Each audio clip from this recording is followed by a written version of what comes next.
"fuck it, we ball" becomes far more weighty once we account for the pre-existing axiom that is, ball is life.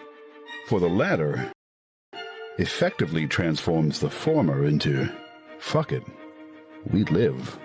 And what maxim could be more gravely important than that which urges man to persist at all costs? Yes, dare bitch, yes. Do not try this at home. I don't know about sex. I have to blast this guy's cock. I'll have you know, I masturbate to cooking shows. I suck my brother. You suck your brother? Thank God nobody else can see it. Fucking hell. Don't you fucking dare. God fucking damn it. It's always the whites. Ignore the cum, okay? Bravo 6 going dark. If it's your own kid, it's different. Because you can beat them as much as you want. I got to find out what happened to my foreskin. You look at these legs, and you tell me that Meals on Wheels here is not getting fucked over in the future. They didn't even give him a wheelchair. Player will hear is it's going to fix their parents' divorce and suck their cock under the table and do their laundry. And they'll finally have a girlfriend. Oh, I hear a moose. Oh my God! Let's see if this kills me. Oh, yeah. No, that killed me. For legal reasons, on this stream, this is water. Okay, now I understand why no one cares about this game. When am I getting molested in this office?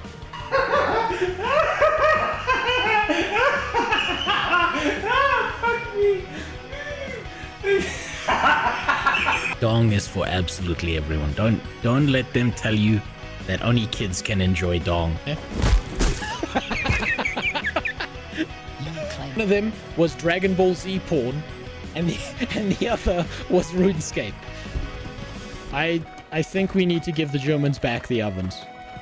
Dead grandma! Why the fuck do they keep killing all the hot, tall, 8-foot-tall mommies? Fuck Australia, it's full of criminals. This is what streamers do, this is what the professionals do, is they find creative people who have good ideas, they fucking steal them, and then they never credit them. That's how they, you know... 9 to 11 cats in my life, depending on... That's not a 9/11 joke, by the way. Now, I know that a lot of what I said is very non-acceptable in society and stuff. But there's two things I want you to understand. Number one, a lot of what I do is jokes. And number two, I'm allowed to do these racial jokes because I'm actually mixed race. You see, my dad's white. I wouldn't do that if I were you. And my mother's Italian.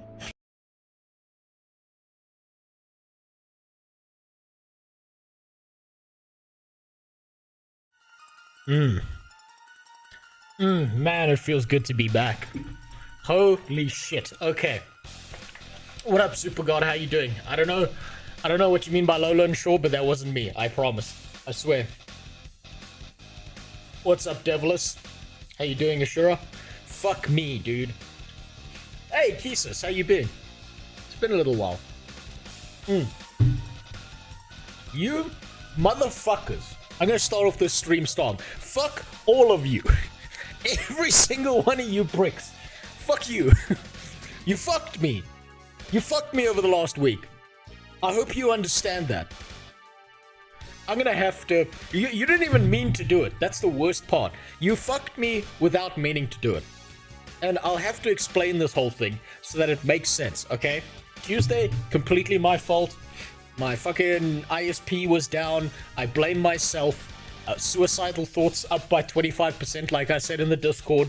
Couldn't walk past my bathtub without fucking thinking about opening my wrists in it.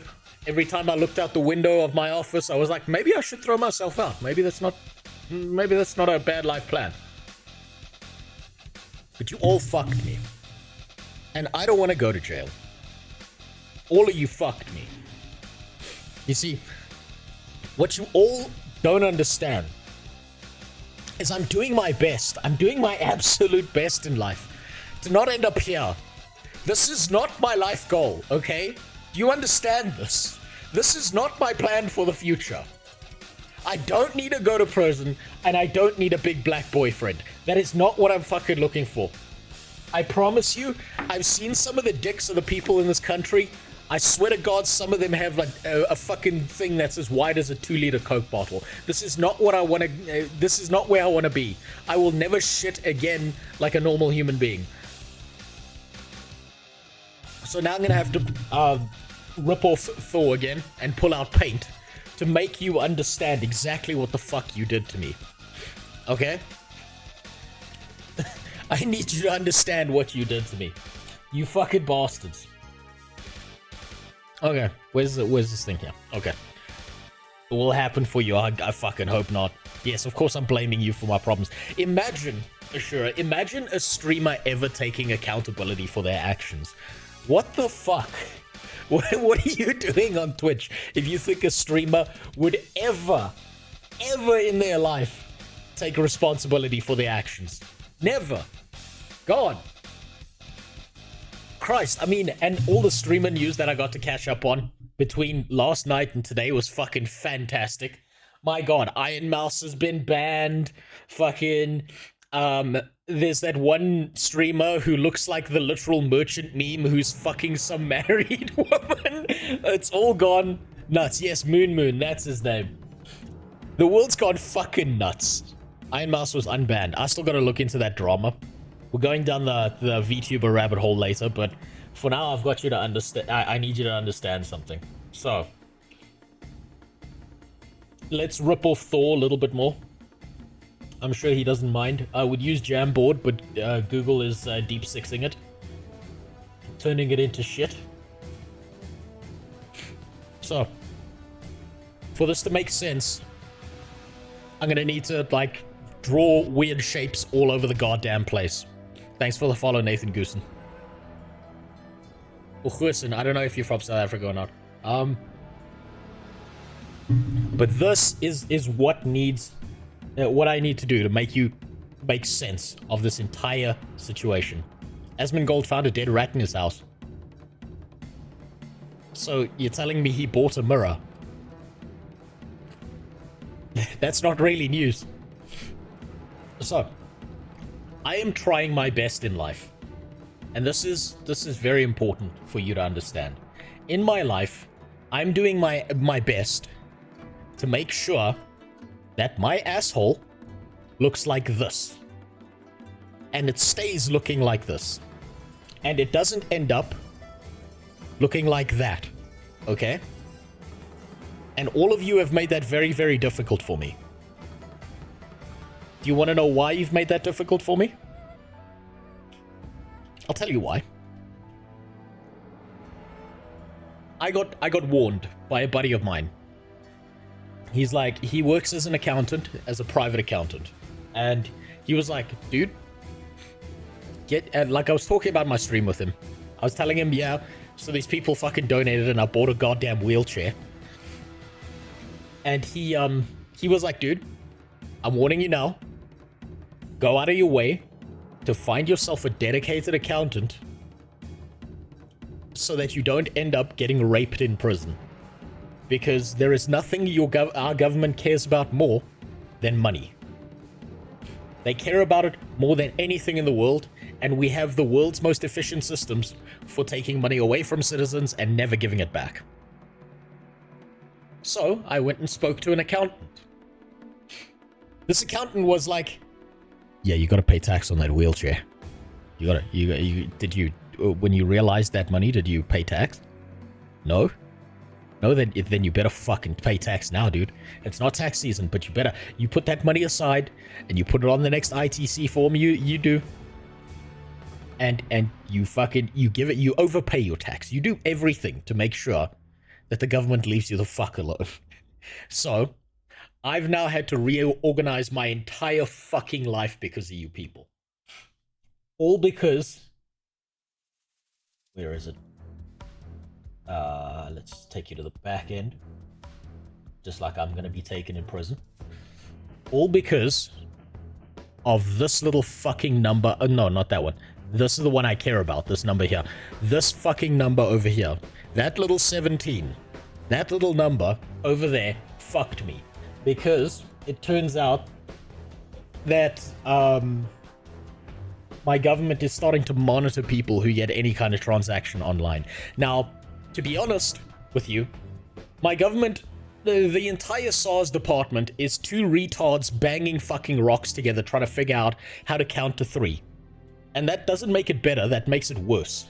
It makes it infinitely worse, because that means that they will immediately assign blame to everyone else except themselves, which is the scariest shit in the world. Right? If you have a competent tax body in your country, it probably means that you're safer off, because sure, I well and truly believe that most tax is just government extortion that's been legalized. Fight me, I fucking know it's true. I don't care if you think it does something. It doesn't fix your roads, it doesn't make schools better, they don't give a shit. 90% of it is going into some politician's bank account. That's my position, fucking deal with it, okay? But the government extortion, this is the please don't rape my asshole in prison money. That's what this money is. So I went to this accountant. I spoke to him and I was like, look, I do weird shit sometimes. I buy weird shit. I bought a wheelchair. He's like, look, okay, you realize these gains. This is a form of income. Now you need to put some percentage aside to pay the government so that they don't rape your asshole in prison. I was like, okay, great, fine, fantastic. He was like, but there's something you can do to make your life easier. So I now need to run my entire stream under the entity of a business. You fucked me. Now the reason I'm doing this is because when the government, my government, doesn't know what they're doing, right? When my government doesn't understand a strange way that someone's gotten some degree of income. So this involves crypto, this involves streaming, this involves donations, this involves anything that is a non-traditional job in my country. When they don't know what to do, what the body of SARS does is they tax you at 45%, right? So quite literally, they take half. Now, this accountant I spoke to was like, okay, so I understand that our government's fucking retarded. They'll do everything in their power to keep taxing you at 45%. Doesn't matter if you're homeless, they will fucking do this to you. So now he's like, we're going to set up a business for you. Under this business, instead of being raped at 45%, you will get raped at 27%. Which is still about 1/3 of everything. But losing 1/3 is better than my asshole being widened out at half, because I didn't pay half because I can't afford to eat and pay half. And it is robbery. You're 100% right, Frazzles. It's 100% robbery. So that's the situation I'm sitting in right now, where I have to open up a fucking business because of you motherfuckers. So my entire life has gone from, I have my job.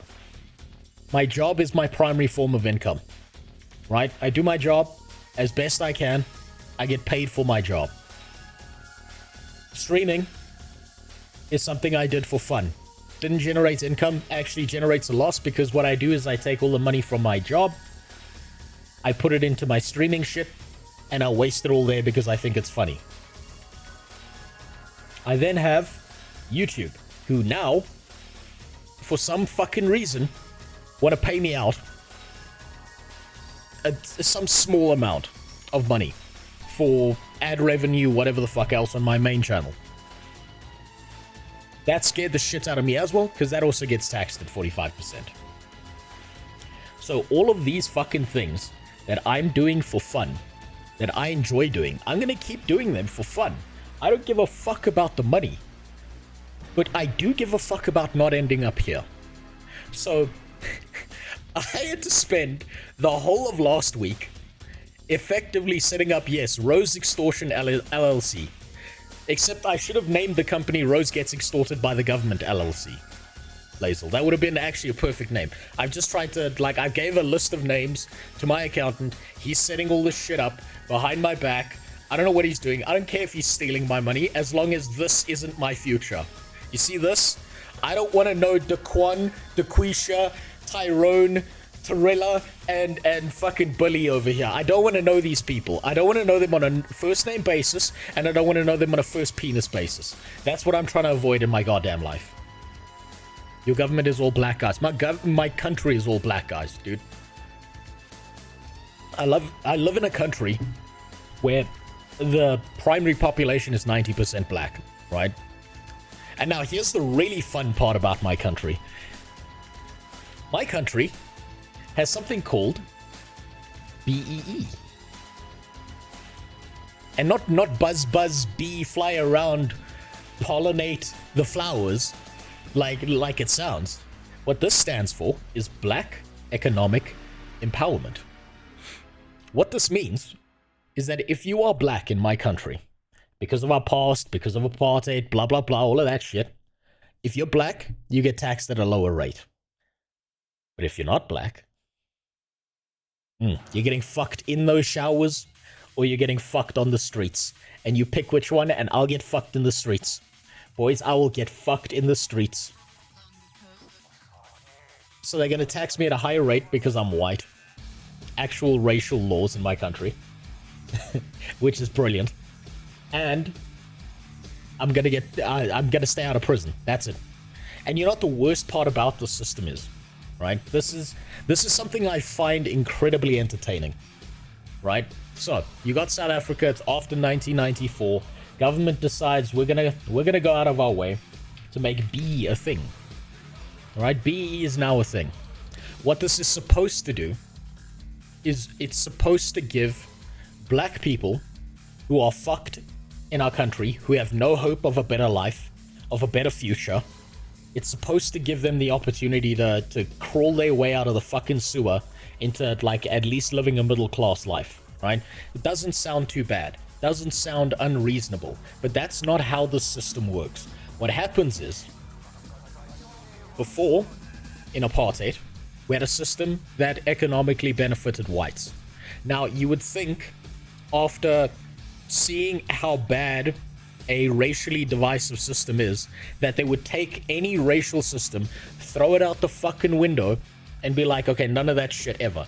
But no, what happened was the politicians went from being all white to being all black. And when you have all black politicians now under BEE, they don't benefit black people in my country. Black people in my country are still fucked. They're still poverty-stricken. They're still living in squatter camps. They're still fucking homeless. Bunch of horrible shit's happening to them. Instead, BEE is now being used by these politicians. Because the politicians are black, they give these benefits to their cousin. They give these benefits to their son, who's opening up some shell company. They give this benefit to their mother. They give this benefit to their uncle. They give this benefit to their daughter. Every single fucking politician's family is set up for fucking life under the system. And your regular ass black dude who's like trying to start a business and trying to survive gets none of the tenders, gets none of the benefits of this shit. They just get fucked 6 way through Sunday like nothing's changed. Isn't that amazing? Isn't it incredible? This is why I think all politicians are actual subhumans, right? Because in the past, the politicians were white, so they set up the system where it benefited white people, but what it was really doing was the system was benefiting them because they were white and they could use it as an excuse to benefit their children or whatever the fuck else. Now all the politicians are black, so they set up a system that fucks over everyone, except because they are black and their family members are black, they're the ones that benefit. It's fucking amazing. Incredible. Brilliant, top tier fucking system. Amazing. So that's how you guys fucked me. I now have to set up a fucking business in order to desperately survive not having my asshole opened and closed at random time periods during the day because I'm in a little prison cell shower. So thank you very much. You fucking bastards. Another politician is just a functional immortality. Actual licked for... Yeah, no. Yeah, politicians are literally subhuman pieces of shit. Like, think of the most evil creature you can in D&D, and if it's not a politician that you've set up for your players to murder brutally, you're not playing D&D correctly. That's all I have to say about that.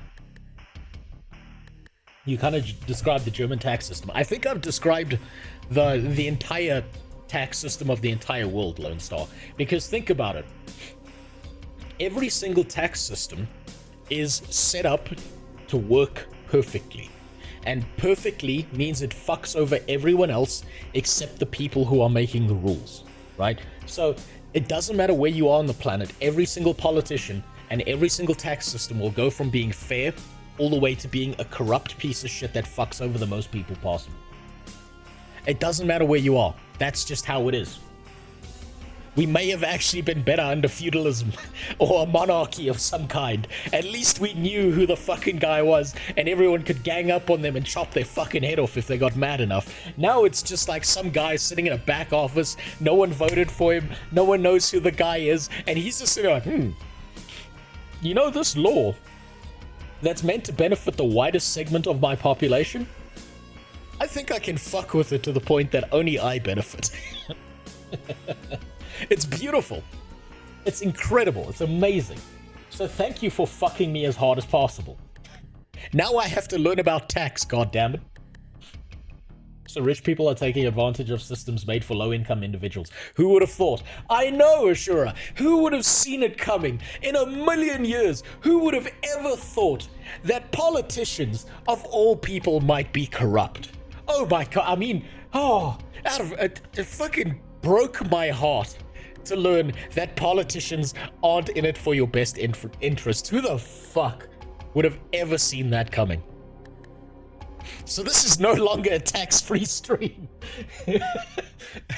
I literally need to now find a bunch of documents, write down a bunch of shit, and that's what I've been doing over the last week and a half.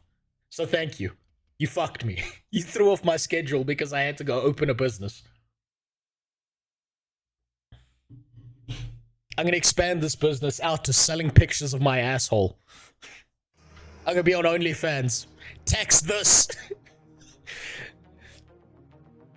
SARS is gonna be like, I need a picture of your product so that I understand exactly what you're selling to the nation, and it'll just be a picture of my like a video, like a 3-minute video of my asshole opening and closing on camera. And I'll make the tax guy look at it for the full 3 minutes. I'll be like, no, don't pause the video. No, you need to see this. This is important. This is very important for you to know. Don't you want to see the full product? Just stream more so that you can pay for. Yeah, you know what, Super God? I might actually have to quite literally start streaming consistently so that I know... Hey, what's up, Yilgi? How you doing? So that I know for a fact that I can just take that, put it in a bank account somewhere. Every now and then I can buy some irresponsible shit for my stream and not go to goddamn prison. Also, what's up, Cassius? How you doing? I know, I've been missing for an hour and a half. Plan to watch the Ashes of Creation stream in like 2 hours. Yes, I do. I'm kind of all over the fucking place today. Chill day. So, I want to go down the VTuber rabbit hole. I want to figure out exactly how the fuck this VTubing shit works. I'm still going through the humiliation ritual of what I fucked up with Iron Mouse there. Being like, she's going outside, she's not really. And this poor bitch is probably laid up in a bed like, I fucking hate my life. I'm still going through that. I was thinking about playing Throne and Liberty today. I'm still thinking about finishing Black Myth Ding Dong, but I'm not sure if I want to, right? Primarily because, yes, predatory Korean MMO. Yes, what's up, Swell Benji? You got it.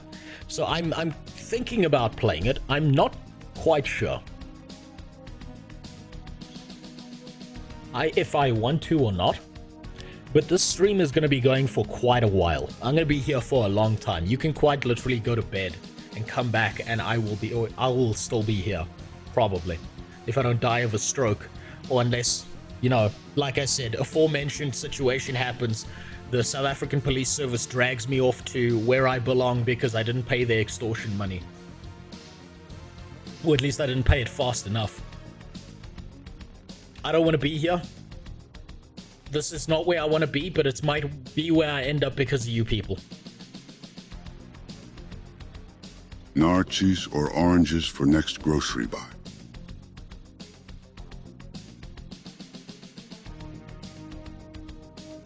Nachos or oranges? Neither. Do you want to know why? Neither? Super God? It's because I have a goddamn orange tree in my garden that I grew. I'm not buying that shit. Tax-free oranges. No, seriously, I'm like actually converting my garden into like growing a bunch of fruits and shit. Because it's so goddamn fucking expensive. Oh, but for you. Okay, here's the question you gotta answer, Super God. Are you looking to get access to the fruit as quickly as possible? Or do you want something larger? If you want something larger, then go for the oranges. Because it'll widen out your asshole more when you push it up there. If you want access to the fruit quicker, then go for the nachos because it's literally just, you know, push your finger and pull the skin off. I mean, look, nachi skin is loose like my old girlfriend's pussy. Okay, so yeah, you can get in and out of there like you didn't even feel it. Access over size. That's fair. Nachos it is.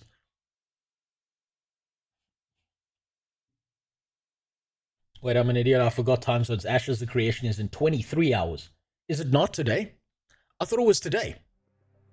Okay, maybe we will play the predatory Korean MMO then. Maybe we will actually take a look at that. If I'm being honest with you, I'm kind of a little bit hesitant because I'm concerned that the Korean MMO is gonna be one of these games that's actually good. Like think about this for a second. Just take a moment to think about it. No, fuck Maple Story. God damn it. I'm not an Animal Crossing player. That's my wife.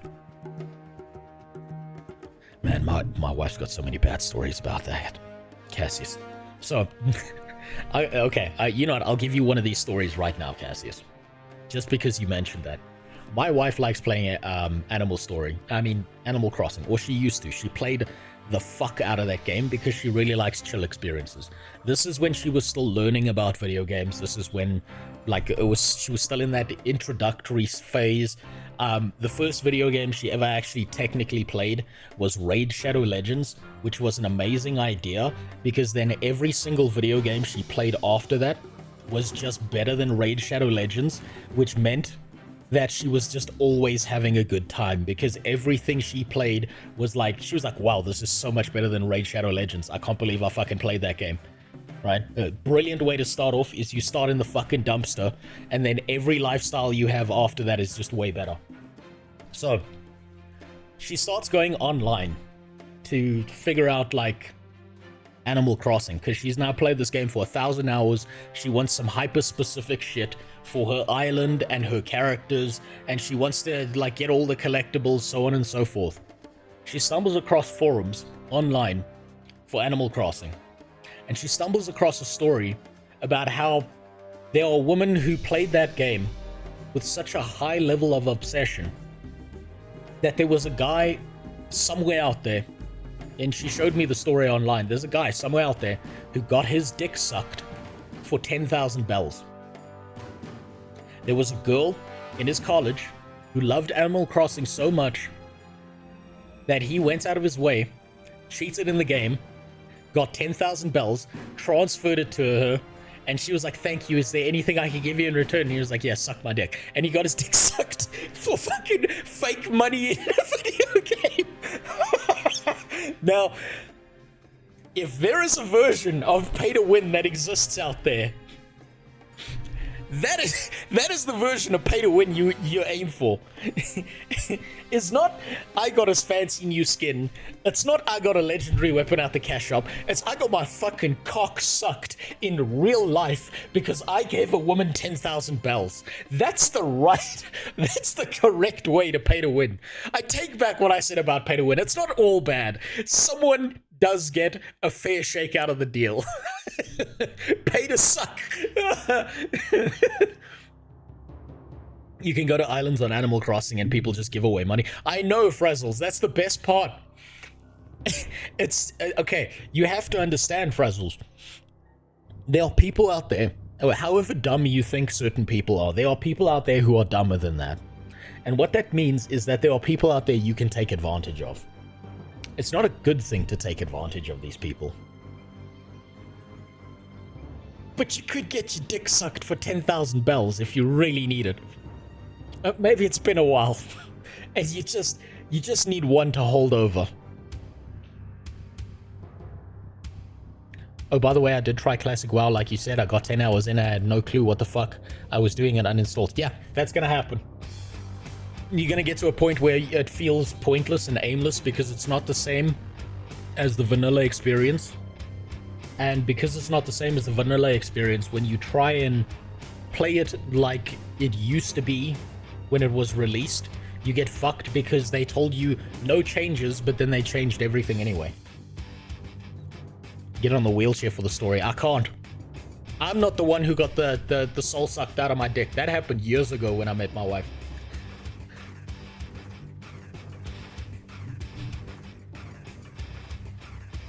Recently got a bunch of friends to try Guild Wars 2 and they got stuck. Yeah. I'm not surprised, Cassius. You know how hard it is for me to keep focusing on this fucking video that I'm doing? You have no idea. You know what, actually, do you guys want a sneak preview of how fucking deep into Guild Wars 2 I'm going for this next video? I'll give you a clue. Actually, you know what? I'll give you something else. I'll actually do this. I will gift the person who figures out what this is. I will gift them a sub to whoever the fuck they want. You DM me, and I will gift you a sub. I'll figure that out. I'm gonna be right back. I'm gonna show you exactly how fucking deep down this rabbit hole I'm going.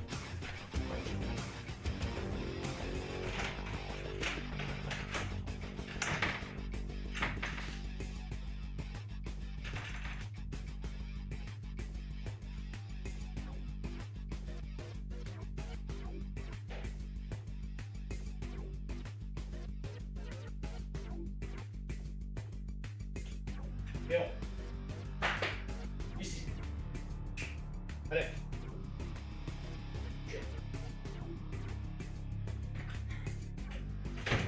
I want you to understand something right now. I need you to get this. If you can tell me what this part is, the first person who can tell me what this is, I've got two things to say to you. First, I'll gift you a sub to whoever the fuck you want. Second, if you figure this out, you need to go outside. It's time to turn off the PC and go the fuck outside. Exodia's dick tip, no. I'm still in the process of painting and aging it to make it look correct. This, my foreskin, I hope not. No, if you figure out what this is, I will gift you a sub. It also means you've played too much Guild Wars 2.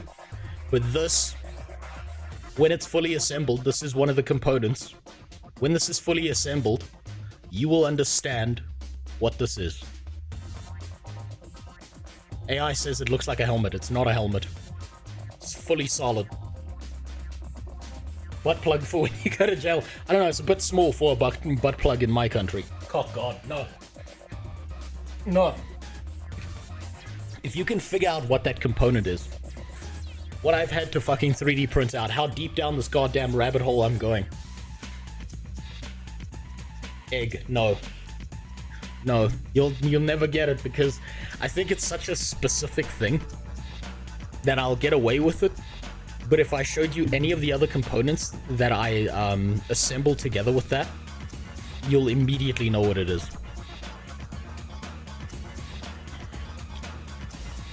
It's fucking Ritlock or Nasura Golem. No. Gulkin's nipples. Now, I hope they look better than that. God damn. Is it an engineer? Ooh, Chielda is getting close. It's not, but you're getting close. Ooh, you nearly had me there. You nearly had me panicking. It's not, but you're getting closer. I don't think you'll get it. Okay, then it must be a gyro. It's not a gyro. It's not a gyro. I did. Yeah. Joe's got it. Joe's got it. Joe, who do you want to sub to?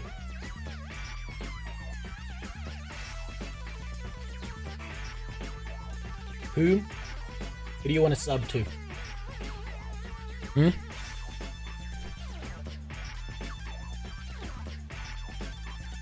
Here you go. No more ads for you. Oh, fuck. I'll have to do that later. Fucking... Oh, yeah, that's right. I've had to lose my bank account. So... Joe, DM me. I'll give you a sub to whoever the fuck you want. You. Okay. I'm gonna have to enter my bank details. I'm gonna make a note of this. And I'm gonna gift you a sub, which means that for the rest of this month, or for next month, there will be no more subs for you. No more ads for you on Twitch. I tried to make them as least egregious as possible, but for the month following this one, no more ads for you. Congratulations, Joe. I'm quite literally 3D printing out an entire engineer's flamethrower. Also, Joe, it's time for you to go the fuck outside. You shouldn't have recognized that. That's not a good sign. You need to go play Animal Crossing right now, farm 10,000 bells, and get your dick sucked. Right now. Please. This is a welfare check.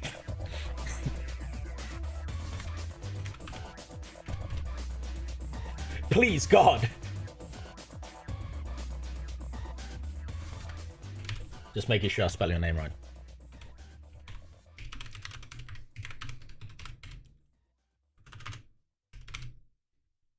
I am quite literally 3D printing out a full scale-sized engineering 3D model that I've had to reverse engineer using my CAD skills that you can actually hold in your hands.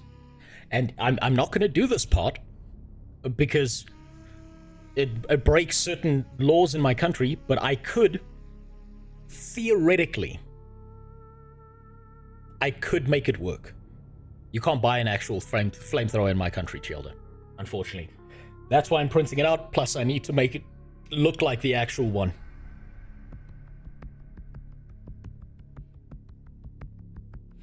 I could, theoretically, using the engineering knowledge I have, turn that into a real, working, functional flamethrower.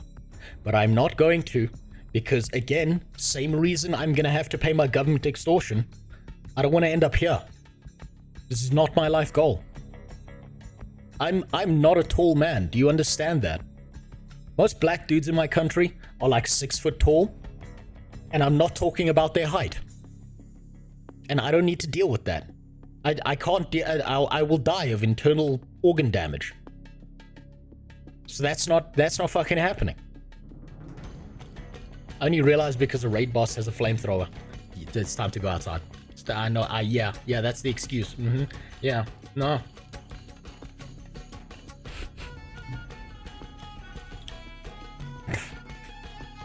Serial numbers are just a suggestion. Lizel, I'm gonna tell you this right now. I'll tell you this. Okay, so I studied engineering in university. I got all the way to my master's year, and then I registered that my only path in life, going from there, was going to be building bombs for Israel. And I really didn't feel like being the guy who was responsible for people dying, right? So I dropped out in my master's year with 3 subjects left. I decided to not pursue anything further than that. I went and worked as a project engineer. I worked as a systems engineer.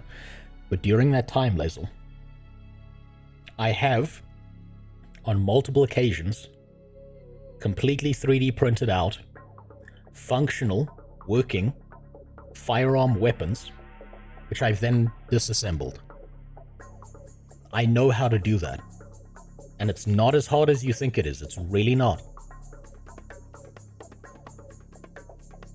I nearly got in trouble for that a long time ago.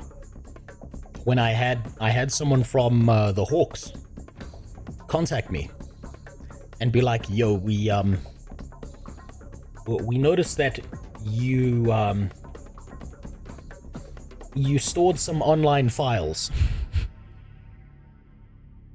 Okay, the Hawks is like the FBI in my country, but imagine if the FBI was run by a bunch of fucking retards, and then there's like 3 or 4 guys in a back office who actually know what they're doing.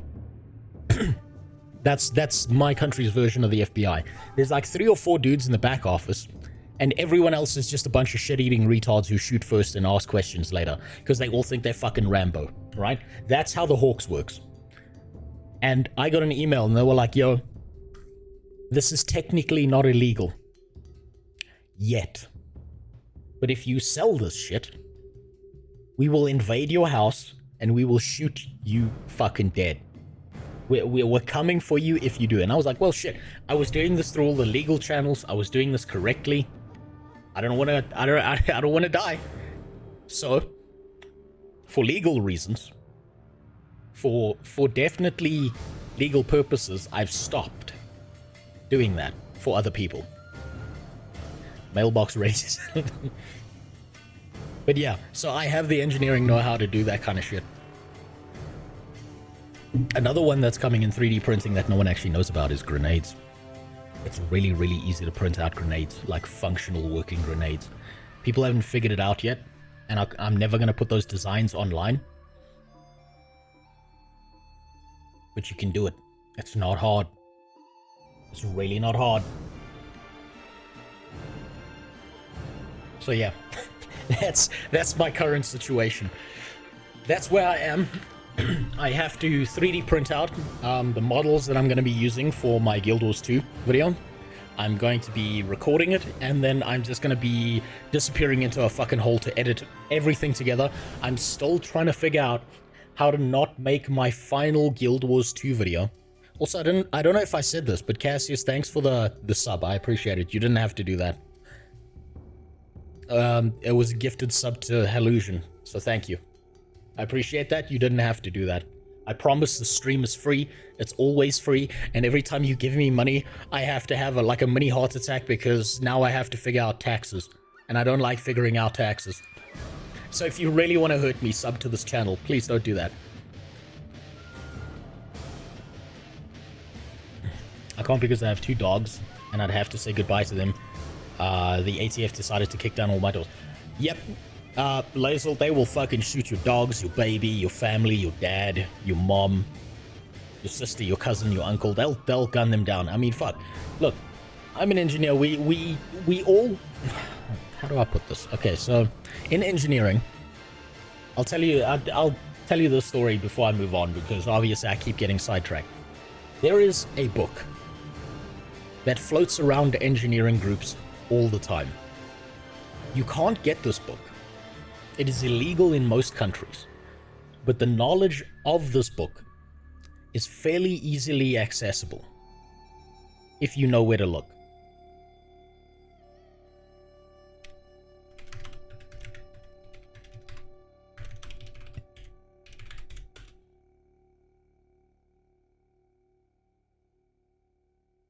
Let me not. See this book right here?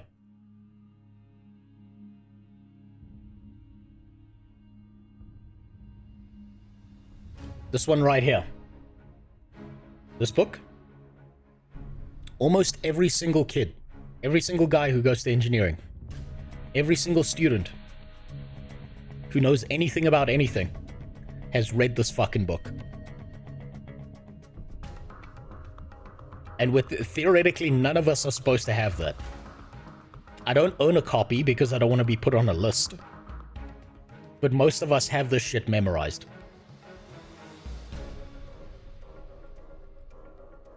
Sadly, you need an OG version as the newer copies have been scrubbed. Yes. So the newer versions are complete garbage. But yeah, you got to remember, these are engineering students, right? Even if you give us the newer garbage version, it's not hard to put 2 and 2 together. You just got to know your chemicals, you've got to know your reactions, and you've got to know your physics reactions, and you can figure it out by yourself. I read this shit when I was 10. Yeah, I'm not surprised, Benji. It's a really good book. It's actually full of fascinating and information, and like fascinating information that's really, really interesting to know. But you will get in trouble. The Necronomicon for Americans. It kind of is, isn't it? Every single kid who goes to engineering school knows that book, though. It's really fun, and we use it to experiment. So here's a good example. When I was in engineering, when I was in school, I got in trouble. Well, my group, theoretically, we got in trouble because we were given an engineering task. The engineering task was, in my country, we have an issue where every single road has a manhole cover on it, right? This manhole cover is metal, right? Thick, dense metal. What happens is a bunch of fucking thieves understand, the dick's not a mistake, by the way, that's how long they are. They understand that stealing this and taking this to a shop that recycles metal will get them money. So what they do is they steal these manhole covers, they break them in half, so it looks like it's a broken product that they got out of a junkyard, and then they take them to these metal shops to sell them. Oh shit, dude. Oh no, you're giving me fucking tax implications here. Fuck you. Stop doing that, please. No, I have to work out more tax. No. You motherfucker. Thanks for the gifted subs. Anonymous, you bastard. You fucking bastard. You're making my tax burden heavier. You're making my life harder. You piece of shit. You didn't have to do that. Thank you. I'm gonna give half of that. I'm gonna give the 45% to tax because I don't want to die. Okay, so back to my story. Around here, there's thieves that have been stealing bumpers. Okay, so in my country, the bumpers is like, that's like amateur shit. Stealing bumpers is barely worth the metal inside of it, right? You steal the catalytic converter if you're a crack addict, and you do it real fast. All you need is a garden scissors to cut the hoses out and chop some of the bolts. So they break the manhole covers. They then sell them to a metal shop. This metal reclamation shop is not going to give a fuck where the metal comes from. So you can't regulate these guys because they pop up and down everywhere in my country. So one of my engineering tasks was, how do we stop people from stealing these manhole covers?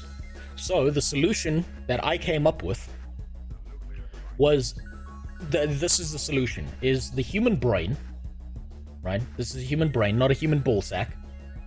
Okay, the squiggles will just make it look more like that. The human brain oscillates quite regularly, anywhere between 8 and 12 hertz, right? So what you can do is you can build a high intensity light into a manhole cover so that when someone takes a manhole cover out of here, it sets off a high intensity light over here, alerting authorities that the manhole cover is being removed. You put a battery in the manhole cover so that this gives off light as well. Really easy to do, really straightforward, high intensity light. And what happens is, to the average human being who looks into this light for about half a second, is they have a seizure, right? They fall over dead. Well, they don't fall over dead, they kind of collapse. And if they're not an epileptic, they're going to be fine, but they kind of fall over because it fucks up all your brain oscillations. It either takes your brain oscillations and it amplifies them, or what it does is it nullifies them depending on the wavelength. So it fucks with the human brain. We got in trouble because our project was perfect, and it was a little bit too perfect, because I went out of my way to test it a little bit, and it worked. It worked on me. I had to test it on myself, and I fell over. And I woke up 10 minutes later going, where the fuck am I? Who am I? For a good, like, 5 minutes, I didn't know who I was. But this worked. And then we had to have that project thrown out, all the data and the information, how to get the capacitors to work, the lights behind it, so on and so forth. Had to have that removed because it turns out you can knock out a human being with high intensity light that flickers at 8 to 12 hertz. So this is not the first time I've got in trouble. It kept happening in engineering, and I registered very quickly that this is how I get in trouble. This like nothing good comes of this, and I completely forgot my original point. That may be the side effects of having flashbanged myself. So I used to do this shit, but there's this weird bullshit around engineering called regulations and occupational health and safety. And you can't just fucking take a criminal and kill them because maybe they have fucking epilepsy. So, yeah, I couldn't do that shit. But and keep in mind, this is not special in my country. We quite literally, in my country, invented something called the rape axe. We invented something called the car door flamethrower. These are regular inventions in my country, and you can go and look it up. Now, the rape axe is a condom that a woman wears, and when a dude shoves his dick in there, it's got like spines that hook themselves into a dude's dick the way a jellyfish's spines work, and in order to get it like pulled out, you need to actually go to a hospital. There's no way to get it out by yourself. You need like medical technicians and surgeons, and if that gets on you, that shit, your dick's gone forever. Never works again, right? Now think about the implications of that and why that's not sold on an international scale, right? So in my country, rape is a massive problem. We are the world champions at rape in my country, right? We are the gold medal Olympians at this. And yes, it is mega based. It is ultra based. Dude comes out of nowhere, rapes a chick, dick gone forever. Fucking schlong obliterated, turned into a goddamn meat potato. Like, you know, have you ever had a blender in your life? You take a tomato, blender's on, you throw the tomato in, but you don't put the cap on, and it just goes up. That's kind of what happens to the dude's dick. Sounds fair to me. Sounds perfect. Sounds wonderful, right? 100% ethical. I don't see an issue with it. We couldn't sell that product to a lot of first world countries. Do you know why? Because it turned out that a lot of women are pretty fucking vengeful creatures in first world countries. And so what they would do is they would be like, no, this is just a regular female condom. They'd have sex with their ex. He'd shove his dick in, and that's his dick gone forever. So what was meant to be something that was to prevent rape, we found and discovered that women in first world countries were going out of their way to use this as a way to get back at their ex.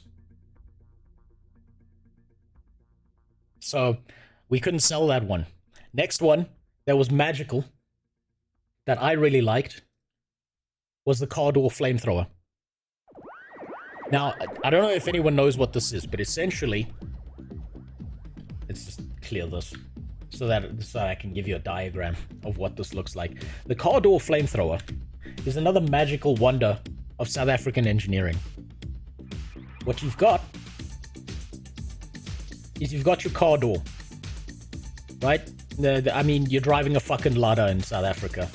You're driving some old fucking tech shit. You've got your car door here. You've got your guy sitting in here. Yes, I know this is on the wrong side of the car. I don't give a fuck. Wheels. What happens in South Africa? It's on YouTube. Yes, it is, Joe. It is. But I want to make this clear. So, what happens a lot in South Africa is hijackings, right? People smash into your car. They fucking put a gun to your head and they're like, get the fuck out of the car. If you're a dude, they're like, get the fuck out of the car. If you're a woman, they're like, get in the back seat of the car. I'm driving the car to the fields. I'm raping you and then I'm leaving. Right? So, dude comes to your window. He puts a gun. He puts a gun to your head and they're like, get the fuck out of the car. If you're a dude, they're like, get the fuck out of the car. If you're a woman, they're like, get in the back seat of the car. I'm driving the car to the fields. I'm raping you and then I'm leaving. Right? So, dude comes to your window. through the window at your head. You take your foot and you push on a button that's on the side of the door. There is a tank over here. And what this tank does is if you push that button for about 4 seconds, it shoots a highly intense liquid at this guy's face and sets him on fire.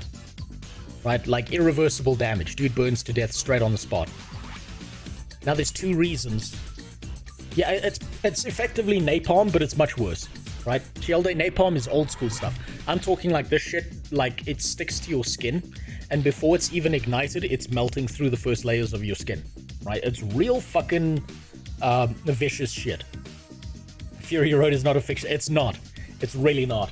So, there's 2 reasons that we can't sell this product. Mega-based, ultra-based engineering. I think it's amazing. Can you guess the 2 reasons why we don't sell this product? Why this product was banned for sale in most countries and overseas and so on and so forth? I'll give you, there's 2 reasons.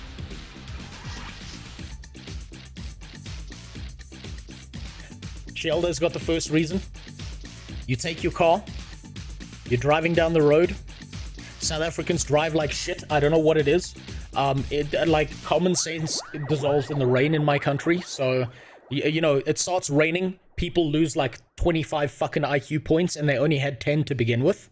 They smash into a wall. You've got now a highly flammable liquid that makes petrol and makes any gasoline look like a joke. Boom. Car's gone.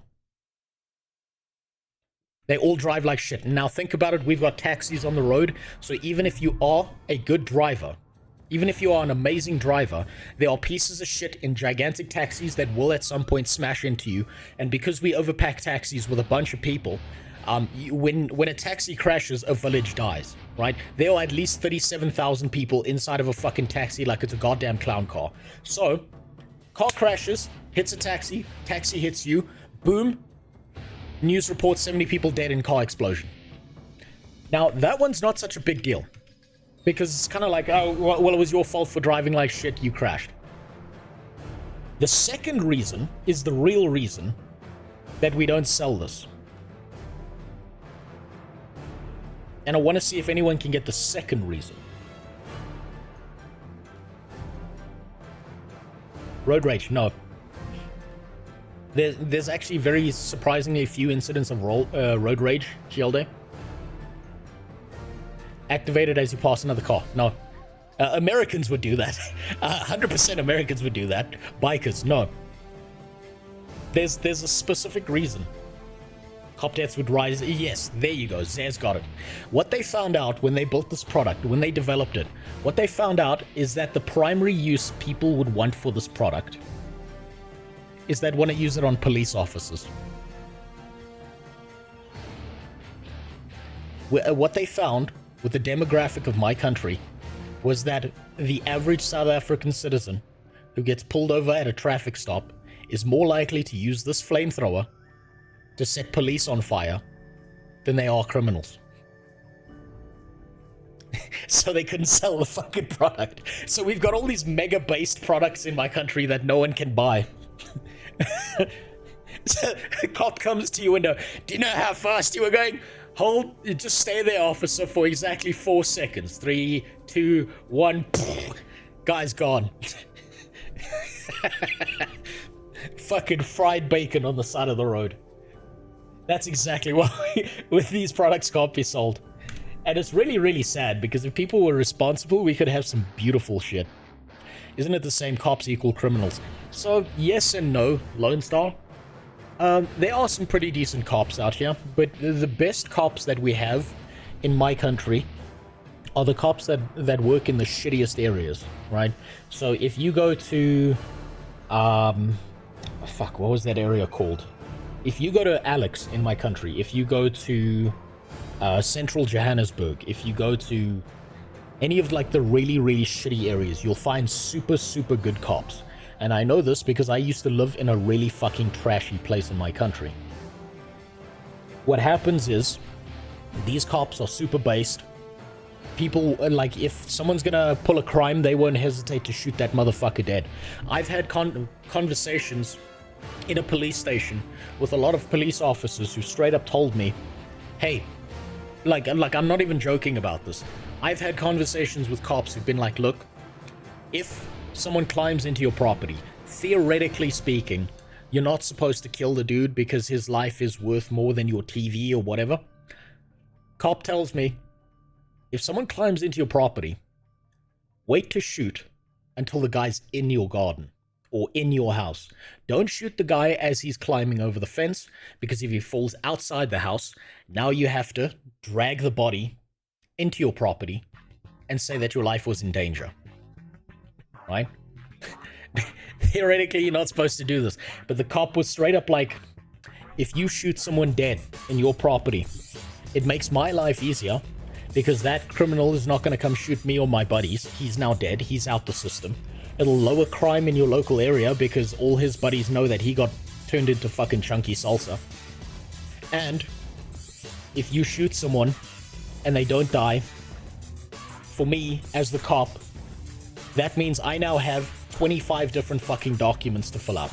If you shoot him dead, it's one form. It's one form I have to fill out, and I can go home and fuck my wife and no one cares. So that was literally the advice I got from a cop who worked in a very dangerous area. He was based as fuck. They're super nice guys. They're very friendly, but their lives are quite literally in danger all the time. And when you work as a cop in a very shitty area, if you go into those police stations, they have a board in the back room where there's a bunch of photos. And when you look at those photos, I asked the guy, I was like, what are all these photos? Are you like these people missing, or are you looking for them? They're like, no. That's a board we update every single week.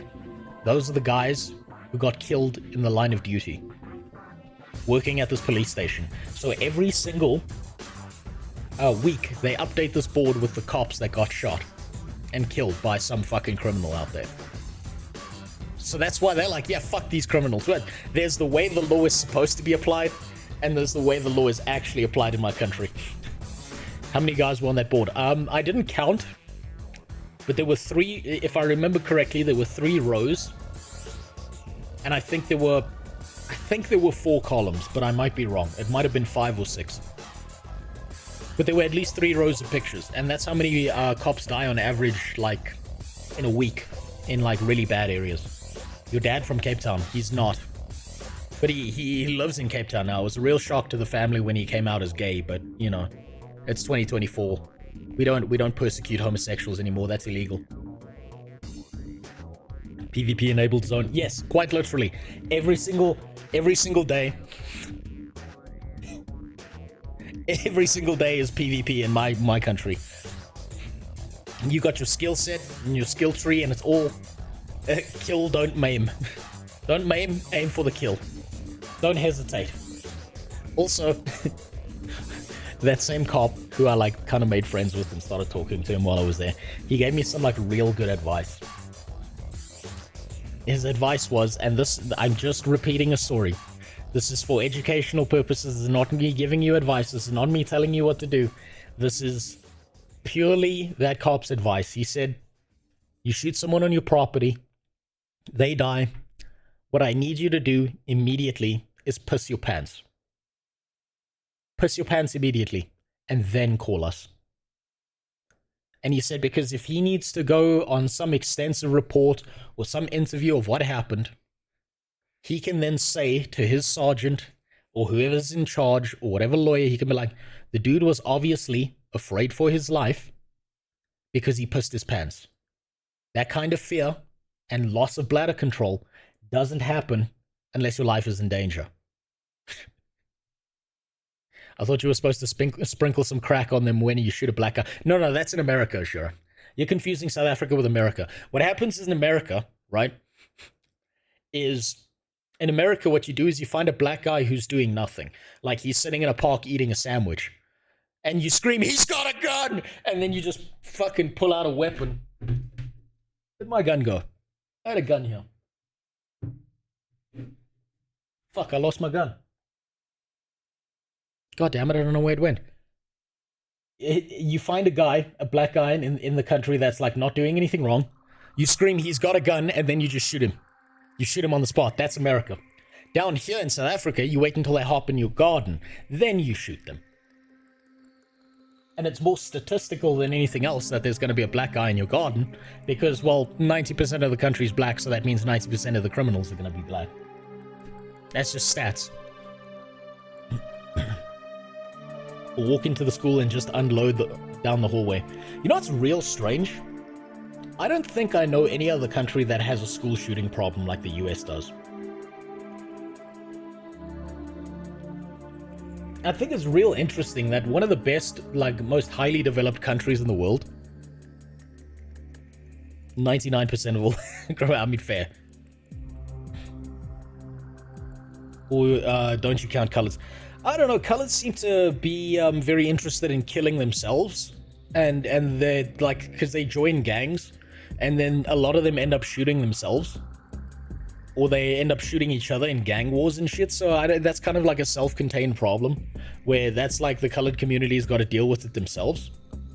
But most of the time, they're not running around shooting everyone else. They'll scam you.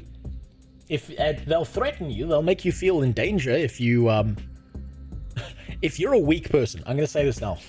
This is like something I had to actually teach my wife to do in this country, is when you're walking around, if you're going anywhere, doesn't matter if it's a shitty area, doesn't matter if it's a good looking area, you don't look scared. Even if you're shitting your pants, you do not look scared. Because the second you look scared, you're a victim. And people will go out of their way to fuck with you in my country.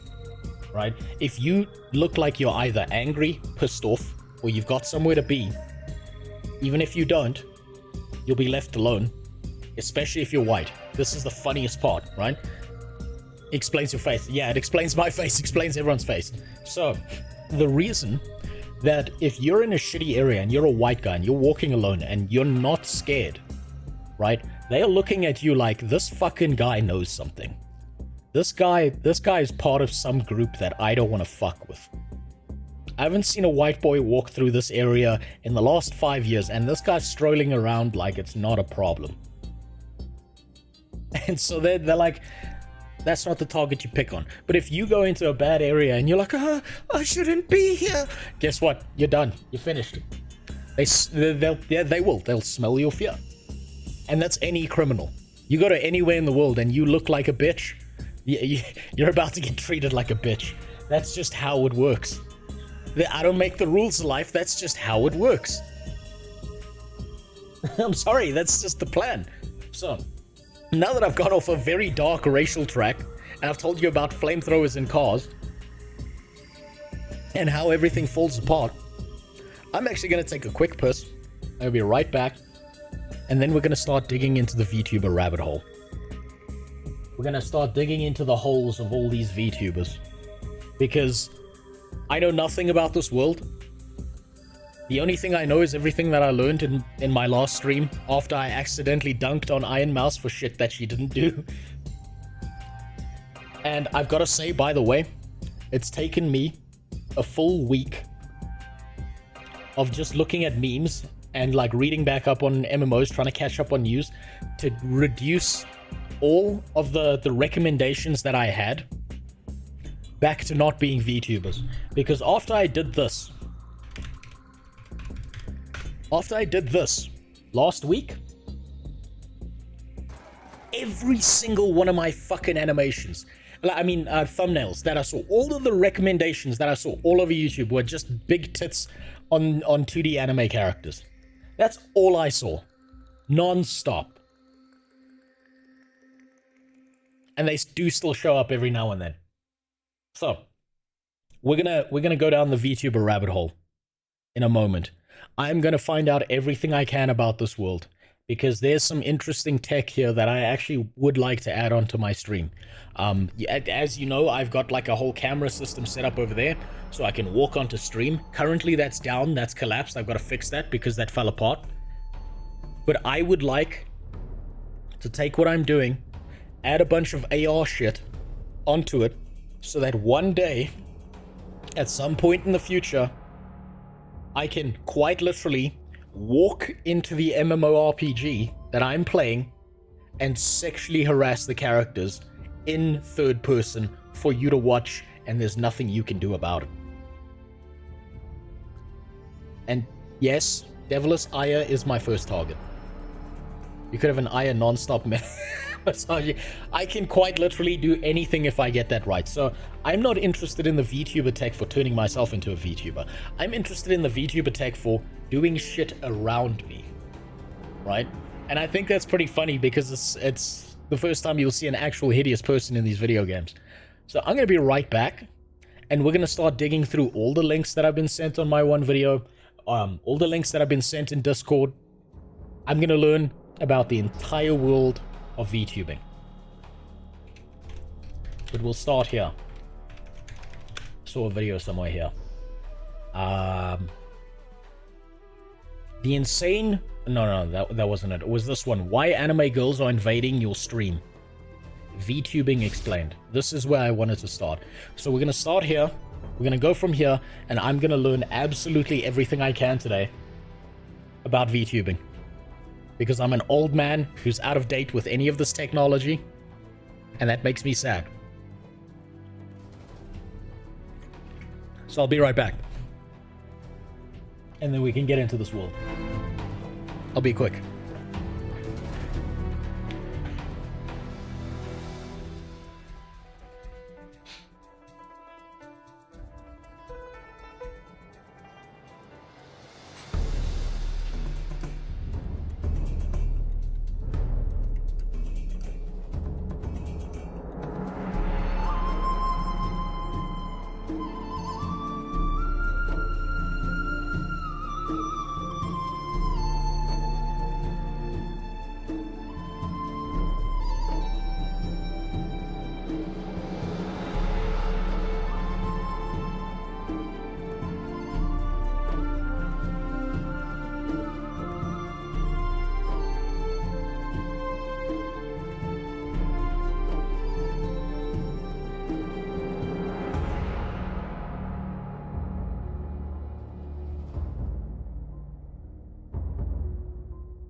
There we go.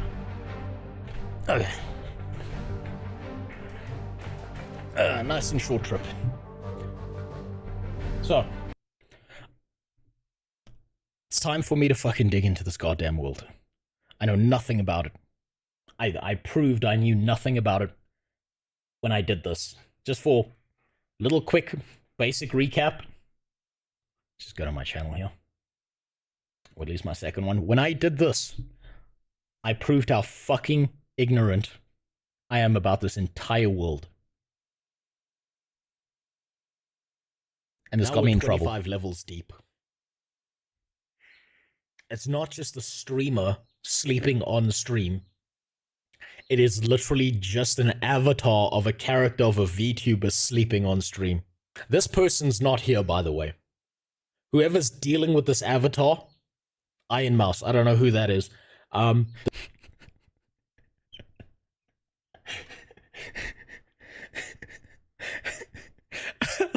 love how much of an ignorant fuck I am.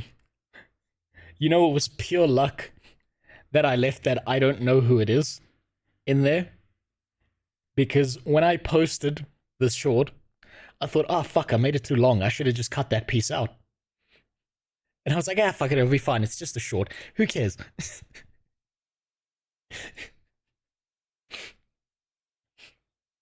You know what? There's only one correct way to learn about disabled people, I think. There's only one real correct way to learn about these fucking disabled people. So let me just fix this quick.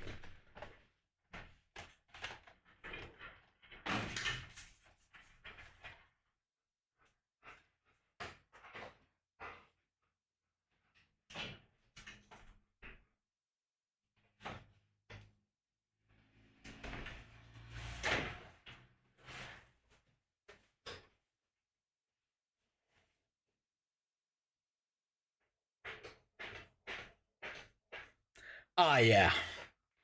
Truly, the best gaming chair of 2024. That's better.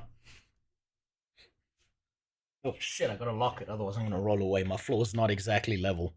I did this floor myself, so it's not level because I don't know how to like construct shit. There we go. That's better.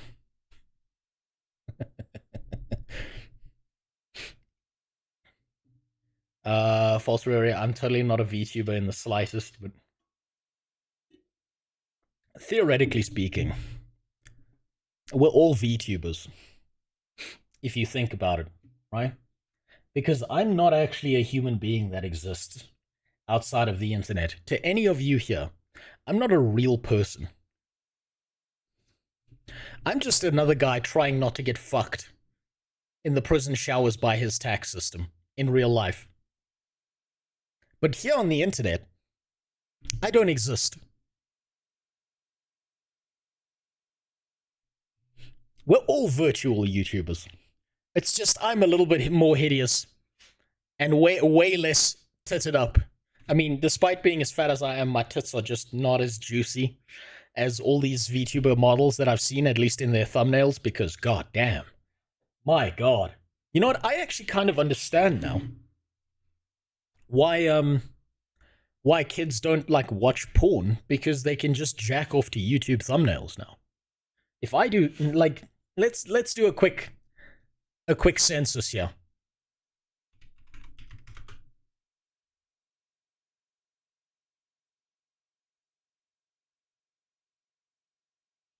Definitely something that someone's jerking off to. There you go. Tits. Way too young, so someone's into that. Average Minecraft YouTubers jerking off to that thumbnail. Again, average Minecraft YouTubers jerking off to that. Why are they all children? What? I thought my VTuber recommendations last week were just gigantic titties. Now I'm just seeing children. What the fuck is going on? What the fuck? Oh, now we're getting into the real world. Look at why do they all look like kids? I would much rather jack off to child porn than VTuber avatars. You know what, Super God? A month ago, I would have called you crazy. Now, I'm not so sure anymore. That sounds like a more sane take than I realized at the time. Because only creeps and youngsters watch them. That's fair, but that might explain why I completely missed this trend. I also registered that the rise of VTubing and all of that shit, it occurred when I was actually homeless. All of this happened just about the time that I was homeless and like trying not to end up on the streets and shit. And my wife and I were like, we were like putting ourselves up in a friend's house who was very nice and very kind to let us stay there while we figured our shit out. So that might actually be why I skipped this whole trend. But it is very disturbing to me that all of these that's disturbing. That's real. That's no.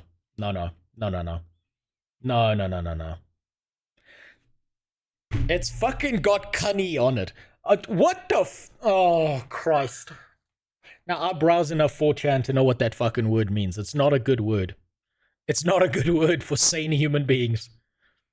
There's only two groups of people using the word cunny, right?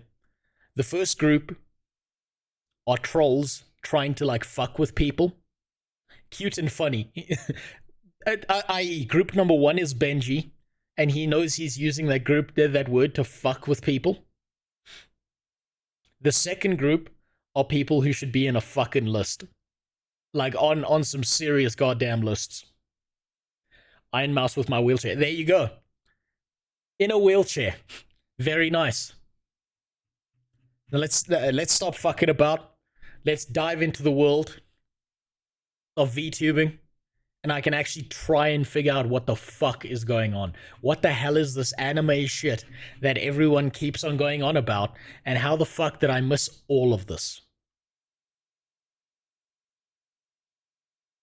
That's the best part. is I know nothing about this, and I'm almost scared to actually learn anything about this world. But for technical reasons, for research purposes, I must know. So why anime girls are invading your stream? VTubing explained. When it comes to Twitch, I have this routine of spending the first few minutes surfing around, seeing who's streaming, and deciding what kind of vibe I want to be a part of. Good morning, good evening, good afternoon. Thanks for being here, guys. I appreciate you. Why is it that most streamers are bald white guys in their 30s now?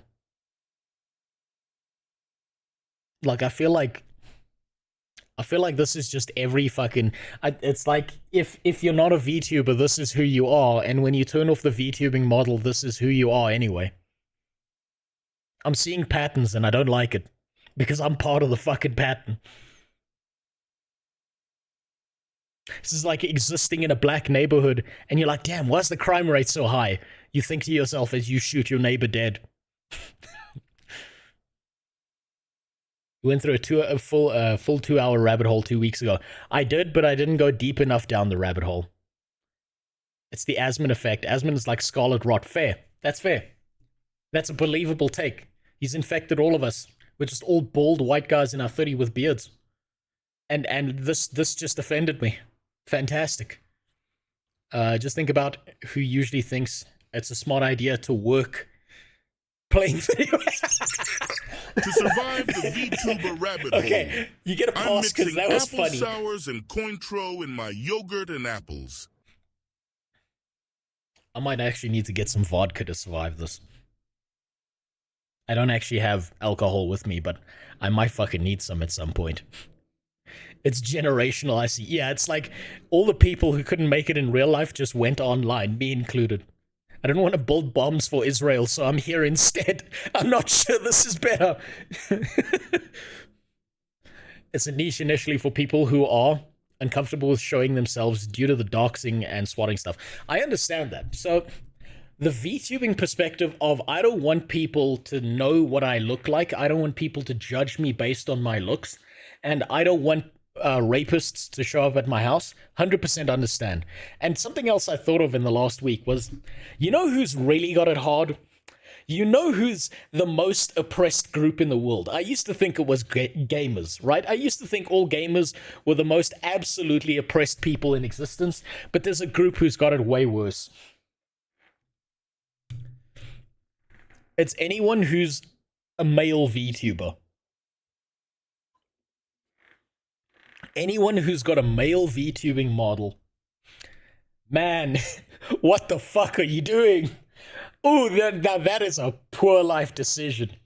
You could have just got a voice changer and a pair of fat tits on a 2D model, and you just made like the dumbest fucking decision imaginable. Yeah, minus 100 IQ. Oh god. Worst decision in existence. I'm in this wheelchair, but doing those decisions are really fucking disabled. Like, really mentally disabled. You may want to get yourself checked. And you know what the worst part is about that decision to be a male VTuber? Right? None of these people are intelligent or creative enough to do something really, really fucking smart. That would be super fucking awesome. Think about this for a second, right? No, seriously, think about this. Imagine you decide to make a VTuber model, right? You can make that VTuber model into literally fucking anything. The man in the world. wheelchair is here to lecture people about bad decisions. Yes.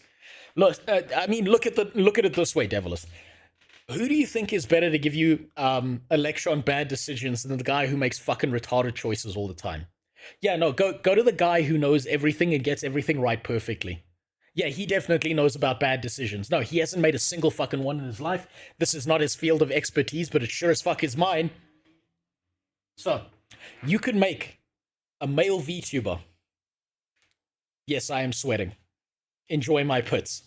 You could make a male VTuber model into anything in the fucking world. and you choose to make it into a little anime boy. How retarded is that? Imagine how fucking cool a male VTuber stream would be if there was a guy out there who went out of his way to make a VTuber model out of a space marine from Warhammer 40k. And then the entire time he just acts like a fucking space marine. How cool would that be? How actually based would that fucking be? Imagine making a VTuber model where someone is like going out of their way to get a voice changer, sound like Trump, and be an animated Trump on stream. Imagine how fucking funny that shit could be. But instead, you've got all these male VTubers who are trying to be little anime boys. It's right there. It's right there. The one ring to rule them all is right there in front of you, and you pick up the piece of shit next to it instead. We have AI Trumps already. Fucking hilarious. Yeah, but I'm pretty sure that if someone had a mild modicum of like actual talent, they could outdo those AIs. At least for now. Give it another 5 years, then they're fucked.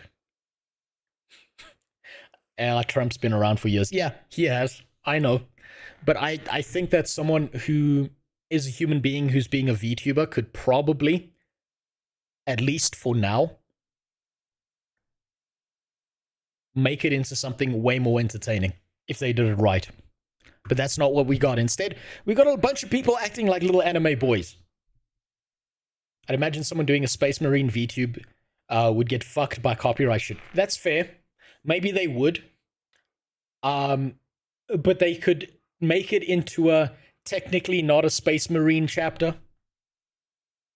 They could go into Total War, use one of those characters. They could use some kind of model that they've built themselves from a different video game, and they act like an edgy piece of shit from their favorite video game. Okay, here, let me give you an example. Right?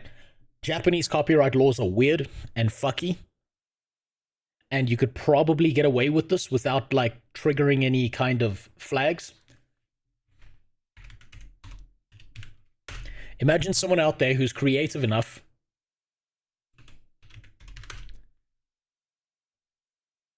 who's brilliant enough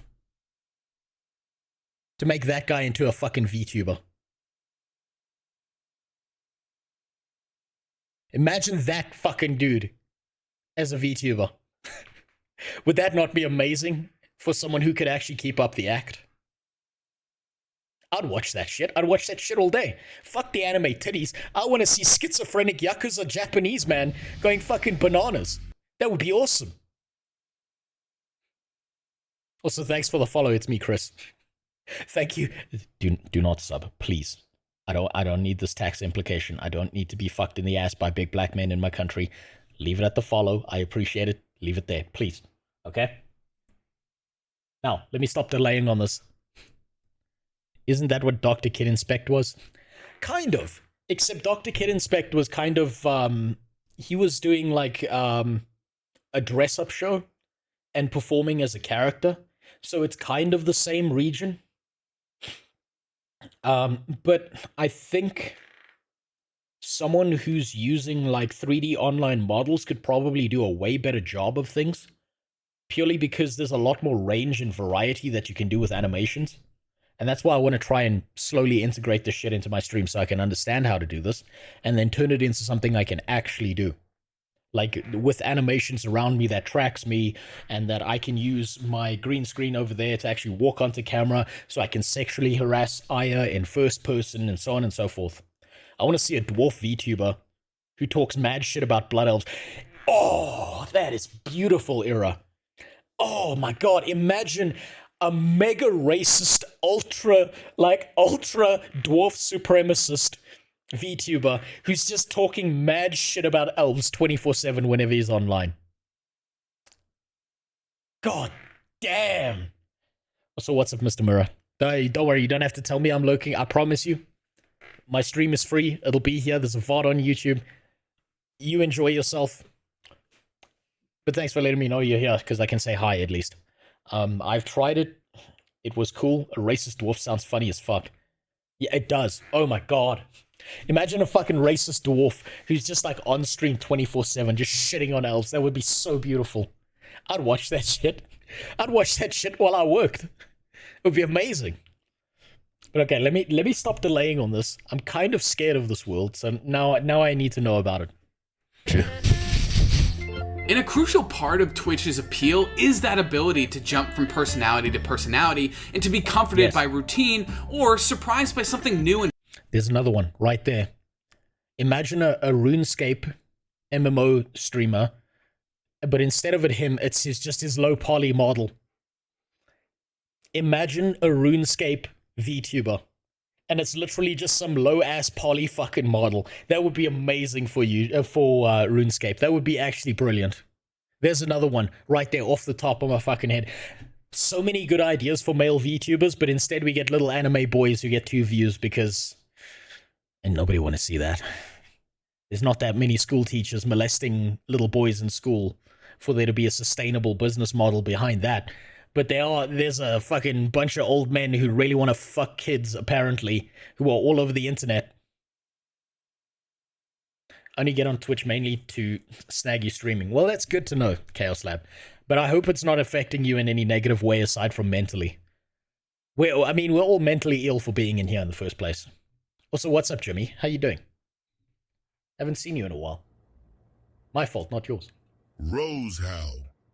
Exited are you for the new Dragon Age game. They don't really have anything in the way of ass sliders, but they have top scars. Are you excited yet? Made for modern audiences. Rose DEI approved. You know, Jimmy, I didn't want to talk about this, but after I looked at the trailer of Veilguard,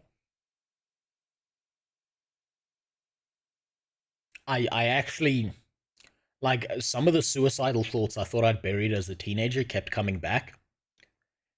And I wondered if maybe pulling a Chris Benoit on myself and my family might not be such a horror show as it is a mercy. Because if that's the standard that we're aiming at for AAA games, I think maybe killing myself and my family in some violent, rage-filled moment of drugs and anger might actually be a blessing, to just leave this mortal coil after seeing that. But then I remembered Baldur's Gate 3 exists, and I think it's really, really funny that BioWare can't make a fucking good Dragon Age game to save their lives, and I'm gonna shit all over that game. And also, yes, exited. Okay, let's keep going. Fresh. Today a bird flew into my window and died. Then I took my ice cream and I sat there and cried. And man, was I surprised when, on a random Sunday in September, I threw on Pokimane expecting, well, Pokimane. And while a version of Pokimane was certainly streamed... This is the guy that was jerking off to Pokimane, wasn't it? This was a previous editor. Man. Well, and now I know this video is useless because he just proved to me that he's got no fucking standards whatsoever.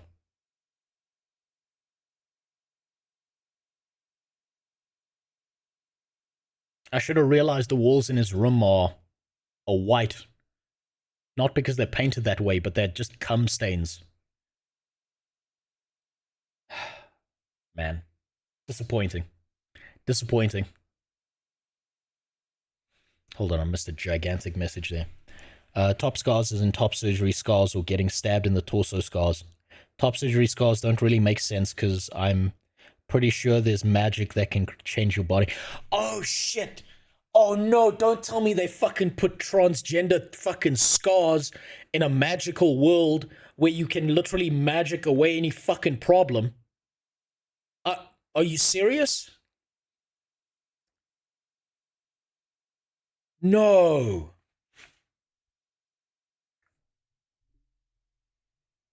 No, you fucking lie. No, you're lying to me. I don't believe you. I don't fucking believe you. I don't believe you. You're fucking with me. No, I don't believe you.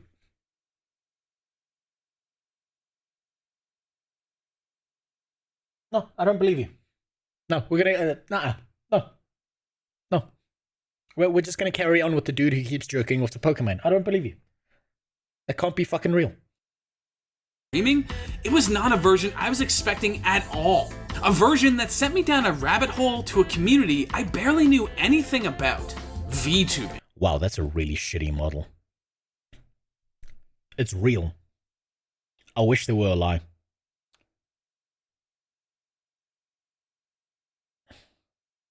Yeah, you're right, I'm in denial, Devilish. You fucking serious? God, now I'm gonna have to look this up after this video now, because that's gonna be on my mind non-stop. Oh, Christ. Have confidence. No confidence. I gotta say, I'm starting to understand why, like, last time I was looking at this, that one person who uses, like, the Apple iPhone is doing so great, and, like, why Iron Mouse is doing so good, because there is almost no fucking expression on this character's face. And I don't get it. I don't get why someone would watch a model where there's barely any expression, there's barely any animation happening here. This is about the same as going into the back end of Twitch, scrolling all the way down to the people with 2 viewers, and most of the guys are just like a fat dude sitting there going for like a good 30 minutes. Those are both HoloLive. They're using iPhones. They gotta update these models then. These models are not moving at all. I don't see the appeal.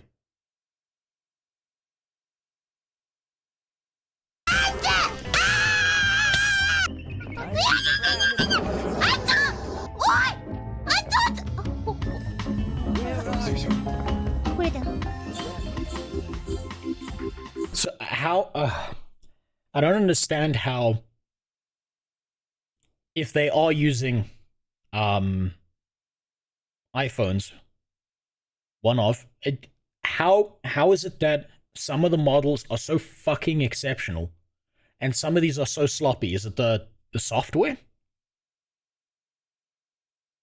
Is there something that they fucked up in the rigging? Are these riggers just not as good as the other riggers?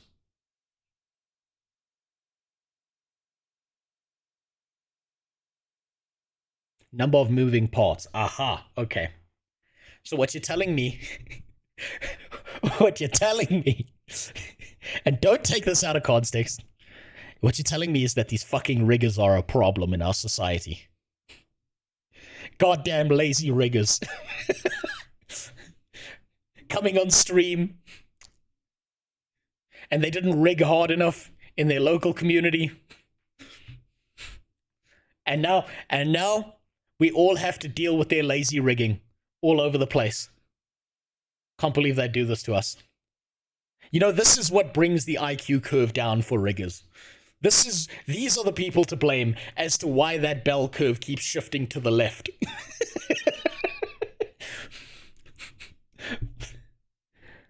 You know, it would be where everyone else is, but it's the fucking riggers like these that bring everyone down. So yeah, Pokimane recently showed off a VTuber model of herself, which she intends to use on days that she just doesn't feel like being on camera. So nice to almost be able to reinvent yourself online and have a... Oh, she's also a terrible rigger. It's bad. It's a bad model. I don't understand why you would do this if you can't get the model right, or you're not willing to sell children into slavery to be able to afford a good model with a good number of moving parts. This is like what I would expect from a AAA gaming studio. This is the level of animation I expect from Mass Effect My Face is Tired.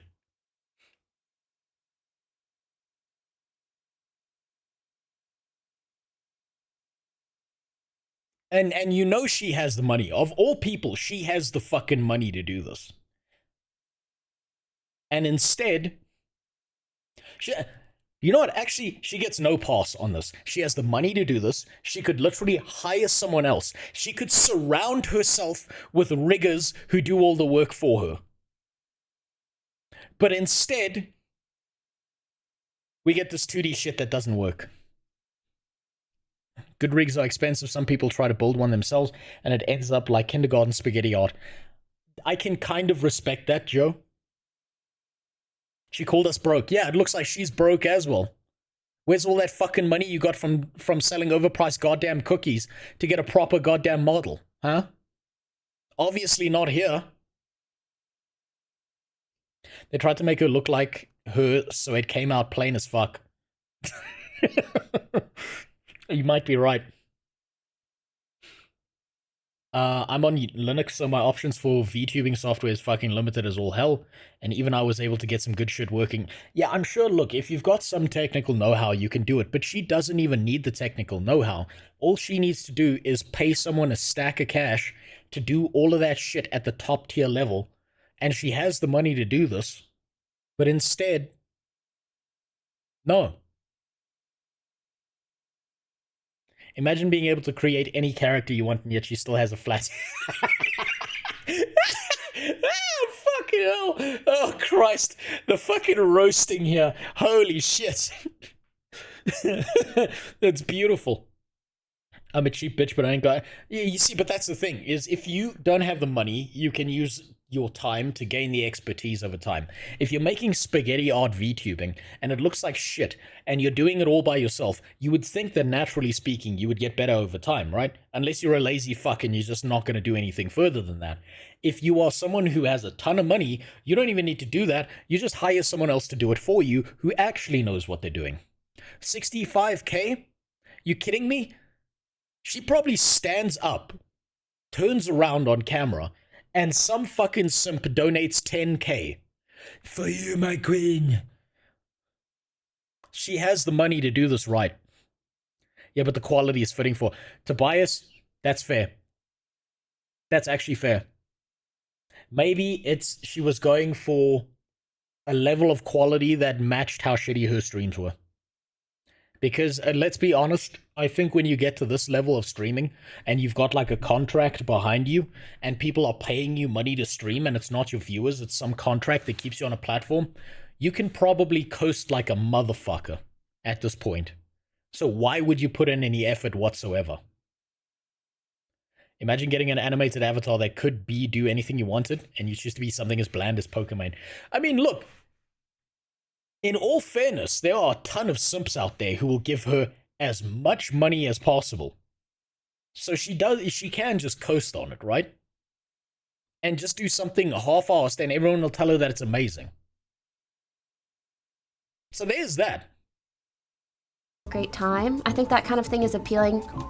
Oh man, the mouth movements are so bad. To just about anyone.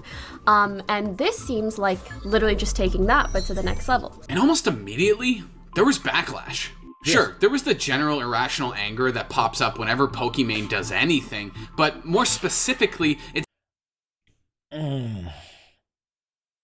He's right. And that's hard to admit for a lot of people. But at the same time, Pokimane's not someone who creates original content. She's not someone who has ideas for herself.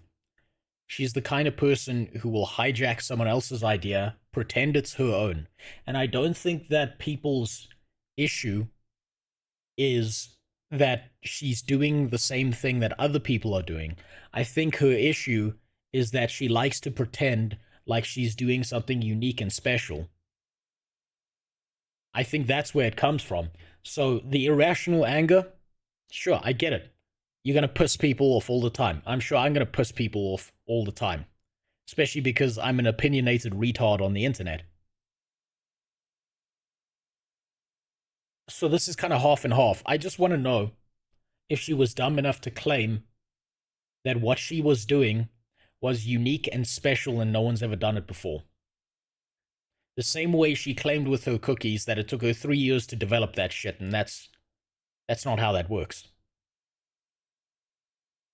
That's all I want to know. it seemed to divide the VTuber community. Some VTubers claimed that she was just cashing in on a trend that smaller creators helped build, but others openly welcomed her into the community, seeing her participation as a good thing. And one VTuber named Sarah... You know what, that's actually brilliant to think about this from like the perspective of viewership. Any of the people, any of the simps who watch her, see this VTuber model, are now involved in the world of VTubing. So even if you dislike this person, it works for nothing but to your benefit to welcome her into the community, because now a bunch of her simps might become a bunch of your simps. And you know for a fact that because this person is leaning into the market of VTubing and is not going to stick it through, doesn't have the staying power, that there's some kind of resyndication or translation of her viewership over to yours. So it's really actually smart to welcome her into the community. Why am I not VTubing, Grishy? Because I'm not smart enough to do it. But we've had some great ideas, Grishy. For male VTubers, we've had some great ideas. Be a space marine from the Black Templars. Be a racist dwarf who just dunks on elves 24/7.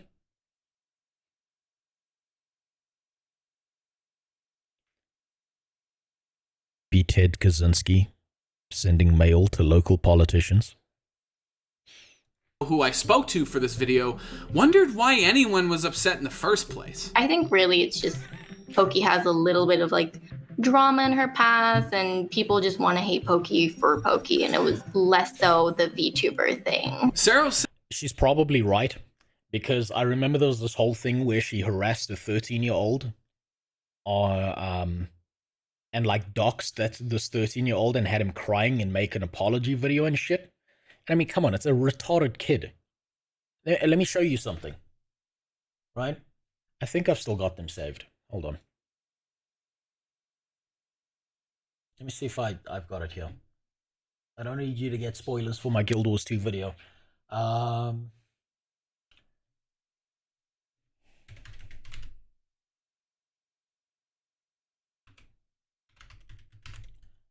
don't know if I've still got them saved. I hope I do.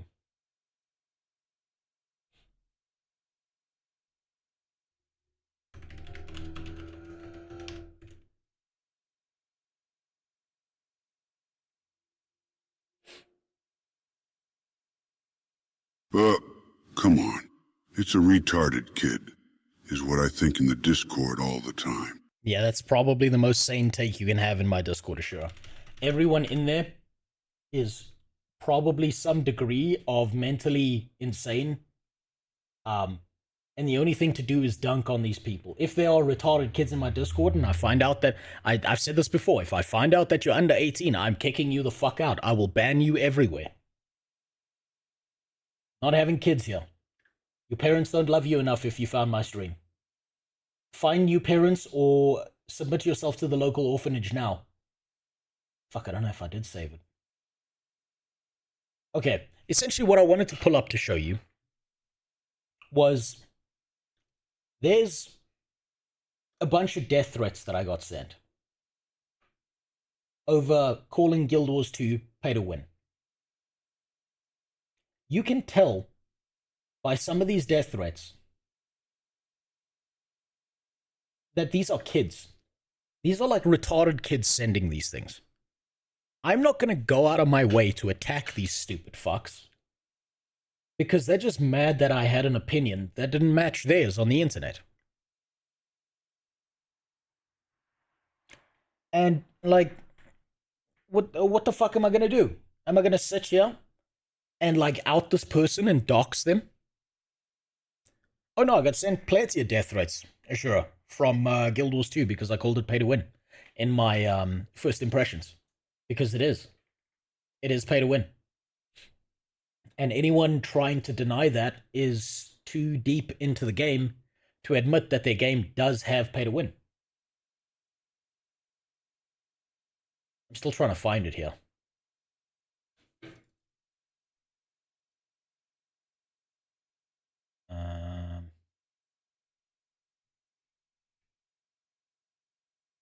Let's see. No. I'm trying to find this without showing you spoilers for the next video that I'm working on. Rose, I am fucking disappointed that you didn't call them guild threats. Missed opportunity. Also, I can get you set up VTubing in like an hour tops. It's not hard. You're on your own for models, though. Yeah, no, I'm not fucking doing that shit. I've got enough on my plate with my job. I don't have time to set up a VTuber model. That shit's not happening. One day when I get fired, because my boss is going to realize that I'm mentally retarded, and when all my imposter syndrome that I live with comes true, then I'll have all the time in the world, and if I'm not homeless, and I have just barely enough money to keep going, I'll make a gigantic VTuber model with gigantic floppy tits for you. That's what I'll do. And then I'll charge you 65k. You literally aid in the video. Hey, I've seen worse, it's not as bad. But everyone was too mad to hear that. Yes, they were. Okay, I'm not going to find it, so I'll just pull it up here, right? I'll just pull it up here so you can see it here, because I can't find where that folder is without accidentally showing you spoilers, right? These threats here, right? These death threats that I got sent. None of these are things I'm going to take seriously. Can you show the death threats without... Yeah, that's what I'm trying to do. Is because I don't want to dox anyone. I don't want to give any emails away. I was looking for the folder I had it in, but I don't know where it is, right? So these were some of them. I think I must have gotten like over 100. And at some point, I just stopped caring. So I just picked out the ones that wouldn't get my, my channel banned if I posted them behind me for a second here. So say Guild Wars 2 again, and I will kill you. I will kill you. I mean, come on. Right? These are just retards on the internet. Out of all of these messages that I received, out of all these death threats that I received, the one that scared me the fucking most out of all of this was if you look over there in the top right corner, right? You just look over there. This motherfucker up here who sent me over a terabyte of char porn. This guy in the top right corner actually scared me. All of the rest of these, fuck you, die in a hole. You hate women and deserve to be wrapped. What the fuck do you mean no one wants to fuck a char? That's the one I'm scared of. That's the one that terrified me. Let's continue. Says that in her experience, this negative response to Pokimane being a VTuber isn't actually accurate to the scene. Most VTubers are actually pretty welcoming and want nothing more than the scene to grow. According to Sero, not only has Pokimane's model been in the works for a while, but she even replaced the artist's computer when it randomly died. Similar to Pokimane using her VTuber model when she just doesn't want to appear on camera, Okay, so that's a nice thing to do. When their PC died, can't be mad at that, right? Even if there's someone you don't like who does a good thing, it's still a good thing, so you gotta kind of separate yourself from that. I still think she's a bad person in a lot of senses, and she acts like a fucking viper. But if she does a nice thing, it's still a nice thing. Gotta admit to that. She paid more for the computer than the fucking model. Yeah, probably. Probably there. Was the char porn char X Asura or char X other race? I didn't look through it, if I'm being 100% honest with you, Nevidia, because I have enough mental illnesses, and I don't need to keep stacking that debuff. But I did open the link, and the first image I saw was of a woman taking a big spiky cat dick and bleeding all over the place, and that's when I decided that this wasn't for me. Did you report the CP to the log? You mean the char porn, not the child porn, I hope. I mean, I know South African police are useless, but it's worth a try, right? I don't think they exist in my country. I don't think they care about images. They're too busy dealing with real child rapists. It's not uncommon for people to use VTubing as a way to take the pressure, or sometimes... If there was, I'm saying this now. If there was anything, if anyone was gonna send me child porn or some shit like that, immediately report it to every fucking body. I will find out where you live. I'm a script kiddie, and I just barely know enough to find out where you live. And I will send your information to your local authorities. And if I don't know how to do it, I've got people I can pay to do that. And I will go out of the way to take any pedophile I find offline, and put them in a prison cell where they belong. Objectifying nature of streaming off of them, while also creating work that they typically wouldn't make. And VTubing has caught on with popular streamers like Lily Pichu, who also just had a model created for her. And then there's... Okay, the hair on that model looked better. I don't know anything about Lily Pichu, but I know the name, and I know enough to know that they're a large streamer.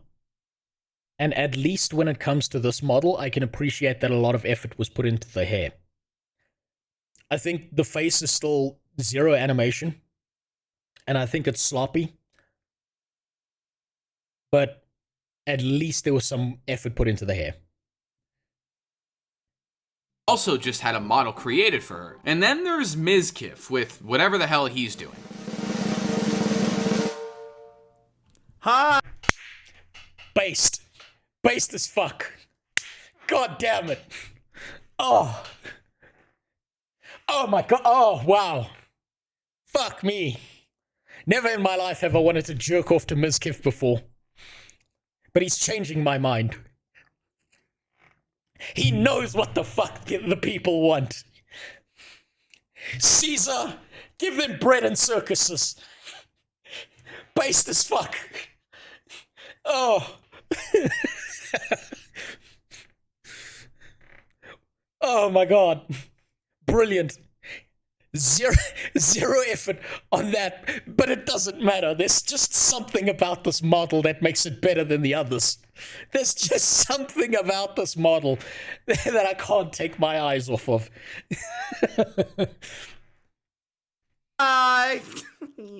But here's the thing, VTubing has existed in one form or another for decades at this point. So let's rewind and explain how the hell we got here. Now, we gotta make a quick stop in 1961, when a technology called speech synthesis was pioneered, which back then was basically a rudimentary form of text-to-speech singing.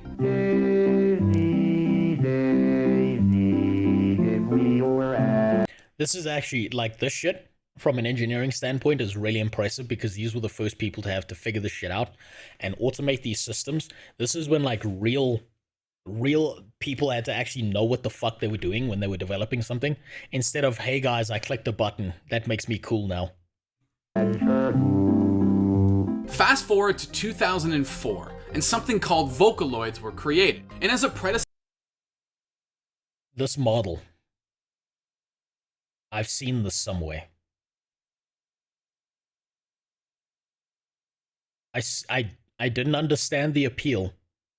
And I thought her name was Vocaloid, not this thing. The whole system is called Vocaloid. Miku? Is that its name? Hakunu Miku. Hakunu Mitsu. Hatsune Miku. Well, now you've given me two names. Which one is it?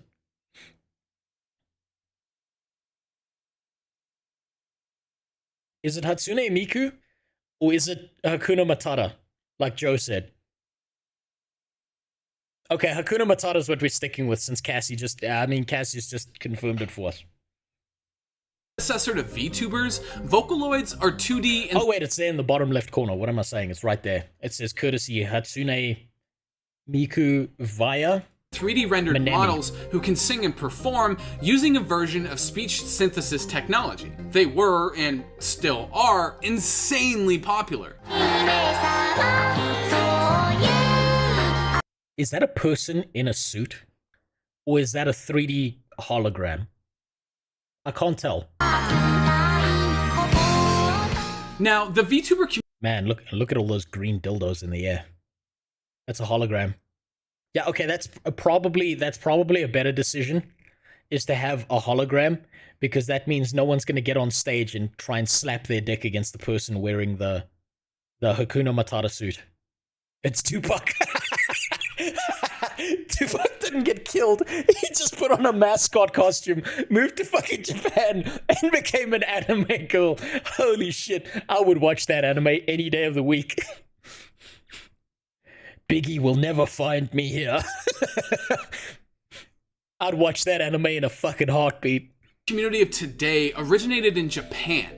And at its core, being a VTuber combines a culture that values anonymity and privacy with emerging technologies. See, in Japan, it's not unusual for musicians or performers to wear masks on stage in order to protect their identity. Even for some perspective on this, I have been to Japan when I was younger, and I was training in judo, and I was going, like, I got a bunch of training permits to go around the world. One of the places I trained was Japan. And I made friends with, whatchamacallit, a old karate sensei there. And he took me around and he showed me a little bit of Kyoto. And it's like a real problem there. Even back in the day, it's like Japanese people get real fucking creepy about certain shit. And it's like real weird and uncomfortable. And this old man was nice enough to like keep me safe. He was nice enough to like explain how it worked. Because I saw shit that I didn't quite understand, and there was some real creepy shit going on. Weeb. No, devilish. I went over there to train judo, right? I went over there because literally I used to do martial arts, and when my country was a little bit less fucked, they'd sponsor people to go to other countries to improve their skills. And like, so I went to like the US twice. I went to certain parts of Europe to train. I went to Germany. I went to France. I went to the UK. I went to Ireland. I went to Japan. Went to certain parts of Asia. Once went to Australia. Some examples of what you saw. Okay, so there's a concept. This was when I was a younger man. This was when I had hair and I wasn't a fat piece of shit. This is when I actually had abs and looked pretty decent. I'm not saying I was like a 10 out of 10. I'm saying like if you're 5'7" and in Japan you're one of the taller men out there, and because I looked like I worked out, because I was a white guy, and because I was like in my teenage years, there are certain Japanese women who will like stalk you. And the word that was used to describe this by the sensei who showed me around Japan and stuff, his name was, his name for it was White Hunter. He said, like, these are, like, really creepy Japanese girls who, like, get really creepy and rapey and shit. Man, the 7-minute video is turning into a 7-hour reaction. Grishi, welcome to my stream. You've been here before. What did you fucking expect? Right? So they are like, and they're super creepy. This is not what you think it is, right? Yeah, it sounds like, oh, there are people who want to fuck you in a different country. That's really cool. It's not like that. It doesn't, it's like really, really fucking like disturbing. And like the guy I was with, the sensei who took me there, he was very nice and he explained this and he said to me, be thankful that you're a guy and not a woman, because this creepy shit that's happening to you is nothing in comparison to what happens to women who get popular in Japan. Like, really fucked up shit happens there. Like, real creepy, rapey corporate shit happens, and it's all, like, swept under the rug because the Japanese system is real fucked up, and they have to keep up this appearance of nothing's going wrong. Right? So Japan is not this idealistic country that everyone thinks it is. It does have its problems, and its legal system is real fucky. But there are women out there, and it's really, really fucking scary. Any Japanese woman like that exist, that like 6'3" guys with brown skin. Unfortunately, Jimmy, the largest majority of people in Japan are like really fucking racist, especially against black people. Some of my black teammates who went over there, they had it 10 times worse than me because they didn't get the creepy stalking Japanese woman. They would like literally, for like the week that we were over there, some of them were called fucking monkey. Like, straight up, just monkey. Like, you know Frieza from Dragon Ball Z and the way he refers to Goku? That's how they fucking spoke to them. They would be like, oh, look, the monkey can do what I tell him to do. Like, on the mat. On the fucking tatame. In the fucking dojo. I'm not kidding. by some of the senseis. They would quite literally call them that. And it wasn't even like they were doing it like, you know, like a fucking 1800s American slave owner who was like, I'm gonna say this word with as much vitriol as possible. They were just saying it casually, like, oh, well, no, that's what we call black people. We just call all black people monkeys. That's normal, right? That's the way they had it. And it's no different if you're white or if you're any other kind of person. You're kind of a second-class citizen. But black people get it real fucking harsh.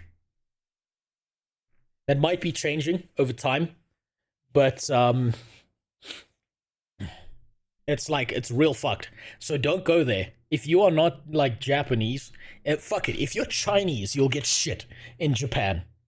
You'll get a pass for being Asian, but you will get more shit. And it's like a graded scale where if you're Asian but you're not Japanese, you're treated better than if you're white. And if you're white, you get treated better than if you're black.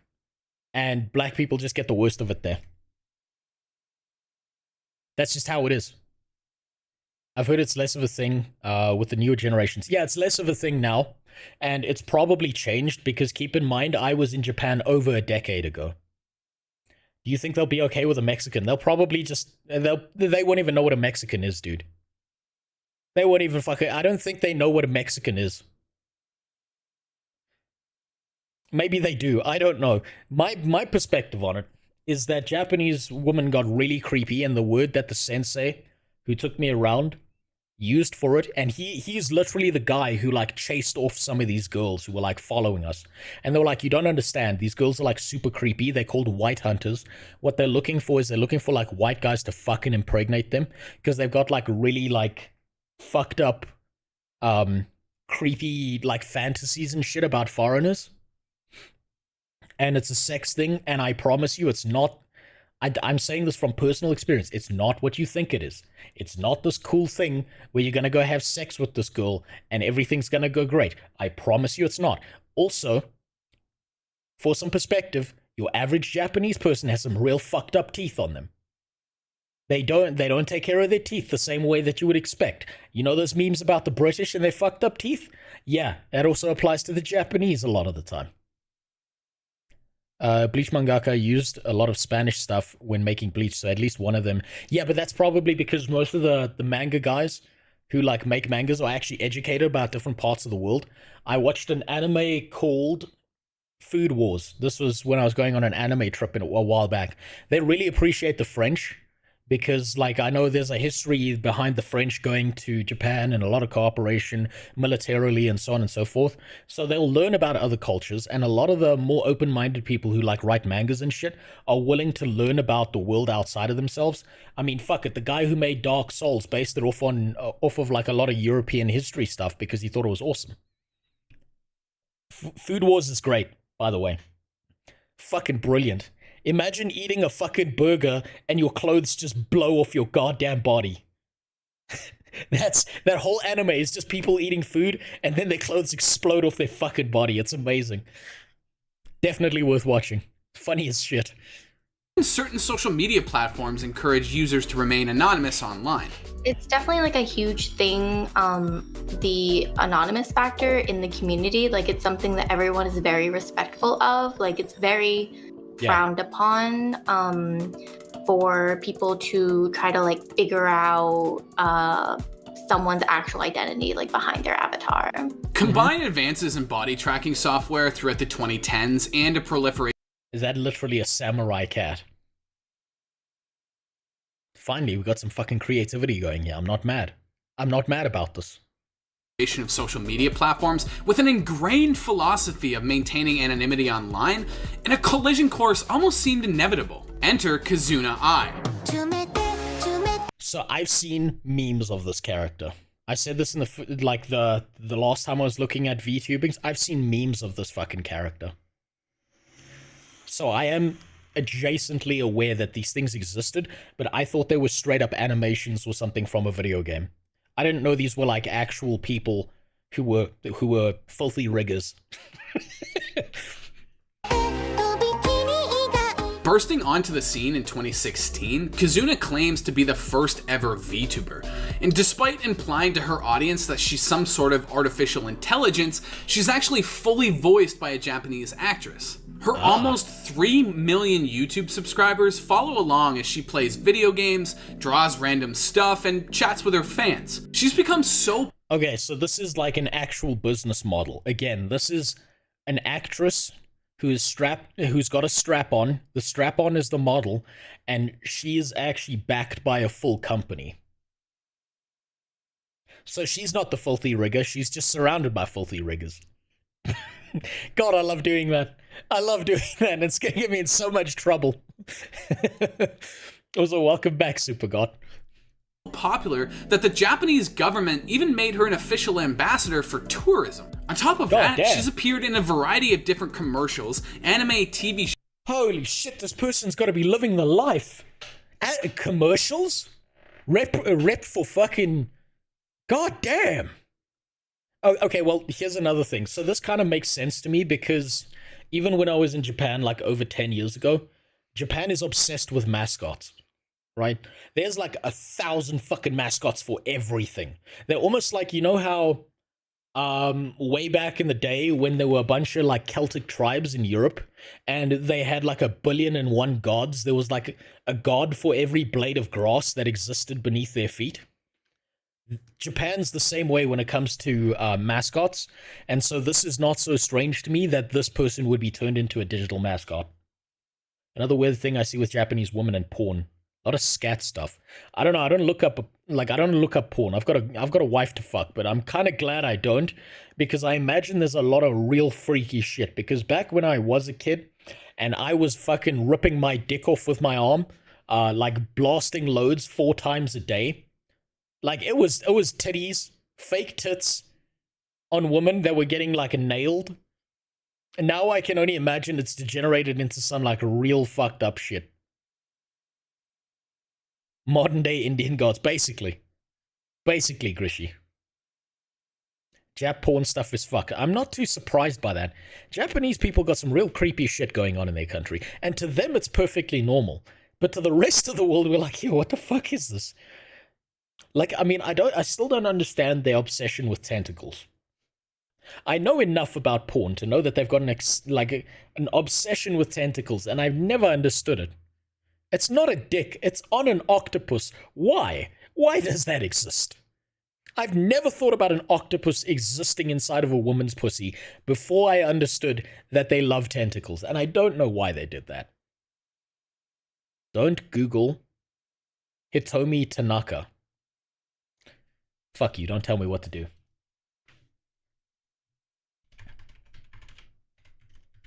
This is gonna be a naked VTuber, isn't it?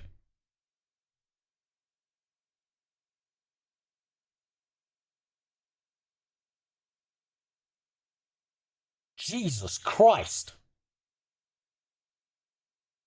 Those are the fucking biggest tits I've ever seen in my life. What the hell?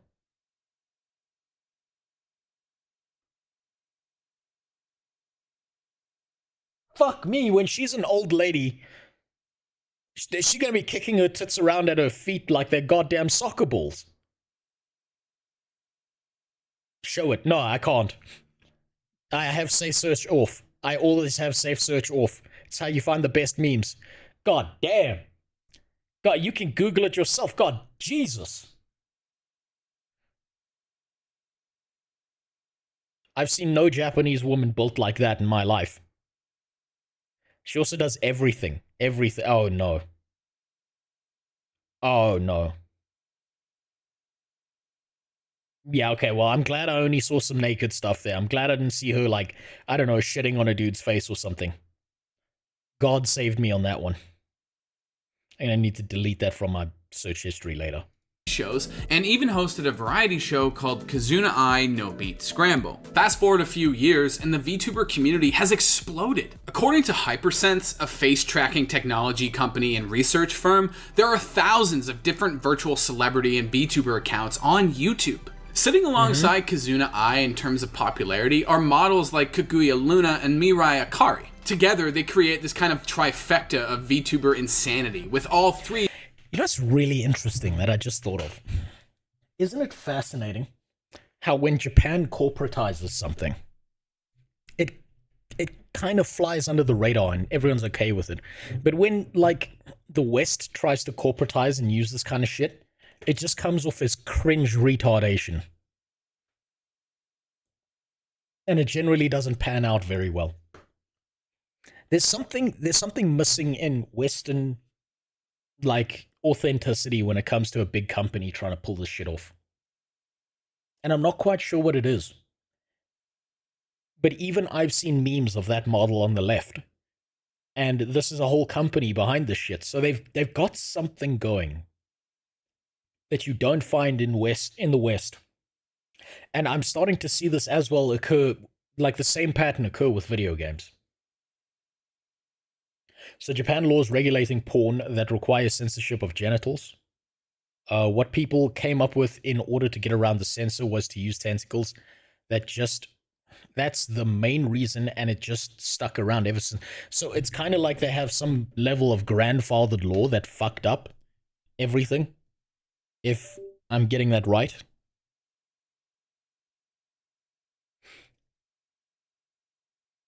Also, I just need to make sure quickly that my multi-chat didn't die.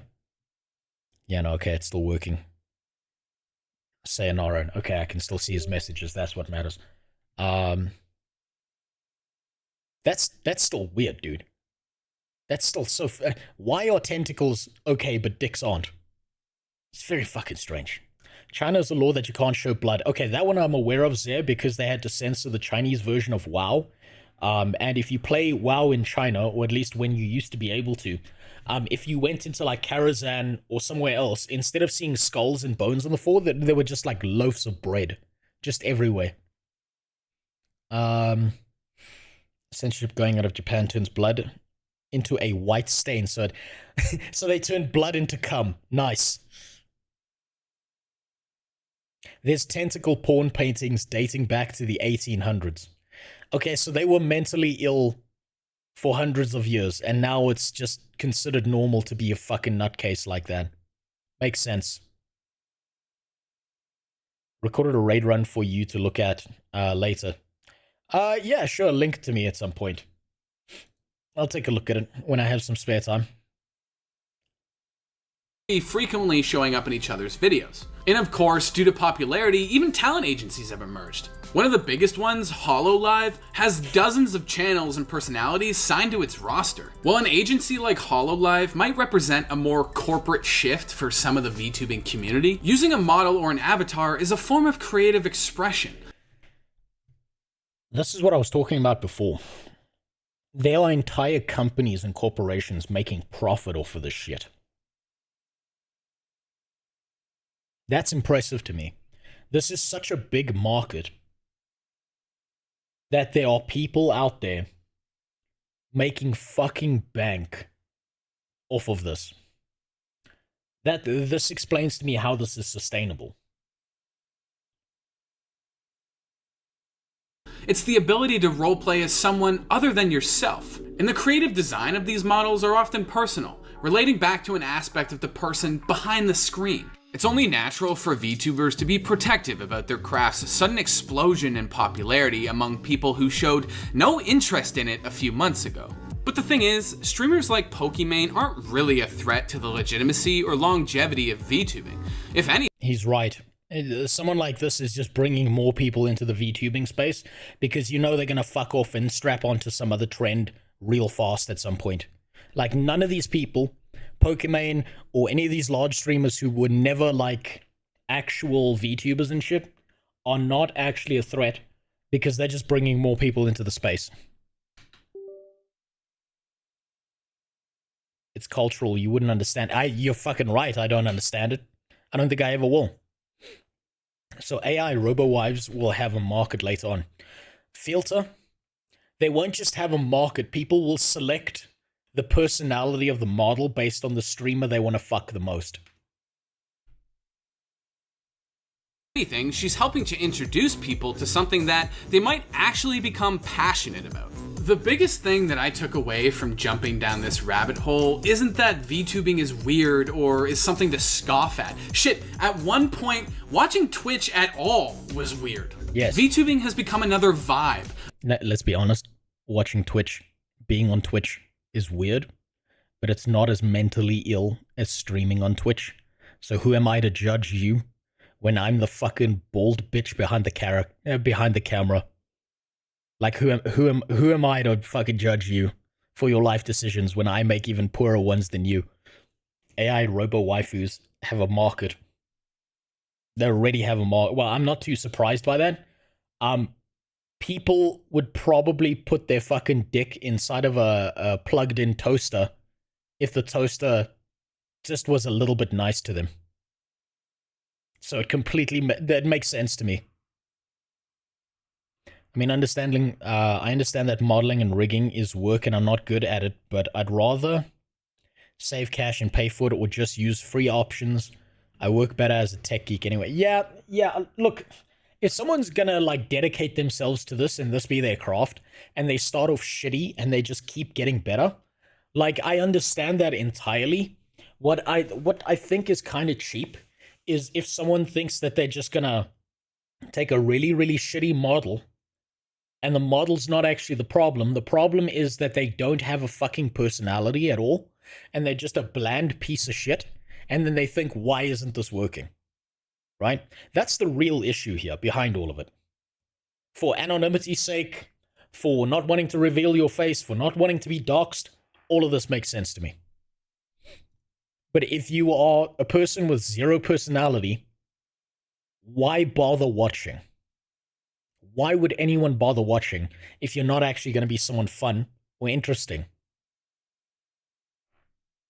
Another opportunity to feel comfortable. And ultimately, it's another community for people to enjoy being a part of. And even though I discovered that the world of VTubing is actually really cool. Man, why are there so many wheelchairs? Why are there so many wheelchair references? God damn it. Are all VTubers disabled or something? I'm just noticing a pattern here. Cool. At the end of the day, I've decided it's just not for me. Alex, what the f? Oh man, okay, now that's really the worst model. Now I can see why male VTubers are failing. That shit looks terrible.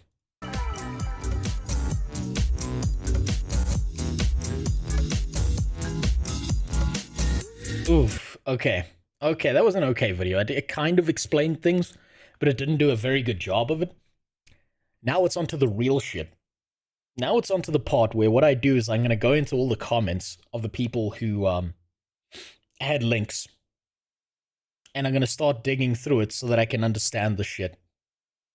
There's a low-budget version of VTubing called PNG tubing. Yes, I know about that because Soulman does that. He uses the cartoon meme Doge.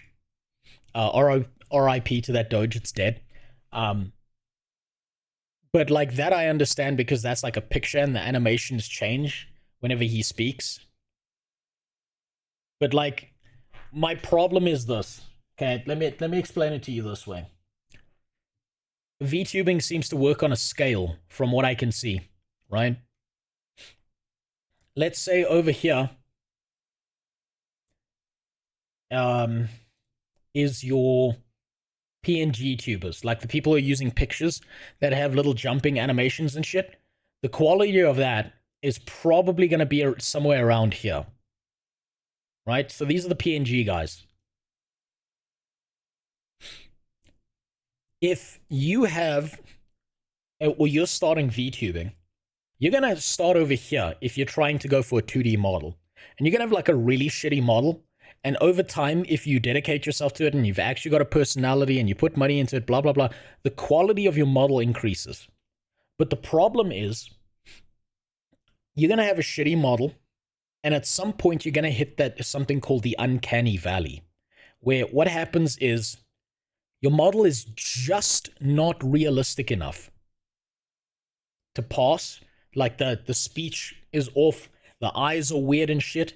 And this seems to be where like those VTuber models for Pokemon and shit sit, where it's there in the uncanny valley, and I feel like I'm under a threat of some kind of some kind of level of existential dread where I need to worry about this thing because my caveman brain tells me this is a predator pretending to be a human being and it might try and kill me, so I need to worry about it.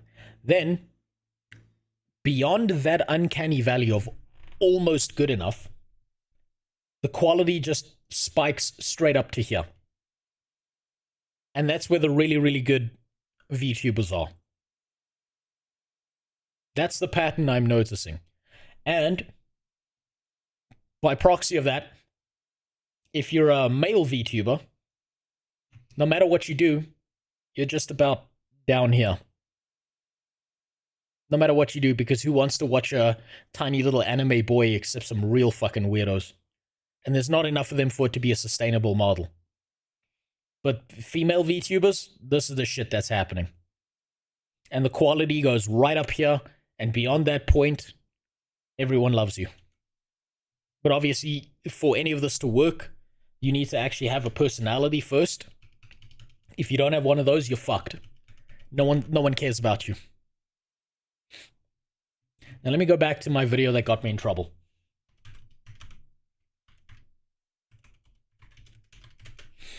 And let's see, I did see that there were some links on the video, and it might have been on this video, or it might have been on the short, and I'm not quite sure which one it is. Where is it? There we go. So maybe... Now we're 25 levels deep. Maybe I can figure out more of this shit from here. So there's no links here. These are not the ones that are going to help. Jimmy's got a video. I'll keep that open on a second tab. I wanted to see if anyone had anything specific about whatchamacallit. About Iron Mouse specifically. So we had one of these links. So turns out, got this wrong as well. The Immune Deficiency Foundation is an actual place, not the Israeli Defense Force. That's not the one that Iron Mouse joined. Was the IDF, not the IDF. So the bad riggers are tingling the danger instincts in your brain. Absolutely, Tobias. Like, they put you in this weird uncanny valley, and it's like an actual thing. Is the more human something becomes or approaches the threshold of being human, the more it sets off some kind of strange danger sense that you're around a predator in your head psychologically. Right? This is like an actual psychological phenomenon. Here, I'll show you. This is a thing we've realized as humans. What makes this weird to me, what makes this terrifying to me, right? And this is something we realized when we were building robots, right? If we go from something that's got no human likeness, we enjoy it more up to a point when we've got a cute little robot. Then something hits the creepy zone where you feel like something is a threat to your existence. Something is out there to fucking kill you. I don't know why this exists in human psychology. But to me, what scares me is that this reveals that there may be some kind of predator that existed in the past that looked sort of human, but not human enough, that our instincts automatically set it off as this thing is dangerous. Right? Because why do we have that evolutionary feature in our minds where hitting the uncanny valley makes us feel incredibly fucking uncomfortable with things? But then just after that, as it approaches human, people actually like it. Why does that valley exist?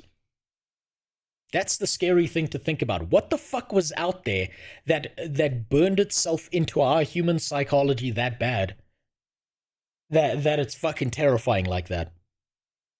Those predators still exist. Recall the Entropia guy. Fair point. So we'll go through the links that I find in the comments. And then I'll go through the links that Jimmy got me so that I can actually understand this shit. Is there any links here? No. I thought there were more. I'll check my Discord as well. I know there were some in the Discord. Let's see. None here. Oh, by the way, I've realized something really fucking stupid that YouTube does with comments. Sometimes when you leave a comment and you don't click the sort by new, you won't see the comment ever. It'll never show you the comment. Which I think is the dumbest shit ever. I don't know who implemented that feature, but they need to get fired or at least spanked with a spatula 25 times in front of everyone. All I know is that they're using custom that they never shared, and I bet these big VTubing companies would fucking pay mad fucking money to get their hands with the shit. Yeah, probably. And you know what would be a genius business decision is if you make a custom rig, you're a custom rigger, and when you're done rigging your way through VTubing and you don't care about VTubing anymore, then you sell the tech to one of these big companies. That would be brilliant. You make bank as you cash out. I think it goes more in the direction of seeing a psychopath who can't perfectly mimic emotion. It might be, Tobias. It might be like those human beings who don't actually really have emotion, but they simulate it, and so that sets off like warning bells in your head. And you can tell that certain people are broken, like me, because I dated one of those for 5 years. And so the problem is, some of us are broken because that makes us horny. That makes us bad people. My theory is that it's to protect against another extremely predatory humans with things like severe violent variants of antisocial personality disorder. Yeah, that's probably more true than there's some creepy thing. 1 hour video. This is going to be a 24-hour stream. It is, Joe. Undiagnosed featuring Iron Mouse. So I'm not going to watch this whole thing. This seems to be a podcast. Okay, this is not worth watching to me. The Israeli Defense Force is not getting me today. We'll skip that one. I'm not watching an hour of someone just fucking talking. I'll watch that offline. That's not valuable to watch online. That'll be boring as fuck.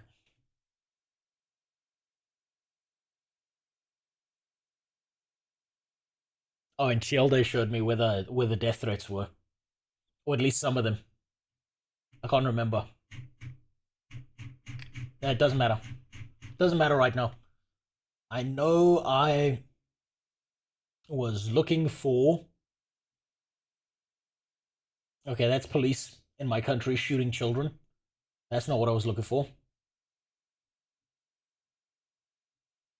I asked for links here. Okay, we got some of the recent drama, apparently. Is this a... Hey, what's up?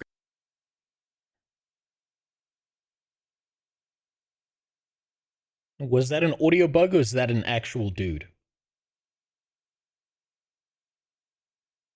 You don't need to watch the whole thing, just skip to the middle or something. I just wanted you to look at the rigging and tracking of movement. You want me to look at some riggers? I'll look at some oiled up riggers now, don't worry.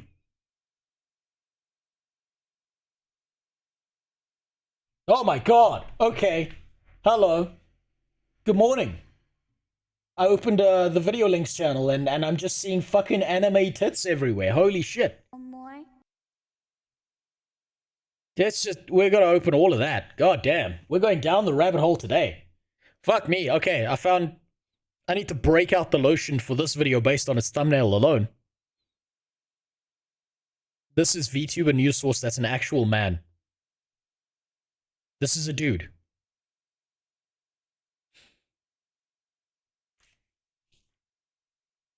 I don't know whether he's a genius or whether he's just fucking nuts.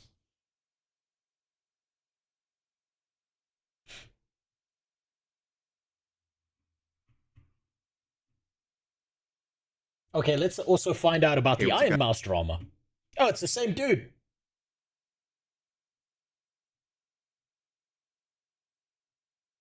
Okay. Okay, that's the links we've got. So we'll start working our way through these so I can understand the shit.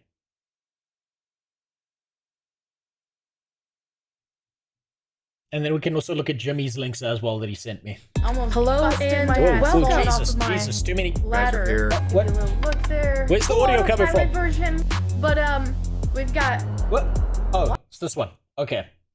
AI gives you a tour of your virtual apartment. Okay. These are the videos we have set out for the fucking VTuber rabbit hole. Now I can start to understand this space. I can see how far this tech has gone. This looks like shitty cyberpunk. So we'll start here.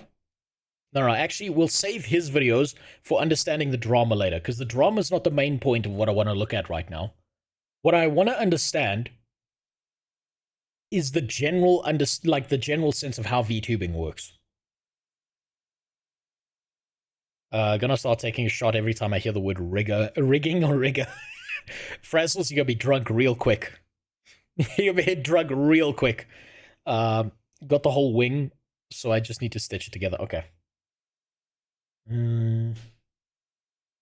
Channel 5. So this is the VTuber news source. This is the newsman. This is Moist Critical if he was more mentally ill than he currently is. I understand now.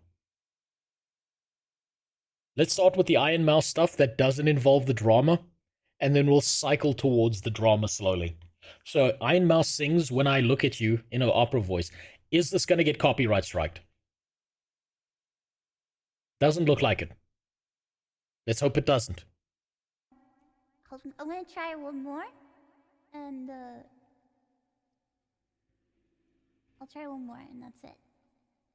God, just okay. Look at the animation detail on like these things moving in their hair and the slight manipulations of movements happening on the character versus that Pokemon model. This is actually fucking bananas. I suppose if you're stuck in bed all day and you can't move and this is all you focus on, of course you're going to be fucking exceptional at it. This might be the last song, maybe. It is real impressive that you can do this after going to the gym, Devilis. I agree with you.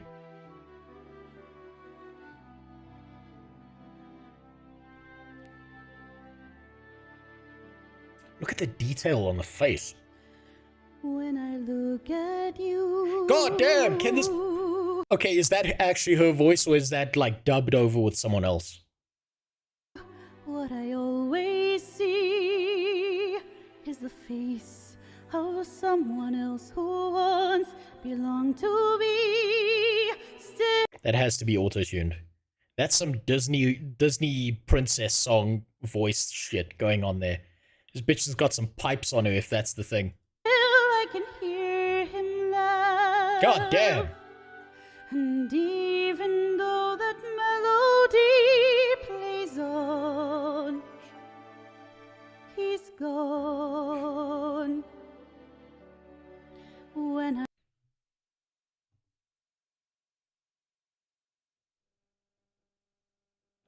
Typical riggers dominating the music space like that. look at you.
Okay, so first, that woman started as an operatic singer before her immune system went from bad to worse.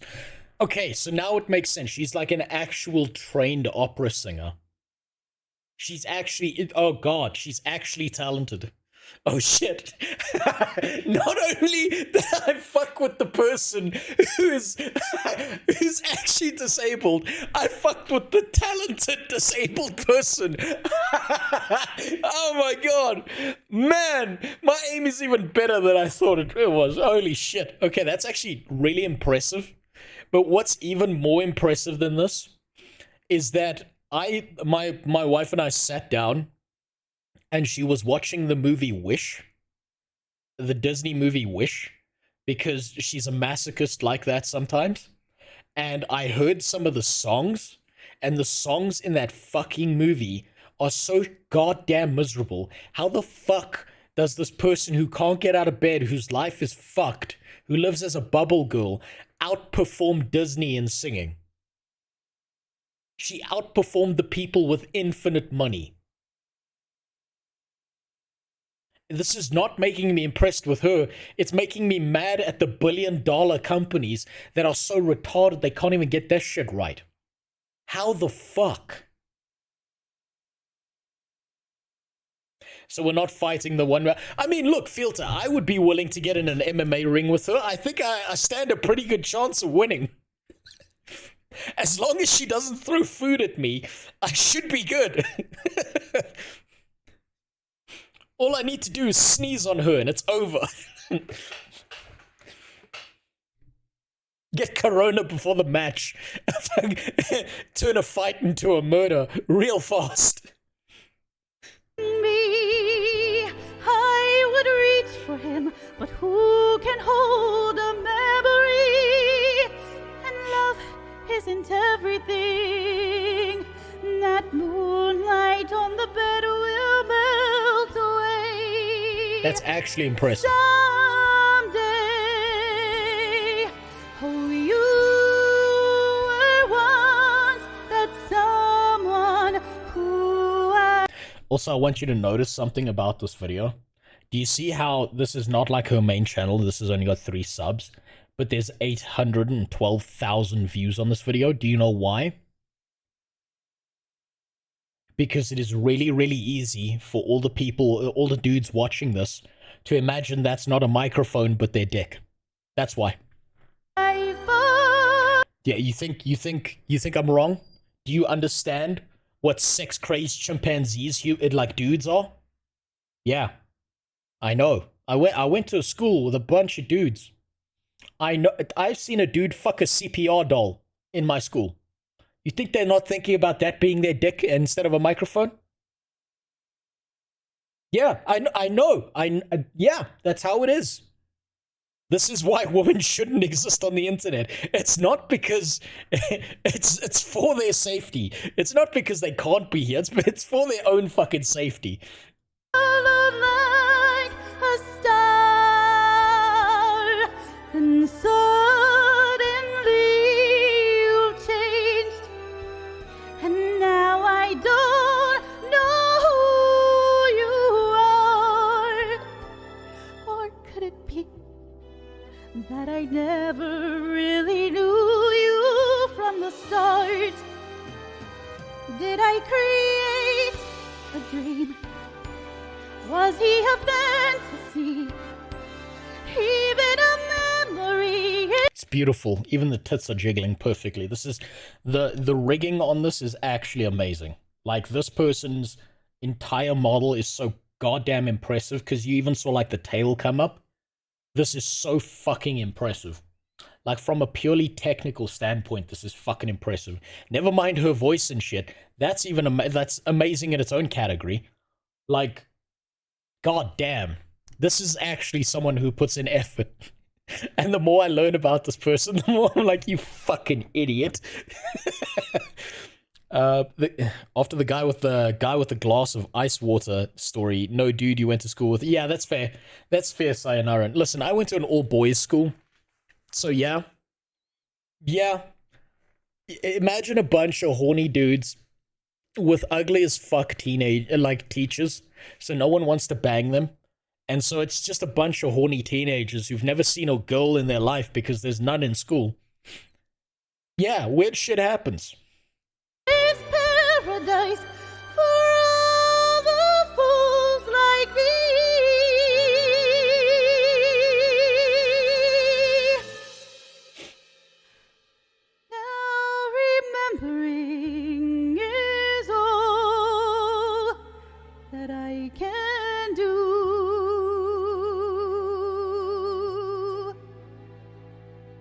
because I miss him so.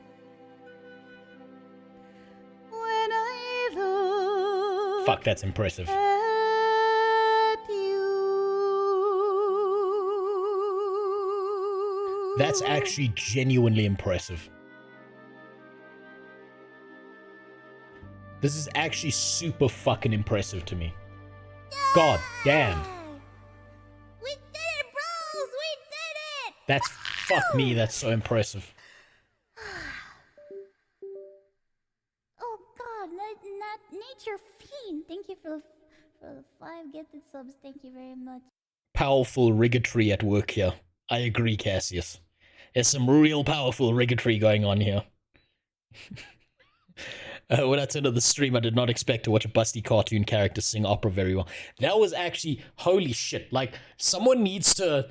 If her career wasn't being a VTuber online that people wanted to drench in semen, she would probably still be able to be an exceptional opera singer if they could just build, like, a glass case that they wheel around to different opera theaters for her to sing at.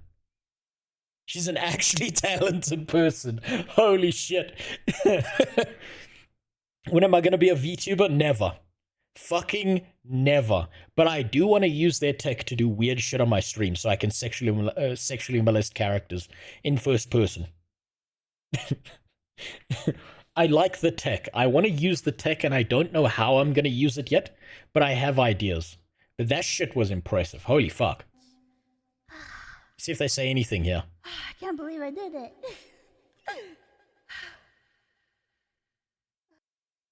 I wonder, you know what, because she actually suffers from the genetic version of AIDS, where her immune system just doesn't work, do you think that after doing something like that, like singing that song, do you think it actually just takes it out of that person? Now they're fucked for the rest of the day. I really wonder that. I wonder if it, like, destroys their energy levels doing something like that. I don't know, I'm not talented, so I wouldn't know. I can ask my GF. Super God.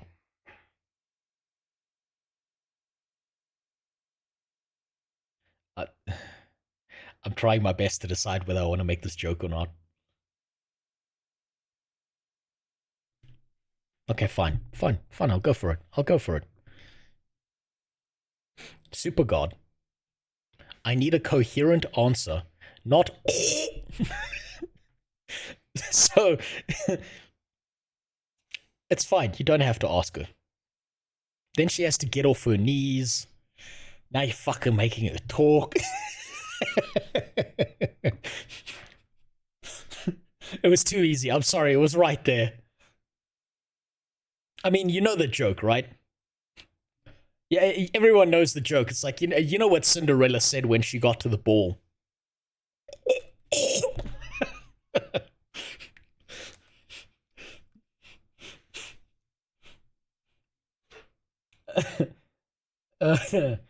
Might have a higher exertion than normal person, but I think it doesn't affect much.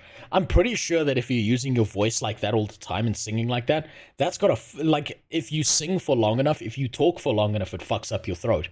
So imagine singing like that, and then you have to rehearse and get it perfect and hit all the notes.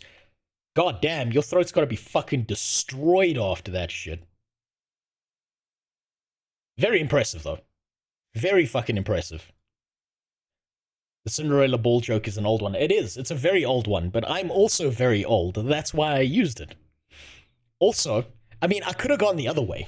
I really could have gone the other way if you wanted, Doverin. I could have gone down the path of, Super God, I don't understand why you would ask your washing machine whether it's gonna, like, it's not gonna give you good advice. Why would you do that? I could have gone down that path if you wanted.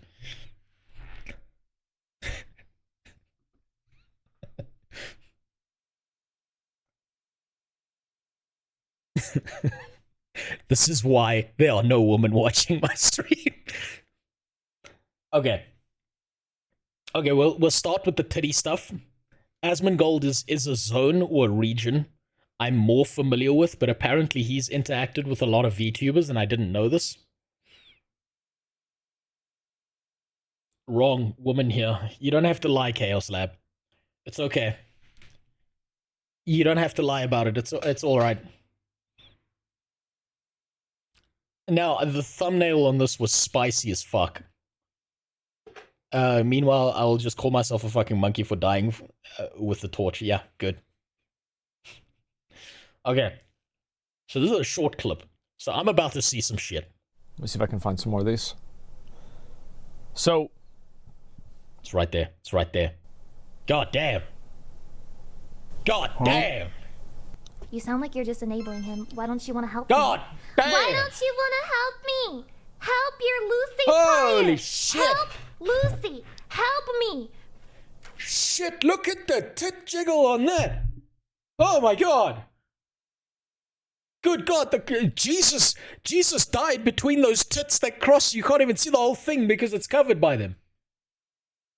Good lord. Okay, now I understand why VTubing so popular. This is all I needed to see. Now I understand VTubing. This is a brilliant technical decision by the streamer, by the way, to put all the detail and shading into the tits instead of the face. That's top tier thinking. They know that there are more dudes on the internet than there are women. Fucking brilliant. I'm trying so hard not to curse right now, dude. I'm like swallowing my spit. What the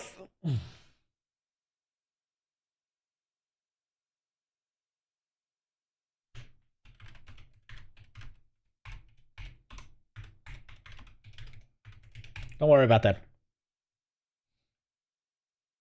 And stuff. It's impossible out here. So hard. God so hard damn. being me sometimes, man. You just gotta hold in your. I fully appreciate you getting sponsors as long as it's not raid. For reference. That's really funny that you mentioned that because I was just talking to some other people who have done sponsors in the past. I understand now that VTubing doesn't stand for virtual tubing. It stands for vagina tubing. I get it now. It's making so much sense. Jesus would volunteer to be nailed on that cross. You're not wrong, Joe. Jesus comes back and he's supposed to save humanity, and instead he just gets trapped in staring at VTuber titties. God's like, yo, Big J, what's happening, man? You were supposed to redeem humanity. He's like, God, you gotta see some of the shit these people have come up with. It's fucking wild. In my day, there were goats in a field and fucking tax collectors. These motherfuckers, you won't believe what they've done. You may have made them in your image, but they made something else in their image. By the way, are you aware of the VTuber that found a social justice DEI rabbit hole because of soup? No. I have no idea what the fuck you're on about, one. There's a girl game as Reddit with actual girls. No. No, those are just hairy truckers pretending to be girls. I know because I pretended to be a girl when I was playing Ion, and it worked out really fucking well. People donated gear to me all the time, and all I had to do was act really shy. It was super awesome. It was the easiest experience I ever had. It took me and my buddy like a solid 8 hours of character creation to make the hottest fucking chicks we could in Ion at the time, and let me tell you, it worked out real well. Oh man, it was the easiest game. It was the easiest MMO I'd ever played in my life. We just got donated shit all the time. And they were just like, yeah, well, we God don't do damn. raid sponsors. God fucking damn. Look at they even got the bulge, like the flesh bulge on the strap. Oh my god. Good lord. Now, I'm not going to jack off to 2D cartoons because I'm too old for that shit. But I know that if I was a younger man, if I was in my early 20s or teenage years, all I'm saying is this is the kind of shit that would make me fail school real fast. Because, you know, fuck that. And I'm like, Jesus Christ, stop emailing me! He's in love. Asmongold's found his new girlfriend. Did you see that look on his face? He's in love. And I can't even be mad at him. This man is full mast right now. This man is erect. Man, the camera cuts off above the waist for a fucking reason. If you could see Asmon's desk right now, it would be fucking vibrating based on that facial experience. Asmon has a VTuber daughter. What the fuck is that? You gotta link me that shit, because that made no sense. I've raided with her, toxic as fuck. She plays MMOs. Exceptional. So we know that's not a real woman. That's definitely a man with a voice changer. That's what you've told me, Lazel. Casey or something. I'll look it up. Final Fantasy. Okay, it might be a woman. That's fair. Of the MMOs that exist, the only actual real woman that you'll find are probably in Guild Wars 2 and Final Fantasy. That makes sense. No, that checks out. I thought you were going to say WoW or something.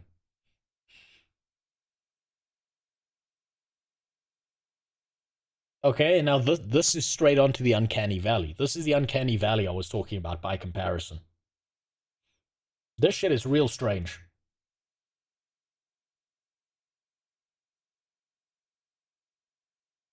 Are you aware of how several larger companies started to pull out of the DEI stuff recently? Yes. Okay, so the whole DEI thing is just a tacit admission by these companies that they don't give a fuck about any of these social issues. They were in it for the profit because they thought it was profitable. Now that they've realized it's not profitable, they'll listen. Companies don't give a fuck about morals. They don't give a shit about you. They don't give a shit about your morals. They don't care about any of your social causes. If it would make the CEO of Blizzard $2 million tomorrow, he would cut the fucking head off of a gay dude with a goddamn handsaw in front of everyone and post the video online to YouTube if it would make him $2 million. Right? Companies do not give a fuck about any of your social issues. They don't care. It's about money. It's always been about money. The DEI shit is because there's an investor's number that matches with it. So if you've got a high DEI number, you are more likely to get investment from these big fucking companies that are trying to pretend that they care about anything. Just to clear that up in case you were confused at any point in time. Never trust companies to hold your best interest at heart. They give a fuck about their profit. That's it. If you look closer, they aren't actually pulling out. The stuff was reported on half a year ago before they just made. They're pretending to pull out. If they're not actually pulling out, then they're pretending to pull out because it means they want to keep the DEI score. That gets them better investments, but they know that on the front end, people fucking hate it. So they'll pretend to do things and then do the exact opposite. That's nothing new. Popped over to Zach and said you are watching one of his vids. Chaos, I don't know why you would do that. I'm a literal nobody. Right? There's no fucking reason he would ever come in here. But I'll look up the Casey stuff. Because I don't understand what you mean when you say Asmongold's daughter. I did see a comment on that on one of my videos, so I do need to look that up. I'll check out this creepy shit later. Because I don't think this is VTubing. This seems more like... I don't know, this is like Second Life with better graphics. This is the same thing. This is Second Life with better graphics. So I'll look at that last, because that seems the least relevant to actual VTubing shit. So yeah, some context. Oh, okay, I'm not going to read that out loud. I'm not going to reveal personal information. I nearly fucked up there, Chaos Lab. I nearly fucked up there. But I'm not going to reveal personal information about people. You fucking lucky. You gotta be careful, Chaos. You gotta be real fucking careful because I'm retarded, so I read out loud all the time. You are so goddamn lucky that I was reading 1 second ahead of what I was thinking. God damn it, you are goddamn. Fuck me. Hold on. Currently searching for that video, but Kirsch was the first one to actually start noticing and putting it out there. Struck damn gold. Everything you estimated is true. Please let me post the link. Thank you for the bits, Rabenstein. I promise you, you don't have to do that. You've just given me a higher tax implication, and you've taken me one step closer to this being my future. So thank you very much. I now have to worry about this a little bit more because you gave me bits. You goddamn bastard. You're trying to make this my future, aren't you? I don't want to meet Big Buthelezi in prison. Stop giving me money. I don't know how to do taxes. Please. God damn it. I would rather be poor than have to do taxes. I don't want to pay the legalized extortion. But let me look up this whole fucking Asmongold's daughter shit, because now this is like, this is setting off a thing in my, oh fuck you, god damn it, Cassius. How do I turn off bits? You fucking bastards. Fuck your taxes. Yeah, then if I say fuck my taxes, then my taxes say fuck me. I don't want to go to prison. I'm in a country that's majority black. Do you know how big the dicks are down here, Cassius? These fucking schlongs look like goddamn legs. People walking around here like the average dude is a fucking tripod. I don't want to go to prison. I will be someone's girlfriend. I don't want that to happen. A shower with liquid soap. That's not better. That makes it worse because that's just lubrication. That just makes it easier for them. God damn it. You motherfucker. Okay. Fair enough, the link skip. Stop fucking, you motherfucker, Ravenstein. Do you know how much harder it is to deal with bits now? Especially because I'm in a third world country. Now I need to actually sit down and do fucking calculations because of you. I haven't even built an Excel spreadsheet to deal with my taxes. I've been doing them by hand. I shouldn't admit that as an engineer, but fuck. Why? Skip like 20 minutes in, don't care. That's a 10k avatar with a dozen viewers. Hey, there we go. Hey, I don't know what it is. I already like the stream. Man, there's something impressive about the stream. I don't know what it is. I can't put my finger on it, but this is a really well-designed stream.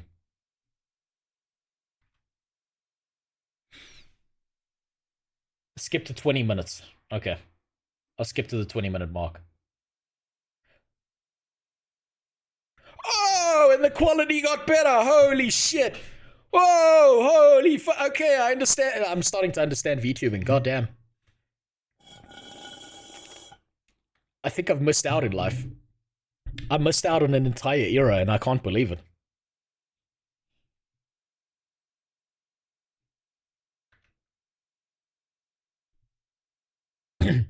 Sorry, I don't know why the stream skipped there for a second. Never mind. Let's see what the fuck this is. Where's my armor? Where's your armor? Okay, I don't. You don't need armor today. Lufa! Listen to how shitty the fucking mic is. The mic is so fucking bad. It doesn't matter. It doesn't matter at all.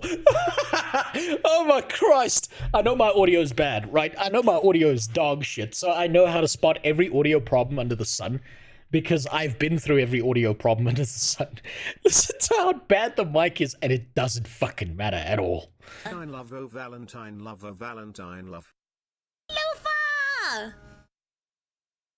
You need I need Rose to stream for a week with an eye track. Nick, you will not be surprised, okay? Let me tell you. Okay, yeah, I'll tell you a personal story, right? And I might get in trouble for this later, but who gives a fuck at this point? I mean, I'm in a wheelchair.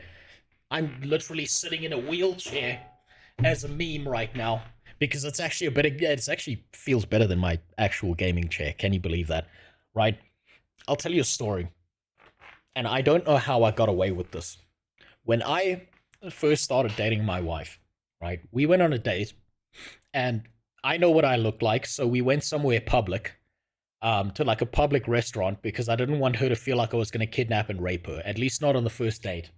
That would be very disappointing. You've got to get them. You got to instill some trust first before you roofie them. It's the build-up that makes it great, not just the act.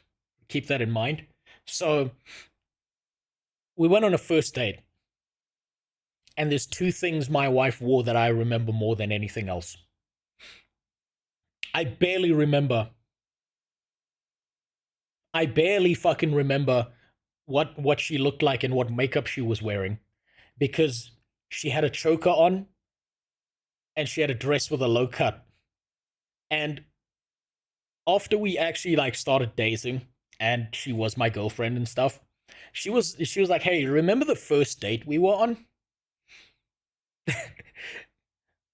Do you want to explain yourself?" And she didn't have to explain, like, say anything further. I was like, I know exactly what she was talking about, because when we sat down at that cafe and we were like having a meal, I found out that going out for breakfast coffee is much better than dinner for a first date. Yes. My GF said it made her feel 100 safer. Yes, you go out in public, you go out into like a space with a bunch of people. It makes them relax and drop their guard. That way, when you do bonk them over the head with a stick and put them in your boot, they never see it coming. But aside from that, she was like, "Do you want to explain yourself?" She didn't have to say anything further. I'm like, "Look, what do you want me to say?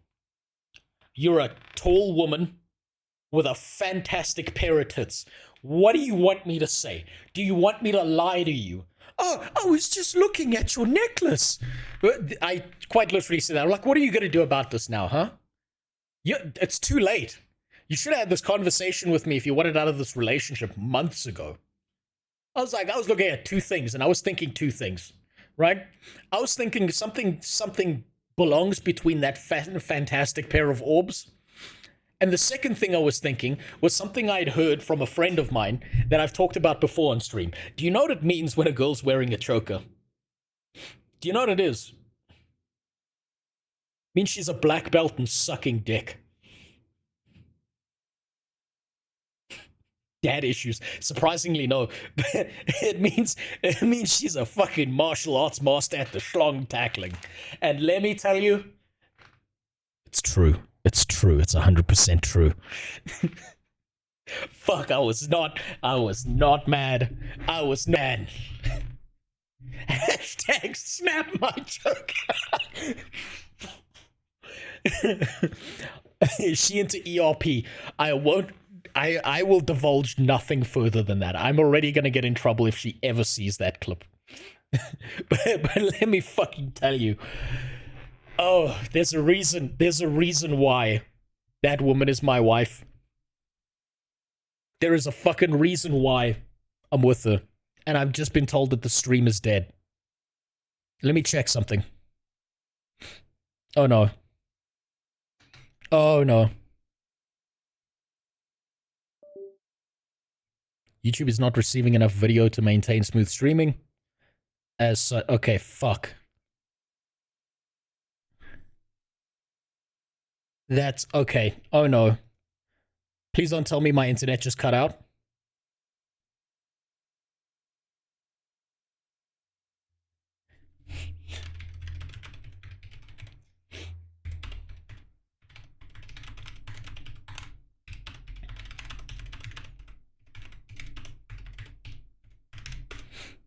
Oh no. Hold on. Okay. We might be back.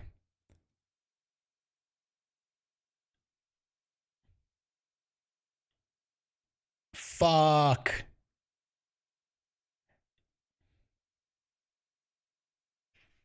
Well, I'm not banned.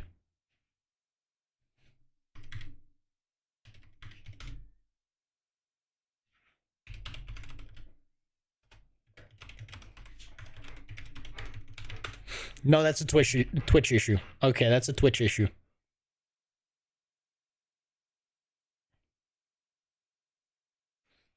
It appears to be live again, but I'm not sure. Hold on. My wife just fucking woke up.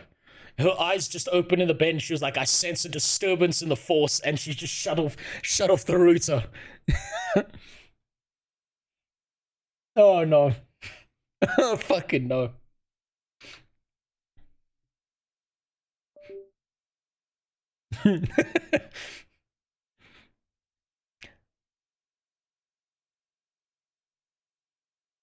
Okay, it seems to be working again. I seem to have some degree of connection. Stream is lagging pretty hardcore. Okay, you might want to refresh a few times. What I do on the back end of my stream is I actually monitor Twitch's servers because it's the only way for me to do this. To see what the fuck is going on, to figure out whether this is a me problem or whether this looks like a Twitch problem.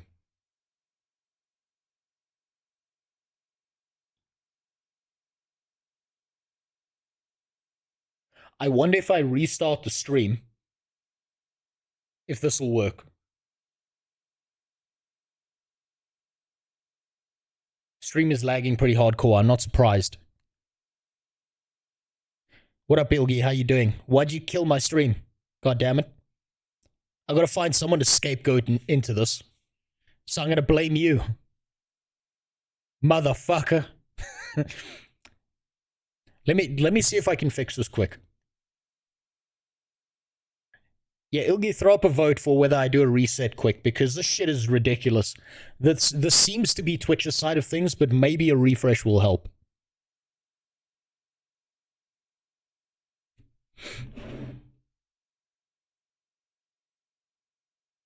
It's the Iron Mouse tribe. They're outside cutting his lines.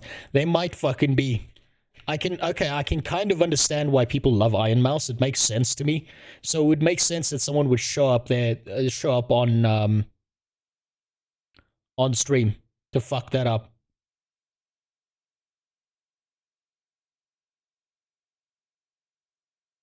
And now Twitch is telling me that my tax information is expired. Almost like it's a threat. Thank you, Twitch. Brilliant. Amazing. Funny thing is, I was just about to call about potentially producing a stream. Wait, what do you mean? Producing a stream? Like a stream of urine from your dick?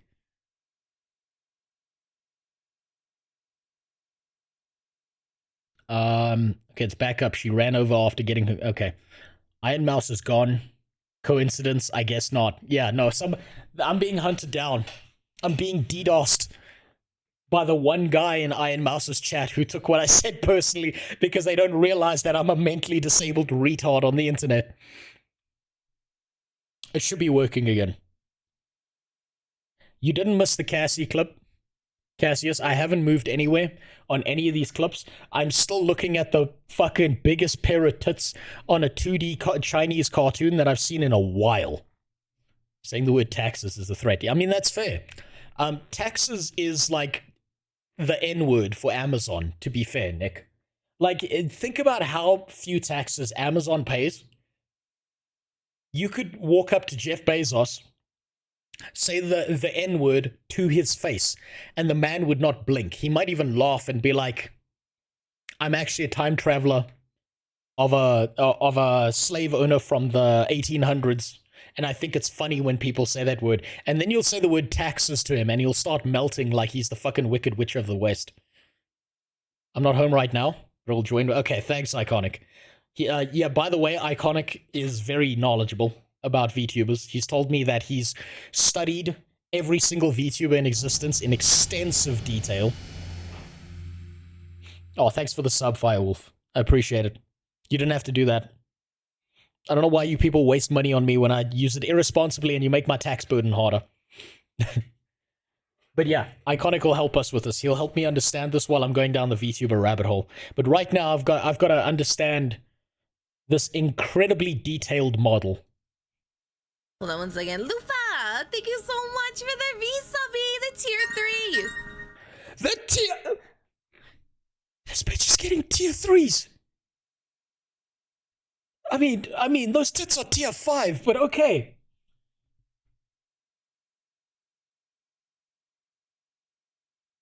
The audio's incredible.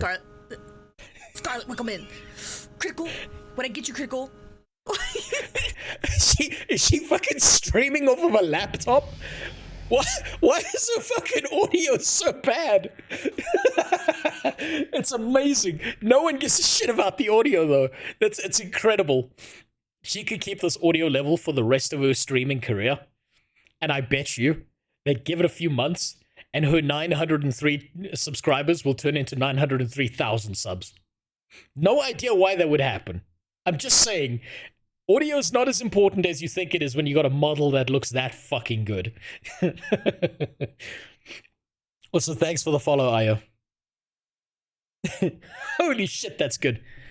She spent all her money on the model. She doesn't have a couple dollars for a microphone. I bet she fucking doesn't. Apparently, these models are like 10k or more. So yeah, that makes sense.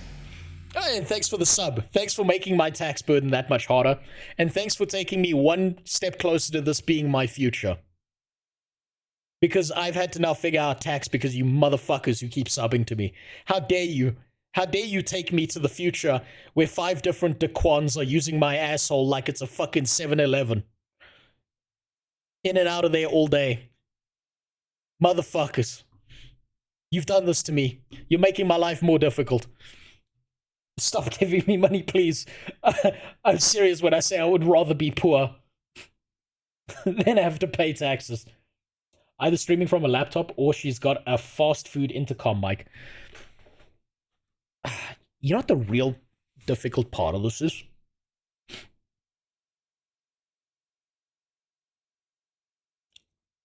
This might actually be an attractive person behind this model, but you will never know. This might be a 90-year-old grandmother. This might be a fat hairy trucker. But you're not thinking about that because the monkey brain back here is just processing the fattest pair of tits you've ever seen. The chimpanzee in the back of your head that actually rules every single decision you make has made decisions for you. That's just how it is. I moved over from Twitch, to Twitch from YouTube specifically so I could sub to you and fuck you, dude. You bastard. You motherfucker. Have you seen the Guild Wars 2 streamer embedding drama that's sort of making the rounds in the... I haven't in a video. I haven't seen any of it. I'll take a look at this after I'm down this VTuber rabbit hole, because all these rabbit holes in VTubing are starting to look real fucking good. I swear to God, if I was a younger man, I would have repetitive strange injuries in my right arm. My dick would have like little to no skin on it left. I would be aiming for erectile dysfunction at 27 at this point. God damn. You stinky. Thank you so much for that figure. Thank you. You didn't have to do that, Lufa. Thank you so much for the tier 3. You guys are being so nice to me. Oh my gosh. Thank you. Yeah, they're being nice to you. I wonder why. Thank you. Thank you. Look at the jiggle. The jiggle is so impressive to me. Okay, remove the fucking monkey brain of this. The jiggle is so impressive because think how much work you have to do to get the jiggle to not be weird. Think about how impressive it is that the mildest movement makes those tits fly like a Boeing 747 taking off from your local airport. Man, that's so impressive.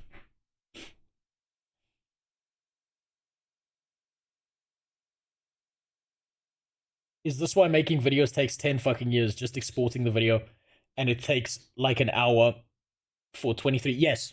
Well, it's not just that, it's just high editing and stuff, and I do weird shit for my videos, like I said, like I showed, that 3D printed Guild Wars 2 model. And remember, I had to build that model from scratch by reverse engineering it using pictures, because it's almost impossible for me to get a hold of the actual models using data mining.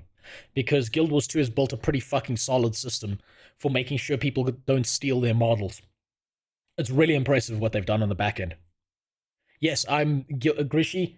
Joe got this earlier. I've made a note. I need to gift a sub to Joe so that he gets no ads next month, because he guessed based on a part of a 3D model that I'm currently printing out, that I'm 3D printing out a life-sized, fully life-sized flamethrower from Guild Wars 2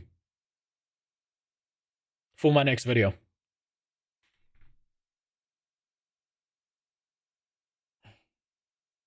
Why did you ask me if you already knew? Wait, why is my game broken? Damn. Oh no, it's fine. Fuck your game. It's I'm fine. not watching your game. I don't care about what's behind you. Oh my goodness. Thank you guys so much. Make the I just model guessed- bigger. Well, you guessed right, and I'm mad about it. And I'm mad about it. I just noticed. I was so taken by the orbs of fantasticness that I just noticed that she's got handlebars on her ears. So impressive. Okay, that's all I needed to see. I understand.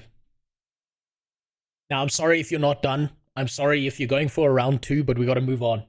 Because otherwise we're just gonna be here all day just staring. Sad that Guild Wars 2 doesn't allow model ripping. I mean, keep in mind it's tied to NCSoft. So NCSoft is probably gonna fuck my ass for trying to 3D print out their model and reverse engineering it from pictures. Keep that in mind. But yeah. They won't allow that to happen, especially since it's like Asian, and Asian companies are very viciously protective of IP. I didn't realize she was playing a game. She wasn't Firewolf. She fucking wasn't. What's with all the reverse crosses on these models? I didn't notice that, Sayonara. I didn't actually notice that. There okay, I don't know if the first one was a reverse model.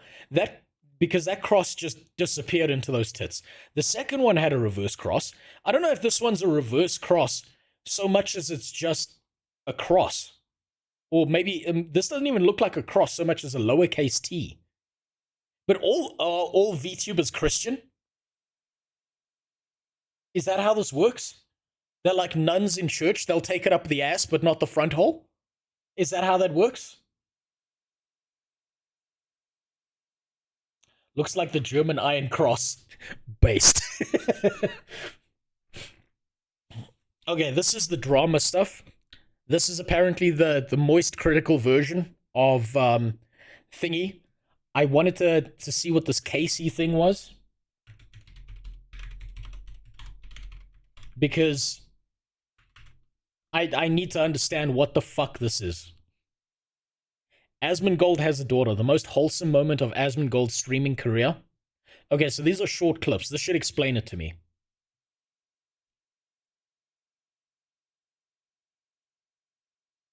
This will give me some understanding of what the fuck is going on. Oh, this is so cute. Oh, look at this. Watching Papa Asmon yell at people on the internet. Yeah, it's about right. Yeah. She's drawing you right now. Really? I'll have to look at it. She made the emote? Okay, let me see it. I think that's pretty good. Oh no. I have a personal vendetta against emotes that look like this, but this is an issue that I have, not an issue that everyone else has. I just fucking hate this style of emote.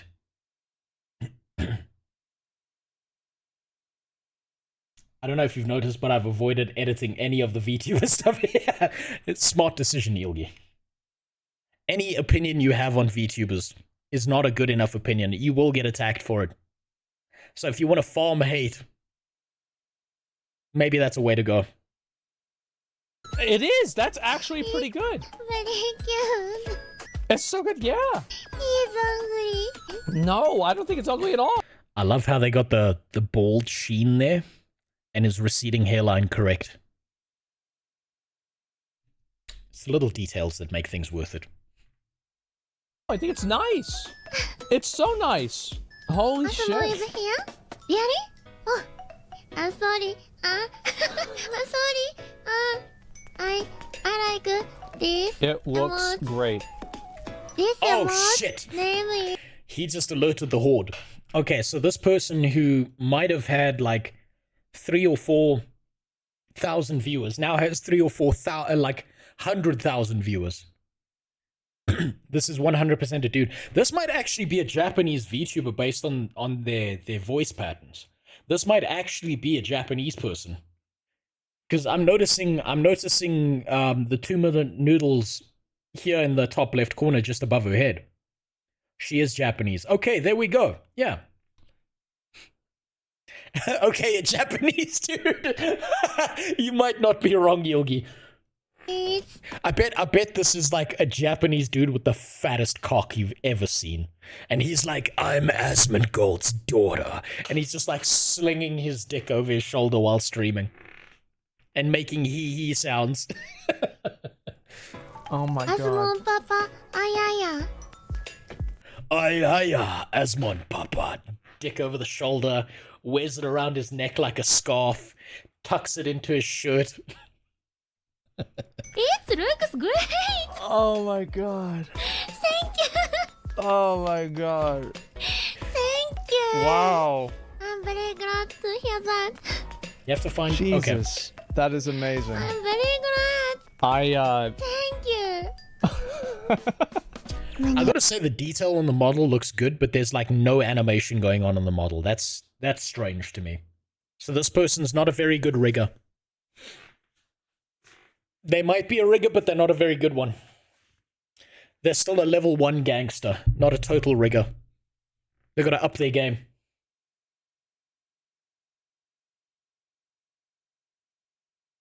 You have to find the original clip where they accidentally found her page. Yeah, I do. Maybe it'll be in the next one. That's very cute. actually... Wow. You've solidified your weeb legacy? Alright. I mean, he's already been jerking off to them, let's be honest. That's fine. I don't blame him. Look, if I was a single man and I didn't manage to entrap a woman into spending her life with me through years of emotional abuse, yeah, I'd probably be jacking at Chinese cartoons too. Who am I to judge? Oh, it's QC. QSII, not KC. Okay. Let's see if we can find the original clip. No. Okay, this is from his podcast. Show one more stream. Here we go. This is probably it. そうなんですよ。私スタンプ全部自分で書いてて、アスモン先輩。Just let's stop here. Just quick. Let's do some Sherlock Holmes shit, right? Now, I know this is a stream full of guys. I know you all know what that cardigan he's wearing means. I know you do. Don't make me explain it.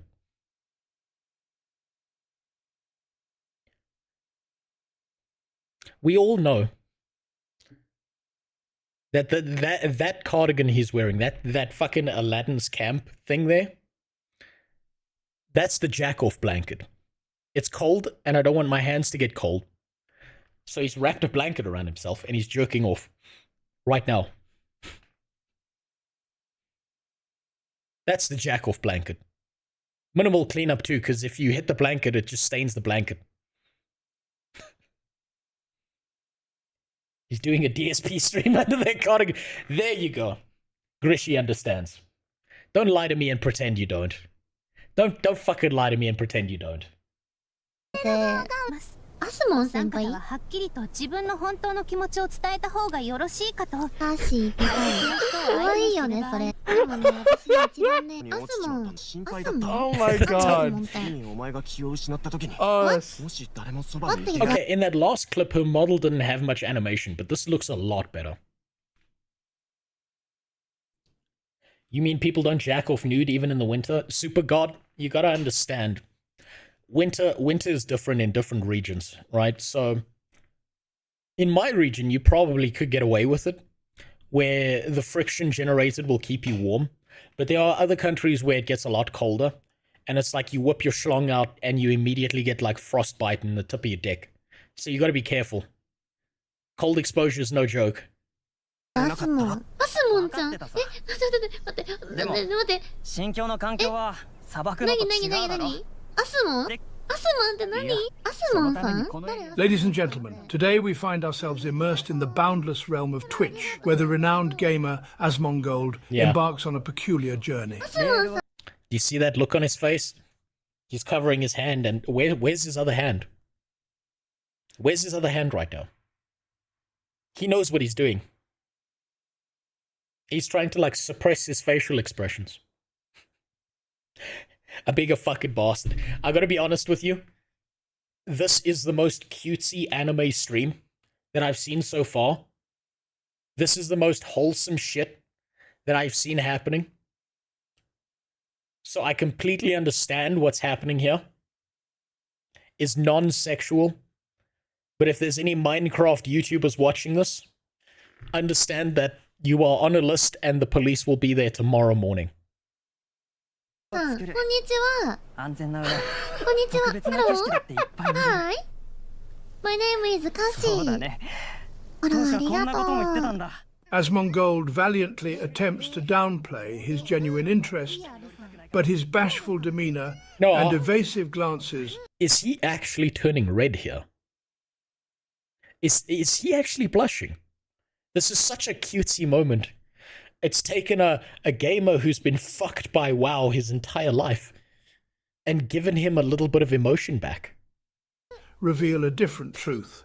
The VTuber's adorable charm has ensnared his attention, yet he stubbornly clings to an image of nonchalance. This is actually so wholesome, it's restoring some humanity to this poor man. This is interesting, I never saw this. I'm starting to understand why Asmon's been behaving differently recently. Notice how Asmongold adamantly clings to his embarrassed act, refusing to acknowledge the undeniable allure of the VTuber's whimsical performance. Thank you. Thank you, thank you. Thank you, follow. America? Oh, God. America? America no streamer-san?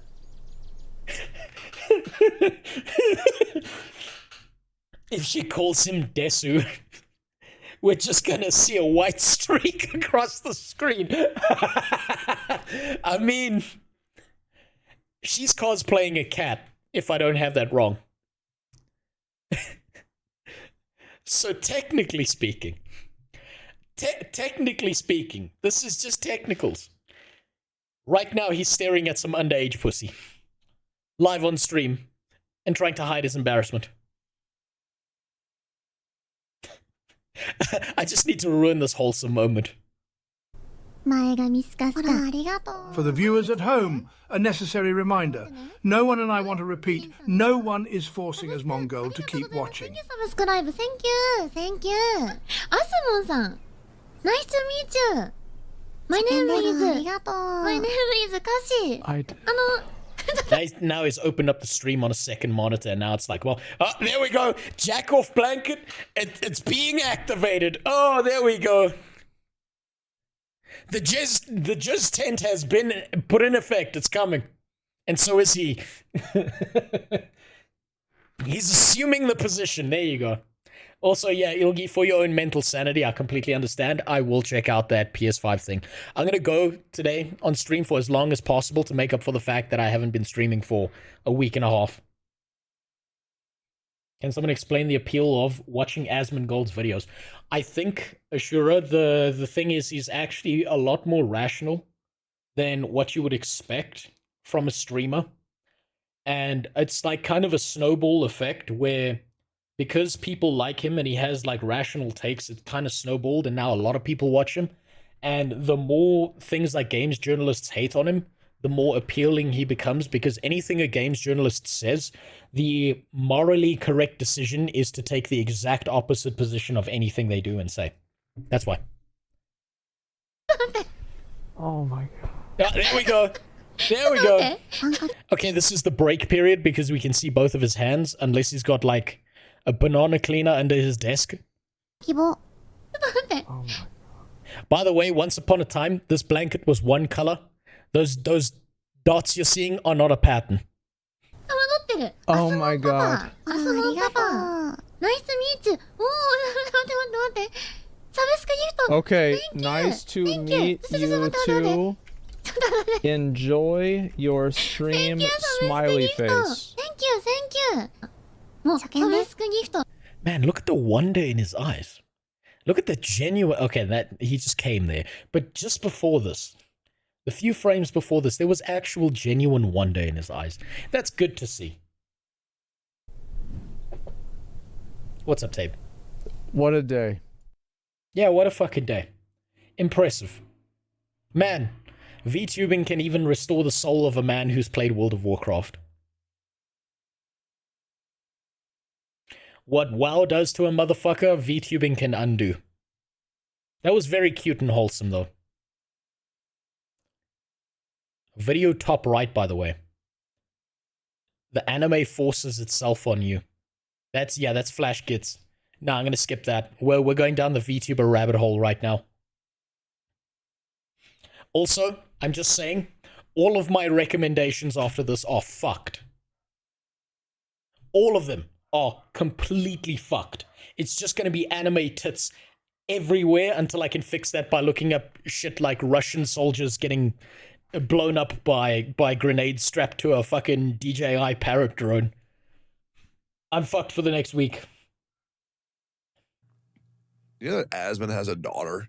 Oh my He has a god. daughter. Oh, there we go. Oh wait, that little VTuber. Yeah. I know. I saw that on my. I love how he's pretending to be embarrassed here, but we saw the genuine wonder in his eyes. Twitter feed. Yeah. Oh my god. Yeah. Why? What about it? Well, I reached out to her. Did you? Okay. Yeah, we're gonna play Fortnite soon. Oh my god. Yep, you know, and she doesn't speak English, right? Not really. So I have my buddy who's he speaks English and Japanese. His name's Lord Athelstan. It's always the best when they can't speak English. That way, when they report you to the cops, they can never get a proper description. Right? He's gonna translate so we can play Fortnite. Oh my Why god. are you playing Fortnite with Asmon's daughter? Because she needs Why friends, not? man. You know, why not? Yeah. Well, because everyone needs a creepy uncle, that's why. No, I'm gonna laugh my ass off if she's better than you. It's gonna be fucking funny, man. Oh my god. So how does that feel? Because you were like kind of responsible for you like made her. Not you wouldn't say that ever. Yeah. But like you gave a VTuber a career and now you're her dad. I mean, like sometimes I just I pulled her up. So basically, what happened was it was like 4 or 5 in the morning, and I just like randomly saw a streamer on. I was like, what the fuck is this? And I was on like I think it was the Genshin Impact section, and like I saw her there, and then it was like the model was so like just cute and just non aggressive. It was just this cute little cat girl. Like basically imagine Hello Kitty, but a more of a girl than a kitty. Yep. And that's actually a very accurate description. All I'm thinking in my head now is people who are trying to make like streaming like a life choice or like trying to make it into a career. After seeing that Asmon like went into this VTuber's channel and gave them like a career, all of them are probably sitting there and they're praying every single day that they're streaming. They're sitting there going like this, and they're like, God, I see what you've done for others, and I want Asmon Gold to do the same for me. Please, I just need him in my chat once. That's what's happening right now. After he gave that person a career, everyone's like, God, I need to fucking do this now. Please, how do I become a cutesy anime girl? I'll slap tits on a cat. I don't care.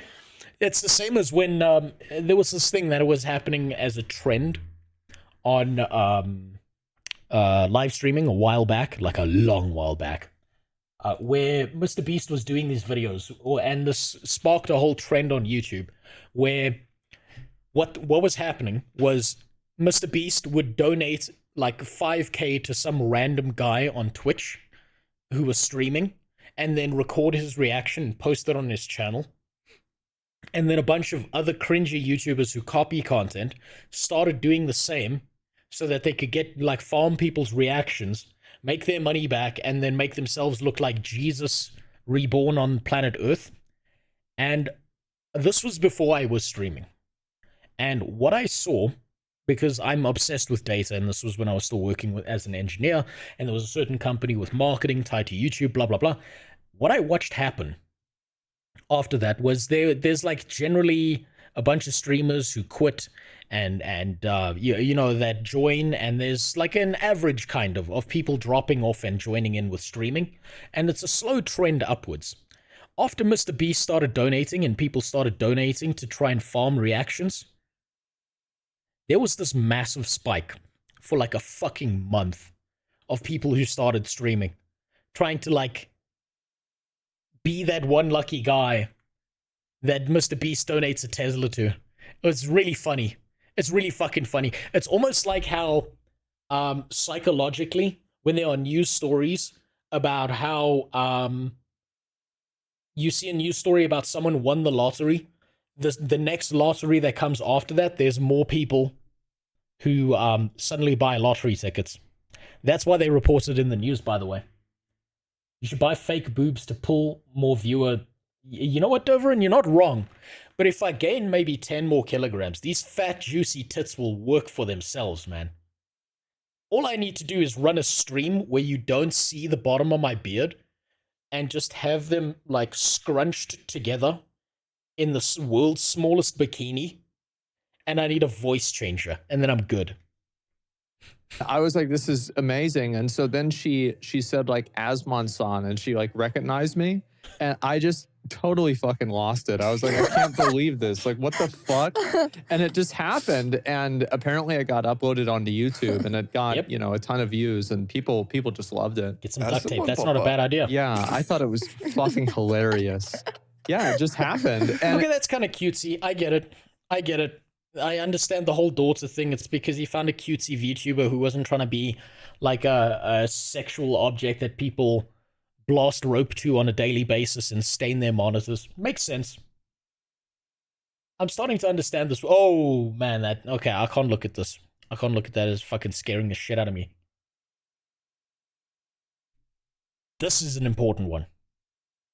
This is an important video. I mean, the title tells me it's important as well, but I mean, we've seen what this anime girl wears. So how to become a famous VTuber in less than 12 minutes. So what you need to do is have $1 billion and buy a rig. Or become the world's biggest rigger. And if you can do that, then you're good to go. That's what I've observed, is if you can become a goddamn rigger, you can overtake the entertainment market. I'm waiting for Kanye West to become a VTuber now. Did you already watch the video where the VTuber concert and all the teen girls go crazy because a model showed its eyes? Link it, Ashura. I haven't seen it. What puzzles me is that VTubers sexualize themselves and flirt on Twitch. Hold on. I'm going to read your DMs later, Chaos Lab. Because otherwise I'm going to get pulled off track all the time. Wait, where was I? What puzzles me is that VTubers that sexualize themselves and flirt on Twitch and then go to Twitter to complain about people sending them creepy messages. Cassius, that's the meta, dude. You're complaining that the water's wet and the sun rises in the morning. That's what you're doing right now. That is the fucking meta. Because you know that being a hypocrite online will get you an infinite more, like, amount of attention, as opposed to someone who doesn't do that. You act like a fucking shit-eating retard. You do the thing that is over-sexualized, and then you bitch about why are people over-sexualizing you. Most people are going to be like, this person's retarded. But there is a certain segment of the population that has now seen your retardation and is like, now I need to jack off to this. And it's a brilliant marketing tactic. All you need is no morals. And if you're not an autist, that's really easy. Really, really easy.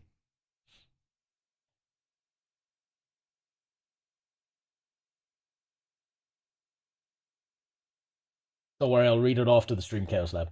It's called farming content. You are victimized in drama, you get more clicks. Yes, 100%. 100%. That's literally how Twitter works. Twitter is engagement slop and being a gigantic hypocrite, and that's how you'll get attention. I sent the link in the chat, also the Discord. I did see it. I've opened it here. We're going to find out how to become a famous VTuber when you stop blasting rope and making your one arm a lot bigger than the other. And then I'll look at that link. We've done it, gamers. Anime has won, and we are entering a golden age of pleasure.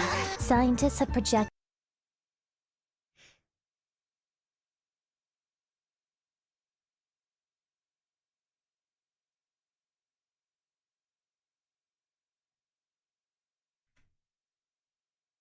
that by the year 2069 there will be no humans left, only cartoons.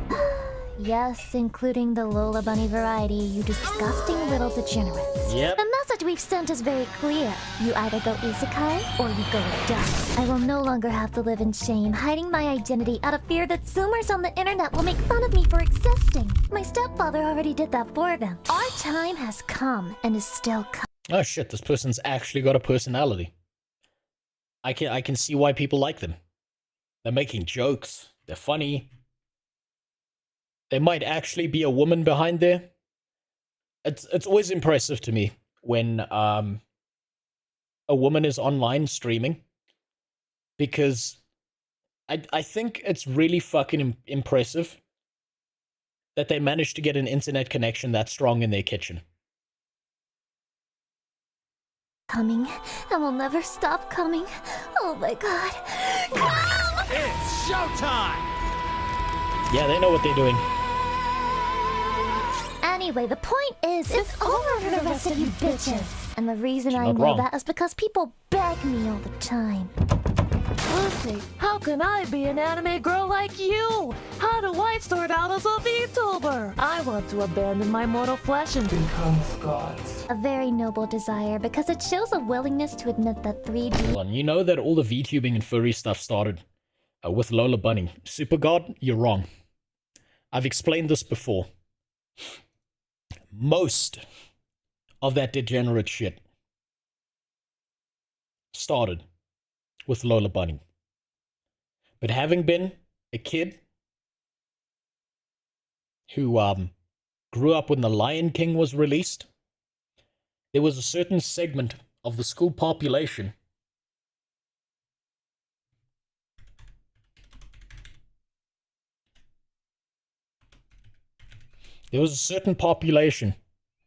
that proved to me that God is never coming back, that Jesus is never coming to save us, because their fucking sexual awakening was this right here. I've said this before. That shit right there, some of them were real into it. And it was real fucking disturbing. Like, you know when something happens and it causes you to, like, have a stress response that you can't quite handle? I felt that way in school when people were like, yeah, I was jerking it to that fucking lion. Real men were awakened by Shell. Yes. Sure. That was my sexual awakening, and let me tell you, I was not mad at the decisions that were made by my brain that day. Chippy the wood chipper wants to shake you. Fucking hell. Who wants to shake more than your fucking hand? Is inferior to 2D, and you have a desire for change. And if I had time, I would put you all in a training camp and figure out who's gonna be America's next top anime bitch. But I can't. I'm so That would actually be a good game show. busy watching Kudo Inu Hey, there episode we 1 go. that my left hand is usually out of commission, so imagine how difficult my daily life is, let alone trying to find an apprentice. So instead I thought, what the hell? How about I just give my God secrets damn. away for free? How about I make the entire internet my pupil? I mean, what's the harm? So thanks for the follow. Skoogunkus. That's the sound your dick makes as it blasts liters of cum all over your monitor watching this kind of shit. So you're in the right place. It's only my job, my livelihood, and the way I make sure Lucifer doesn't kick me out of my apartment, but what the hey? I'm an altruist, and if I can indoctrinate more people into this cult, into this beautiful community, then... I gotta say, this is some high quality editing. I don't know who's doing this, but this is some top tier shit. Whoever's the editor of this channel is well fucking done. Fuck, he's doing such a good job. He's mixing in video games. It's got that, like, brain rot, blasting, kind of thing. And somehow, through all of this, he's kept the tits in frame the whole time. This guy's a pro. What's the harm? Hold on, excuse me, ma'am, but will cartoon elf girls also escape the purge? Oh, No. thanks for asking, concerned citizen. Of course they will. And if you'd rather throw your lot in with them than us anime girls, you can start that transformation by downloading Call of Dragons today. Oh. Coming from the same experience. Ah, fuck. They caught me with an ad. I didn't see that coming. God damn it. And strategy game creators for Rise of Kingdoms, not only does Call of Dragons have very cute elven maidens that you can recruit, but it's also an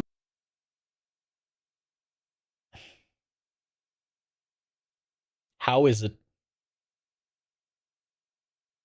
that this model right here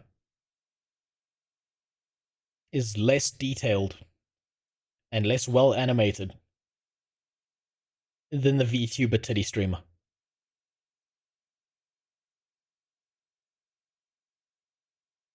Fuck me. You know what? I give no pass. I give no pass anymore. If I see VTuber anime characters who are better animated and more detailed than some fucking shit, even if it's a mobile game, I don't want to hear it. You didn't do a good enough job. Fuck you. Get back in that office. I better see you working like you're a goddamn Asian boy in a Nike factory. Because this shit is unacceptable if some fucking VTuber can do a better job than you. very cute elven maidens that you can recruit, but it's also an immersive and epic fantasy world of endless possibilities. At its core, Call of Dragons is a classic 4X strategy game that's home to countless fantastic. I absolutely love how all of these ads, they've always got a script that they're reading, and they seem so dispassionate about all of it.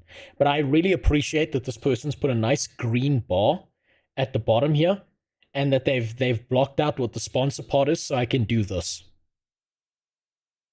So I can do this. Play COD now to start your adventure today. Now moving on to brass tacks. Literally. The IRS is going to find me any day now, but I haven't stopped running yet, you fucking animals. Yeah, this is my problems that I've just discovered. Are the 3 things you need to become an anime girl. Bada bing, bada boom, let's go! Number 1, mental illness. Sorry, I meant head problems. Brain. Okay, so check. Check, we've got the first one down. The voices never stay quiet for long. So, yeah, okay. Okay, I'm halfway to being an anime girl. Apparently. There's a mobile YouTube app I have that lets me do that even if they haven't done it for me. Whatever that app is, I hope it makes a lot of money and it becomes standard for everyone to use it. That elven model is better than the Concord character. Filter, that's not saying anything. Saying that that mobile game character, elven girl, is better than the Concord characters, I could take a shit on my desk right now and point my camera at it, and it would look better than the Concord characters. That's not saying anything, dude. How to be a top streamer, don't message minors. Until you are the top streamer, then you do it. Disease. The bad thing. The war. Hey, you can't just say that, Lucy. That's offensive. Shut up, Jonathan! Look me in the eyes. You look me in the eyes right now. I'm trying, but it's not working. Do you really think the first woman who decided to become an anime girl, dancing around on the internet, making react content while moaning wildly on streams and shaking her titties around? You guys are looking at the ribbon, right? Do you really think she had never had a grippy sock vacation? Do you think What the fuck is a grippy sock vacation?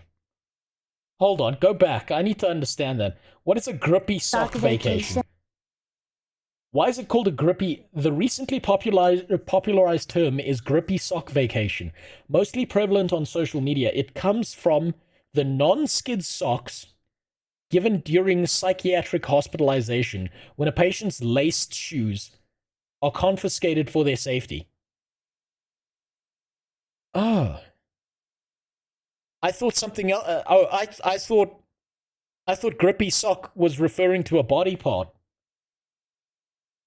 Man, I was in a completely different area code with that one. It won't. It'll never go to the App Store Advanced Manager. Yeah, okay, that's fair. It never will. Do you think well-adjusted people look in the mirror one day and say to themselves, yeah, I'm gonna ghost my Starbucks manager and follow my dream of being a fucking PNG? Stop deluding yourself, for there is— Let's be honest. Let's be honest, your Starbucks manager already looks at you like you're a fucking PNG, so you might as well be one online. I know how management works. I was a project manager for years. I've both been on the receiving and giving end of looking at people like they are objects of no value. I've watched a man. Hold on. Can I say this? I've signed a lot of NDAs. Just give me a second. I think I can say this if I don't reveal names when I was working as a project manager, but I've watched a man put his dick in a cup of hot coffee thinking he was going to own the person drinking the coffee, only for him to register that the coffee was hot when his cock was inside of it. Also, thanks for the follow, Exodus. So, that's NPC level thinking.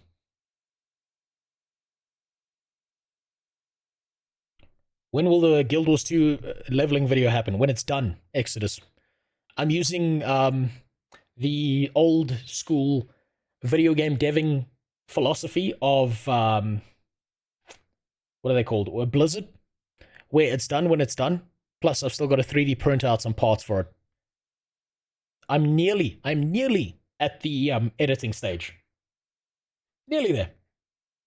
There's no shame in it. Mental illness should never be glorified, but damn does it hit different when it manifests as a crazy waifu who will make you her husband whether you like it or not. And maybe that's why we love it so much. It's dangerous to chase after the manic pixie dream girl in real life, but a VTuber? Yeah. I am legal, breedable, fap away.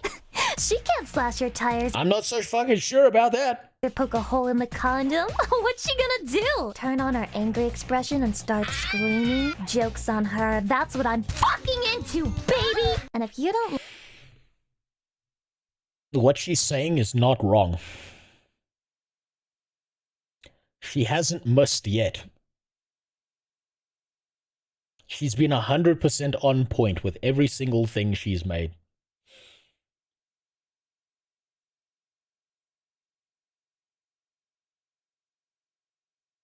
I'm not going to lie to you.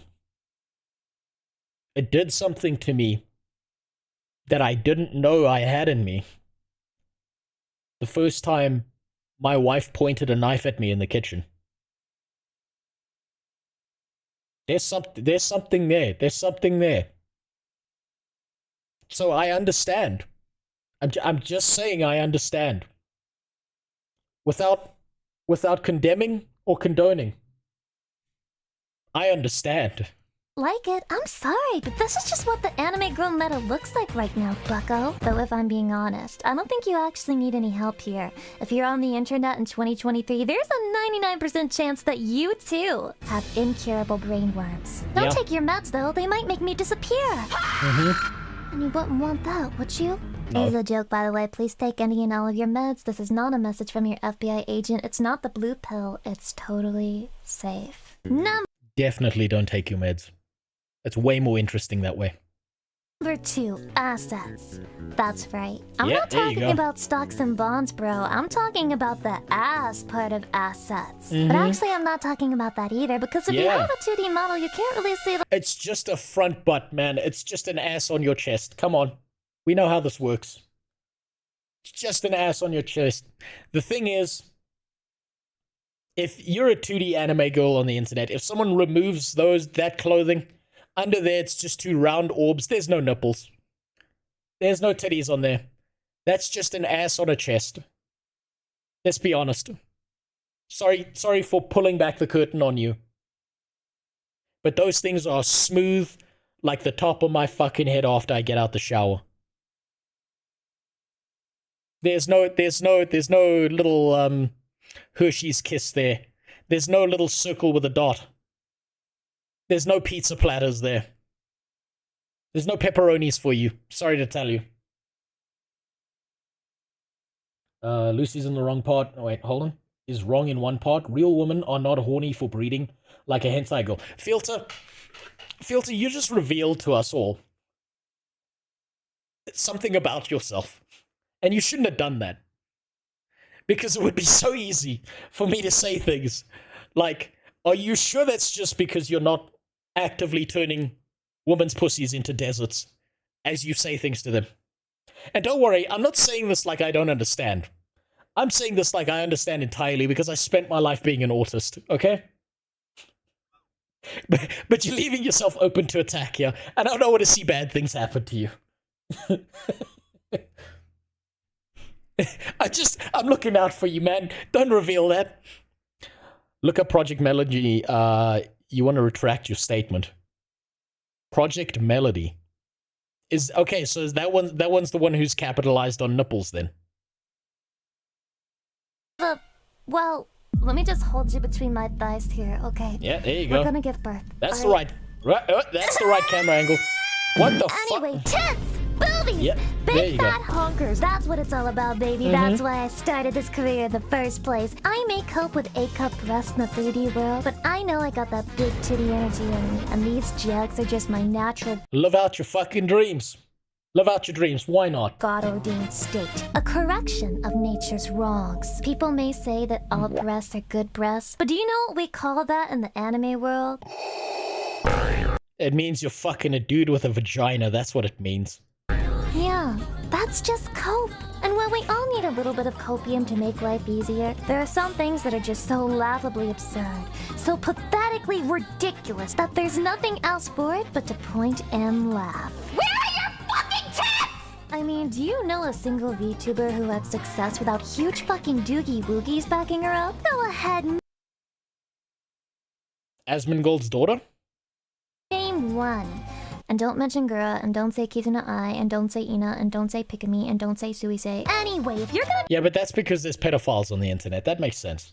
be at the top of the anime girl pecking order, you need these. It's non-negotiable. The moment two anime women lock eyes, they immediately check out their goods to determine who will be the top and who will be the bottom in the exchange. God damn. It's a law of nature. God damn, this editor knows what the fuck he's doing. God damn.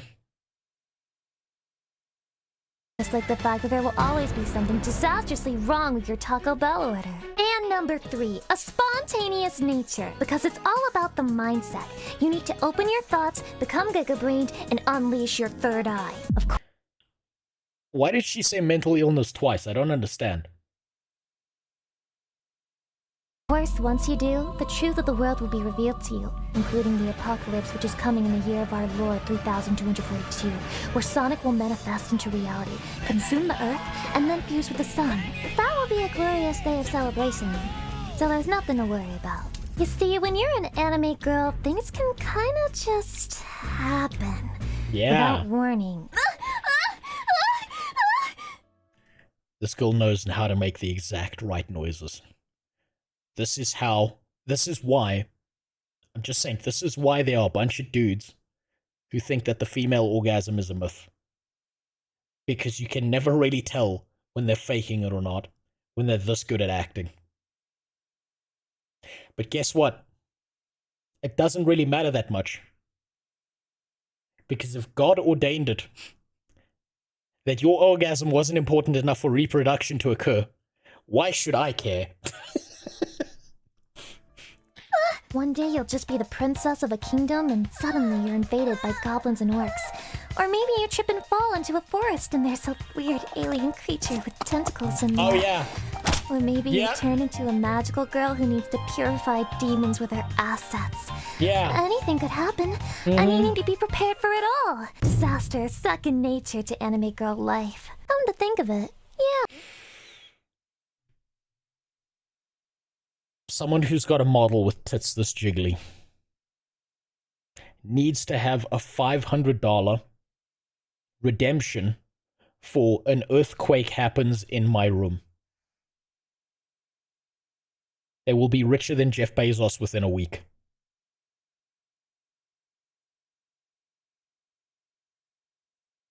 If you're hitting it just right, you know when they come. Yes, Zeh, I know that. I'm aware of that. But there are dudes out there who don't know that, who've never experienced that. But their girlfriend is too nice to tell them that, so they just fake it. Every 100 subs, there's an earthquake. Yeah, you see, that's top tier thinking. Now that's thinking with your giga brain. That's thinking with both your heads at the same time. Use that. Yeah, that makes sense. Yeah, You know what? I'm tired of the glamorization of our world. It's not all sunshine and rainbows. It's what, tits. you think it's funny to watch anime women suffer just because they're not real? Yes. I'm real! I'm in your world right now, buddy! Every time you hear a bump in the middle of the night, that's me. Just checking to see if you're paying attention. You may not be afraid of me because I'm 4'11 and stupid, but you should be. Because the only thing a low IQ means is that I'm too dumb to be afraid of any consequences. Kids love this. They draw So that's your average woman. them everywhere, they enjoy being around them. They just like having them in the vicinity. Let kids have their dicks, I don't see the problem. So to recap, you need to be 1, just a few steps away from going right off the deep end. 2, endowed with the powers of a brick house. And 3, ready, waiting, willing, and eager for the sticky tentacle slime to come out. Now that I've got to say, this person's a genius. They know exactly how to play Kumas. They know exactly what the fuck to do. This person is so on point. They know where they are. I can 100% respect a person like this, because I hate that thing that some people do, especially streamers, where they act like complete whores and then they pretend that they're not. At least this one knows their lane. This one knows where they belong.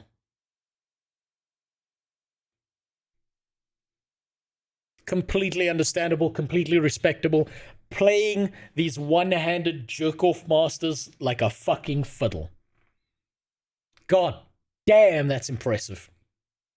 does cover the main bases, but I figured you guys would still be confused, considering not everyone can be quite as good with the anime sauce like me, so I decided to take a few questions and put your minds at ease. Burr asks, wouldn't you, as a 2D anime girl, be curious about what it feels like to be a fleshy human being? I find this question offensive. I've never thought about that. In the depths of the night, with one hand in the Family Guy themed pantaloons, with the other hand over my mouth. Okay, that broke me. That broke me. The Family Guy themed pants. That got me. I don't have a human fetish. I never have, and I never will. If you do like being a human, that's a skill issue, and you deserve to be a casualty in the Great War. Shadow asks, what's it like trying to talk to other anime girls? Finally, a question that really matters! You see, I've decided to give up on seducing other anime women. The last time I tried, I might have done really poorly.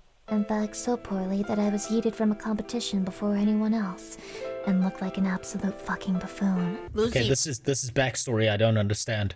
why do you want to stay in this competition? What does Numi need to know about you right now to make a decision? I really See you admire later, you, Yuki. Numi. I think you're really funny, and also I like your horns. They're way bigger than mine. I like them a lot. My hobbies include log Wait, there were horns on that character? walks on the beach. I'm very excited to be here. Thank you for inviting me. That's right. Lucy, you're going back to McDonald's. That is alright. I completely understand. No, it's Jesus Christ. Okay. Look at the fat fucking tits up there. Look at that shit right there. God damn, I thought we'd hit peak tittage, but apparently not. We're just halfway there. Good lord. Quickly. Tell me what her hair color was. What was the hair color on that one I pointed at? We're doing a skill check right now. What was the hair color?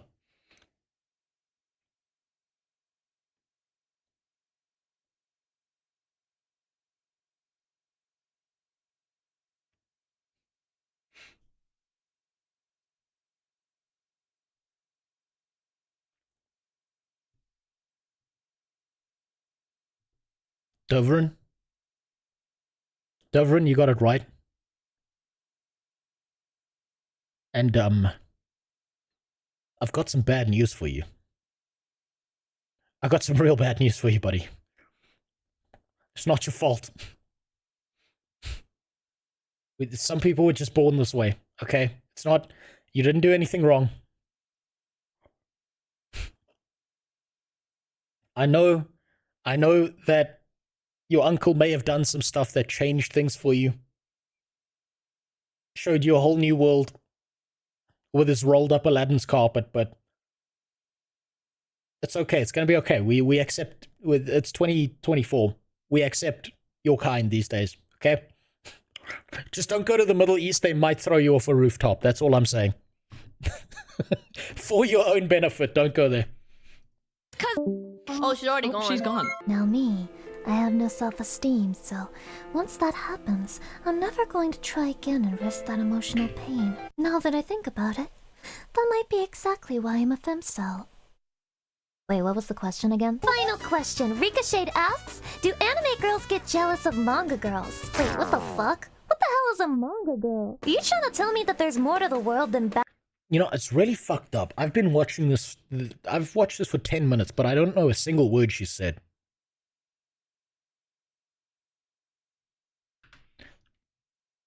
bouncing titties? You mean there are people who pay to look at static images of women being sexy? But why? What do they have that I don't? What's even the appeal of that? I'm better, right?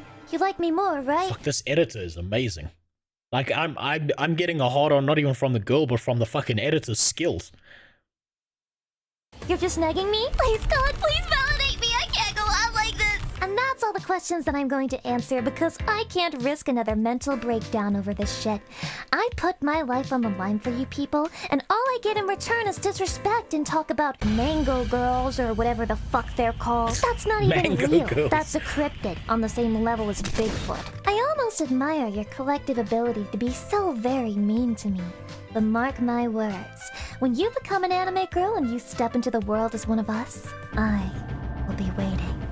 And I will be watching. And you are going to be the first member of my slave dungeon. By the way, remember to subscribe so that you can submit to me.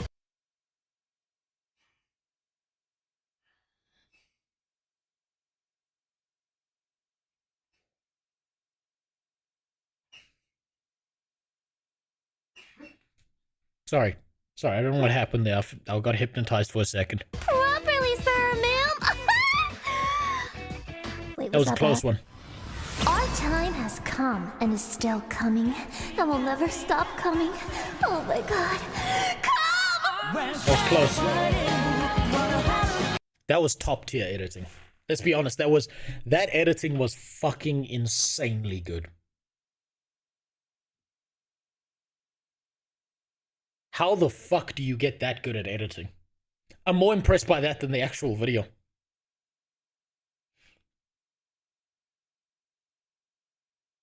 She also made a video about parasocial shit and makes some good points. She's very self-aware and doesn't mix her real life shit with the anime avatar stuff. That's probably the right thing to do, right? Reach out for a collab. No, thank you. I don't want a divorce. Thank you very much. I'm married to a 3D woman. I'm old school. I like my vagina tangible. Sorry to tell you that. I'm too old for this shit. And the editing is fucking top tier on that video, though. My god. That was fucking impressive.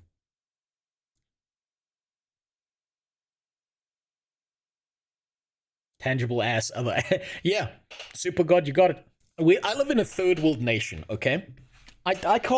We can't afford to have 2D women in a third world nation, okay? That's not how that works. We're too poor for a woman to have one less dimension. We gotta go out there every day in our loincloths in the burning fucking sun, fight off a ton of lions, and go kidnap a woman from another village, okay? Like the good old days. You might be living in the first world area where you can do things like, oh, you just pull out your phone and you go on an app and you jerk off to pictures. That's not how that works down here. We've got to, like, I mean, even in school, they teach us these things, like how to attract a woman, right? Is when you kidnap her, you break the legs, you don't hit them over the head because it's unattractive. But legs are extra, right? If they're broken, they can't be closed.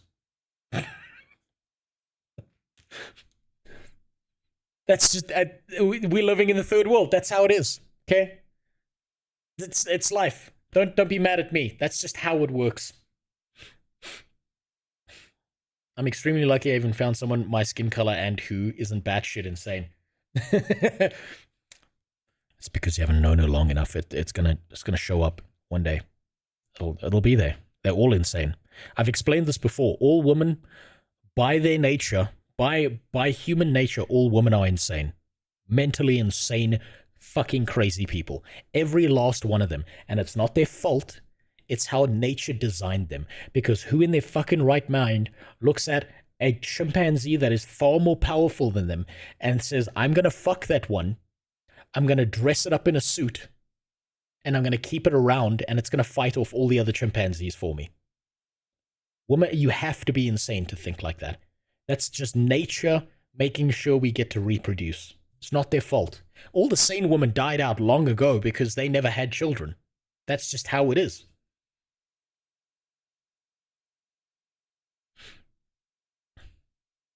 Now we can get into the fucking drama situation of this. Now I understand VTubing on a level I didn't before.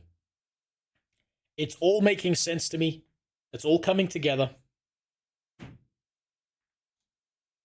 Same with men. Yeah, no, men are crazy, but in a different way. Men are crazy in the way that they'll put their dick in anything with a heartbeat. And maybe not even with a heartbeat. It just needs to be, you know, about the correct size.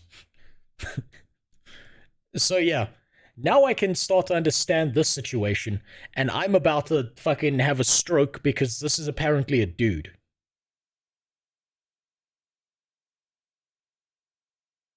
The crazier the hotter, high risk, high reward, yeah. There's a rule that goes with that. Use that, right? It's first give a fake name, and second make sure that you can run faster than her. That's the only rules you've got to abide by. So recently it looks like Twitch and YouTube are having a mid-off when it comes to their treatment of VTubers on their... Ooh, that scratches the scary part of my brain. Ooh, that's disturbing. That's disturbing. It's got a choker on.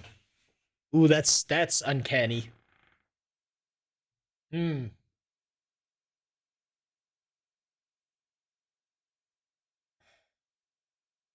I'm not going to judge this person.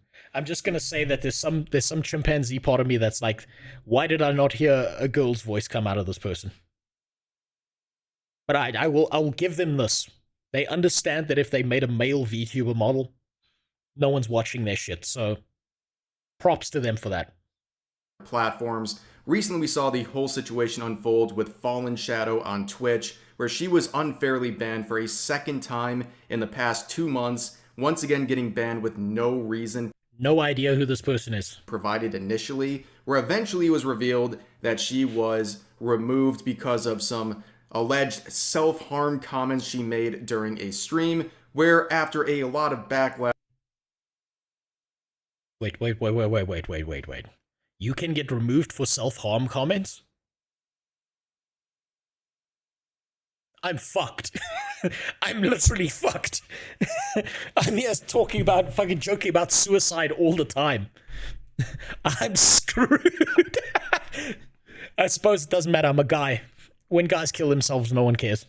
She was eventually unbanned in the most passive-aggressive message sent from Twitch right here. Hold on. And we all... Hold on. I gotta read that. Hi, Fallen Shadow. A member of our team has reviewed your appeal and can confirm that the correct enforcement was issued. However, given the details of your case, we have determined that your appeal can be accepted. Make sure to stay informed by familiarizing yourself. Like, I don't think that's passive aggressive. That sounds like a standardized thing that they typed out, and when they're in this exact situation and someone makes an appeal, they just shit this message out at them. This is Twitch. They don't care. They're not gonna give you a personal message. This just seems like something standardized that's just copy-paste. You're a white male, you're safe from that rule. I'm mixed race, I'll have you know, Super God. God damn it. I'm not white. I'm half Italian. Right here. And we also saw Zentreya at the same time get hit with this warning, labeling her content as sexual themes because she wore a one-piece bikini. How can you? Okay, this is unfair application of Twitch rules because every single one of these have been the fattest, least covered titties I've ever seen in the world. How are you gonna ban one of them when all of them are doing this? On her VTuber model for only about 5 minutes of her stream as she talked in the background of her setup. But we've seen a lot of issues going on with VShojo recently. I mean, the whole fruit situation is an entire mess, and we've seen it breach containment at this point. Is that AI generated? Or is that just like a million Instagram filters? I can't tell. Okay. And on top of that, we've seen some fucking hell. These people love typing novels. What if you're gonna write that much on the hospital walls of your padded cell? At least use your own blood instead of Twitter. Extra drama being added on with posts being removed at the request of VShojo, but that is a topic for another day perhaps. But the one thing I think people are a lot less divided on is the Okay, that's top tier. That's top tier. That's the correct profile pic. That's brilliant. That's well set out. I'm starting to understand the appeal of Iron Mouse because they're like a really funny person. They're actually talented and shit. You should look at male VTubers. Yeah, I will. Don't worry. Maybe we'll do one video on that. The Iron Mouse situation, and this involves YouTube because her main channel on YouTube has been axed. Now, we saw a couple weeks ago an Iron Mouse VODs channel was taken down for what seems to be very malicious reasons. And I say that because the evidence suggests, and from Iron Mouse's own words, that people, bad actors, were filing malicious strikes against her channel in the form of copyright strikes, where many fair, that happens. That's just part of the job. That's the name of the game. If you are anyone who has a channel and you take off and you get attention, whether you deserve it or not, you are going to get people who will false claim anything, will claim whatever the fuck just because they think it's funny or because they're going to be malicious against you. That's just going to happen. That's just life. Many people believe they are fishing for personal information because in order to fight off these claims, she would have to provide certain personal information. That's actually, that explains a lot, right? They do this to dox people because you have to submit your real information, right, to people. You know what I think would be a fair system on YouTube is if you're going to file a copyright claim, what YouTube needs is a penalty system, right? Where if you file a copyright claim and the other person has to submit their actual information to you in order to get it clear, YouTube should be able to hold you financially liable with a penalty of $5,000 or above, be able to find out where you live, and send America's top celebrity, P. Diddy, to come fuck your ass with 10,000 bottles of baby oil.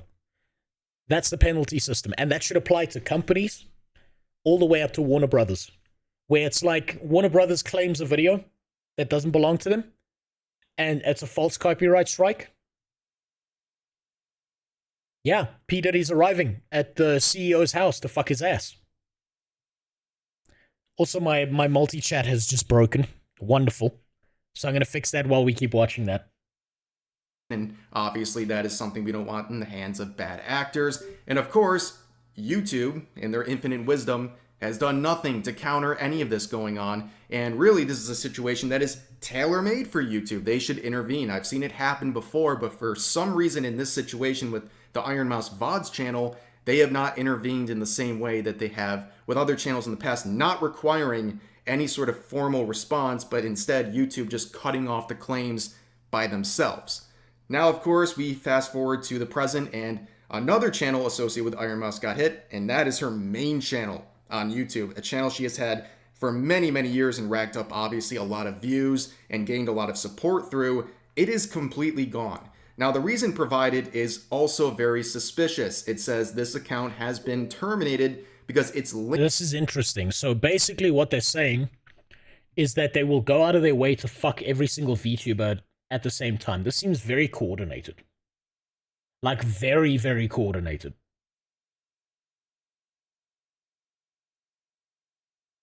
I wonder what happened here. I wonder if this is like a group doing this, or whether this is like just one person who thinks they're on like some kind of holy crusade to eliminate all of this. Also, if the person who sends false strikes were to leak her address, she would not be able to move to a place as easily. Yeah, you're right, actually. She's the person, Nvidia. Iron Mouse is probably the person who's at the biggest threat of something happening to her, because she's like an actual fucking bubble girl. That's holy shit. Like, I didn't even think of that. This is like that's got to be so fucking scary, because now this person is going to be able to like find their family, know everything about them. They can't move. It's like they have to reorganize their entire fucking life. Holy shit, that's terrifying. And all it would take, it doesn't matter if it gets taken down, it doesn't matter if some legal action happens and this person gets thrown in prison or whatever the fuck. Once that address is out there, it's out there. It can be online for 1 second and people will be able to get a hold of it. There will be thousands of people with that info. That's scary as fuck to actually think about. Holy shit. Shit ton of stress. Yeah, no, this is like, and this is like a bigger deal than it is for like most people, because think about it. Someone shows up at your house and for a normal person, someone shows up at your house, you can just be like, guess who's getting fucking shotgun shells in them today? But for her, she's like fucking got like an actual like genetic version of AIDS that fucks her up. So even being near someone who's like sick or who coughs on her and shit, oh man, that's scary. Also, my multi-chat's completely broken. I need to find a better one. So I'm just gonna quickly set up the YouTube chat on this one, so I'm gonna have missed messages. As soon as you go over a threshold of viewers, subs, you get hit by a lot of copyright strikes, and it's not really coordinated, just thousands of burner accounts blindly shooting a shotgun hoping to hit something. Joe? Do you want to see something cool? Do you want to see something real cool about what you just said?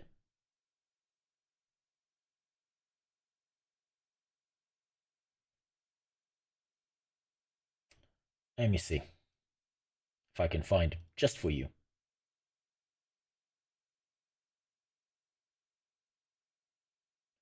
Let's go here.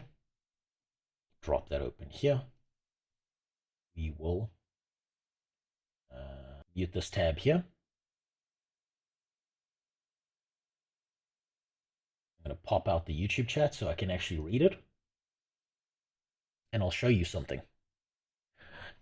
I'm a literal nobody. Nothing I do online matters. Nothing I say matters. Right? I have no value whatsoever because I'm not a big streamer. I'm a brand risk. I'm a fucking mentally disabled retard online that's probably going to get everything deleted one day. And even my channel gets false copyright strikes. You see these videos that are off? Every single one of these that are off. I'll just give you an example. Every single one of those that are off are dealing with copyright claims right now. And I've researched into all of these companies. Not a single fucking one has actually been the owner of the stuff. By the way, last week, while I was doing all this business shit, every single one of these channels got these videos got claimed. Do you know why? Because a fake company was going around YouTube claiming each and every single channel that existed that used Undertale music.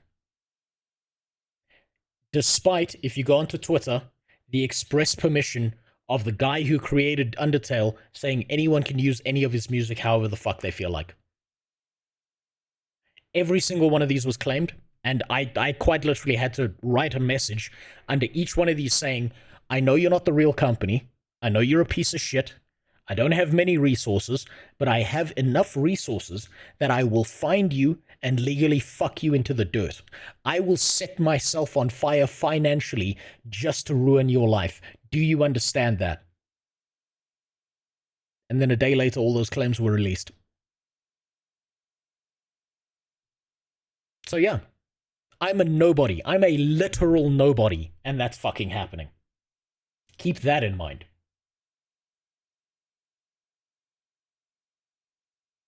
Your opinions on habits, on child reproduction is in high regard. Everyone knows you. Yeah, fair. Fair.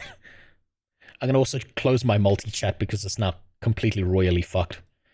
I'll have to see at a later stage because I think the server for the multi-chat crashed. And I don't know if that fucks up my TTS as well. But I suppose we're about to find out with Supergod's message. The copyright system is so abused it's not even funny. By the way, there are already pre-drafted fake legal documents that will threaten defense to any and all claims. Yes, I've seen them, sir. I've seen every single one of them, and I know which ones are fake and which ones aren't, because I'm just lucky enough that I worked as a project management and system engineer, that I know which ones are the fake ones and which ones are the real ones, and which ones are a threat. And you know what's really funny about that? Do you know which ones are the real, actual, legal documents? It's the ones that are even more threatening and malicious than the fake ones. The fake ones don't take it far enough. There's a bunch of bot farms run in India and China paid for by American International Corps. Yes, super god. It's not just in India and China. It's everywhere. It's literally everywhere. I've seen claims coming out of certain parts of Eastern Europe. I've seen them coming out of the US, South America. A large quantity of them, yes, come from India. I haven't seen any from China personally, which is very strange because I literally ran a stream where I was sitting in a bowl of bat soup. But yes, very common. Very, very fucking common. Jesse Pinkman, TTS is broken. Yeah, I'm still fixing the TTS. It's going to take me forever. The entire copyright system is not built for the digital world. The entire copyright system is built for everything we write down in a fucking book from 1945. So the copyright system itself is so busted that what YouTube is doing is its best attempt to not get in trouble, but it's also YouTube's laziest fucking attempt because they should be able to do more than they are. And people give them a pass by saying, oh, but it's the law's problem. Well, it's not just the law's problem. YouTube are the one moderating their site. They're the ones who get to decide whether claims are real or not, or whether their system's fair or not. All they're worried about is covering their own assholes from being fucked by the legal system, so they leave it as the laziest system ever on purpose. That's a YouTube problem. They won't fix copyright, and then they'll pretend, oh, it's not our problem, it's actually the law's fault. That way they don't have to do anything. If YouTube doesn't have to do anything, they won't. Even if the system's completely fucking broken. Unless it chases people off of YouTube, they don't care. That's just how it is. No platform. And don't think like I'm attacking YouTube like YouTube's this big fucking evil. YouTube is no better or no worse than any other company out there. They are self-interested, and that's it. You are a product, I'm a product. That's just how it works. And in return for them bending me over the fucking table and screwing me over with the copyright system, I get to exist and talk to you. You take a legal dick up your ass every day to deal with these people. That's just how it is. Linked to an account that received multiple third-party claims of copyright infringement, which obviously sounds a lot like the situation involving the Iron Mouse VODs channel, which leads people to believe there is something malicious going on here, which would lead to Iron Mouse making this statement 2 days ago saying, hold on, okay, he's gonna incredibly sad and shocked that my main YouTube channel has been terminated. Right now, I have a legal team working on things. Good. I'm so sorry to inconvenience everyone who enjoys watching my videos. Hopefully this can get resolved soon. That's actually a very professional response, and it's very impressive that someone like this actually gave such a level-headed response, because I don't know if I was ever in her situation, which thankfully I'm not. I wish she wasn't in her situation. But if I was, I don't know if I would be such a mentally sane human being about this. I might be a vindictive son of a bitch about this, just because my life is quite literally in danger. I might do everything in my power to find out where and who this person is and send every component of my community after them. I'm being honest with you. If I was in her situation, if my life was in that level of danger, I'm not going to sit here and pretend that I'm some morally superior being. Right? I'm gonna act like a fucking schizophrenic who just got told by God that the devil's working at Costco and the only way to eliminate him is an AR-15 dipped in pig's blood.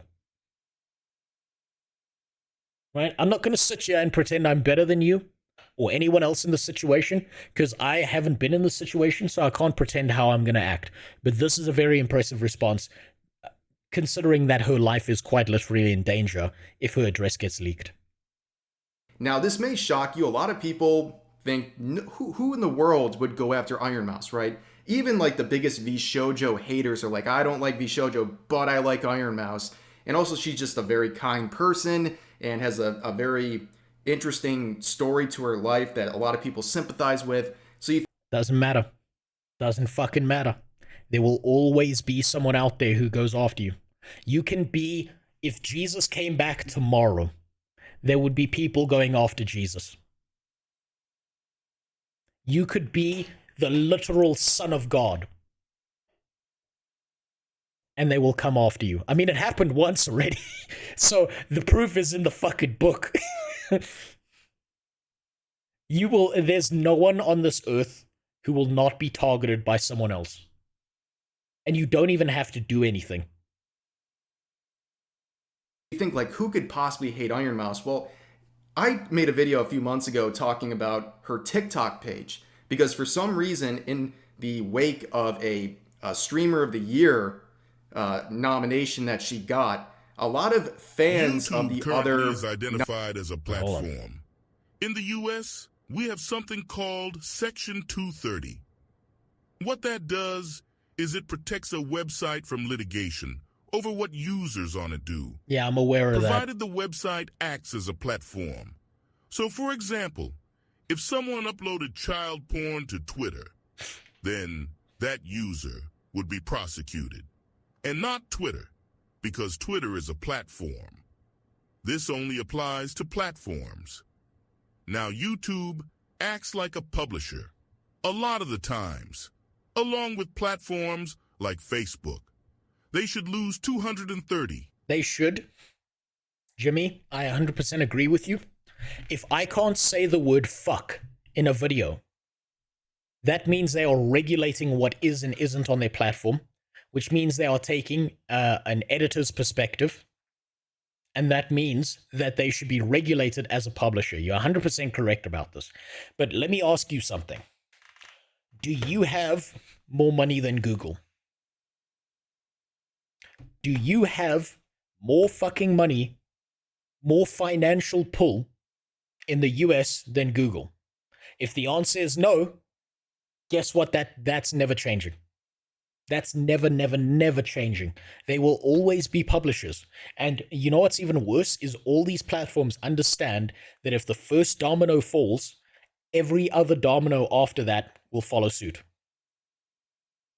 So they will not just make sure they never lose Section 230. They will actively fight to make sure that other platforms don't, even if they fucking hate each other. They will work towards their own self-interest. It's like, think of the Chaos Gods in Warhammer 40k. Slaanesh hates Khorne. Khorne hates Slaanesh. Slaanesh is like, whip me harder, daddy. Right? Khorne will work with Slaanesh if it means the God Emperor is coming for them.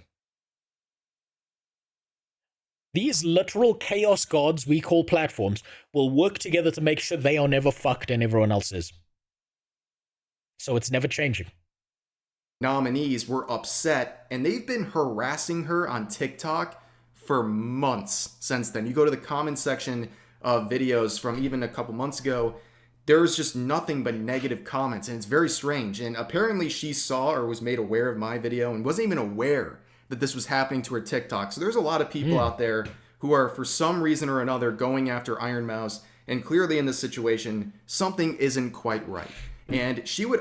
I fucking love how this is just making it so much worse that I posted that short attack that could like look as like it's an attack on her just before all of her shit gets fucking canned. Oh my god, my timing is even worse. My timing is so much worse than I can imagine. It all came together in the perfect storm of shit. Because now there's people fucking attacking her, and I make a dumbass short. Oh, man. Oh, man. The only way this could get worse is if she accidentally dies. And everyone's like holding a funeral for how wonderful she is. And then somehow that short pops off. You have brilliant luck, old chap. I'll be hunted down and killed. I will be actively murdered by some dude in my country who's like a black guy who works in a fucking spaza shop, who shows up at my door and be like, how dare you attack my iron mouse? That'll be coming for me. Man. Oh, fuck. Oh, God, that's my life over. Also add on to the situation, saying that not only is she dealing with all this stuff with the YouTube channels, but also she's being sent a lot of death threats and other disturbing messages. It'll be okay. Devilish. I believe the word you're looking for is fatwa. The jihad is already occurring, but it's not just on me, it's on everyone who fucked her over. For me, it's a personal fatwa that's coming for me. My legal team is working on it. And they're talking to somebody directly at YouTube right now. So we'll be okay. Oh, we hit 165K? What the heck? God damn. Hey. Why are people trying to mess with me so much? I don't know. 'Cause me. With my luck, I'm just saying, with my luck, I should never be recruited into the military. Because I will somehow accidentally murder everyone in my squad and lose the war single-handedly. Like, you know how there's like a bunch of stuff, like people like make these memes, like Hitler's dead and he's in hell and they're shoving pineapples up his ass for fun. I won't need to wait to get to hell. It's happening to me right here on Earth if I get involved in any of this shit. Crazy. I've been getting crazy death threats too. It's insane. Yeah. The past few days, it's been pretty bad. Death threats on my career, threats on my health, threats about everything. Jesus. It's a lot. It's a lot. Again, I think it's very obvious that something malicious is going on here, and it's very frustrating to see YouTube taking such a back seat on the situation. They have not made... I'm not even phased. I'm not even phased by hearing that YouTube doesn't give a shit. Right? Everyone's like, oh, it's so frustrating. It's YouTube, dude. Why don't you go put your dick and balls in the mouth of a shark and then get upset when it takes them off? Why don't you go to President Xi, point in his face, and call him Winnie the Pooh and see what happens? Right? It's YouTube. I'm not even fazed by it because I expect this behavior from them. Any formal response, and right now it's been over 48 hours since her main channel has been taken down. It's absolutely mind-boggling to me that YouTube has not made any official movement on this situation. They should be taking care of this ASAP. They never will. They never fucking will. They will do the bare minimum because they're trying to avoid any kind of attention. If they can make sure that the situation blows up as little as possible, they'll do it. Why does the anime female bot sound like a man? Sure, apparently this is a dude who's married. So you want to sit here and call yourself an incel Get the fuck out there, dude. If he can do it, so can you. Not make an anime character. I mean, get laid. This is one of the biggest VTubers in the scene. This is her YouTube channel. You should do something about this the day it happens. I don't understand how nothing is happening at this moment. And not only that, it seems like from Iron Mouse's own words that they're taking legal action. And I'm sure V Shoujo is very involved. Who have direct contacts with YouTube, I would imagine. She's actually very lucky to have a giant corporation behind her in this situation. Because giant corporation might not care about her, but giant corporation cares about their profit margin. And if you go after their profit margin, they will put that legal dick so far up your ass, you'll be tasting the tip of it at the back of your throat. Also, thanks for the follow, Random Master. Imagine, and still nothing. How is nothing happening with the situation? It's clear as day that these are false claims, and this guy's shouting into the void. I've explained this. He's just shouting into the void. Done in a very malicious way, and still YouTube can't make a fast response. It gives you very little hope about the platform, and that goes for Twitch as well. I mean, think about the Fallen Shadow situation. How much... Imagine thinking if YouTube's not going to do anything, that Twitch would do anything. Oh my god, that is fucking cope.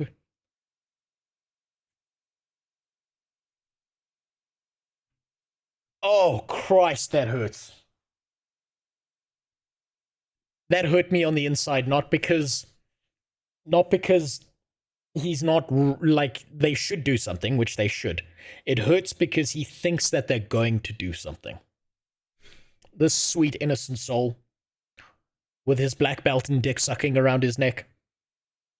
Much attention. Literally tweets with 50, 60, 70,000 likes on Twitter. That's what it took to get any sort of action out of Twitch in that situation. Same with YouTube here. I mean, if Iron Mouse can't get things fixed quickly, like, who can? That's the big problem here. That's the best part about it, is what you don't seem to understand, what no one seems to understand about this whole system, is the system is working perfectly. Think about it this way. Russia rigs its elections, right? This is not a surprise to anyone. Everyone knows this. This is why Putin is president until he dies, right? How many people do you think are willing to run against him, knowing that the elections are rigged? Now apply the same model to YouTube. If you are a smaller channel, you are less important than someone who is as important as Iron Mouse, and they can't get that resolved to any degree whatsoever. What makes you think that you will?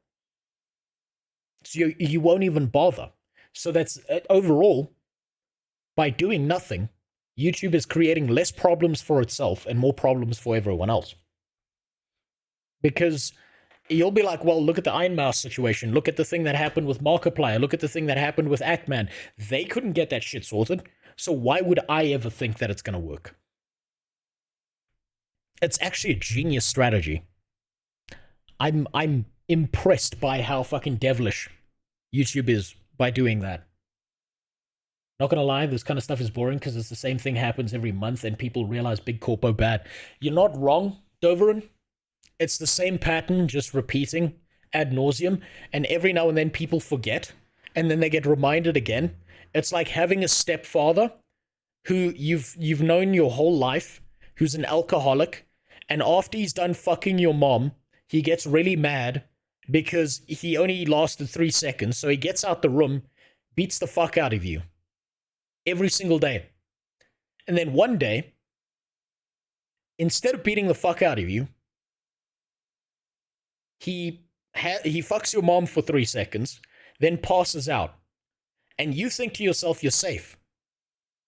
And then in the middle of the night, he wakes up from his drunken stupor, walks into your bedroom and beats the shit out of you. And you're like, how could this have happened to me? Same thing. People forget. People forget real fast. The best part is forgetting and expecting that it won't happen again. Yes, you're right, Random Master. We forget every month or so. Everyone's like, who talks about the Quantum and Actman drama? And that wasn't even that long ago. Who talks about the Markiplier horror drama? Who talks about any of the shit that happened? It's the same pattern, repeated ad nauseum, and YouTube has realized that all they need to do is fucking nothing, and people will forget in a week. Is that it seems like even... Here's another thing. Yeah, let me give you another one. How many people even remember that YouTube rewinds were a thing? When was the last time you thought about how fucking funny all those retarded YouTube rewinds were? It was probably 1 week after the last one happened, because everyone stopped giving a shit 1 week later. That's how short our memories are.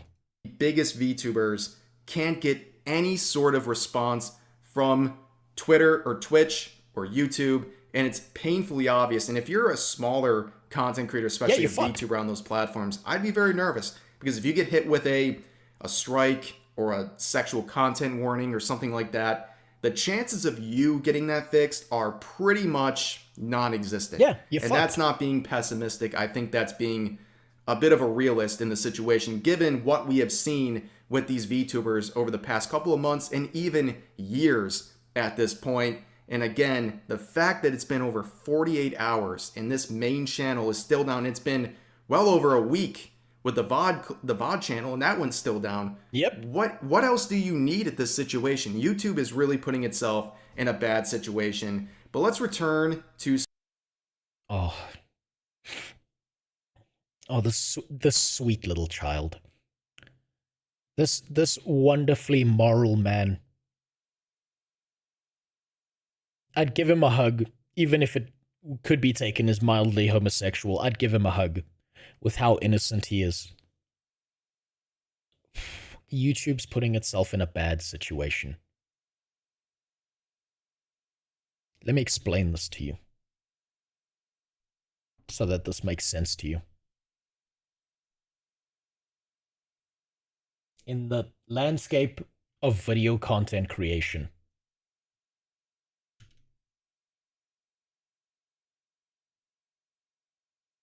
this is YouTube.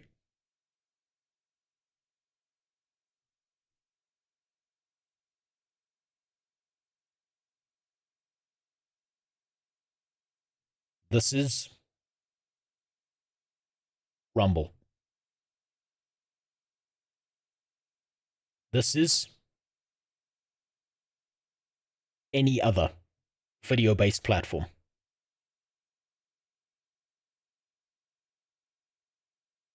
Do you see the dots?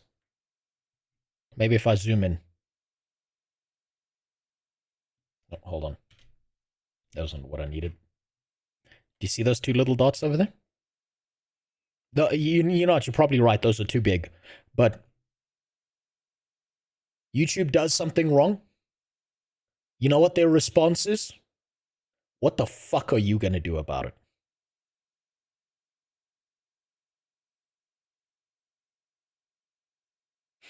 Also, what's up, Wojciech? How you doing? Best stream of all time. You don't need to come in here and suck my dick. Or maybe you meant that sarcastically. In which case, fuck you. But you're probably right. Twitch is there as a smaller hole.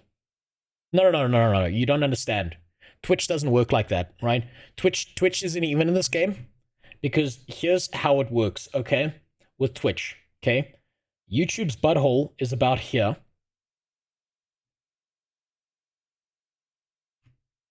And Twitch is about here. And anything that happens on YouTube that somehow links to video content creation or streaming or anything at the same time, YouTube will take a shit. And the only words that come out of Twitch's mouth is, yes, thank you, master. I was so hungry. Do you really think that's going to happen?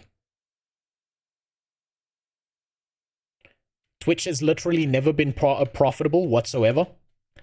And with YouTube being the monolithic structure that dominates absolutely everything, they do something wrong, They don't need to do anything. They just need to take the standardized American response of when they murder people in other countries of, and what the fuck are you gonna do about it, bitch? Huh? You want to say something too? You want to join your buddy in the ground? That's what I thought. That's what I fucking thought. Hey, remember Japan? Remember what we did there? We'll make that look like a fucking firework. So this monolithic structure of YouTube right here, they can do whatever the fuck they want. Some other things here. Actually, YouTube is now... Where's Daily Motion? Oh, sorry. I forgot Daily Motion. Sorry about that. Yeah, here's Daily Motion.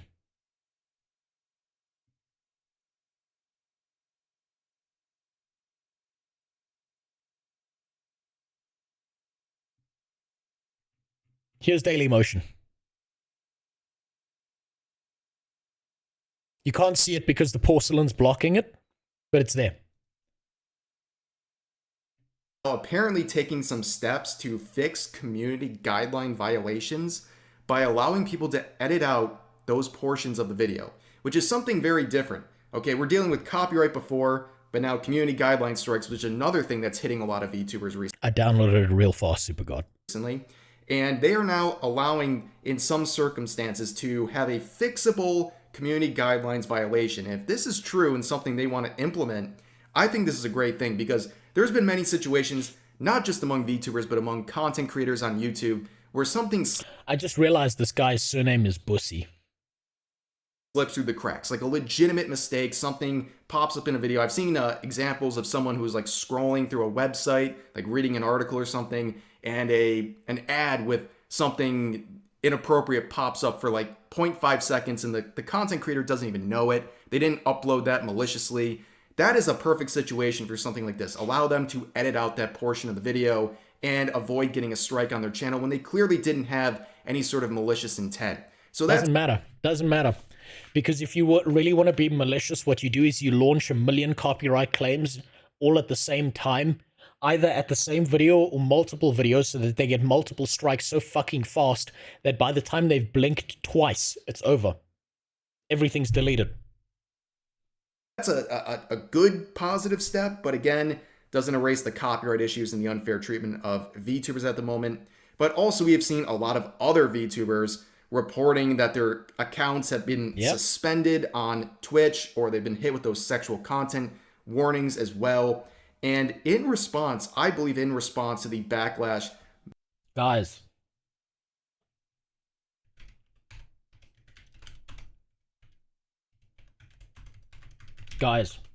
these VTubers, to be honest with you, they've really taken it too far.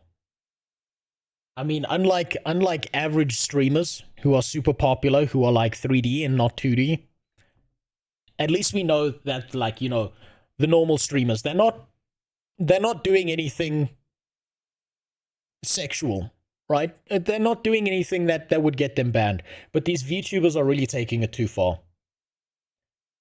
It's so disheartening to know that these VTubers are taking this shit so goddamn far. Right? So fucking disheartening. No other streamer out there has been sexual like them. It's less real than Lucy Pyatt. Holy shit. Devilish.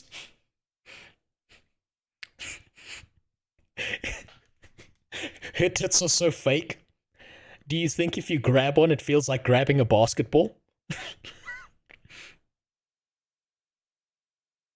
Man, it's really disappointing to see how sexualized these VTubers are, when we know that no one else sexualizes their content whatsoever on Twitch, man.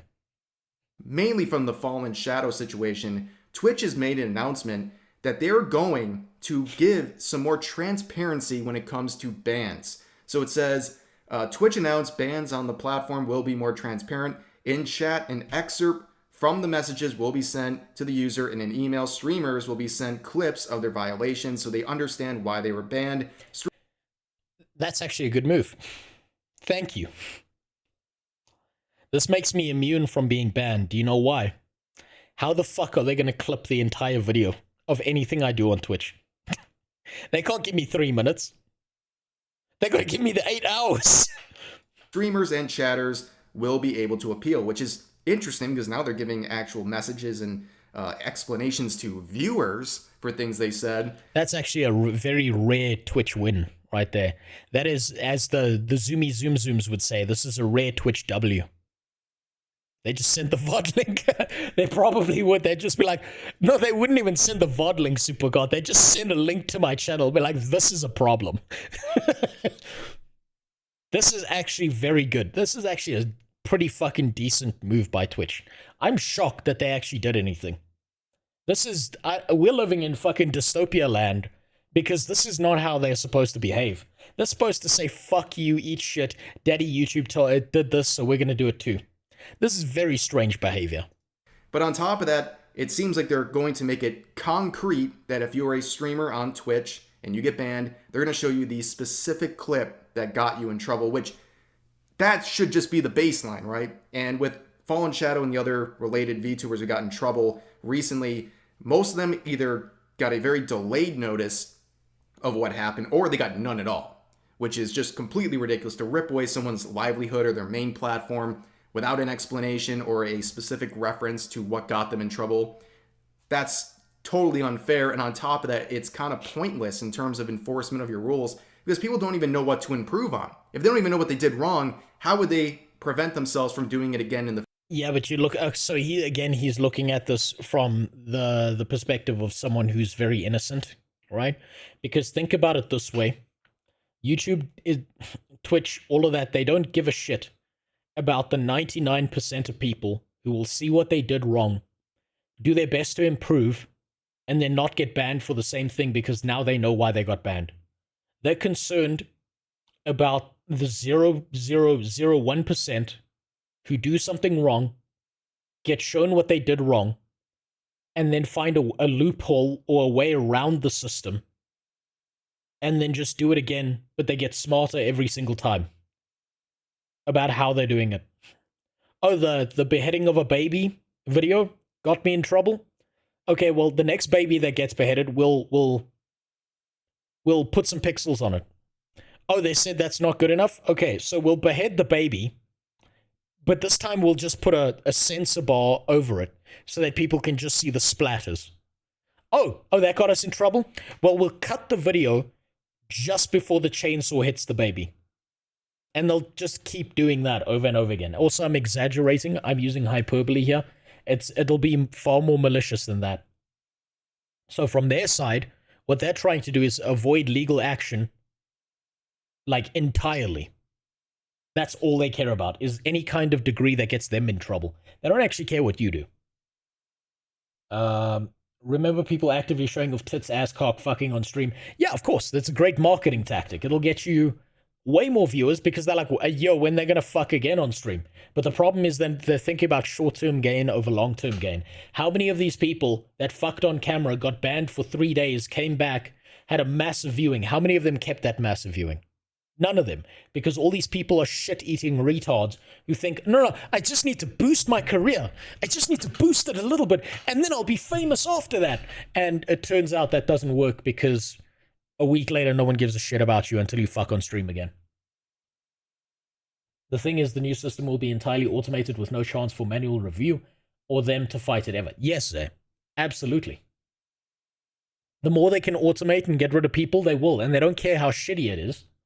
All they care is that they get it automated as quickly as possible.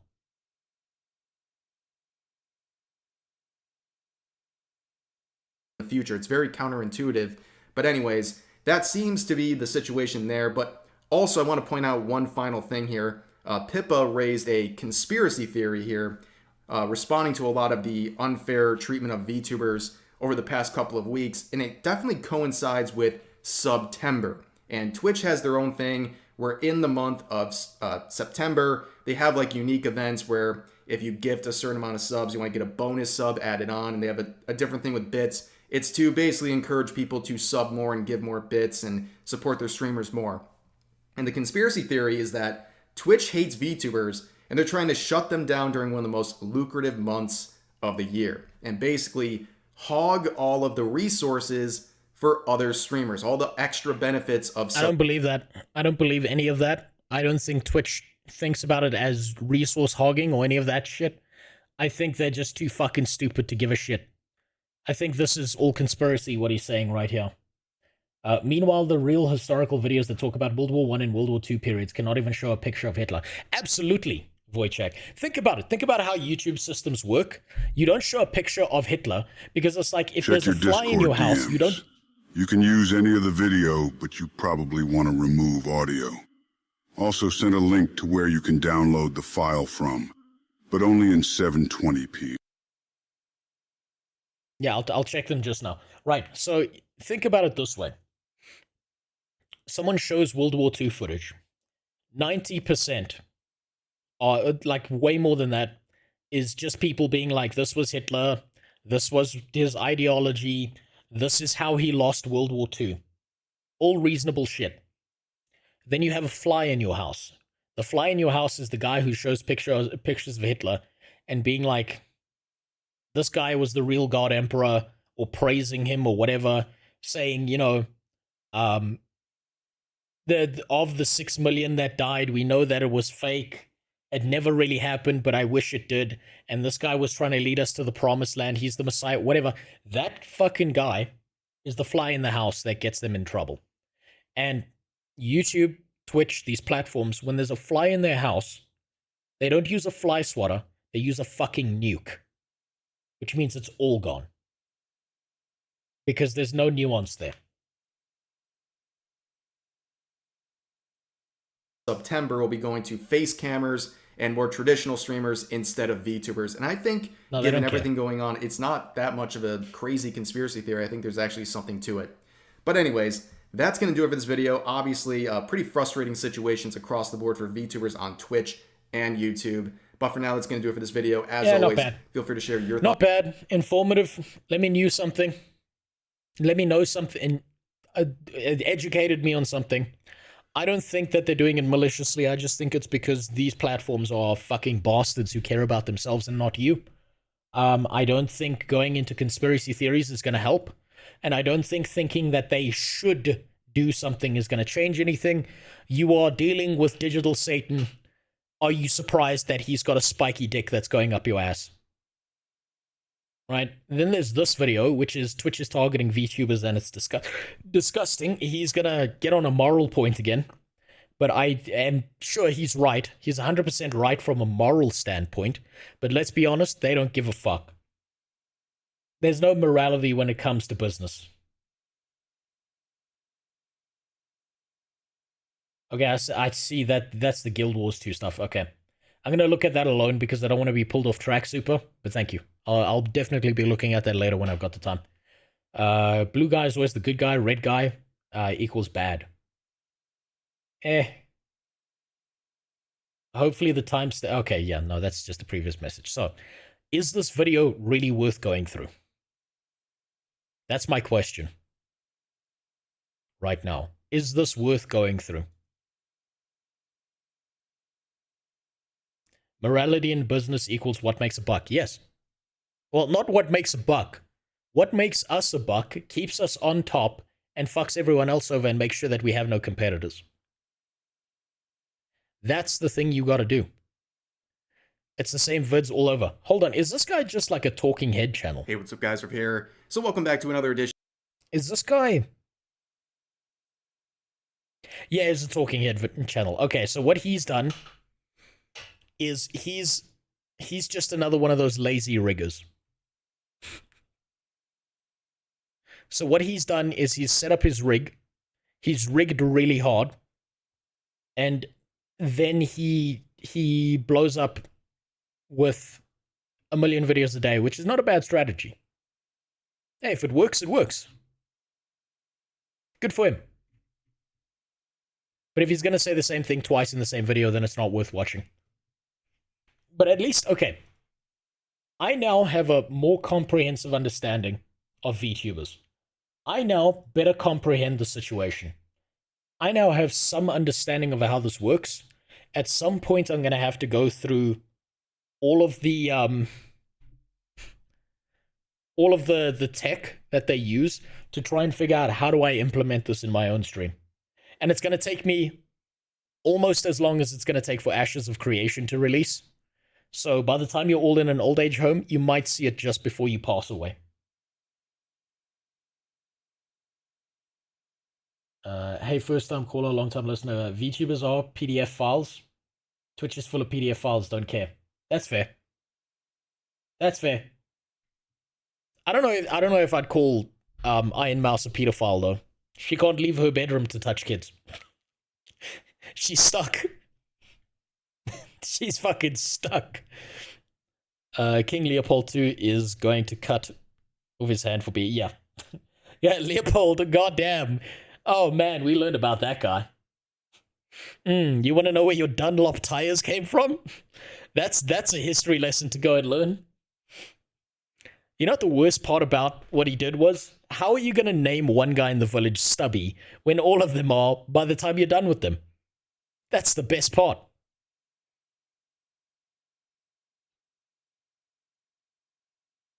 Okay.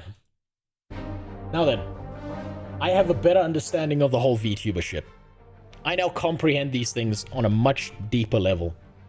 We know some of the drama. We understand how these things work. I'm pretty satisfied now that I have some comprehension of the appeal of VTubing, why people do it, why it's taken off, and I'm still a bit dazed that I missed this entire trend. And it's like I've been inside a hole for the last 4 years, an actual hole, not my wife, and I missed all of it. I think that's the most impressive part to me, is that I missed all of it. Now, there are a few things I wanted to do before potentially playing predatory Korean MMO. Oh shit, thanks for the follow. Wait, was that a follow? Why did I get the follower alert sound? Not sure what happened there. Okay, because it's not showing any names. So if you did follow, then thank you. Yes, I'm gonna take a look at Throne and Liberty and shit all over it. My biggest fear for Throne and Liberty is that it's an actually good game.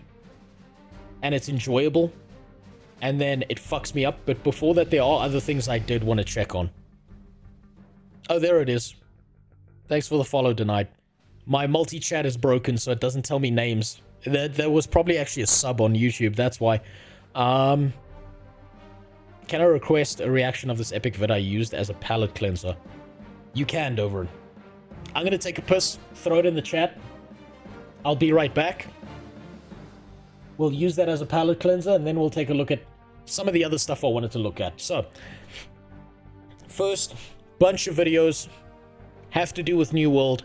I think it's dead. I think it's hilarious. I'm gonna see the levels of cope that people are going into, and I will be stunned beyond belief if I discover that New World actually has a future. I will be fucking shocked if that happens to be the case. And you know what? I'll be happy to be shocked. Second thing is I have to watch that PS5 video because Ilgi really wanted me to.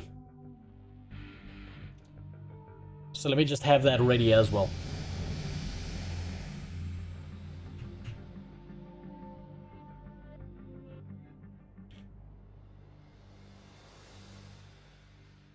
Hold on, I'm just digging my way through all the anime tits that are now littering the video links.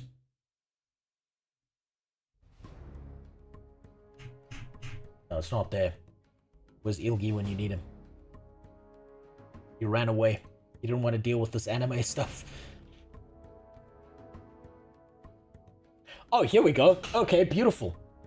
We can also use this video as a palate cleanser. I think it's amazing. It might get me copyright striked, but that's fine. I'll just have to delete it in the VOD later. State of play. There it is. Okay. I'm gonna be right back. I really need a quick piss. Then we're gonna go through all the New World shit. And we'll go through PlayStation, which I think is gonna be fucking hilarious. Because When was the last time that PlayStation had any games? Also, thanks for the resub, Iconic. You didn't have to do that. You're always gonna be here. Yeah, you showed up way too late, dude. But thank you. You don't have to do that. You'll always be special in my heart. I'll see you tonight. Sleep on your stomach. Make this easy for me.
Okay.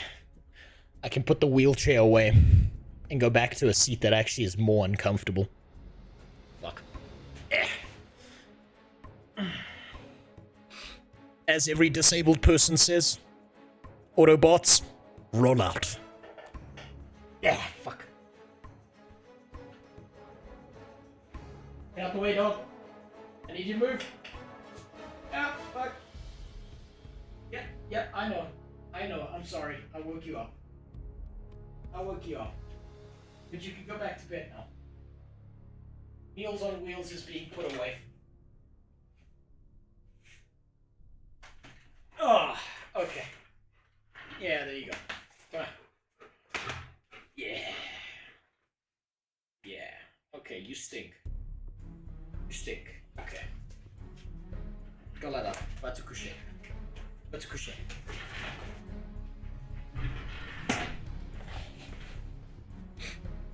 I was gonna tell him how one VTuber, Josied. Hold on.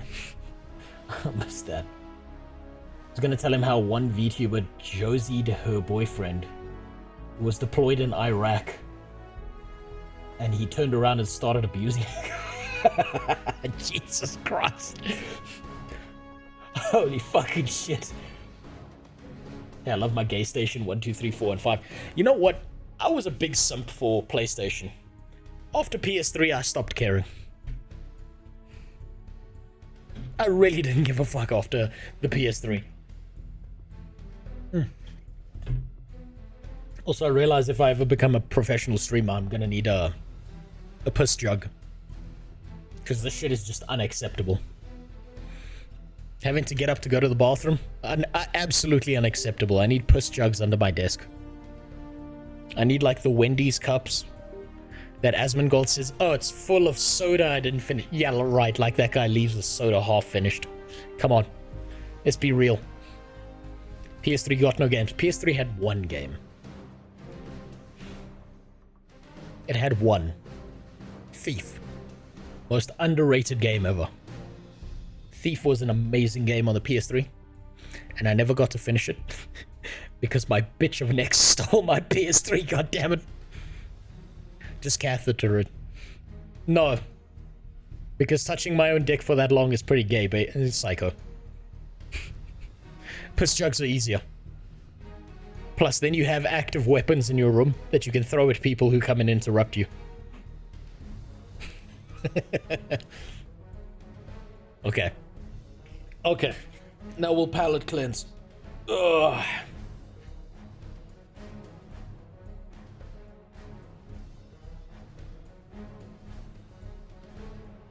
Original PS3 is great for playing PS2. It is actually, surprisingly, Random Master. It was really, really good for all my PS2 games. I loved it so much. You have a YouTuber to introduce me to Scratch's autism. Okay, send me a link then. Send me a fucking link. Right. Let's see what the console baby's up to these days. It's been a while. It's been a long while since I've thought about them.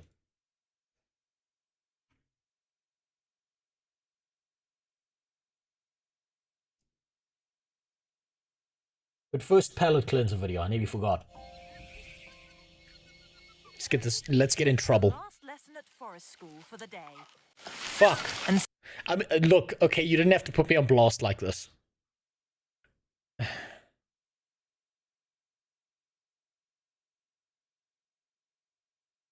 This feels like a fucking personal attack. And I didn't give you permission to record me. Did they name one of these fucking orangutans after a goddamn Naruto character?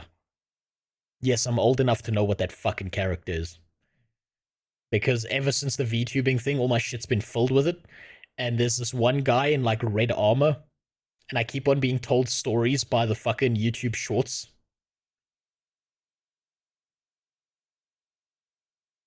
And he keeps on showing up. I don't know who he is. But I know he's from Naruto. Madara. there's a black guy who works at a fucking conservatory for orangutans. Like, yo, that one, he looks like Madara.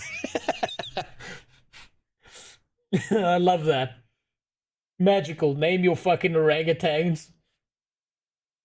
Fat electrician. I'll keep this channel in mind. Thank you for sending it to me. Let me not get pulled too far off track, because otherwise we'll be here for fucking ever.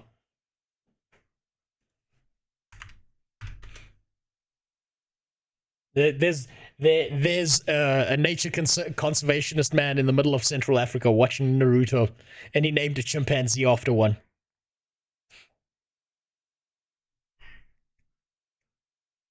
An adventure through You fucking are iconic. You take me off track so goddamn quickly, dude. Before that chimp is like 38 years old, and the Naruto character is named after the chimp. No, these chimps are way too young. They got too much hair. I would know. Watching orangutans and chimpanzees and shit, because they quite literally act like functional drug addicts. Like, you go to, like, California. I've seen the videos. And that, like, overarm throw where it's, like, all the way back here, and they fling and it doesn't hit anything. Same behavior. It's beautiful. Picture of a Scottish family right here. Rose, what the fuck? When the fuck did you record me on video for the Smithsonian? I'm not even wearing clothes. You fuck. It's okay, it's fine. I'm in this video too. I need to report this. I didn't give them permission to upload this. It's not me. It's them. I did the recording. I didn't do higher intelligence than most human beings. They're like, oh fuck, leave that thing alone. Human beings like, oh wow, a snake, let me go touch it. I would love to see an orangutan take an IQ test and beat like at least 30% of the human population, because I think it can happen. I genuinely think it could happen. I've eaten snake. I mean, look, iconic, that's okay. It's 2024. We don't judge. Right? You don't have to use these strange metaphors and stuff like that. You can just say it. It's okay. It's all right. We love you the same. It doesn't change anything. You made it. Orangutans have it so good.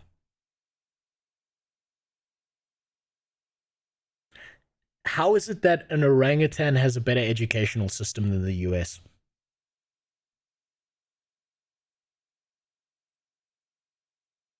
It's man.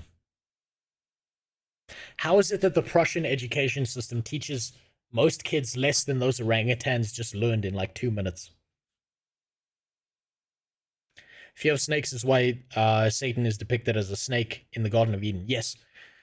It's also a very primitive fear in human beings, where we're able to identify a snake in like grass or whatever else with less resolution than any other animal out there in existence. It's ingrained in our genetics.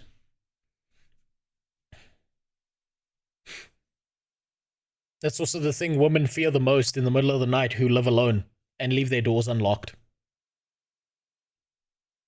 That's why. It's right there.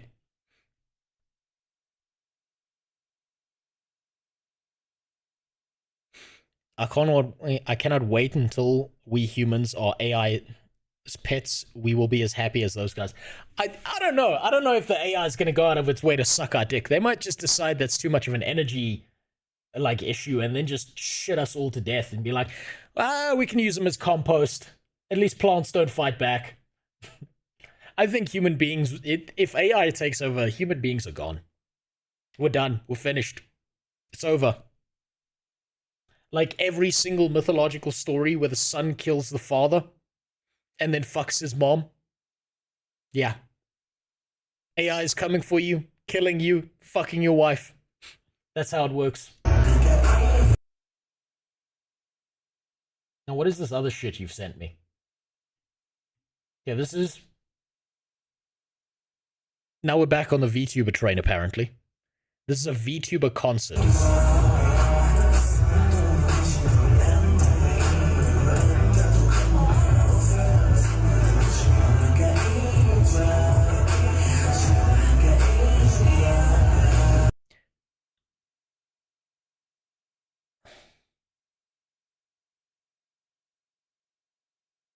People fucking sat here.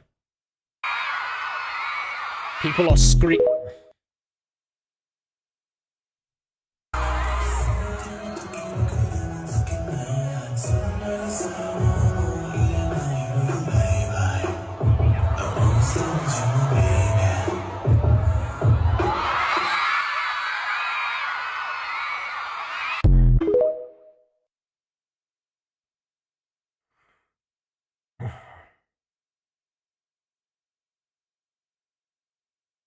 What happened? What happened to the good old days?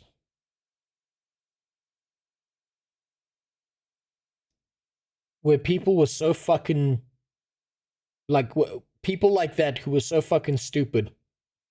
We used to tie them up in the town square and whip them. To teach them to feel shame.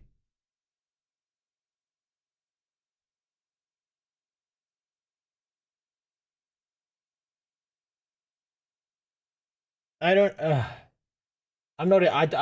have the mental fortitude to watch that entire fucking video. That shit's ridiculous. Now onto something far more entertaining. I recognize that police uniform.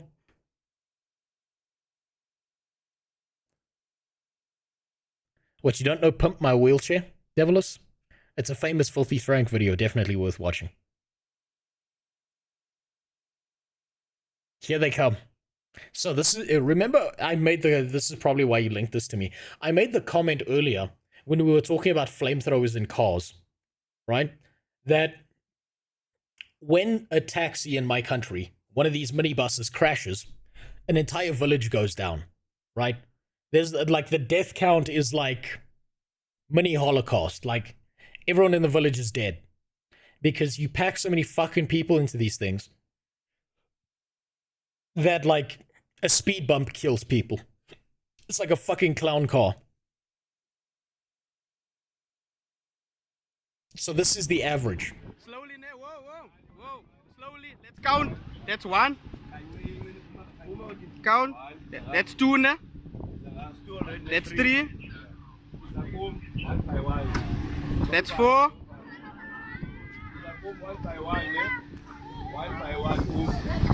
5, 22, 23, 24, 25, 26, 27, 28, 29. Oh, the sensor 30, fucked up there. 36, 37, 38, 39, 40, 41, 42, 43, 44, 45, 46, 46, and with the front seat, yeah, passenger, 46 now, and this is 47. That's the mom. 47 and 48 with the driver now. Driver? Yeah, look, yeah. So what they're telling me is this taxi was only about 1/3 full. Right, that's all I'm learning here is that was at 33% capacity, that taxi. That must have been a slow day for him. So when I say the comment, like, I'm not making a joke. When I say that a taxi crashes in South Africa and a village dies, a village worth of people die, I'm not fucking kidding. I'm not joking. I'm not making a joke. I'm not doing a funny haha. I'm telling you that's it. That's the whole thing.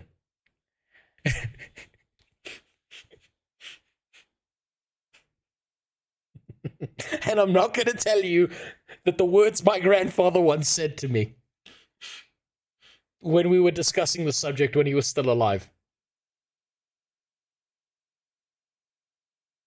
Yeah, fuck it, I'll tell you anyway.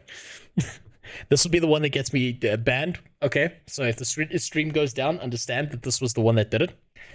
I was having this conversation with my grandfather, right? And he was like, you gotta understand something, because we were talking about overpacked taxis and stuff.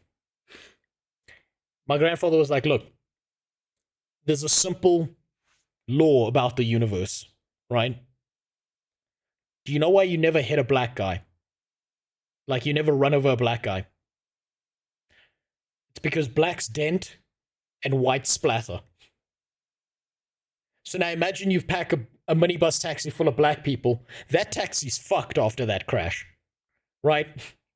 It's like putting a bunch of nails inside a box and fucking throwing it at a wall. The box is fucked.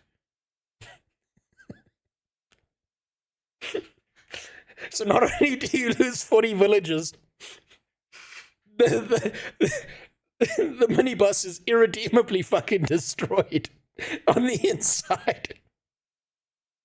He said if it was full of whites, you could just clean out the fucking mess because they all splattered on the floor and you could just, like, get it with a hose pipe and then you're good. And the taxi's still usable. You just gotta fix some of the damage on the outside.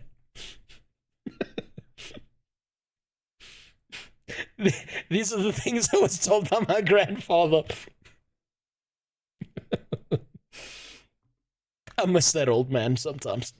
He was pretty funny. There we go. Okay. Now get out. It's the whole school down. Sorry, Lund.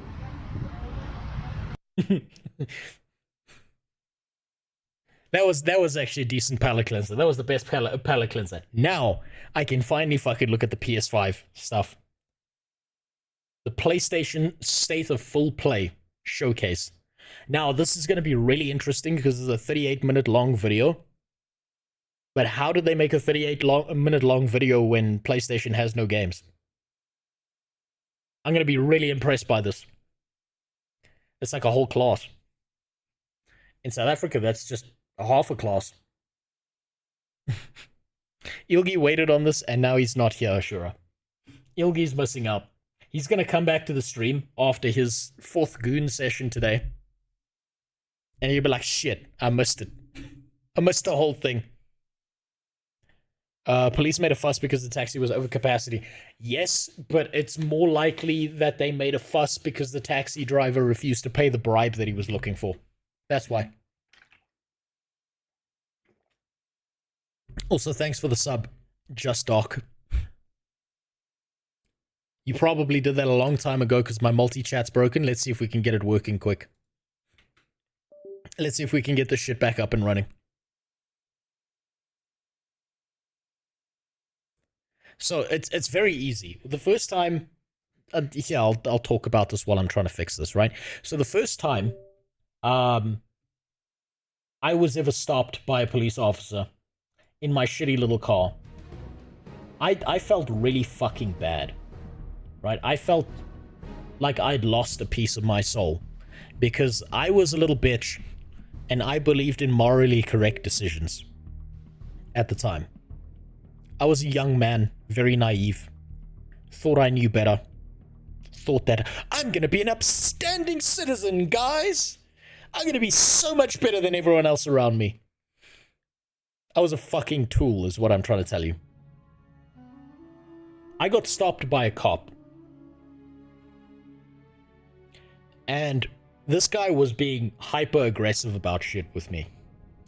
And I registered, at the time, that he was being hyper-aggressive not because he wanted to throw me in prison, but because he wanted a fucking bribe. And I thought to myself in that situation, there's two ways that this goes. This guy wants me to get out this car and physically assault him so that 5 of his buddies can come along, grab my white ass and throw it in prison. Or I can give this guy some money and he'll fuck off and leave me alone. I made a decision that day. The decision I made was to not get my ass fucked in a prison cell. And I gave him the fucking money. And looking back now, I don't, in any regard, regret that decision. I made the morally correct decision, which was get this guy out of my life as fucking quickly as possible.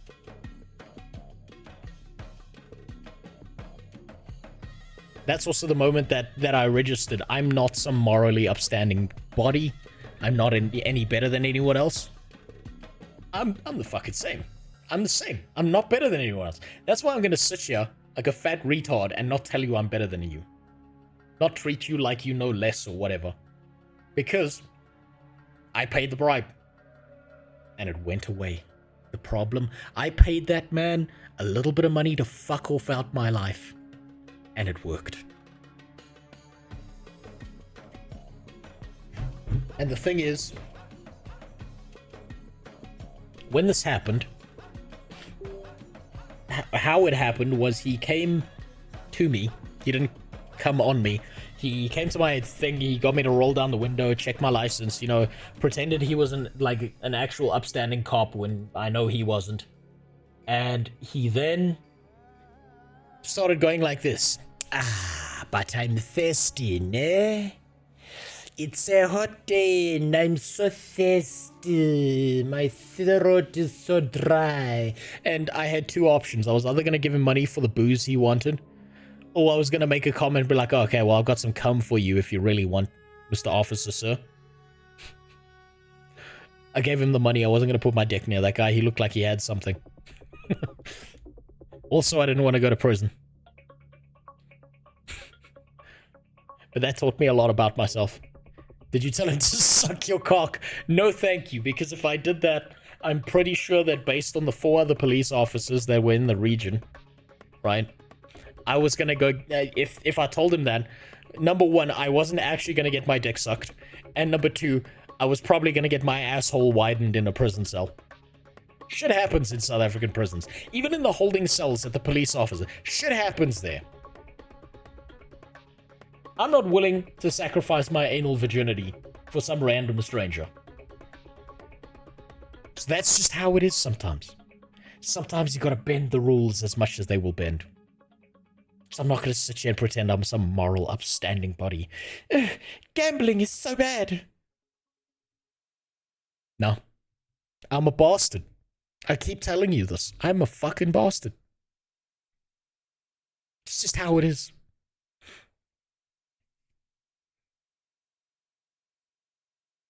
This is why I would need to never be arrested. Yeah, all of us need to never be arrested. Also, prison cells are really overfull in our country, which means you die. You're not, nothing bad happens. It's just, oh, well, I guess a spot opened up for the next criminal. No need for an investigation.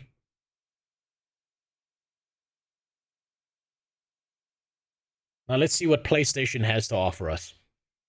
Aside from no games. And hold on. What did that say? This program contains mature content that may not be suitable for all audiences. That means that we can watch someone's head get exploded in violent, gory messes, as long as someone doesn't say a bad word.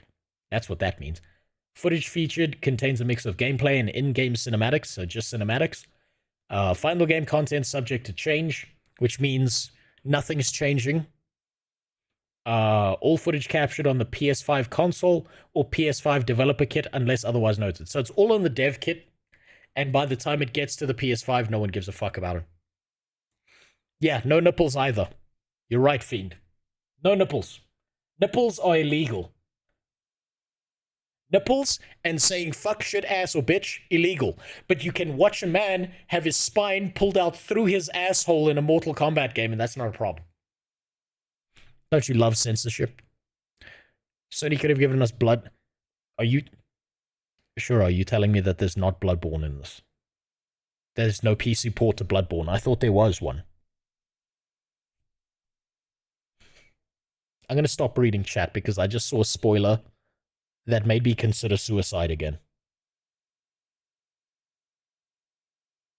Random Master just sent a message I'm not even going to say out loud, because if it's true, I'll want to poke a hole in my fucking stomach and drink my own hydrochloric acid until it burns its way through my throat. And I bleed out, because that'll be less painful than hearing that.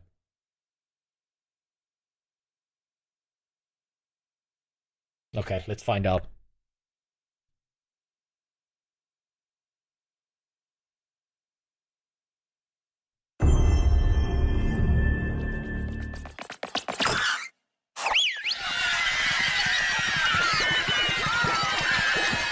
Okay, that's normal. That was a subtle hint to PlayStation and the company being better at hiding small children in their offices than anyone else, and that's why they haven't been caught yet.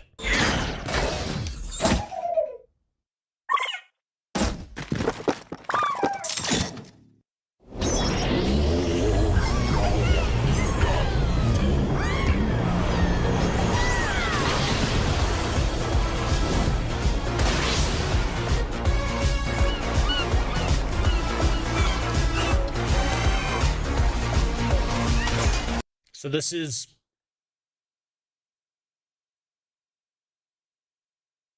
This is just Fall Guys. Or do I have that wrong?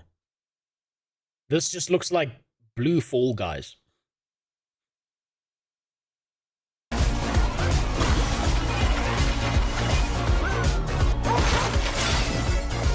Yeah, maybe, you know what, you're right, Iconic. It's actually closer to Mario.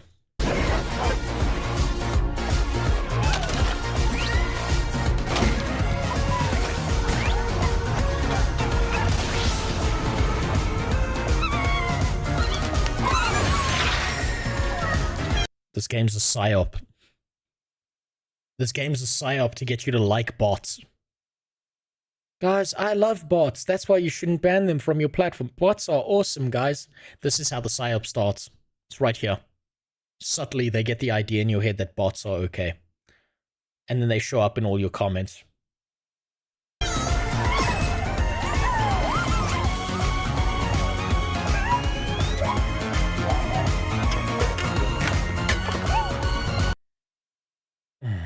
And then they okay, so they stole these ideas straight from, like, this is the most unoriginal shit I've seen. This is so impressive. Imagine being a multi-billion-dollar company and being so creatively bankrupt that instead of making anything new or interesting, you just shit out ideas from other places. At least when Palworld did this shit, they fucking made a video game where they took the formula further by making us eat and butcher cute little animals. Whereas this is just the same shit repurposed.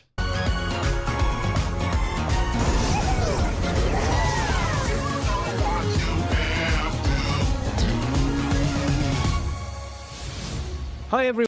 I give that game a week. It's a game with all of PlayStation's IPs as characters. Yeah, all of their IPs, but not all of their creative ideas.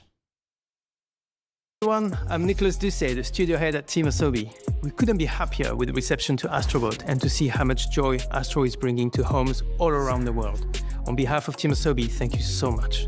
Now, we still have a few surprises up our sleeves. Today's trailer was a sneak peek at the DLC we'll release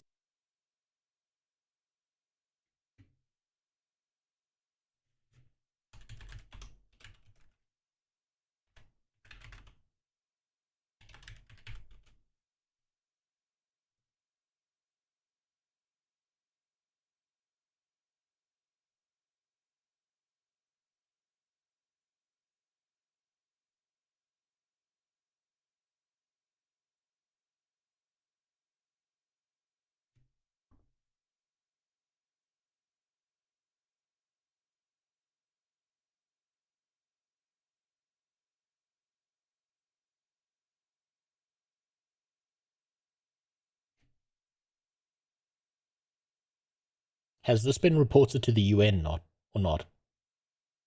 Do they know they're doing this to this guy up here?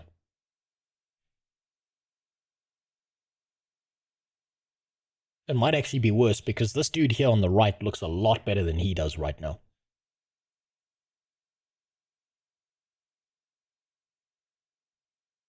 Later this year at no additional cost. We'll have more to share soon. But for now, let's enjoy the state of play.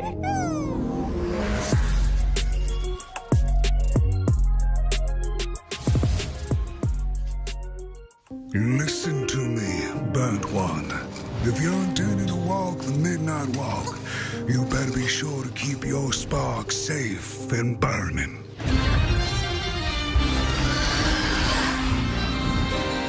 While I was in the black, I had a dream. There was a monster in the woods. And on you go, like a moth into the burning light.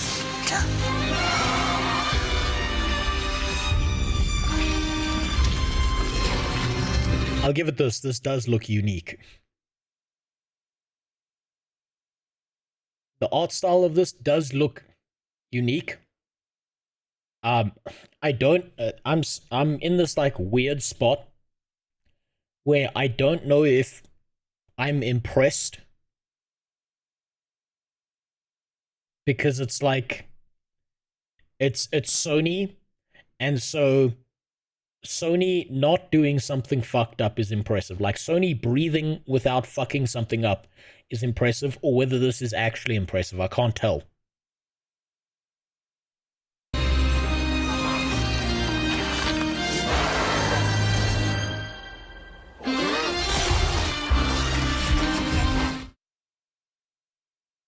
Muted for copyright. Hey, look at that. They're getting copyright striked. Good. Thank you, GameSpot, for doing these things for me. Impressive. They knew exactly when they were going to get fucked. Impressive. When did they show Concord 2? This is Concord 2. Didn't you not realize this whole stream is Concord 2? It's very I loved Nightmare Before Christmas as a child. It does. It does give me that vibe.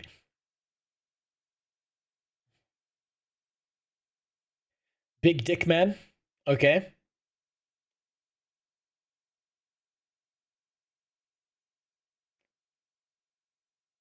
You know, I'm impressed by these kinds of games where the artistic style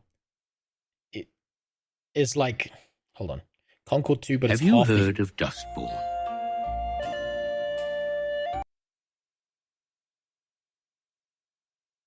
Yeah. Yeah, I have. No comment. Concord 2, but it's half the heroes and twice the shitty banter. Yeah, probably.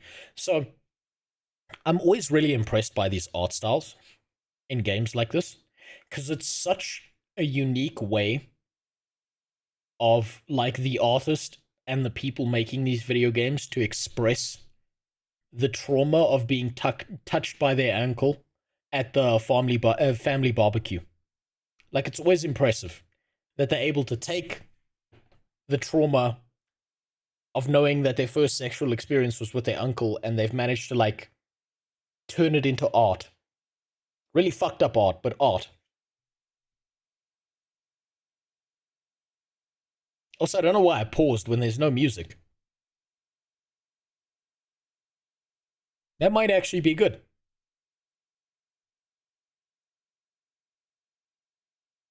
That might actually be a good game.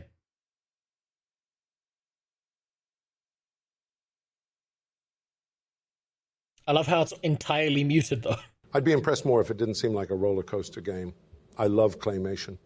But it looks like you are literally walking a single track. I didn't catch that. You might be right. This might be one of those games where you just walk in a straight line and it's a corridor game.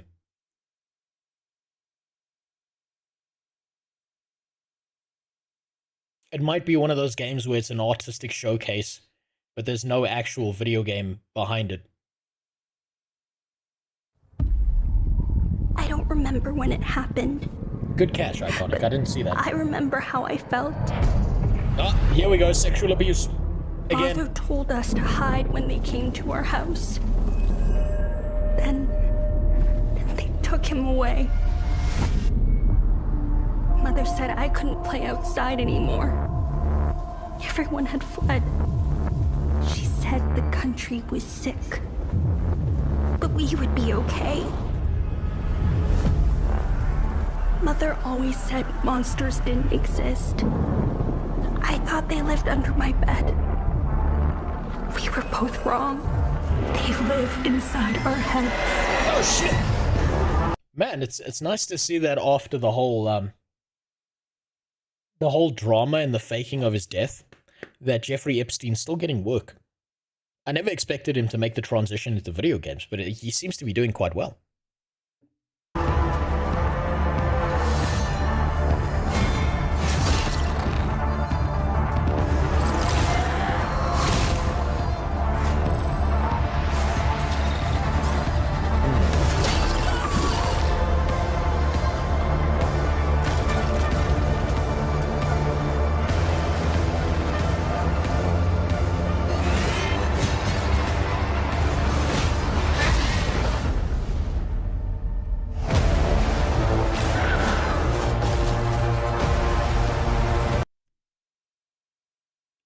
I can't quite put my finger on it, but something about this feels incredibly generic. Sure, the graphics are good. They didn't use some cringe rap song. The combat seemed so cut and sliced together that it seemed like cheap Dark Souls in some senses. But something feels very, very generic, and I'm not sure what it is. Don't show Nintendo this game, they might sue Sony for copyright infringement of game mechanics. Oh my god, I've got so much to say about that bullshit patent that they launched, and how so like Nintendo that is. Oh look, trans youth, surgical stars. No, because they leave the faces intact, Filter. This is more like politician outside of its human skin.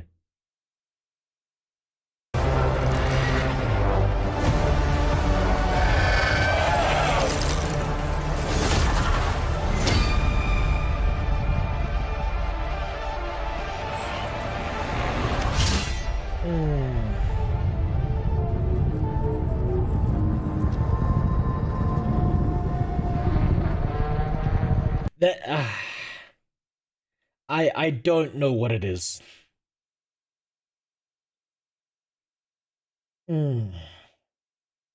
Something feels very generic. It feels like some kind of weird mix of Death Stranding with some edgy, ooh, look, a spooky, wacky guy with no face. I think this game would have done very well if it was launched in the 1990s, but I'm not quite sure about now. Glad they represented the UN in this game being completely useless. I mean, you gotta, you know, I'll give them points for accuracy, realistic accuracy. Yeah, I'll give them points for that. That's a fair point, Iconic.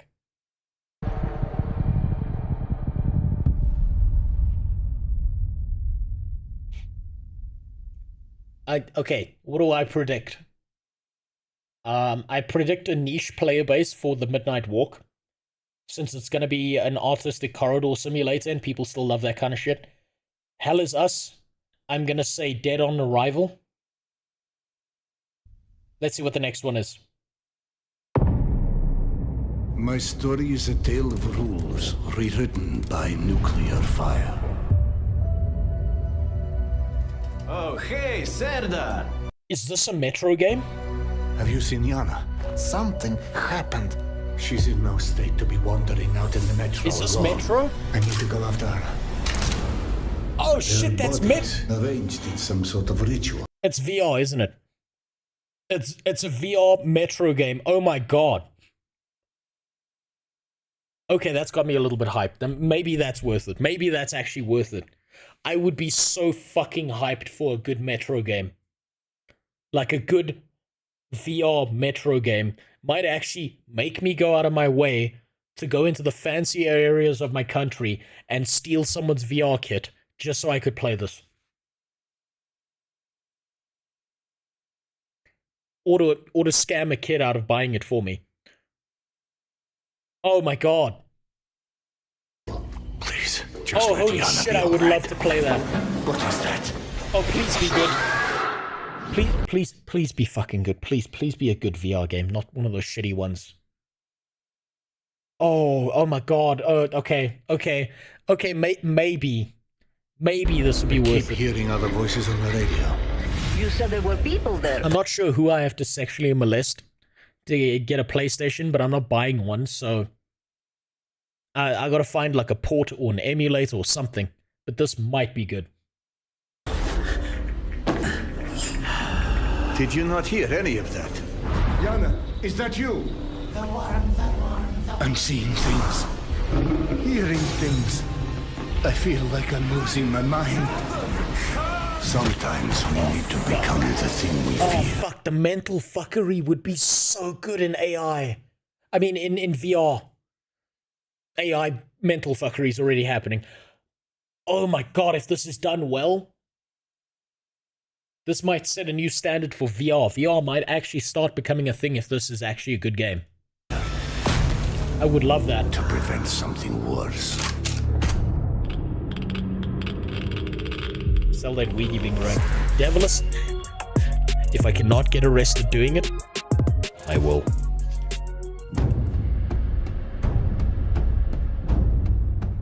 So, how did it feel to learn the truth about the night sky tragedy? Okay. Before this game that looks like rip-off Witcher, Metro Awakening VR, if it's good, I fucking hope it sets a new standard for VR. I hope it does, because all that expensive gear and shit has led to the most chunky, shitty games imaginable. The only one I can actually think of that anyone remembers is probably Shopping Cart Simulator and Half-Life Alyx.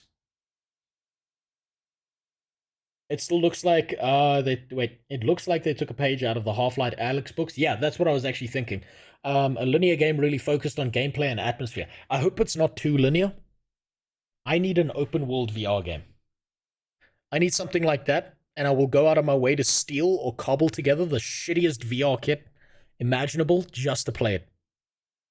I don't know what to do about a PlayStation. I'll try and emulate or whatever the fuck I have to do.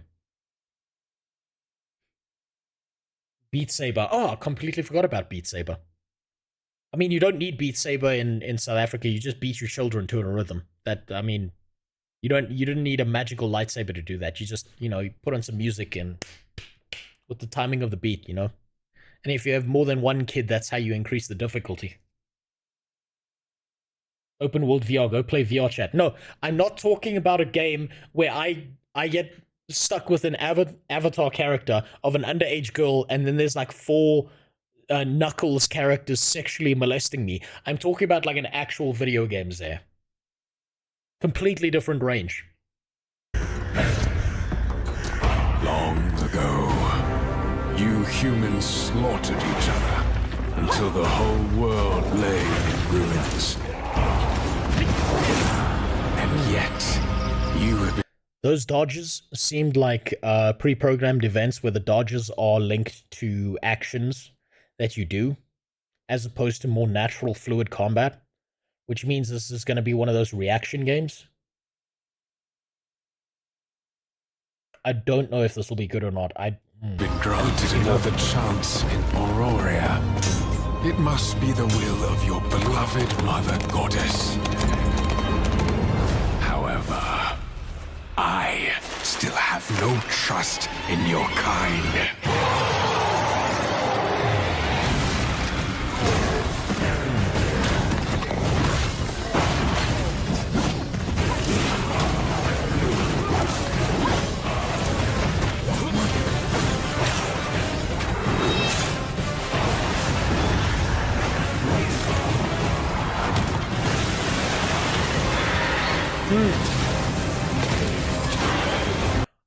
hold on. There was a note there.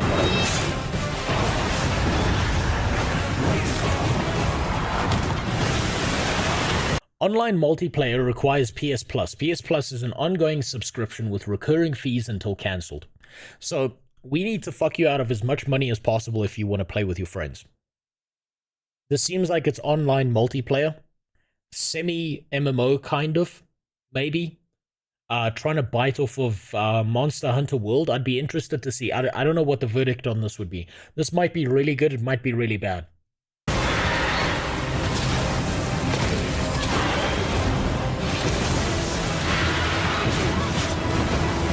It seems, based on these scenes, I'm seeing a lot of gameplay scenes, which means that they're not afraid to put their cock on the table and measure it against other games, which is very nice to see, because all the other stuff before this was a lot of cinematics. This might be a really good game. Online for consoles has been pay to play on all consoles for over 10 years. Yeah, that's not surprising. Yeah, I know about that. Never had a PS subscription. Never in my life. But, I mean, this is Sony we're talking about. It's not surprising that they do that. Prove yourself. If you survive this trial,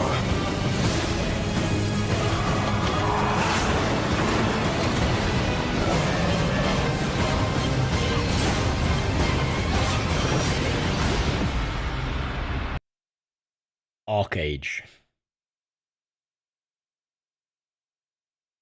It's fucking Arcade. And I can't believe I'm saying this. Arcade might be good. A new fucking Arcade. And it's on console. Oh my god. perhaps you might become one of us. I'm that game, just to try it out, I might need to steal someone's PlayStation. Is that why they shut down the old one recently? Yeah, probably. Remember, Zeh, you gotta remember the great cycle of video game products.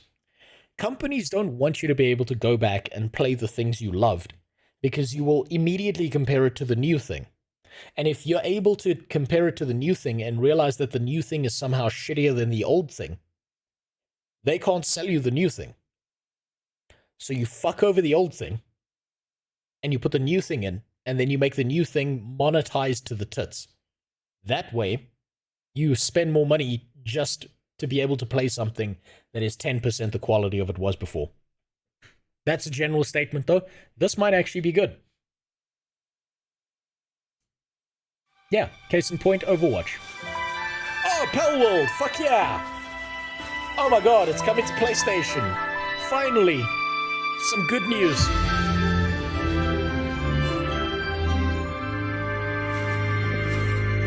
Oh my god. Imagine, I'm just saying, you know, Nintendo's going after Palworld. Imagine Palworld, because it's got Sony attached to it, and Sony owns the IP at some point.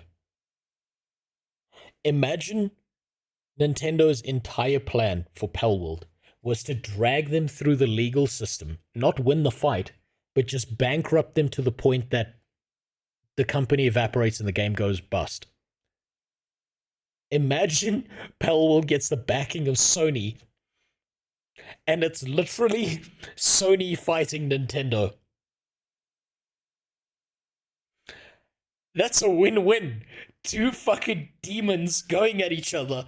It doesn't matter who loses. It's just funny. Oh my god, I would love that. I would love that so much. Nintendo's already fucking up the release of Palworld in certain regions of PS5. Yeah, I'm not surprised by that. This is literally the exact reason they are suing them, because they can't win the legal argument they're going after them for. Yeah, of course. Of course. You gotta remember, when you got more money than God, you don't win legal cases. You force settlements by keeping them in legal limbo for the rest of their lives.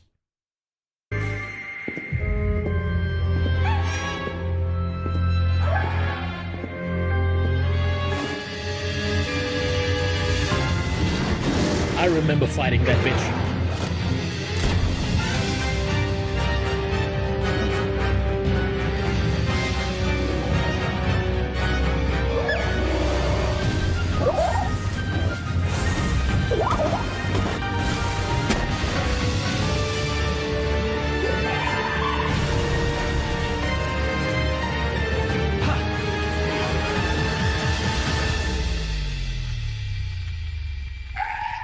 Yeah, there we go.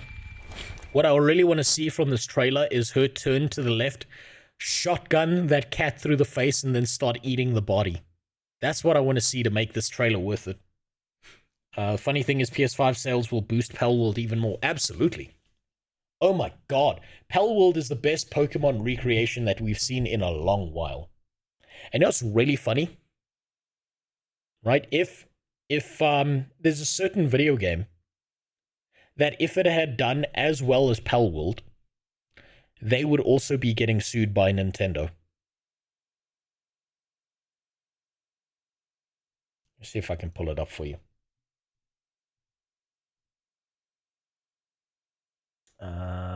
Where is it? I can't even remember its name, to be honest. But it showed a little bit of promise in the past.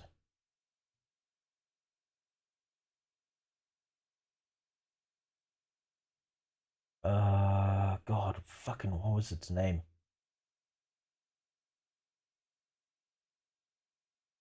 Here we go, this one. You see this game right here? This game? If this game had come out, been as exceptionally popular as Palworld, Nintendo would fuck these people in the ass. And guess what? If Nintendo wins their lawsuit against Palworld, these guys get shut down as well. Temtem is a better version of Pokemon. Now, it didn't amplify the formula the same way Palworld did.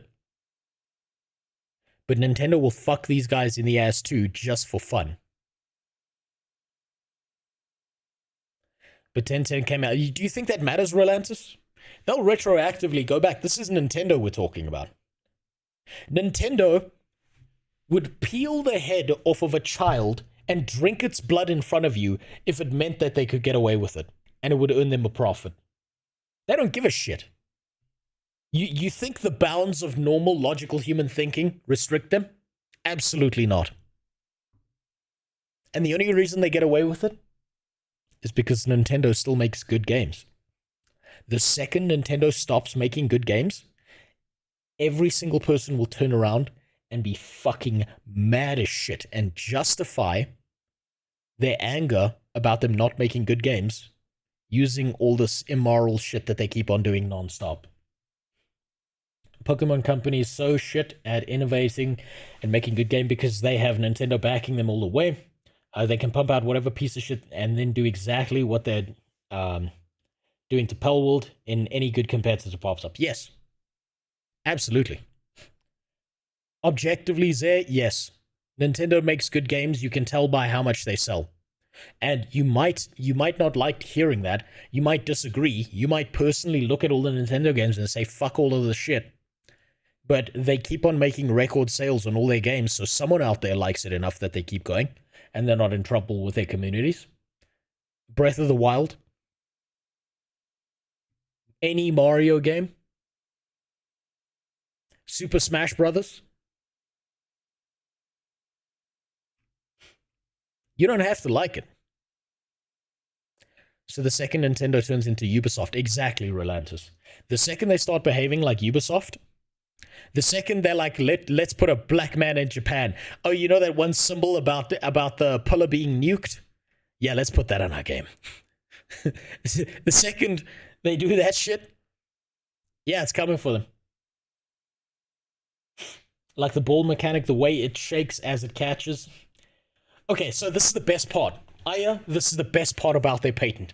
They're not talking about the ball capturing the Pokemon they threw it at, right? What their patent quite literally says is that your main character in third person has an object in their hand. They launch that object at the enemy or at their target, and it alters the state of that. Do you know what that means?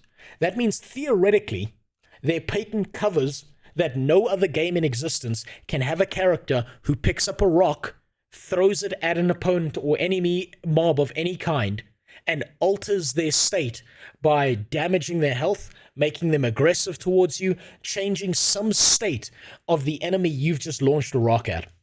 That's what their patent covers. It's so fucking broad that it will quite literally be able to be applied to any video game ever where you are playing a character that launches something at some target and it changes their state in any matter whatsoever.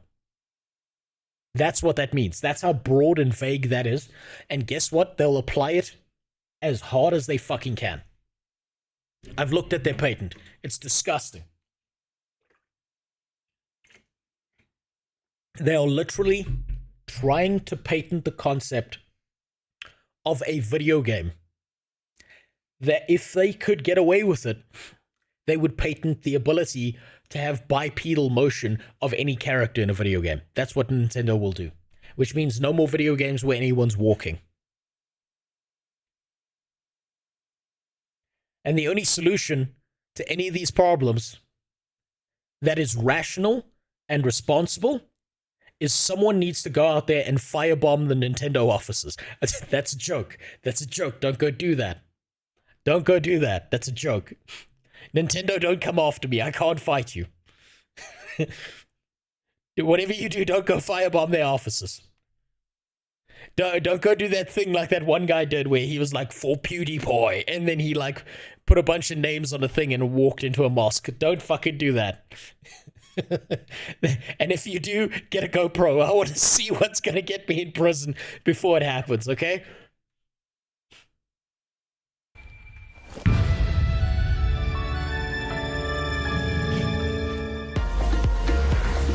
Thanks to Pocket Pair for that new look at Pal World, an incredible open-world survival game that's launching today on the PlayStation 5 console.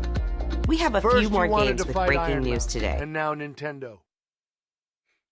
Look, okay, Iron Mouse was a mistake, Filter. Nintendo and their legal team are Satan, okay? Iron Mouse caught strays by me by pure mistake. Nintendo is no kind of moral company whatsoever. Starting with the return of two beloved RPGs from the original PlayStation. Your dreams, magical Oh, fuck yeah. Don't you love that? Don't you fucking love that they're so creatively bankrupt that they just keep putting out the same shit from years ago instead of making something new and cool? Isn't that always awesome? I love that. Are real unless you dream they're not. In your dreams, love is the plot. Carried on wings of hope. Lunar Remastered Collection. Nintendo legal versus Disney legal. That's a shit show I would love to see, Yorktown. I'd eat popcorn to that shit. I don't usually say this, but you kind of gave me a semi just thinking about that. I can't wait to play a 30-year-old game on my PlayStation 5. Yeah, that's what your PlayStation 5 is there for. That's exactly why it's there. Funny how it's been made obsolete on every prior console just to make sure you can't go back. That you have to move forward. Brings together Lunar, the Silver Star Story Complete, and Lunar 2, Eternal Blue Complete, with updated visuals, widescreen mode, and more. Okay, something to keep in mind about what you just said, Aya, is that Warner Brothers went out of their way to copyright this guy who makes animations, right? I fucking love this guy's channel. He made an animation about Bugs Bunny being a recovering gay rapist.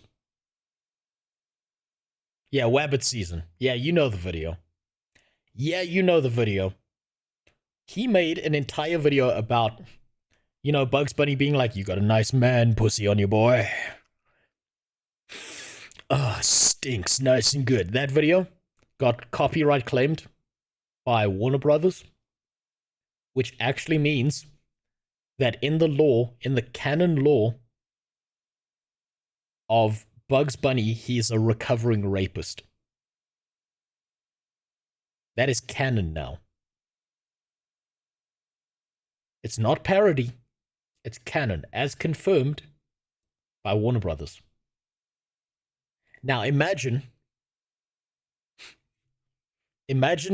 Disney and Professor Oak are fucking duking it out in a goddamn fucking field over a Pidgey. That's canon. That's fucking canon.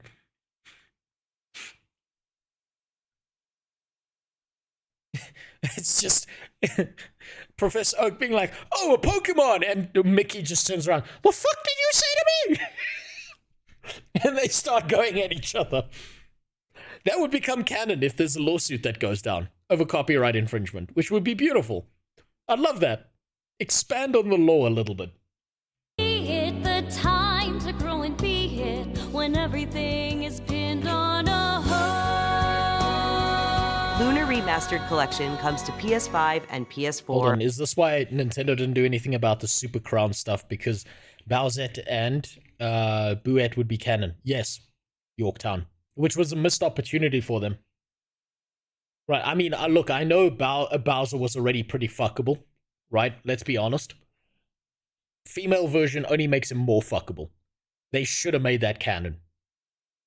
What dumbasses to miss out on that opportunity. There are people out there who see natural disasters and make anime characters about how they want to fuck them. 1 second. I'm gonna be right back. My wife's downstairs. I hear her yelling my name. I'll be right back.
Sorry about that. My cum sprite was very cranky. She's teething right about now, so she woke my wife up, and she needed a little bit of help. I think she also heard that in the future, she won't be able to ever play a video game without it being strapped to online, and every second of play, even in single-player games, they'll charge you $2. So you play a game for like 10 seconds, that's $20. And she was pretty fucking upset about that. Man, future video game playing generations, I feel real bad for them. Every single one of those poor bastards will never know the joy or pleasure of playing a video game that is not monetized and that is actually feature complete. But that's not a me problem, because I was born at the right time. And I get built on. This is a true South African treasure. Is this shit right here. And you'll never get it to taste as good in any other country, because they don't know how to fucking make it properly, and they make a bunch of garbage trash instead. Beef jerky ain't shit compared to this stuff right here. Fuck, that's good. You see, it's the oppression of the people that makes food taste good. And Americans are not oppressed enough to make good food yet. That's why British cuisine is trash.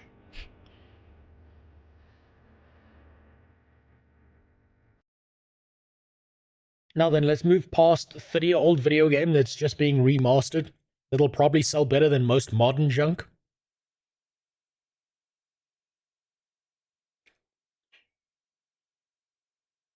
And see what's next. This American is currently getting blown by a hurricane. Well, at least I hope it took you to dinner first. You know, there needs to be some build-up, otherwise it's just, you know, you're never going to call her the next morning. Pretty brave of you to refer to your midnight partner as a hurricane, though, as well.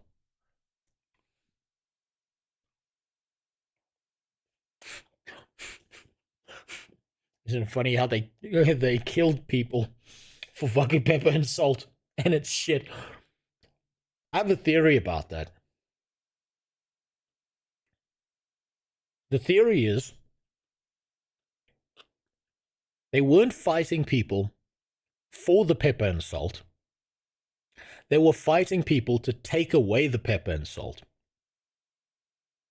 Because if you have people who have good tasting food in other countries, that means they're motivated enough to look forward to the future, even if it's something as good as as small as a good meal. But if you take that away, you can systematically steal all their wealth, and they won't fight back because they're too depressed to do anything, because they're like, they can't even look forward to their next meal. You got to think like an inbred British ruler. Then you can get in their head. Then you understand how retarded they are. In spring Let's move on. 2025. 2 updates on Teenage Mutant Ninja Turtles Shredder's Revenge. Oh, you're fucking kidding First, the Radical Reptiles DLC, which adds Mondo Gecko and Mona Lisa. You're fucking kidding me. They're putting arcade games on the PlayStation. And is that a female turtle? Is there a female turtle in Teenage Mutant Ninja Turtles? Or did one of the turtles transition?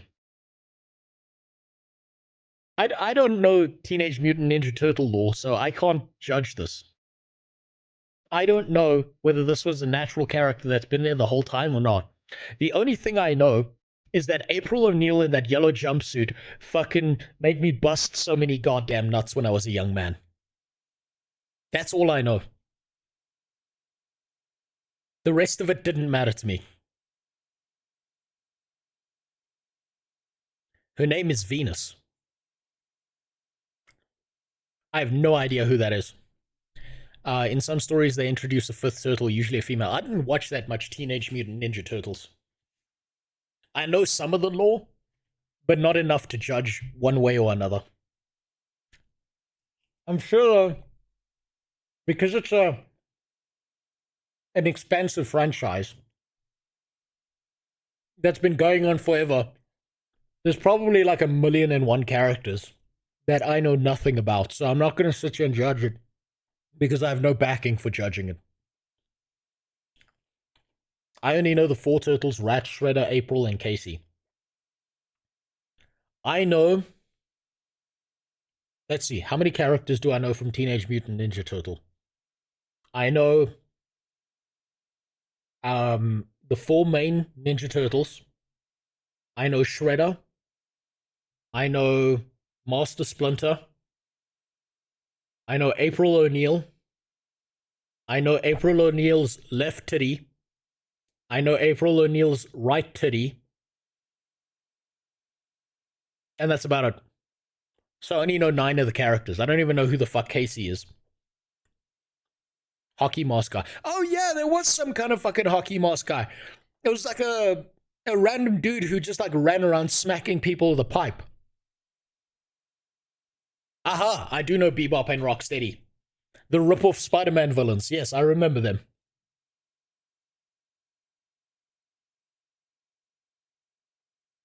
Yeah, okay. You're bringing back memories. You're activating certain parts of my brain. I'm sorry. I busted so many fat nuts to April O'Neil that I don't remember anything else about that show. That shit in a jumpsuit?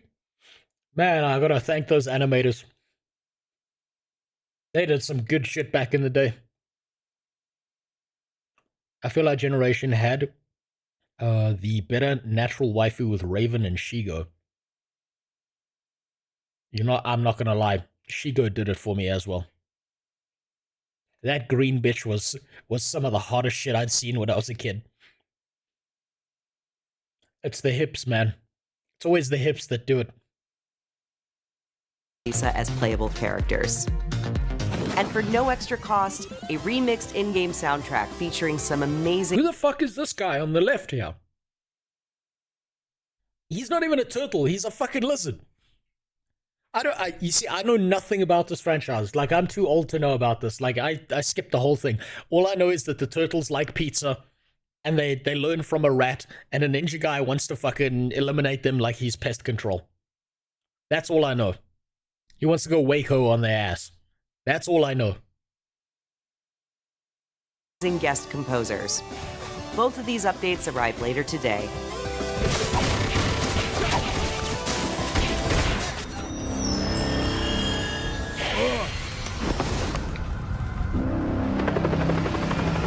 Actually, something really funny I registered about the lore of Teenage Mutant Ninja Turtles is that Master Shredder didn't even have his base in the same country as the Turtles.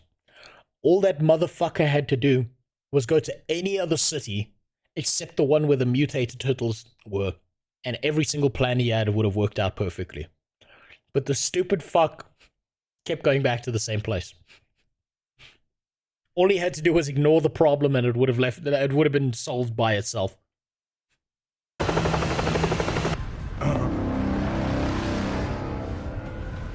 Huh? Oh, that's Itchy Boy from Sonic. I've taken on another form? And yes, you heard right. Keanu Reeves is joining Sonic X Shadow Generations as part of the upcoming Sonic the Hedgehog 3 movie pack. Oh, shit. This update is inspired by scenes from the Sonic the Hedgehog 3 movie and arrives December 12th. Okay, so that's brilliant. That's great marketing, is tie it into the Sonic movies. I don't know what it is about the Sonic franchise, but everyone really, really, really wants to, like, fuck these characters. And the only one that made sense to me was the bat with the big tits. But to each their own. Didn't Shredder actually go to Gotham for some crime collabs and get dunked on by Batman? I wouldn't know. Benji, I wouldn't know. I don't know much about the Teenage Mutant Ninja Turtles lore. But I'm pretty sure if that happened, that would have been the funniest shit ever. Imagine you spend your life fighting martial arts turtles, and then some fucking guy in a bat suit shows up and just whoops your ass. And you're like, I'm gonna go back to fighting the zoo animals because that shit hurt too much.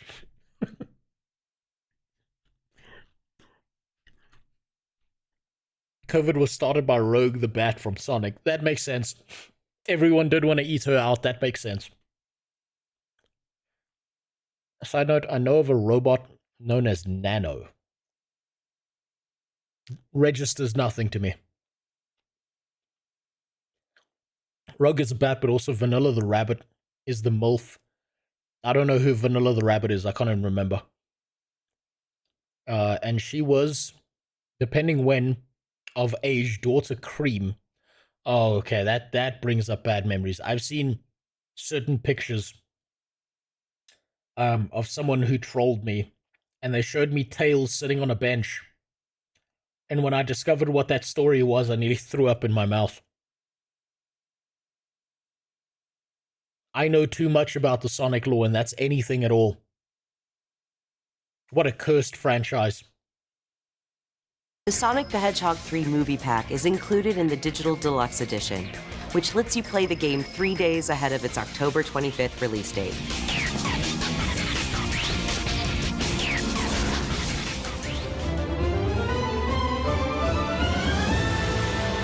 No, he named his daughter. She named her daughter after what happened to her to conceive her, which is fucking wild. Hello, State of Play. I'm Sakaguchi, producer of Fantasia Neo Dimension. 手作りのジオラマを使ったファンタジアンネオディメンジョン150も作りました。そしてランダムエンカウントを貯めて一手に戦ったり、スキルの起動を操作したりと単式バトルにも新要素を盛り込んでいます。音楽はファイナルファンタジーシリーズで共に歩んできた上松さんです。プレイステーション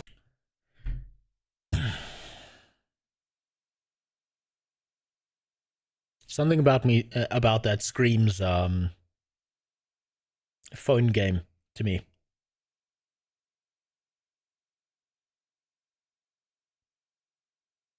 I know all the Flash games you don't want to know about. Well, don't tell me. So Nier's returned back into an older style. Basically, yes.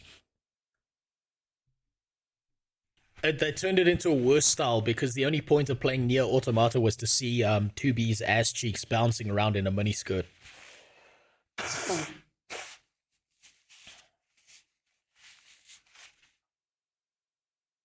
Old JRPGs were good because the story and music were on point. This modern stuff doesn't cut it. You know why it doesn't cut it as well, Benji? It's because it's like cereal that was actively cancer causing in the past that tasted fucking delicious versus cereal today. They've removed all the parts that kill you, but in doing so, they removed all the parts that were really good.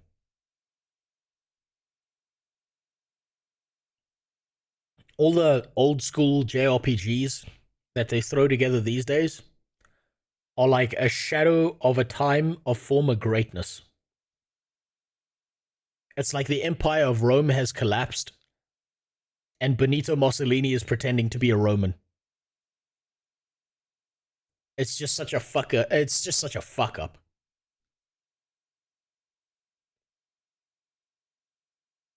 Rose, look up Vanilla the Rabbit. She has bigger knockers than Rouge or any of the female Sonic characters by far. All right.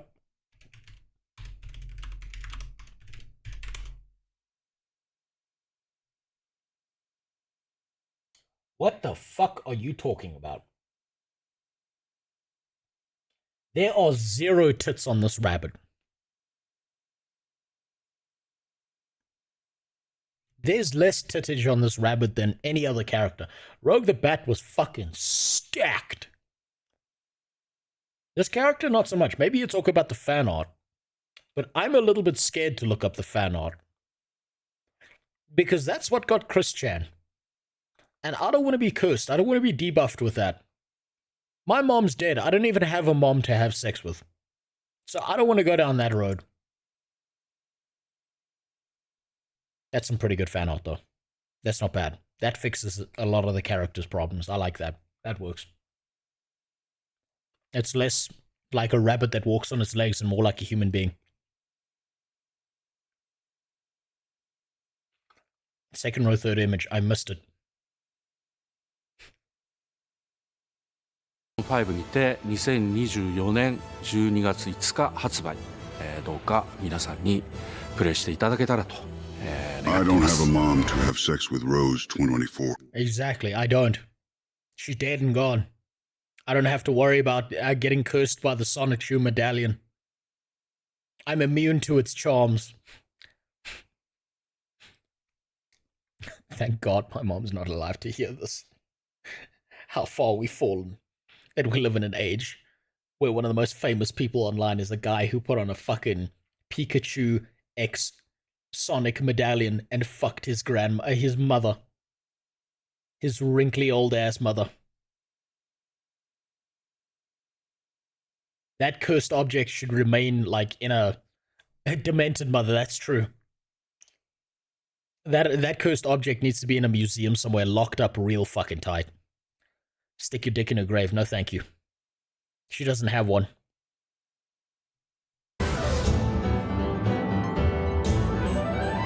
Plus I'm white, do I look like I have a 6-foot-long dick? Absolutely not. We're just over a month away from the release of Dragon Age The Veilguard. Oh, here we go. The Arby's beef and cheddar is a sandwich you can eat and fuck. You forgot the last part of that, Benji. It's less loose than about 90% of the girls you'll meet on Tinder. Sorry, 99% of the ones there.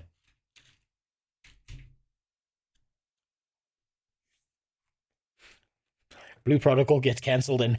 Listen, Miranda, let's not go down this rabbit hole. There's nothing good at the end of this tunnel. That's not a light you're seeing. That's a train coming at us. This one's gonna be such a fucking flop. Let's check in with BioWare and Electronic Arts for an extended look at a climactic battle.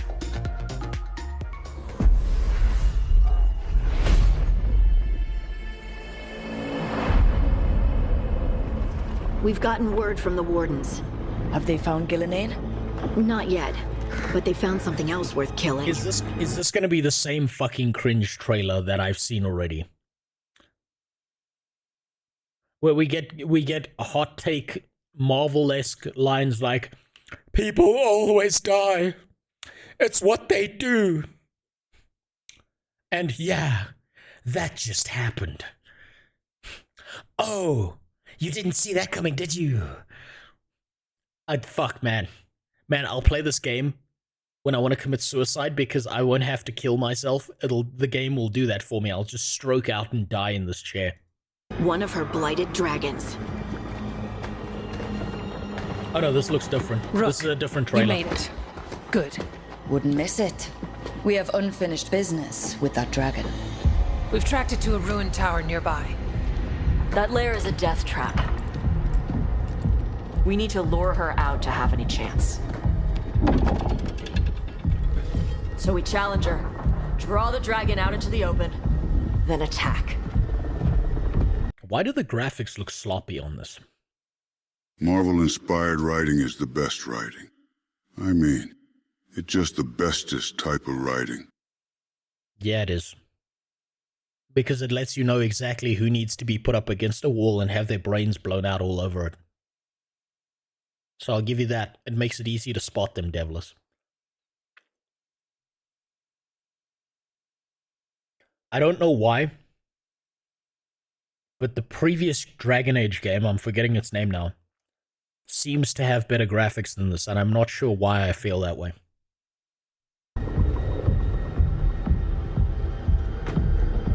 Just you and me now. Yeah. Oh, I can't eat biltong looking at that thing. How the fuck is that a canary? Oh. Why did they turn the canary into humans with fucking horns? They're like an entirely different species, and they looked so fucking cool before. Why did they have to fuck them up like this? Ugh. Everyone, get ready. Orders! Ready ballistas!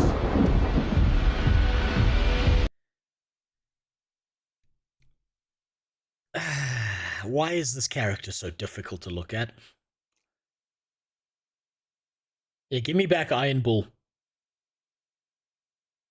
Iron Bull looked so fucking cool. Even the Canary in Dragon Age 2. Give me back this. Hold on, let me find it for you.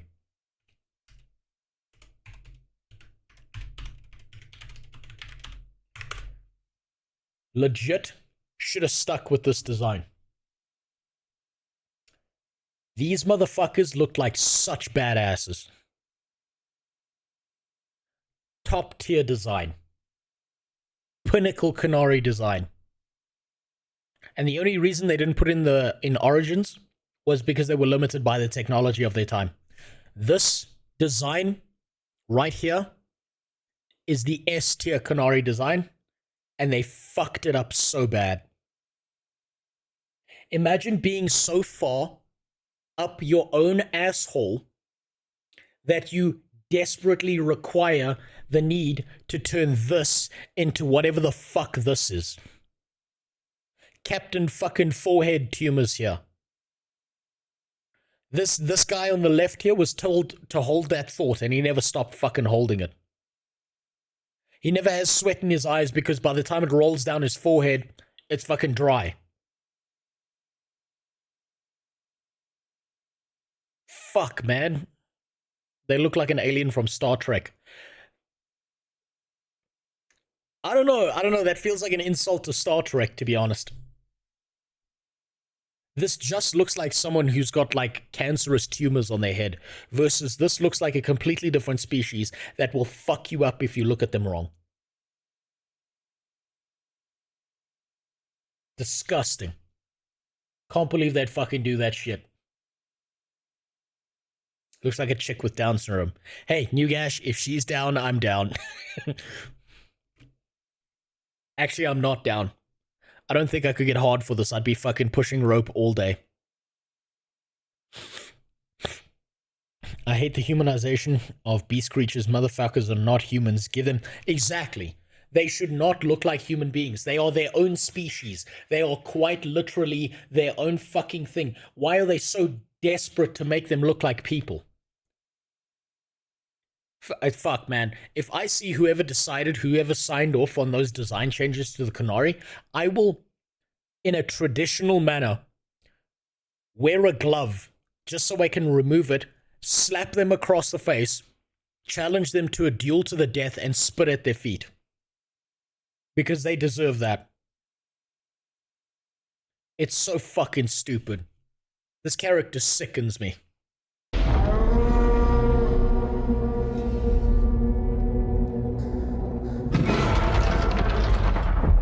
Wait for it. Oh, Jesus. Even, you know what? I was so obsessed with the Canary. And look at this elf's face. Wait for it. Even the elf looks like shit.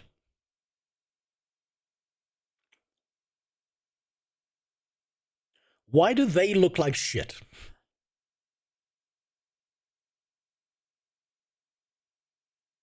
Can I link you the Asmon clip? Go for it. I could go on about this fucking game forever. What a mess.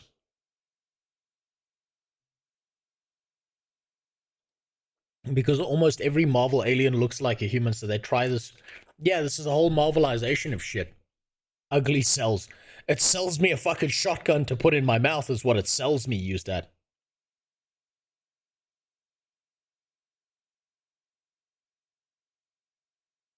I had a point to make, and I've completely been thrown off by how hideous these characters are.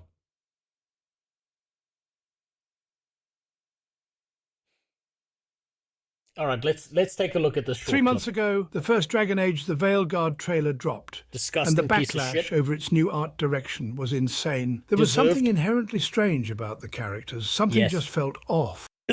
Look at that shit. It was as if they had lost the essence of what made them part of the Dragon Age world, and players were quick to pick up on it. Well, now we finally know why this is.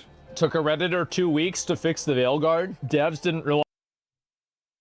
They've sunken so low that even a guy on Plebit can do a better job.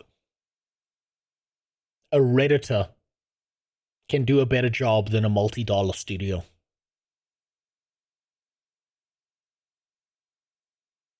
How else would you make other races relatable? Maybe the fucking other races shouldn't be relatable. Maybe their concept should be so goddamn strange that we have such a fucking hard time understanding them. Maybe the human experience doesn't manage to cover their ideas because we can't fucking understand their logic. Because they're not human. Fuck. Why are they so fucking creatively bankrupt? With all the money in the world, you think they could, at bare minimum, string together a fucking sentence that doesn't look like it came straight out of the shittiest Marvel movies? Oh, fuck, man. This gives me a fucking stroke. I'm so mad at this because I've loved every single Dragon Age games, even the shitty ones. They want to make them fuckable, but failed.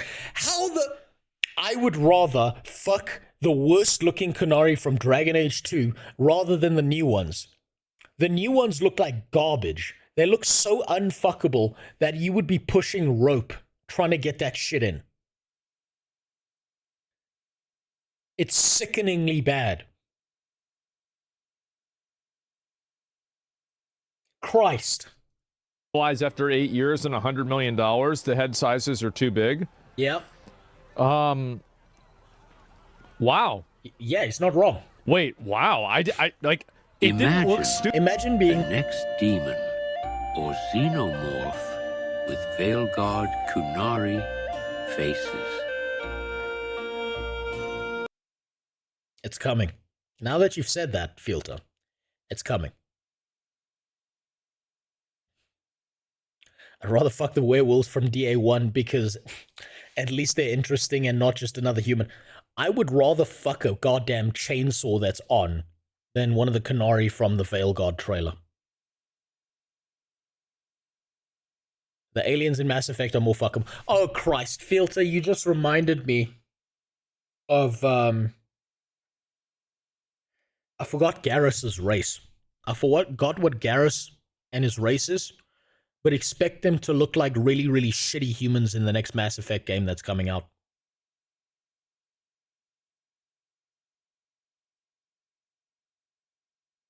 You'd think that they learned from Baldur's Gate 3 that not everything has to be so generic and relatable. They don't have the brain cells. You got to remember, these people who are creating these characters, who've somehow wormed their way into these positions, they have 5 brain cells and 6 of them are on holiday. The Turians. Yes, the Turians. That's them. Next game, next Mass Effect game, Turians are going to look like human beings with grey skin. That's what I fully expect. Jesus Christ. And watch, next game, next Mass Effect game, instead of the Batarians being these evil piece of shit slavers, Batarians are going to be the good guys. And they were just misunderstood the whole time. Watch. It'll happen. It'll fucking happen. Stupid until I saw it not look stupid. I can tell you exactly why it looks weird. The models appear to be less than 7.5 heads tall. This is almost certainly a stylistic decision made by the art team, designed to push the sense of stylization. Notice also how narrow the shoulders feel comparatively to the heads. They're contributing to the overall stubbiness of the character models. That's crazy. Yeah, now... Man, that's so fucking uncanny. I'm never going to be able to unsee that now. I hate the game more now. Because it's been fixed. Yeah, like, I should have never watched this. How did this get through? I really, like, I wonder how the fuck did this get through? This is awful. Who the fuck would want to look like this?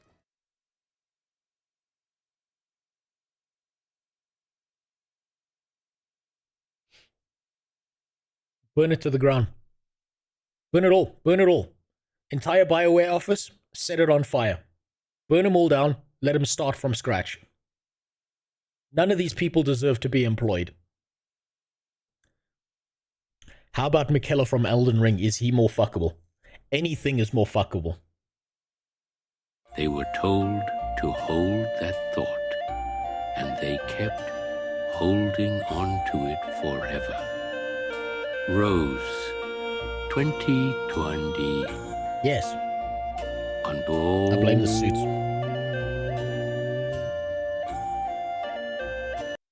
I blame everyone involved there.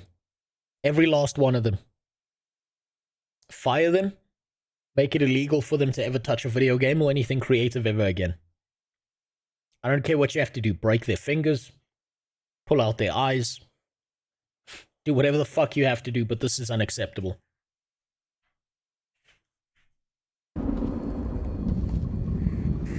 Come on. Come on.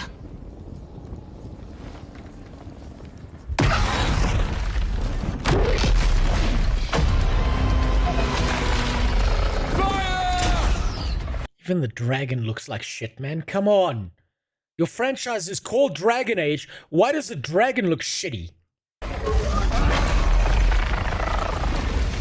It just looks like it's a fucking My Little Pony cum jar with wings that had fucking escaped.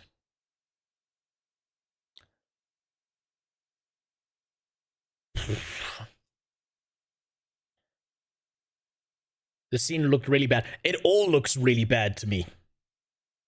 The Unreal Engine, that name, you better go fix this shit right now. You better take your Unreal Engine ass back to the goddamn drawing board and fix this shit. Use some in-store assets and fix this goddamn mess. You go buy some shit from some dude in Thailand who made a shitty 2D model and it would be better than this trash right now. God damn it. Even Unreal Engine thinks this is shit.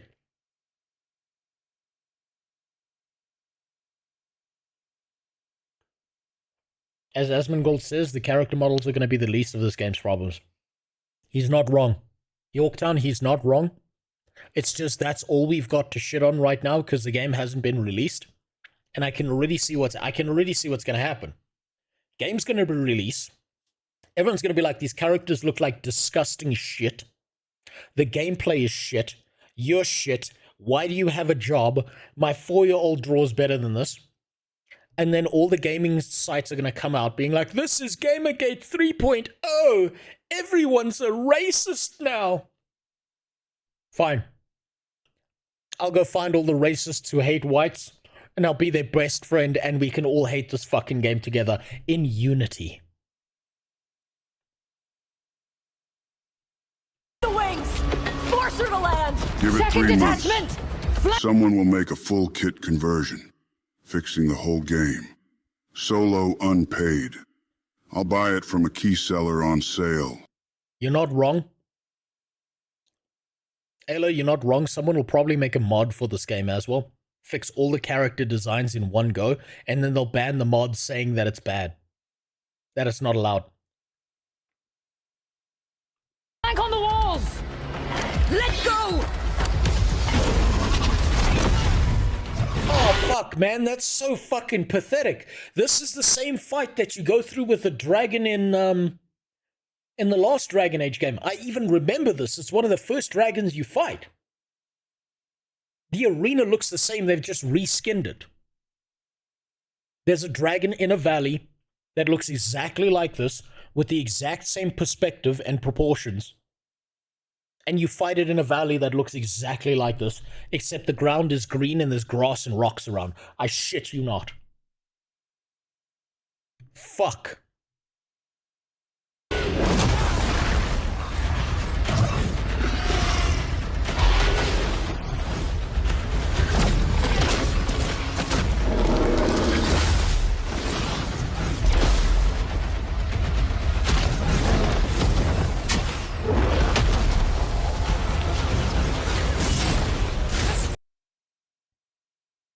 This, yeah, no, this is the fucking Smegma dragon.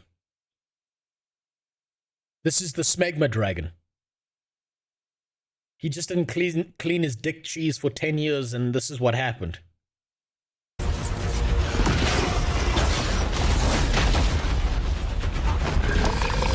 Christ.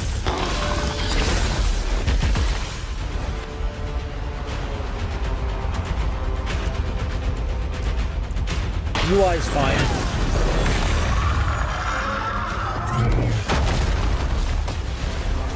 I can't bitch about the UI. I do think the UI is decent. I think they could have done a better job with it, let's be honest, but it's decent. That's not the worst thing in the world. I expected worse based on how shitty the character models look.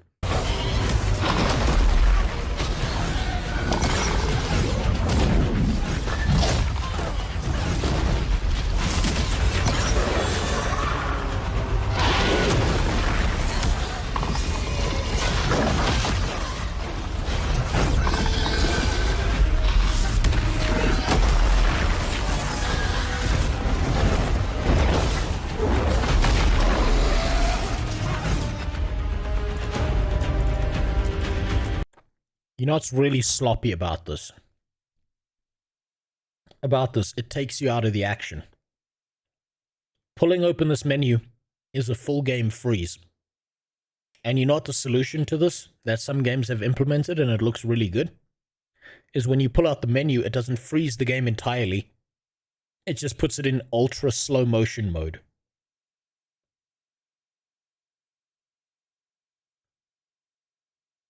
Yeah, there you go. There you go. Unreal Engine understands. You better get his ass on fixing this shit with some in-store game assets. Get a small little Asian boy and get him to fix this game for me, please. Work his little fingers to the bone like he would have in the Nike factory anyway.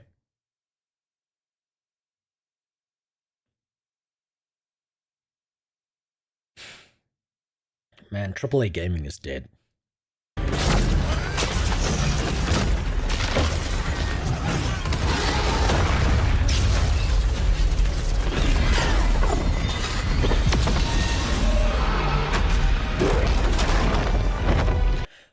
Did you notice that? Did you see that? Did anyone else spot that little detail? I want to see if you spotted it. If you're paying attention, the only interactions with the water is when your character runs in it. It doesn't move for the other characters with the drag. Ooh, I missed that. Watch this and tell me what you notice.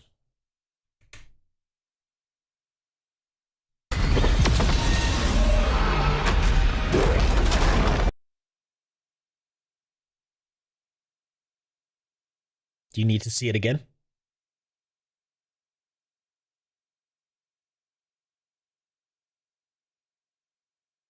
One more time, just for epilepsy's sake.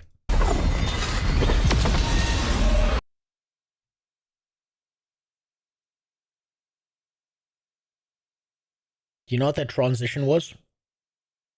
It's a flash transition. It's a standard template transition that you use in Premiere Pro of a white flashing light. And I don't trust that BioWare didn't put that straight into their game as the shittiest transition in the world. Whereas other gaming studios, when they transition from cinematic to fight, or fight to cinematic, the transition is a smooth move between you fighting and the enemy doing something. That was just a shitty rough cut that makes it look like dog shit. This makes it look like it's some guy's Unity project from university. And he didn't learn how to program. He's just a guy that they hired off the street last week. What a shitty cut that was. Holy fuck.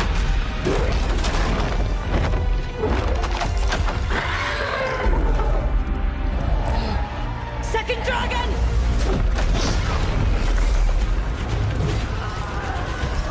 Press the attack! Bring that first one down!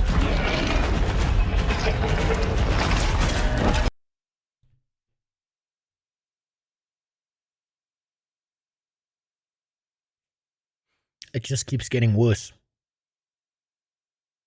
Lucy Pie's editor outperformed BioWare editing. You're not wrong.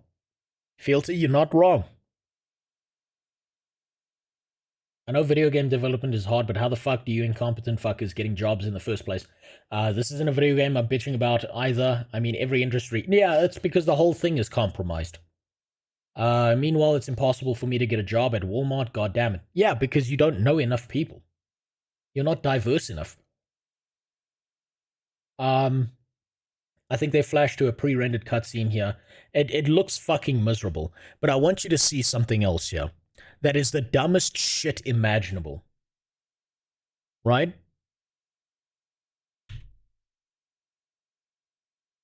Tell me something that you notice here. Explain to me the logic of this. I can tell that no one on this design team, no one who's done this has ever played a game of D&D at all. Ever. No one in this has ever read a fucking fantasy book with dragons in it. The last book they probably fucking read was Atlas Shrugged by Ayn Rand. So I understand your anger, Jimmy.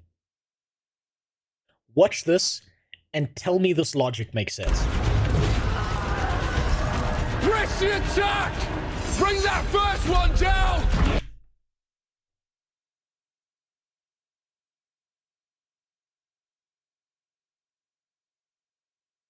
You're telling me that the super elite know what the fuck we're doing, Grey Wardens, are so borderline fucking retarded that they went to fight a dragon with a goddamn buckler in their hands. I have read some dragon fantasy books for some reason. They were just fucking cars all the time. I don't know what fantasy books you were reading, but it probably had more consistent logic than this. Why the fuck is the super elite force running at not even running, walking slowly at a fucking dragon that breathes fire with the smallest shield in the world? Who signed off on this? Dragon breathing fire. Oh sure, let me get the world's fucking smallest button and hide behind it. That'll stop the fire from hitting me in the legs. Sure, let's fight the fucking dragon with a short sword.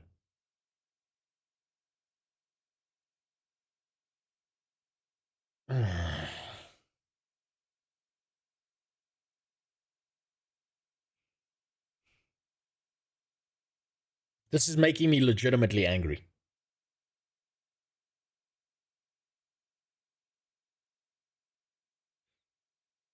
I don't know about Dragon's fucking cause, and I'm not clicking that link, Ashura. I don't need to know.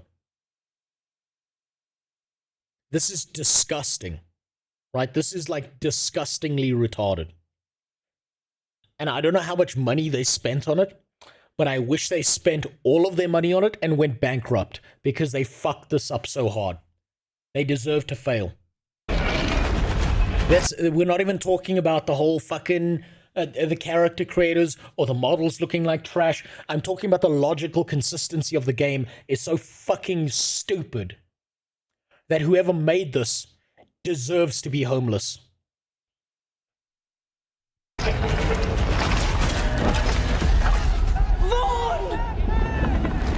Good. Fuck all these retards. I hope the dragons win. The only way to play this game is to actively lose in the first 10 minutes and let the dragons win, because you deserve to lose if your like allies are this fucking stupid. I'm on the dragon side. I hope they wipe everyone out. Genocide now, please.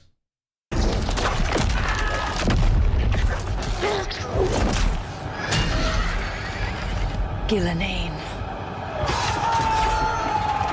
Yeah, like I know who the fuck that is. Yeah, I love that fucking trope as well. I love that. I'm so impressed by that. Some random elf bitch in a field just saying a name. Why would they say a name and instead of being like, oh shit, it's them, keeping it a secret?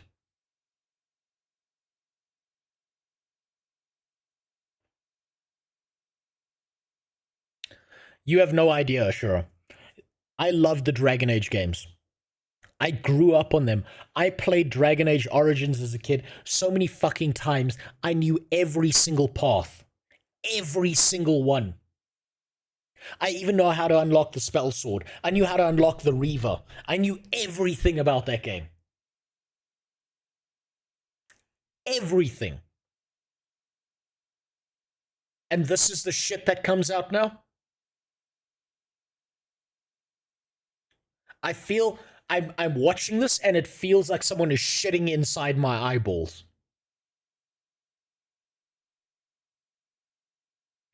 I'm just saying every issue in Dragon Age was caused by mages. You're not wrong, Iconic. Also, by the way, fuck Anders. He's retarded, and it was what, like, I should have seen this coming. After the retarded decisions that you get in Dragon Age 2, where your decisions are either have sex with Anders or turn him into your enemy because you won't commit magical 9/11 with him. With that level of writing as the standard back then, I completely understand how we got here, if I think about it. The Templars were right. All the mages deserve to go into an oven. All of them. Every last fucking one of them. Consume their flesh! And not just the mages. Every single writer on the Dragon Age team in the oven too, with them.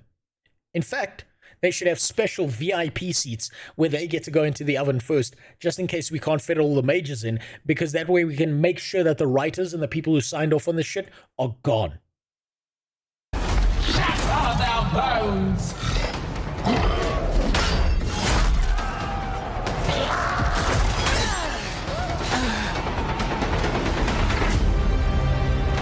Your battle is already lost.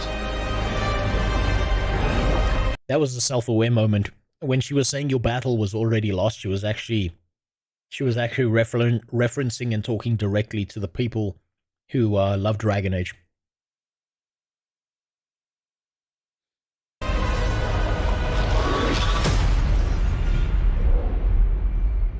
You goddamn right, the battle's already lost. Man, what a fucking pile of shit. The more I see about Dragon Age Veilguard, the more I'm convinced that anyone who defends this game is either a paid shill or an active piece of shit who's so fucking stupid that I don't know how they haven't suffocated to death from forgetting how to breathe. This isn't the Bureau's first time in Bright Falls. God, let's move on, please. Please be something better than that. The FBC's research department set up a facility. The Lake House. If I had any clue what was waiting for us in there, I would have just kept on driving.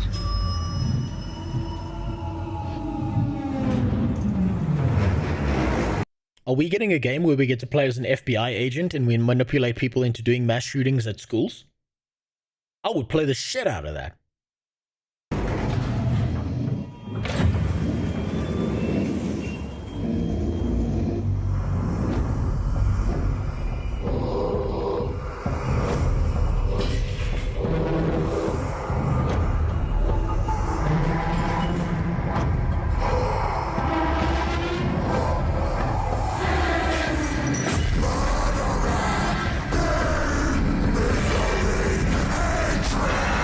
Okay, so now I'm guessing we're inside the mind of an incel after the FBI agent pretending to be a woman has already convinced him to try and shoot Trump from a rooftop that was completely unguarded. That's what I'm assuming from this trailer. There it is. Okay, no, never mind. It's Alan Wake 2. Damn it. I thought we were going to get a good game, but no.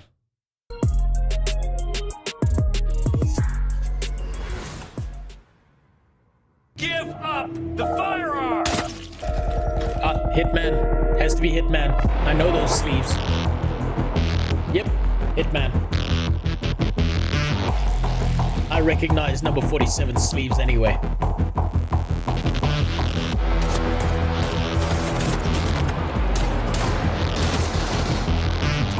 This is a VR game, but this is like the shittier version of a VR game, by the looks of it, than what we saw from the Metro game.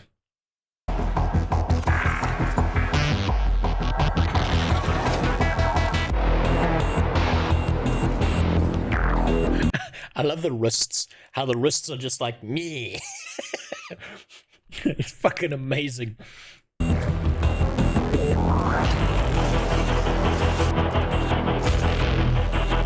This is like the lowest budget kind of VR thing where they haven't figured out how wrists work yet in VR. And so the options are floating hands or floppy fucking wacky wavy inflatable tube man wrists. I love that shit. And still somehow the quality of this is infinitely better than Veilguard.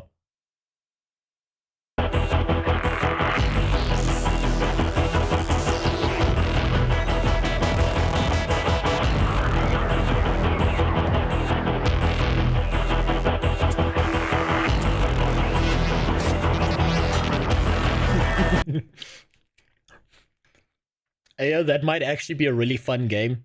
Is Sassy Bitch Hitman. He's just going around like fucking karate chopping people like he's the most fabulous man on the planet. That would be fucking brilliant. Stop it. Just die. I'd play that shit.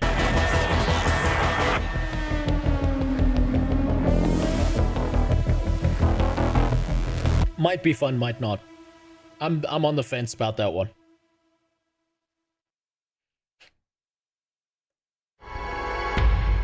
Few know the truth. I stood with Cain and my brethren until I had the honor of surpassing my lord. Why does this look like PS1 graphics?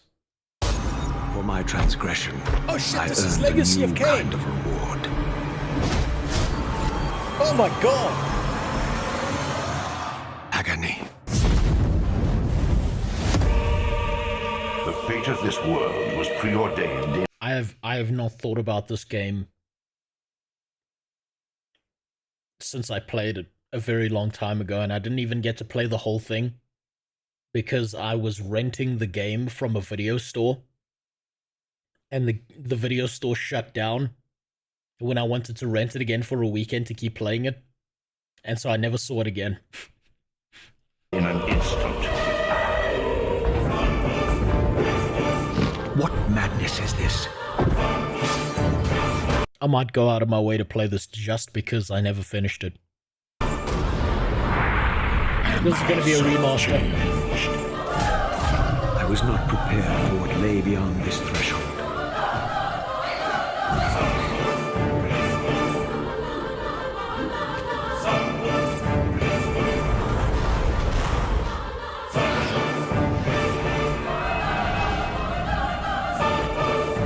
The future has always been. I do really enjoy remasters because I think it's really, I really think it's impressive that all a gaming company has to do is fix all the graphics and then sell the same thing that they made so long ago that, like, you know, the people like me who first played it when it came out are so old now that we still remember when Jesus's mom dropped her purse in Nazareth and no one gave it back to her. It's really impressive to me that the most amazing games coming out are always the ones that are the oldest shit games that have just had their graphics updated. Is that not impressive? Hopefully the PC port is actually playable. Give it a month, someone will figure it out. The pirates will get there.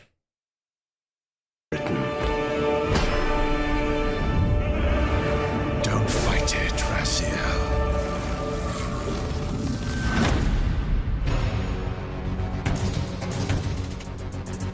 I don't know if this game is good enough for modern audiences, though. Primarily because I don't think the main character's black enough, and they didn't put tits on him. So can you really say this is for modern audiences?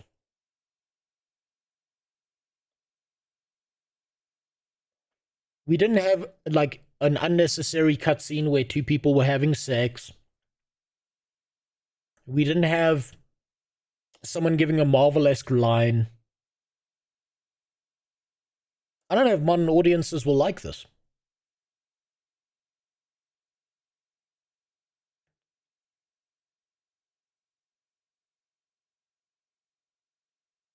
Ariel has undead tits. That's fair. But that's what I mean. Ariel is a woman. I need tits on a man. I need a forehead that looks like a fucking skyscraper. Raziel doesn't look black enough. Where's the diversity? I don't see anyone walking around on crutches.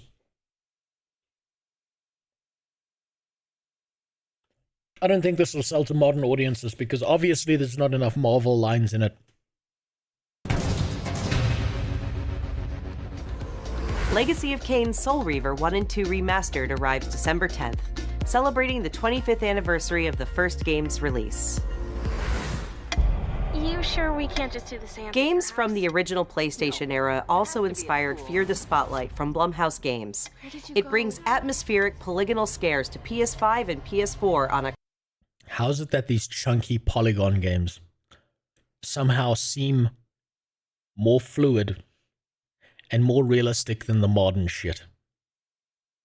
Raziel is pretty crippled. And he's fighting as a person. Yeah, that's fair.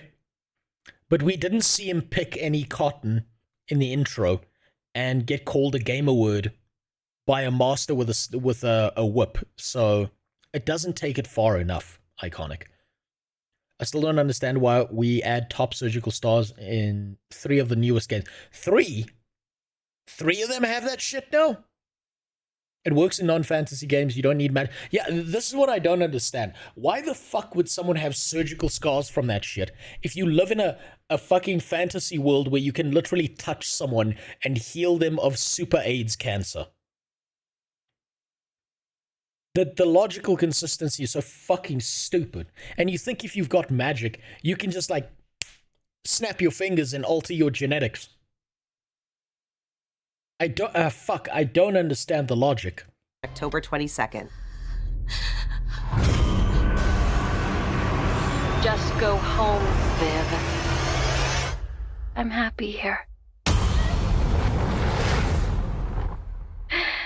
So happy. At last, we... Think about how good those voice lines were. In that chunky old polygonal game, think about how saucy those voice lines were in comparison to a dragon. We're gonna trap it. Yeah, that just happened. People always die. They die. That's what they do.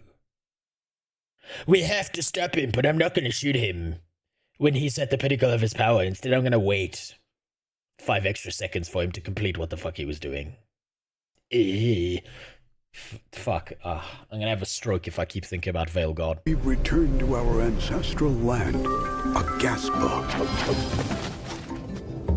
Build villages and nurture vast ecosystems in Towers of Agasba. This colorful world includes unique creatures, a peculiar cast of characters, and also allows you to invite other players to visit your island.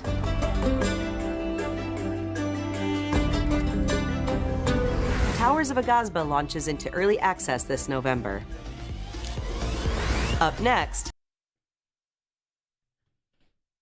Do you think that some aspect is uncanny valley symptoms of why games are bad? I think so, Super God, but I don't think it's done on purpose so much as the people designing the characters these days just don't know what the fuck they're doing. They're so far gone that they don't understand good character design in any regard whatsoever. They can't figure it out.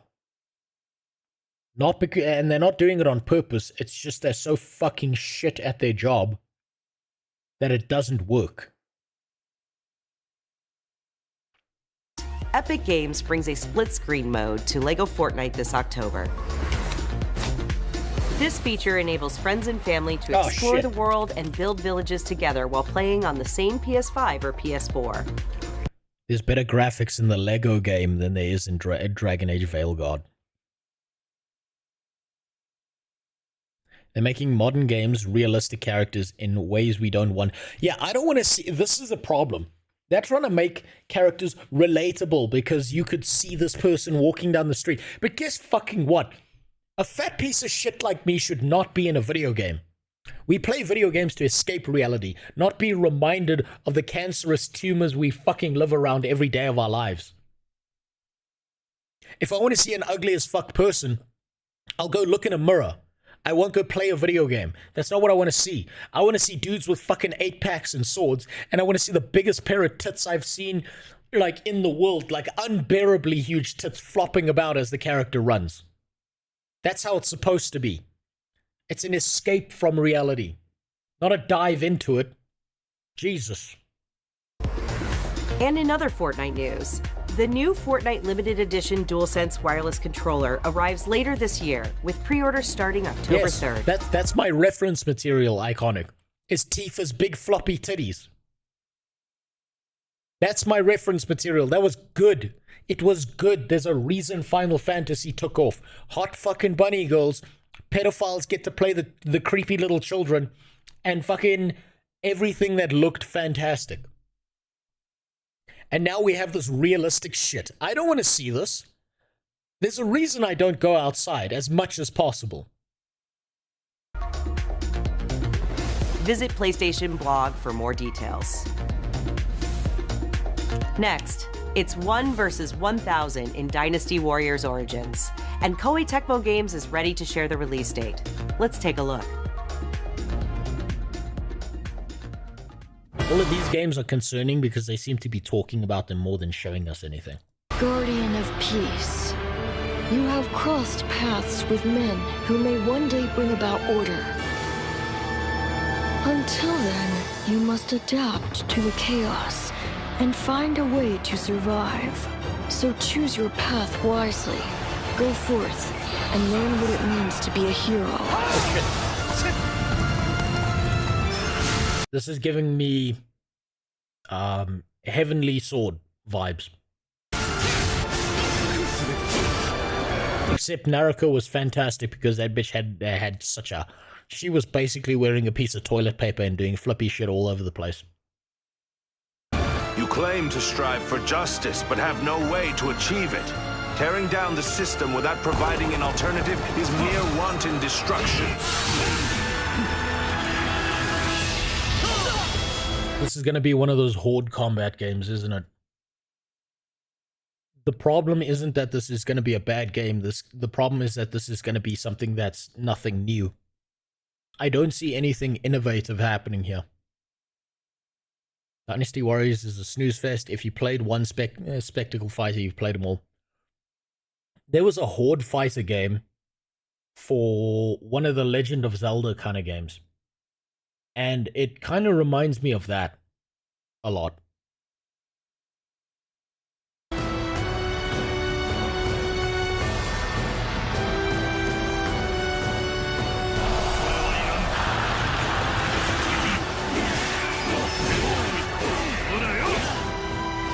I think the problem is this was a badly designed showcase by PlayStation, by Sony, because what they should have done was should have taken the Dragon Age Veilguard trailer and put it right here at the beginning. And if they'd done that, everything after that would have looked like a banger to me. You're supposed to start with the biggest piece of shit. That way, everything you hear after that, everything you see after that looks good by comparison. They shouldn't have put it in the middle. Because now I'm just thinking about it and trying not to have a fucking brain aneurysm over how bad it is. The die has been cast. All that remains is to see this through.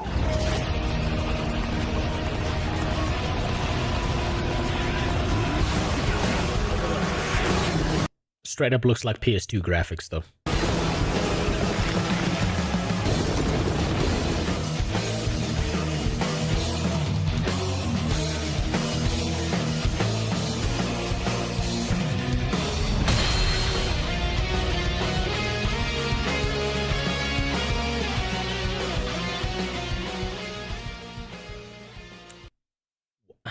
Is it just me, or does it feel like graphical fidelity is going backwards?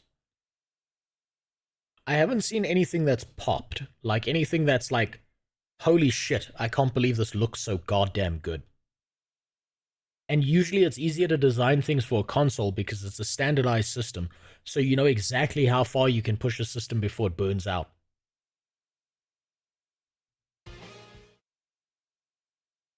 Why does it keep looking bad? I was still hoping that I imagined the whole thing. It's burned into my mind. Is this Monster Hunter? Yeah, So, Monster Captain, Hunter. what's your team been getting up to? The Guild Finding gave something special that might be assignments good. to some of the other units from the expedition, mine included. This forest is amazing. My fur isn't built for this kind of weather. That's causing the water currents to surge too.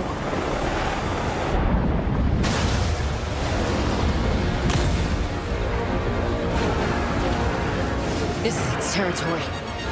Realism doesn't look good, it looks real.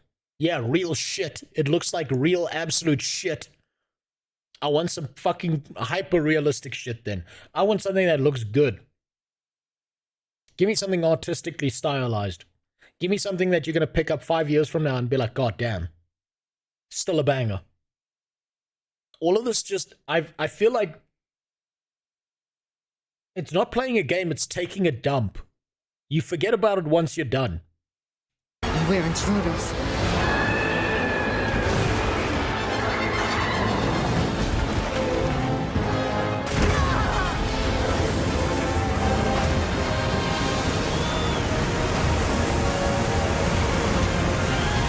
That looks cool.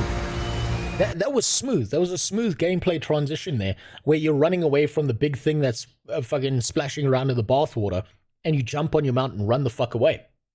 That looked good. Sure, the voice lines aren't that great. That's not what I don't expect good voice lines from Monster Hunter. But it looks better than what we've seen previously. Also, any translation of the Asian games to English is going to sound like absolute shit, because I don't know where they get these voice actors from, but they find them in the goddamn dumpster most of the time. They just sound so bad. It's good in the moment, but you forget. No. For me, it's violent and painful in the moment, but that might just be because the last time I ate something, it was KFC.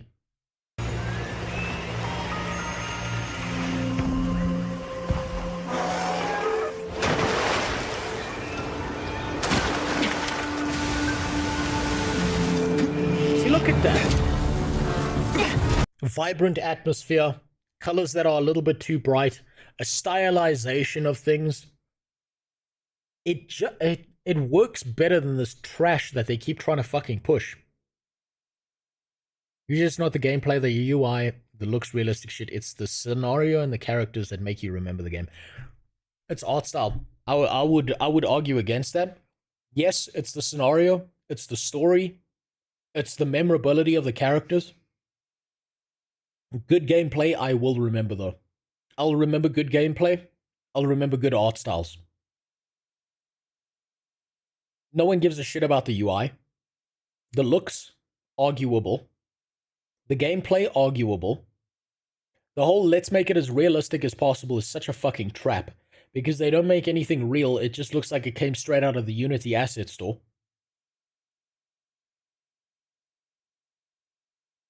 But this looks more memorable.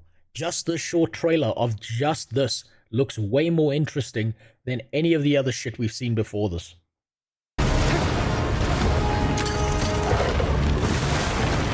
The wet hair because it's in the water. Ours. You respect. The creepy little forest people that don't look like children that people want to fuck.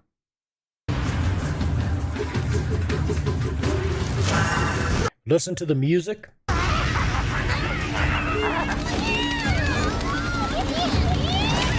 And be honest with you, I always found the cats kind of cringe. Except that one where they're like cooking a fish. And he goes through the entire process of it. That was cool as fuck. Why don't they just put the meat down?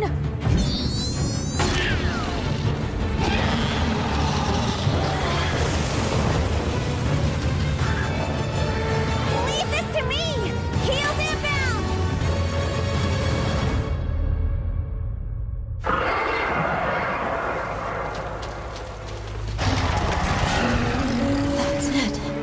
Hey, look! Wait!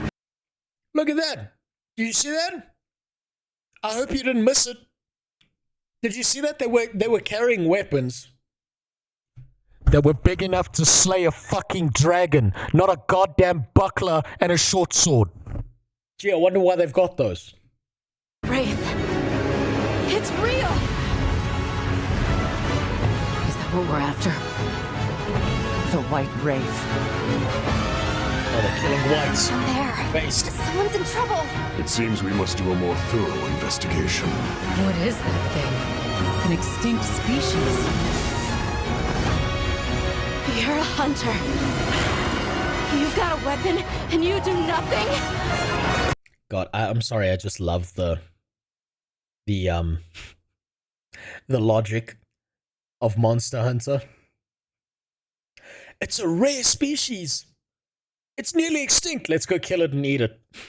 We gotta kill that shit right now and eat it. It's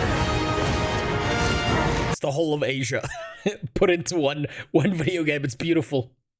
There's only 5 of them left. Shit, we better kill and eat it now. We'll never taste its delicious flesh. Give it to me! And I'll...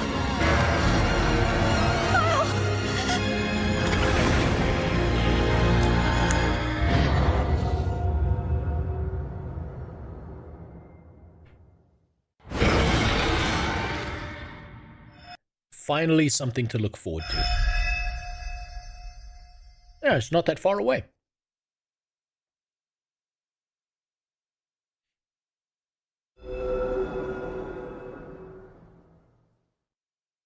An endangered species. I'll get my walk. Yeah, there you go. What do you mean? Excuse me, what do you mean a dolphin's a mammal? It's gonna be when it's part of me because I absorbed its powers. Because I killed the lost pod in the ocean.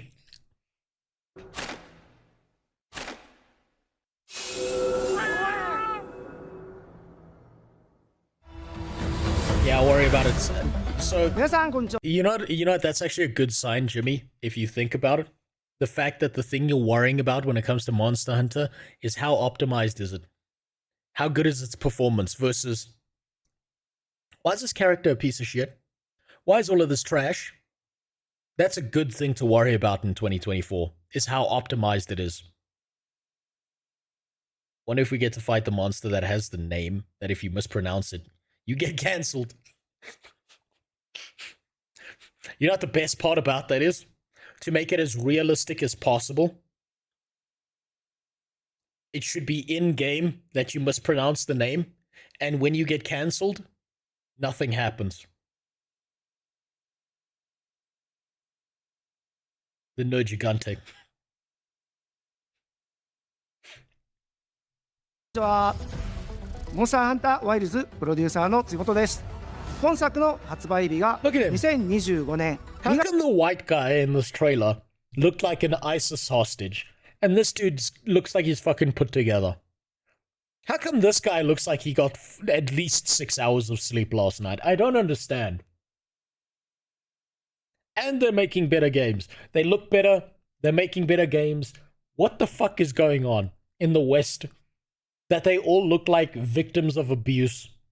And the games are shit. Man, I don't understand it. We're busting back out the rice hat. Yes, absolutely iconic. 2月28日、世界同日発売に決定いたしました。本日より順次予約を開始しますので、ぜひご予約。I will buy myself a gigantic wok to put on my back playing Monster Hunter. And I will talk about how delicious this now extinct species is. And I will get myself a little portable frying pan, and I will fry pieces of meat in it and talk about how good the meat tastes because the added suffering we put into it made it that much sweeter.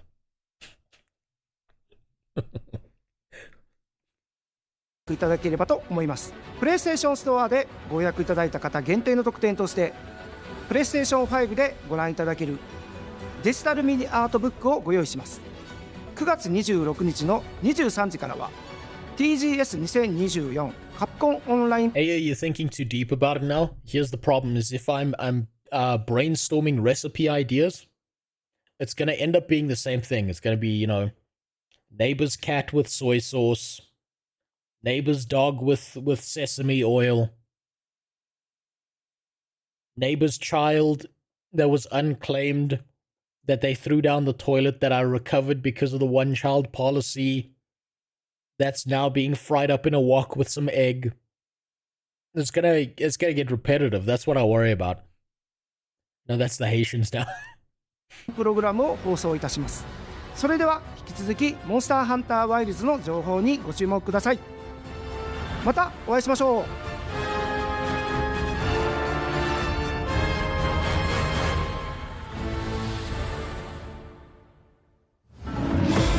Look at those chompers! Okay, trail spots aren't cheap, so let's get started. A hunter with a mysterious past. And her, Are you fucking kidding me? Horizon Dogshit Dawn is getting a fucking Lego game before we're getting Bloodborne on PC. Are they fucking allergic to money?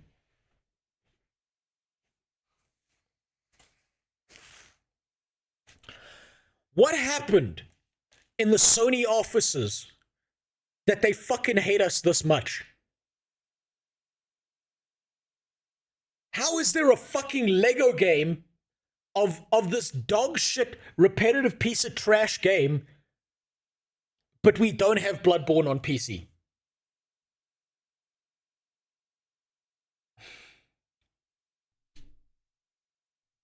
very heroic friends are all that stands in the way of an unspeakable evil. Join them as they explore, hunt, collect wacky outfits, and decorate their village. Nailed it. This is awesome. But wait, there's more. With the digital deluxe edition, you get this exciting blue roller thing. And snazzy costumes, like the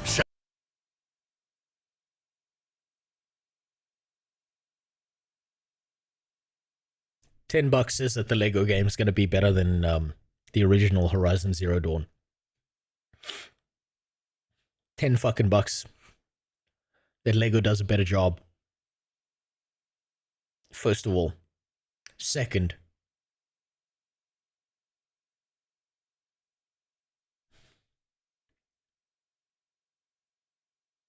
Are they... is Sony allergic to money? What happened at Sony that they're so fucking allergic to money? 60 FPS, Bloodborne port, and they print money infinitely. They make Jeff Bezos look like a homeless man if they do that. And they can't get that fucking right. At the end of the showcase, one of the Concord characters is just taking a massive shit in the mouth of it. It's like a I wouldn't. You know what? I almost believe you, Ashura. I like almost thought that what you said was a spoiler, and if it happens, I won't even be surprised. It's just shitting it on his face. Christ. I like Horizon. And look, I thought Horizon, the first game, was fine. It didn't technically do anything wrong, but my problem is it was boring because it didn't do anything exceptional, if that makes sense. But come on, man. Fuck, it would be so easy for them. stalwart outfit. And this, I don't know what that is. That or that. Or why they're climbing in that cannon. Domo, Ratchet and Clank characters. Okay, I guess they're trying to tie it into the franchise as much as possible. Cool. But look how much fun they're having. Come and join the party in Mother's Heart. Phew, got it all in. No, you didn't. Oh, I forgot to mention the pre-order. Of course you can pre-order. Of course you can. Okay, so random YouTube comments have better creativity than the Concord devs. They pointed out that the big tank alien gorilla guy had powers that turn his skin into hard gem like crystal, and they didn't name him Diamondback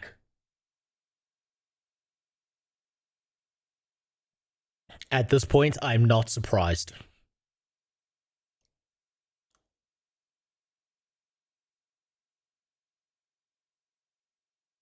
Nothing surprises me. Isn't that Sackboy? You're probably right, that is Sackboy. That's not Domo. I'm sorry, I'm still recovering from the Veil Guard thing, but I'm also now getting really pissed off that there's no Bloodborne PC reveal.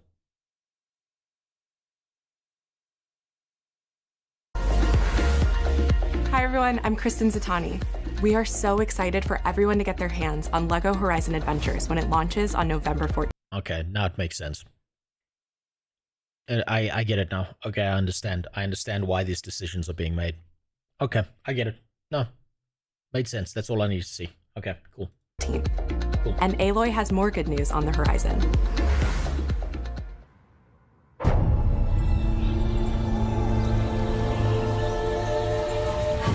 Aloy's original... It's not the woman. That's the problem, Jimmy. This here... Look at those glasses. You see those fucking points? I've never met anyone who wears glasses with pointy edges like that on the corner who wasn't a cunt with a massive opinion.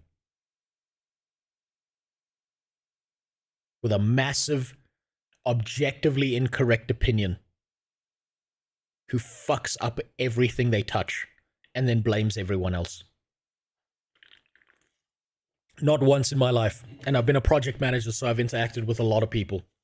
Not a single time have I seen a person with those glasses ever be a human being. It's like they get possessed by the spirit of the worst piece of shit imaginable. Who cares about her weight, Higosha? I don't even give a shit about her weight. It's the fucking glasses. I know those glasses so goddamn well that I have, like, Vietnam flashbacks when I see that shit.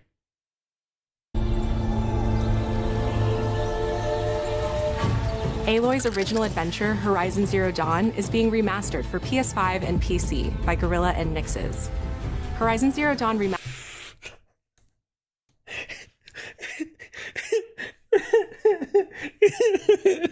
They are remastering these pieces of shit. For what? They don't even look bad. The graphics aren't fucking bad. What the fuck is the point of a remaster? Is this the Skyrim business model?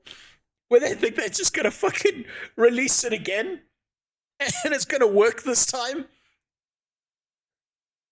Why? What needed remastering here?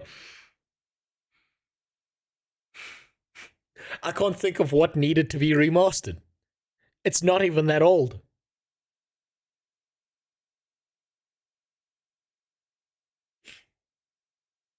What did they need to remaster? Maybe their fucking brains need a remaster. Jesus Christ.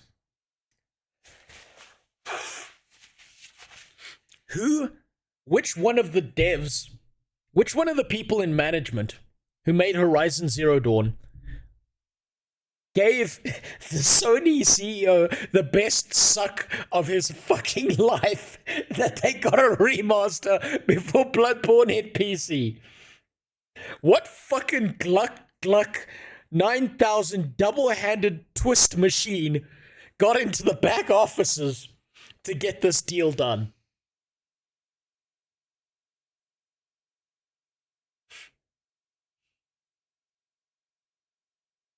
Are they doing this out of spite? What? These games didn't need a remaster.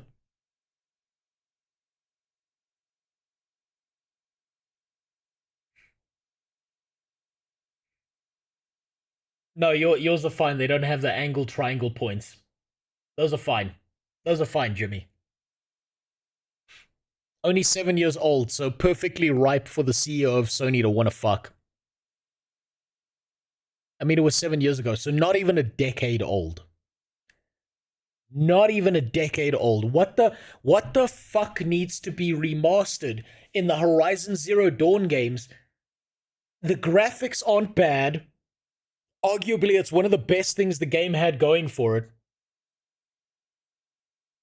What are they changing? What are they fixing? Is the remaster just the same game except they made Aloy fatter? Did they just make her a fat, chunky, wobbly bitch and change nothing else?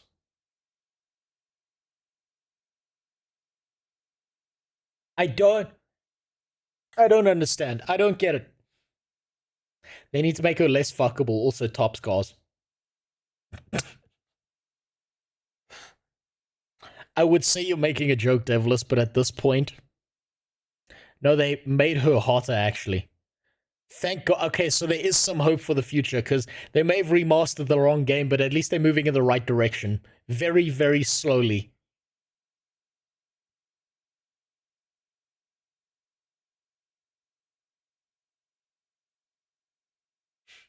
I got a question. Have any of you watched the Special Olympics?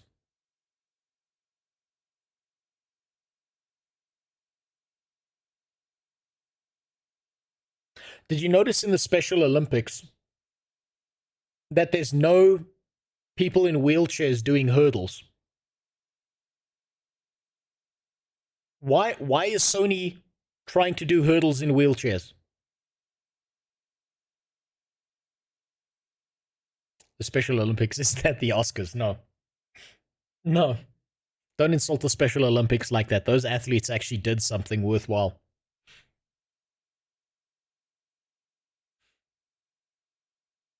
I have a screenshot going around that actually somehow looks worse. They managed to downgrade it in some places. Very nice. Very impressed.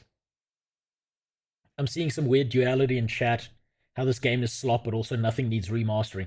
The game is slop. Yes. Okay? That's fine, Two-Tone Bandit. You can say that the game is slop. But what did they remaster? What? Did they fix the story? Did they change the story? Did they alter any of the giant mechanics in the game? Did they need to upgrade the game? What needed changing? If you remastered the game, did you rework the entire story? No, probably not. Did you rework any of the main mechanics in the game? No, probably not. Were there responsive issues in the game? No, probably not. This game was story dependent, which means they've already got that story written out. And arguably, like I said, the thing going for this game was its graphics. And you already hired a bunch of high-quality actors to be in this game. What needed remastering? You can't polish a turd. I suppose you can if you dry it out and wait 7 years. But fuck, if you think the game is bad, how does making any graphical change fix that? And the answer is it doesn't.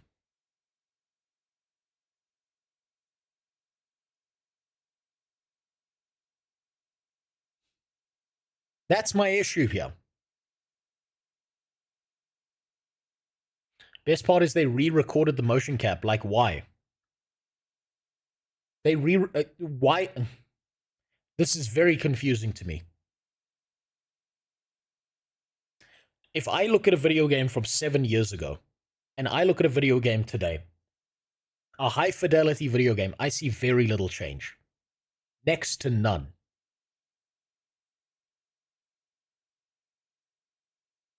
So, I'm going to move on because otherwise I'm going to be here for the next 10 years of my life. I don't understand this. This makes no sense to me. Why bother remastering this? It's a game that's in a completed state, not that old, good graphical fidelity. Even if you don't like the game or the story, or my honest opinion is that it's not a bad game, it just doesn't do anything special. That's my honest opinion of Horizon Zero Dawn. It does nothing special. So, I don't... Okay. Unless they're completely reworking the game from the ground up. I don't know. I don't understand it. Mastered includes more than 10 hours of re-recorded conversation mocap and countless... So, re-recorded conversational parts. So, they had the same thing and they just re-recorded it and threw it in. graphical improvements that bring the game to the same visual fidelity as Horizon Forbidden West. I didn't notice a difference. I literally did not notice a difference between the graphical fidelity of Horizon Zero Dawn and Forbidden West, and I played both. I could not tell the difference.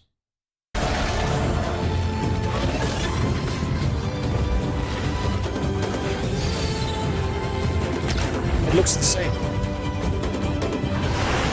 It looks the same to me. This doesn't look like a remaster. This just looks like a re-release. This new version of Horizon Zero Dawn will arrive October 31st. And anyone who owns Aloy is hotter though. She fucking better be. They fucking put some fat titty milkers on her or something. This seems like some kind of strange corporate business play where they somehow managed to manipulate them into giving them enough money to re-release the same game. And it was like busy work. Like they re-recorded shit. They didn't need to because there was nothing wrong with the voice acting, but they re-recorded it because they needed to look busy to justify their salary.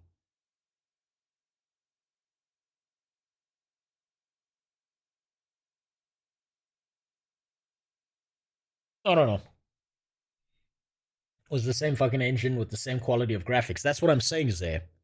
Literally, if you took a picture of Horizon Zero Dawn and put it next to a picture of Forbidden West, I would not be able to tell the difference. At all. owns the original PS4. Maybe this is like a spite thing because Zero Dawn released at the same time as another game and they got shit on and they started blaming the other game for why they got shittier sales because they were like, how can we compete with that when it came to Forbidden West? So maybe this is some desperate attempt to be like, look guys, if we release it at the right time and there's not just a better game out there, we'll be fine this time around. It's like a Saturday morning villain that's like, no, if I do the same plan again, it'll work this time and the heroes won't stop me. What was that other game? I think it might have been Elden Ring. But I might be wrong. I don't get it. I don't understand. Remaster. They did not. Actually, Higoshi, you're right. This is all about money. This is purely to grab. Also, fuck big corpo. Higosha, you're right, it happened with both games, and they made the same excuse twice. And second, Jimmy, if this is about money, then where the fuck is the goddamn Bloodborne remaster? They could print money! It's that so... Oh. Let it go. Let it go. I gotta let it go. I gotta let it go.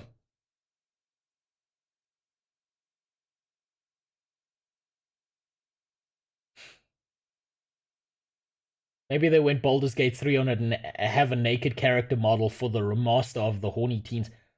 Good fellow gamer, I will go out of my way to play the remastered model if all the magical animal robots suddenly have dildos that can fuck Aloy. That'll make that game worth the remaster. Anything below that is not worth it.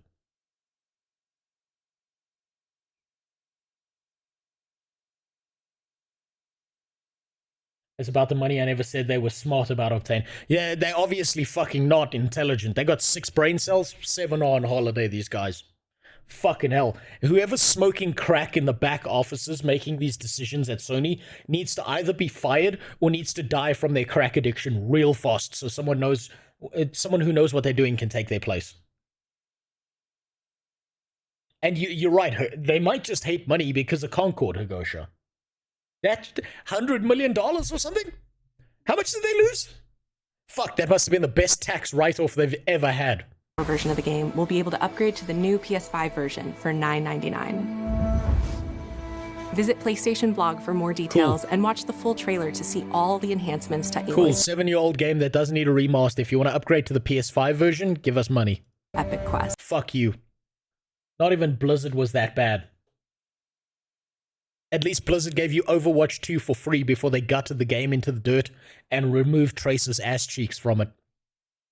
400 million. Yeah, there you go. That makes sense. What's this? What the fuck is this that you linked me? Oh, I know this guy. I've seen this guy's comics.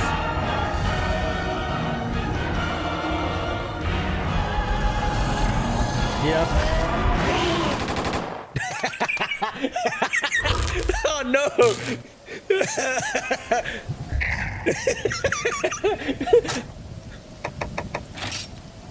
Yeah, there we go. There we go. It's fucking perfect.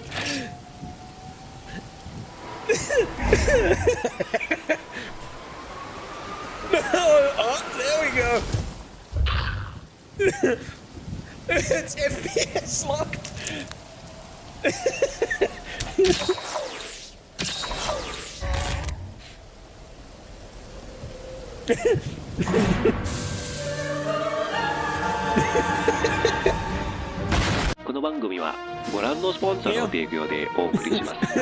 Okay, that made it all better. That was beautiful. That was so impressive. I'd give this a like if I could find the like button, but it's evaporated from this video. That was the most accurate speedrun of Monster Hunter. Oh my god, that was beautiful. The fucking pistol shot of him naked sideways. That's the kind of gameplay I need, is fucking Yakuza-style gameplay in a Monster Hunter game. That made all of this evaporate, thank god. No, they're even worse. They fucking remastered Warcraft 3 and stole the original version from everyone. Yes, I actually, you know what? You know what? I take back that comment. You're right there. They removed the best version of Warcraft 3 and made it a pile of shit. You're right. Never mind. Their soul evaporated long ago. I'm trying to make excuses because I still want to believe that some part of passion exists at Blizzard, but that's not true.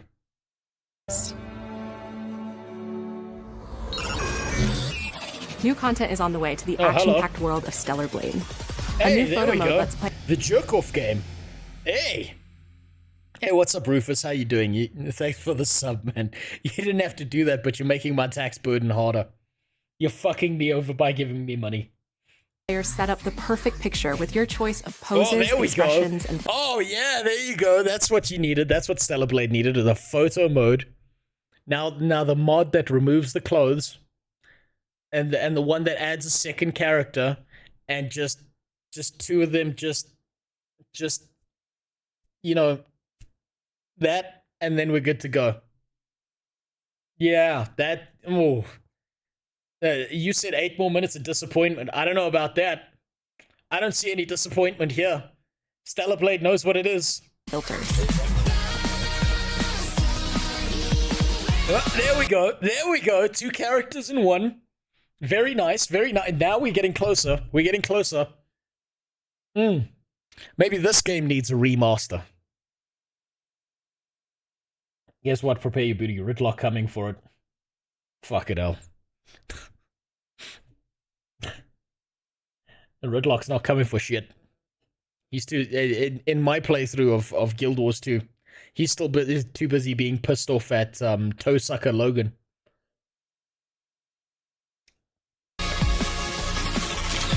And Stellar Blade's original soundtrack, featuring over 180 songs from the game, is available on select streaming services starting today.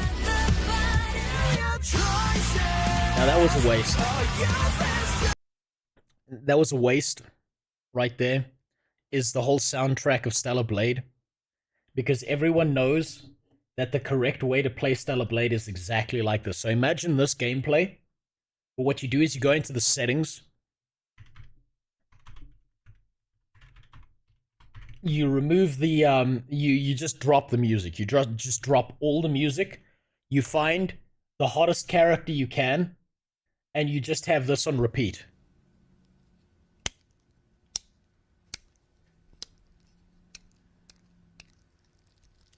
Wait, no, this isn't the one. Hold on, where is it?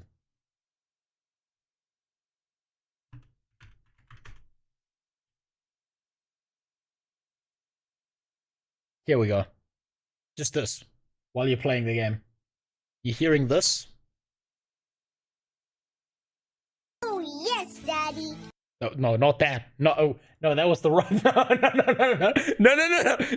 that was the wrong video. Not that one. No, no, not that one.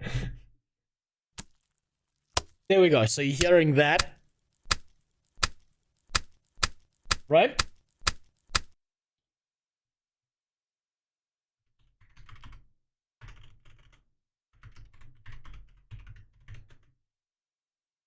And you're hearing this. That right there. That's how you play Stellar Blade. This is the correct audio for playing Stellar Blade. And you just have that on loop while you're playing the game. That's all you're hearing, just non-stop. Look at this. Watch. I'll test this for you. I'll show you. I'll show you exactly how this works. We're gonna watch the Stellar Blade part, right? And I'm gonna turn off the audio.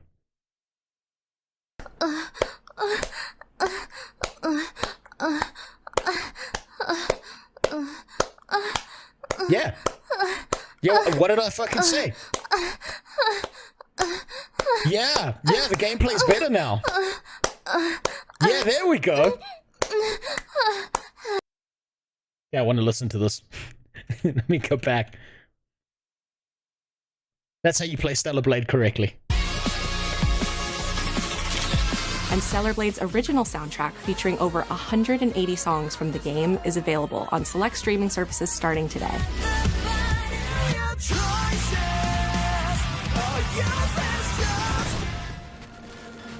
But that's not all.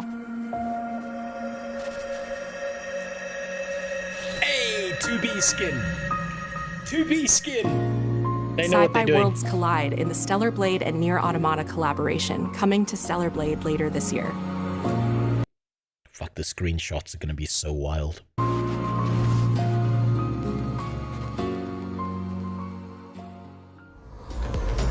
Now let's talk about what's ahead for PlayStation Plus. First, your monthly games for October are WWE 2K24. Oh, I don't need to know about PlayStation Plus, right? I can explain this to you. Now let's talk about what's ahead for PlayStation Plus, right? This is your asshole. And this is the dick that PlayStation Plus Sony is going to be shoving into it. There, PlayStation Plus explained. Dead Space and Doki Doki Literature Club Plus. These will be available to all PlayStation Plus members starting that's October. awesome, actually. That's actually pretty decent. They knew their target market, people who wanted to kill themselves, so they put the game about suicide in it. That's brilliant. First. Meanwhile, our library of PlayStation classics continues to grow, with 2 more fan favorites from the original PlayStation arriving later this year: Blood Omen Legacy of Kain and Capcom's Dino Crisis. Oh my god, Dino Crisis. Oh my god, Dino Crisis. I'll play that shit. I'll play Dino Crisis. Naughty Dog fans know September 26th is The Last of Us Day, and we're celebrating by adding the critically acclaimed PS5 hit The Last of Us Part 1 to the PlayStation Plus game that's the good Last of Us catalog this Thursday.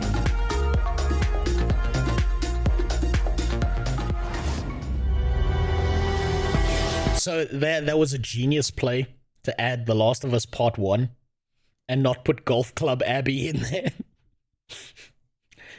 The bitch who's fucking juicing during the apocalypse.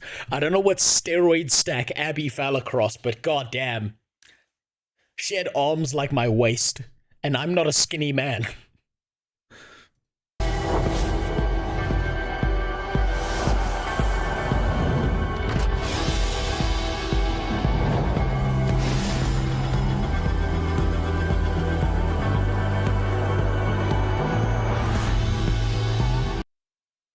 Can I be honest about something here? Over time, as the PlayStation controller has evolved, it's begun to more and more resemble a sex toy. And there might be a reason for this. And I shit you not when I say this. I went to an all-boys school. A lot of the guys I knew had sisters. And so I got to hear stories. I've told the story before about the girl who lost the sausage, like an actual sausage, up her vagina for like 3 weeks before it started to smell so rancid she had to go to a doctor. And her brother thought it was funny as shit, so he told all of us. There was another guy in our school whose sister kept stealing his PlayStation. Yes, 3 weeks. Kept stealing his PlayStation because she was like, I want to play the fighting game. So, and she had a TV in the room. They were rich people. So she would steal his PlayStation, steal, I think it was Soul Calibur. It might have been Tekken. I don't remember the details. She would fight enemies. She would shove this corner of the old PS controller up her pussy and let the characters beat the shit out of her because it causes the vibration to go. And he discovered this one day when he kicked down her door to get his PlayStation back because he was really pissed off that he couldn't play his video games. So this might actually be a genius decision by Sony to make the corners smoother, because it might be the best way to get females into gaming. Genius, top tier thinking here.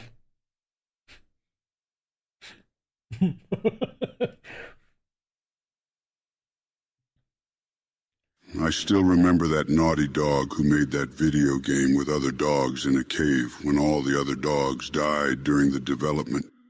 He said, "I'm the last of us."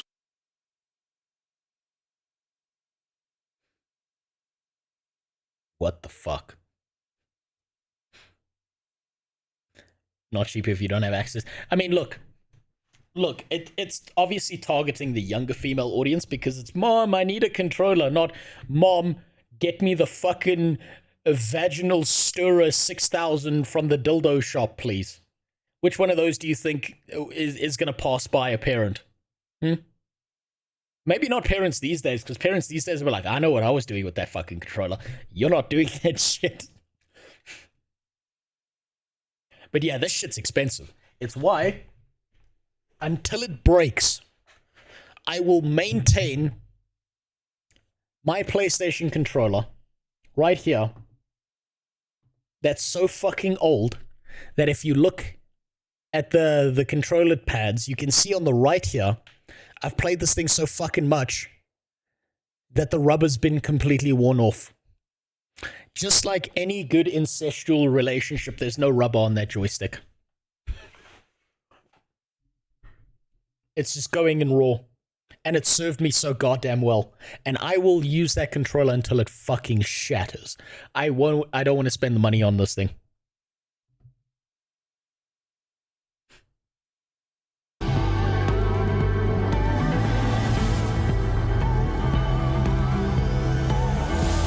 I can see the gunk in the crease on that central button. Yeah, it's the gamer gunk. I've never had more than one PlayStation controller. That's my PS3 controller. I had it since I had my PlayStation, and it's the only part of my PlayStation that I managed to salvage from my ex. Bitch stole my system. I was keeping the controller. I wasn't going to get that PlayStation back, but I was sure as fuck going to keep that controller. And it worked out in my favor. You can use it on a PC.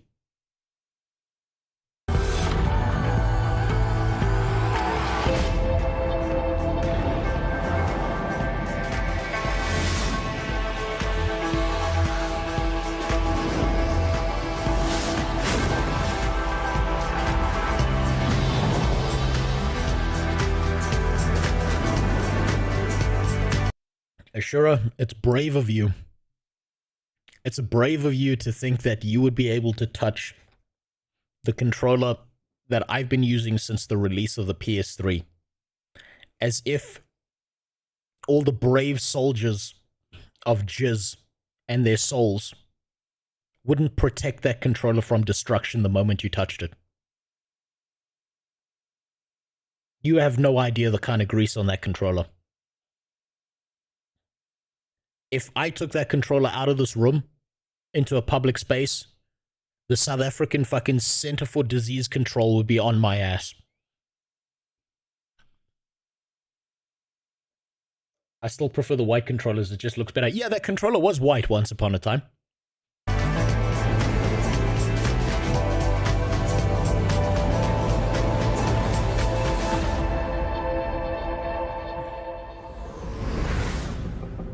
Hi everyone, I'm Mark Cerny. We recently revealed the newest addition to the PlayStation 5 family, PS5 Pro, alongside several games showcasing the superior frame rates and improved graphics that the new console makes. I don't understand something. Is this, maybe this is like a lighting decision or something, but I don't understand this. Why do all the Asian dudes in this video look so sharp and all the white people look like absolute shit? This dude doesn't look like a gamer. This guy looks like someone who got like put in prison for bank fraud, for wire fraud.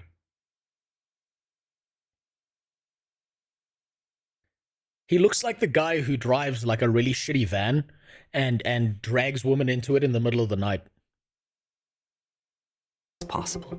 With PS5 Pro, developers have access to 3 key improvements. Oh, nice. An upgraded GPU, advanced ray an upgraded GPU that's still somehow worse than the best PC GPU. tracing, and AI-driven upscaling that combined... Fuck, I love that word. I love AI. I love that word because it's pushed into every marketing term, and most of the time it's not AI. They've just said the word AI because they know that it's a great marketing term to get investment. Bring developers closer to realizing their unique vision. We're excited for players to get their hands on PlayStation 5 Pro when it launches this November. But in the meantime... Quick question. What does a PlayStation 5 Pro do that a PlayStation doesn't? Is it just a straight performance upgrade?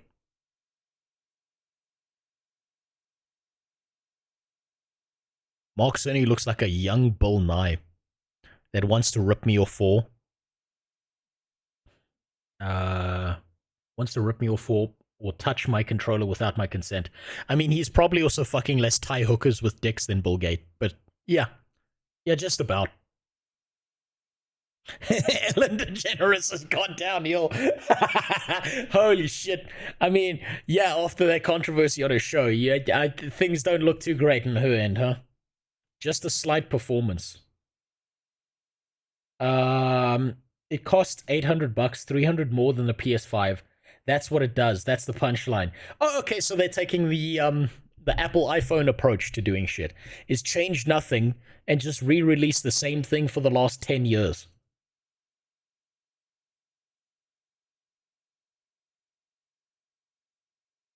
Soon only PS Pro will do X and Y. You mean chromosomes? There are only a couple of games that support the Pro's increased graphic. So it's a waste of money. It's a gigantic cash grab and a waste of fucking money. Here's a look at some of the games that are being enhanced for the new console, including a few titles that were... You see that? That was the lawyer speak. These are some of the games that are being enhanced, which means fuck all your games except these ones. Revealing for the very first time today.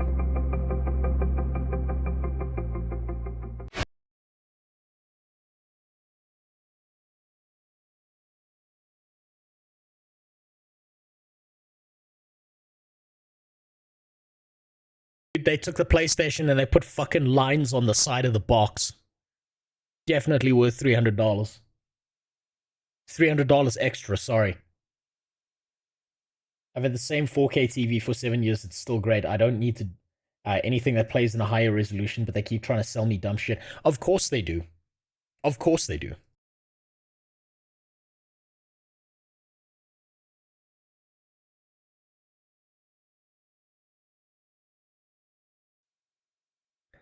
Someone, I'm just saying, I'm seeing Horizon Forbidden West. The anniversary PS5 Pro set sold for 1,100 euros, and it's sold out. This is why we can't have nice things. It's sold out. This is what I mean when I say, no matter how dumb you might think you are, someone out there in humanity is fucking stupid. They're dumber, way, way dumber than you. So you have no excuses.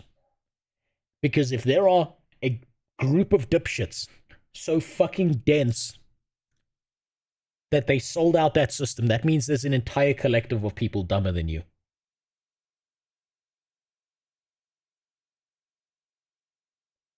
You have no excuses. But to my original point, someone out there somewhere in the Horizon Forbidden West team gave the Sony CEO the best suck of their fucking life to get this much, like, royal red carpet treatment. That CEO is sitting there with the most sucked dick of 2024. His dick is almost off his body. It must have been so good for them to get all of that shit. I think consoles now have moved to accept a price of consoles up following the example of the GPU market. Yeah, that's not surprising. Everything's going to move up. Inflation's a bitch. Get ready to pay $400 games in the future. Gave him the old grapefruit.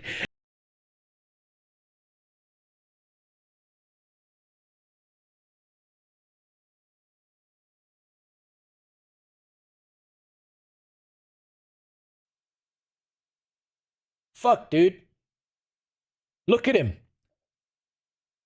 Look at him. The Horizon Forbidden West team sucked his cock so hard that his soul left his body, and you can tell that by the drained color from his hair. Sucked the dude's dick so hard that he no longer has wrinkles.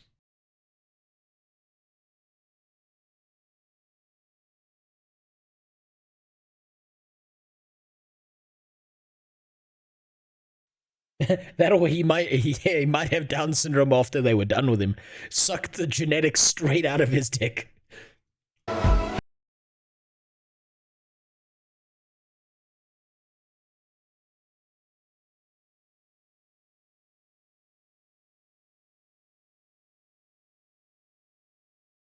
Noticing about all these performance increases? None of these games really needed an update to their graphics. Except maybe Snake Eater. But none of these games seem to be particularly in need of a graphical update. I don't see anything here that's going from terrible to great, so much as it's going from good graphics to, maybe it's a bit better. Would it even be noticeable?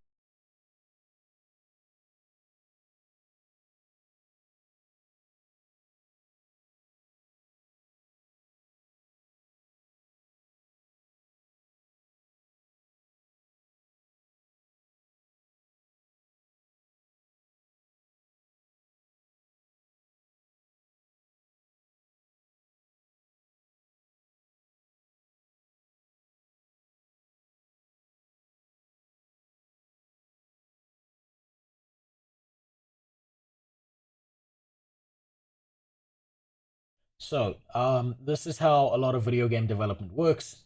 This is not surprising to anyone. Let's remove Sony's dick in your asshole. You have graphical quality down here versus number of polygons, right? If you go from 1 polygon to 2, there's a marked increase in graphics. That's going from a surfboard to Tomb Raider's tits. 2 polygons to 3 is Tomb Raider's tits to Hagrid's face in the first Harry Potter game. 3 to 4, Abe's Odyssey, Oddworld. 4 to 5, and so forth, right? So you're increasing pixels, and what ends up happening is the quality gets better, and there's like this weird range here. There's this S range where things drastically improve between this zone and this zone, but you get to a point where there's an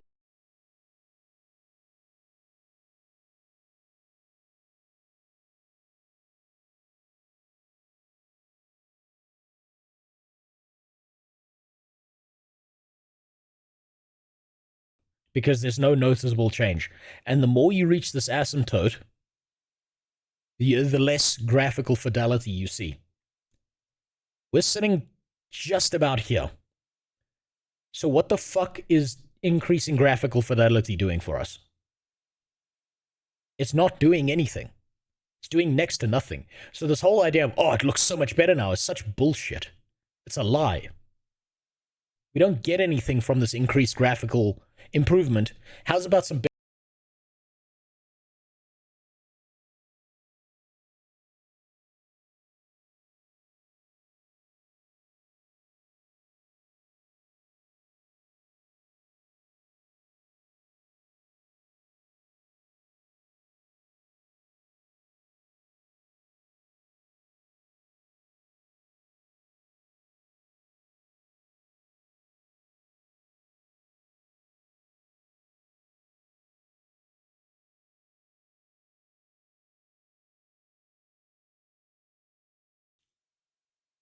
Usually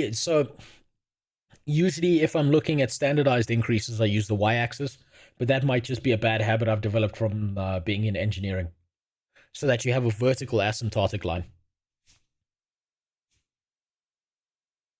More isometric fog. Oh yeah, fuck yeah, that's what games needed.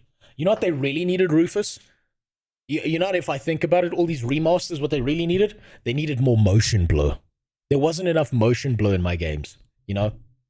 Like, because my eyesight is absolutely shit already, and I live my life on fucking motion blur, I needed it in my games as well. I really needed more of that shit. Since they're relying so much into upscaling techniques and ray tracing, I'm sure you will see mainly an increase in the resolution and ray tracing effects applied randomly with some frame generation. You're right. And it won't change anything. It's not going to do anything. More DLSS, yeah. You know what games need today? More than anything, we need more anti-aliasing. I don't think the anti-aliasing is good enough. We really need another version of anti-aliasing. That'll fix everything. Fuck, don't worry about the story. Don't worry about making a good artistic game that's unique, that's memorable for the next 20 years. We need better anti-aliasing. We don't have enough dicks up our ass yet. Let's put one more in there.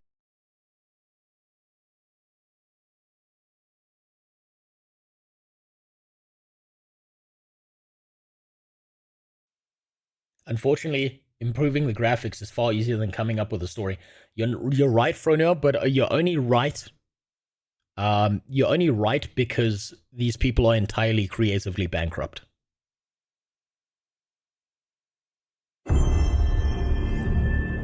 If it was so hard to come up with a good story, then why does this exist?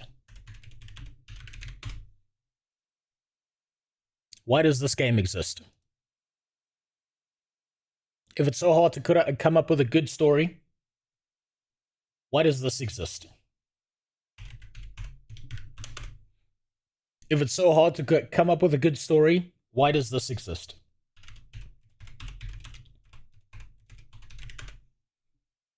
If it's so hard to come up with a good story, why does this exist? Why does this exist? Yes, Hollow Knight's another one. Why do all these games with decent stories that actually have some level of emotional impact on you, why do they exist?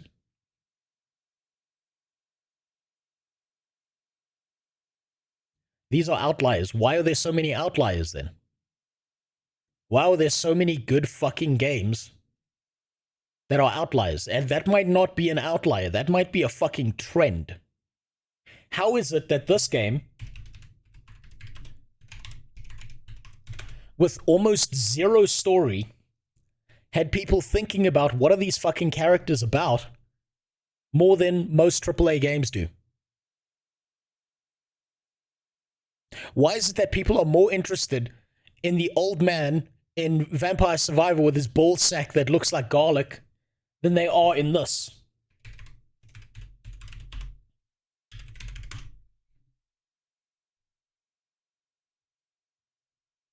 I just moved something with my freaking mind. Why is it that this exists?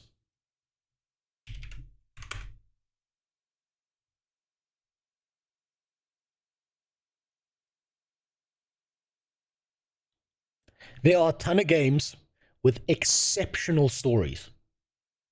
exceptional fucking stories.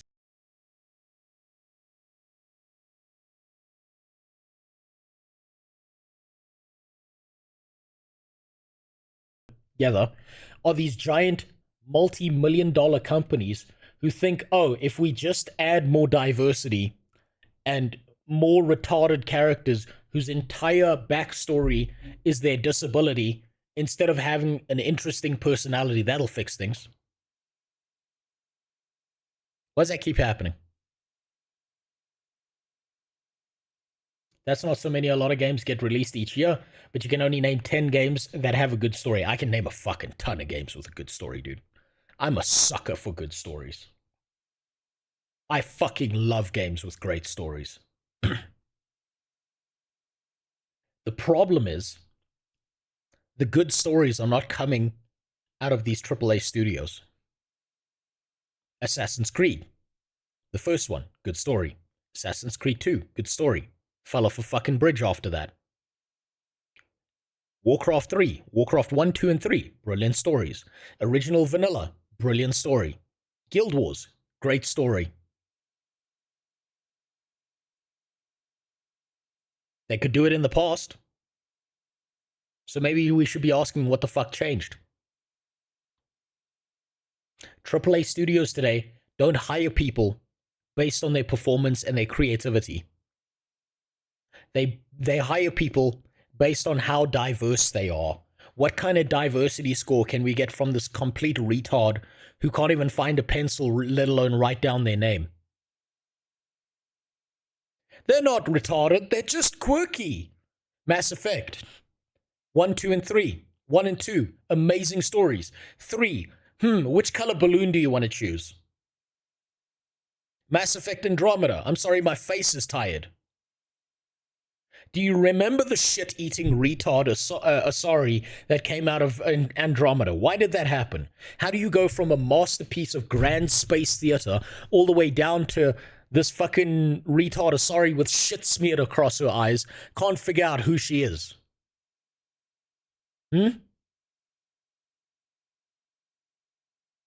Not even diverse. Ubisoft teams are mostly white activists. So that's even worse. So you've got a bunch of people who think they're fucking superheroes because they're speaking for others. That's even better, Filter. That's actually exactly what I expect. Fuck me. You know what? If they actually had some actual real diversity, you could probably take some random black dude off the street, throw him into a AAA gaming studio, give him a week, and he would come up with a better story than all of these people who are professionals. God damn. Random guy, just go find him. You could probably take a random homeless dude who's smoking crack and write down the ramblings he has over the day, and you'll come up with a more coherent story than this shit. God damn. Really pisses me off. For all their talk about diversity and caring and all of that shit, they prove every single time they don't give a fuck. They do the most racist shit imaginable. And I can't get it out my head that these people will like look at a black person and think their entire identity is based around their skin color instead of them being a person who's gone through a bunch of shit throughout their life. Their whole personality is based on that. And it's so fucking stupid. It's so retarded. It's like one step short of them making a game about Shaka Zulu, and Shaka Zulu is just the blackest black guy you've ever seen with big red blimp lips. Like, they're one step short of that. And I won't be fucking surprised if they do that in the future. I really won't. Like, you know those caricatures of, like, black people from, like, the 60s and shit? I expect that out of them. And they prove to me that they're really fucking close to that line. Every time.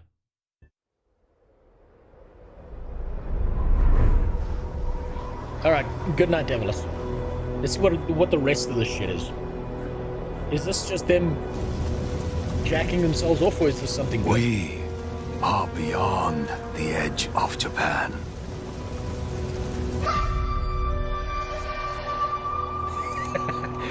Two-tone bandage, People you're right. come north You're fucking to right. disappear.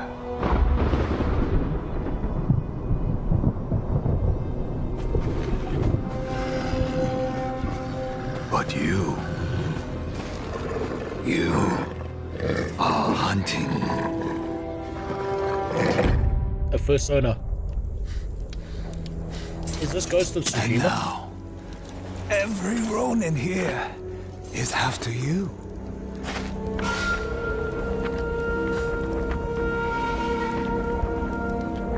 Still think you're the hunter?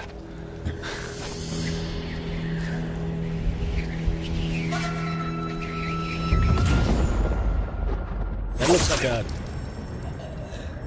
That looked like maybe it was the Seven Samurai game. I'd kill for a Seven Samurai game.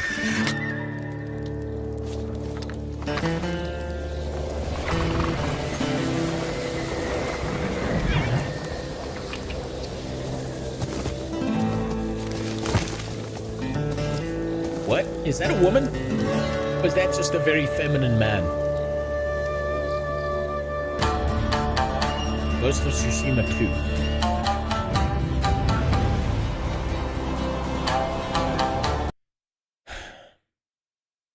Do I have this wrong? Or does it not make sense to have a female samurai?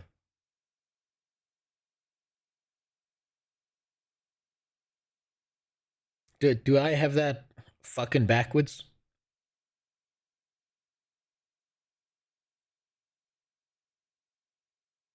Now, I know that Japanese women were trained to be assassins in kunoichi and all of that shit in Japanese history. So instead of following the same path of putting a female in a male role, why didn't they just make her a female ninja? That still would have been cool as shit to play with.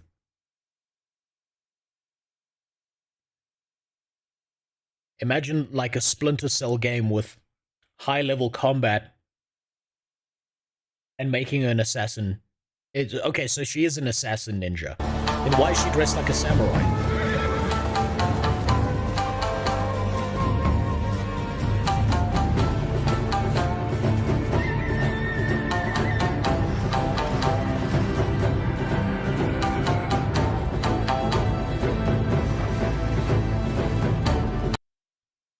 She can't be a ninja. Ninjas didn't carry blades that long. That's not a ninja. Ninjas don't dress like that. Ninjas didn't carry a blade that long. Ninja Kunoichi is not an assassin. They were scouts. So then make her a scout. Make her a scout who has to turn into an assassin. But if she's not a samurai, why is she carrying a samurai's blade? This is not very assassin-like, what's happening right here. This looks like some samurai shit to me.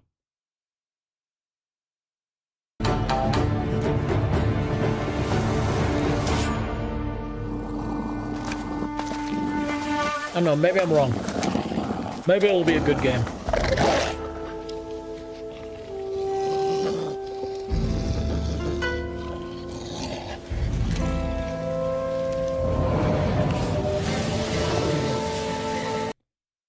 Now, if this was happening in California and not in Japan, she'd probably want to fuck that dog.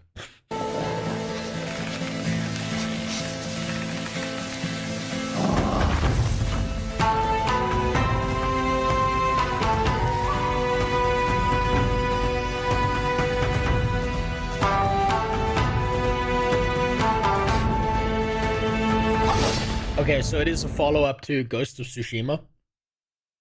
Something feels a little bit off there. I'm not sure what, but maybe that's just because I've been preconditioned to be annoyed by the idea of them taking a good franchise and then making the main character a female and then fucking up the story because they're trying to be ultra diverse. Ooh, look how cool we are. So maybe it's a good game, and I've just been preconditioned to think it might be bad. But let me give you why I feel that way.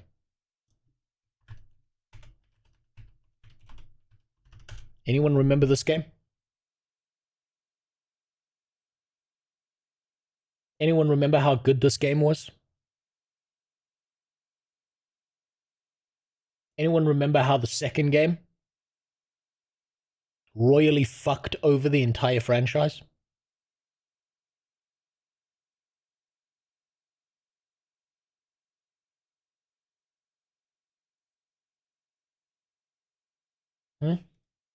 Masterpiece.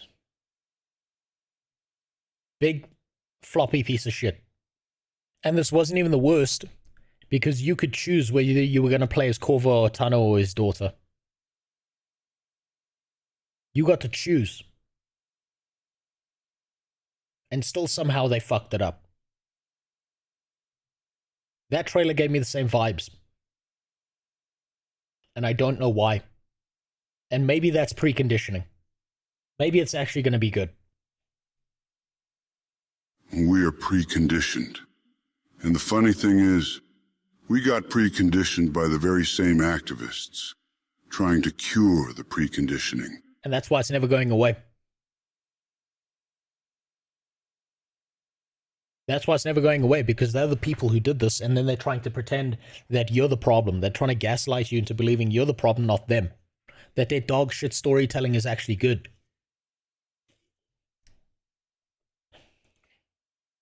The DLC is what killed it. The DLC was the death knell. And even you have to admit this, Filter. Even if you think Dishonored 2 was good, it's not as good as the first game. It's not as tight. It's not as clean. It's not as neat. It's not as fucking punchy as the first game was.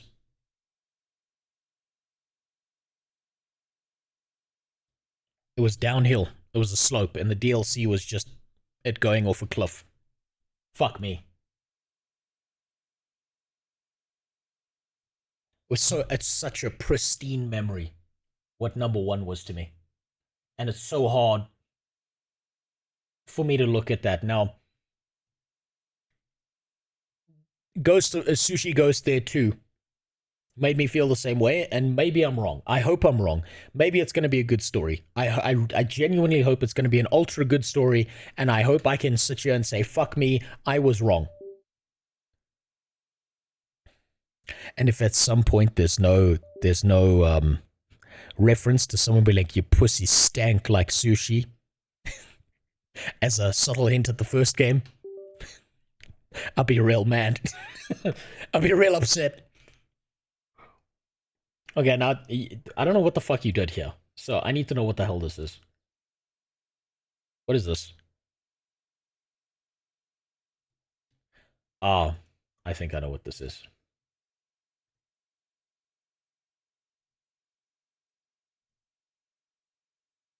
Oh, yes, Daddy. No, okay. Not that. No, that was... Oh, fuck's sakes. I'm gonna have to delete that later before that gets me in trouble. Fuck. Man, I've got perfect aim. What do you eat for food? How Haitian are you feeling right now, Super God? How close to the Haitian people who've entered Springfield do you feel right now? Because I may have some suggestions. Wait, the other Japanese game is working with Sweet Baby Inc. It is? Well, then we know it's going to be a failure. We know it's going to flop, and it deserves to, and I hope it fucking dies. Anything those people touch, it deserves to die. Fuck them. Fuck all of it. What trash. What utter slop. Jesus Christ. Alright. Now, the thing I wanted to do before potentially looking at predatory Korean MMO today was I wanted to take a stop by New World. It's been a while. It's been a little while. Now, for anyone who doesn't know, New World originally was the MMORPG where my lily white ass thought the future of MMOs was going.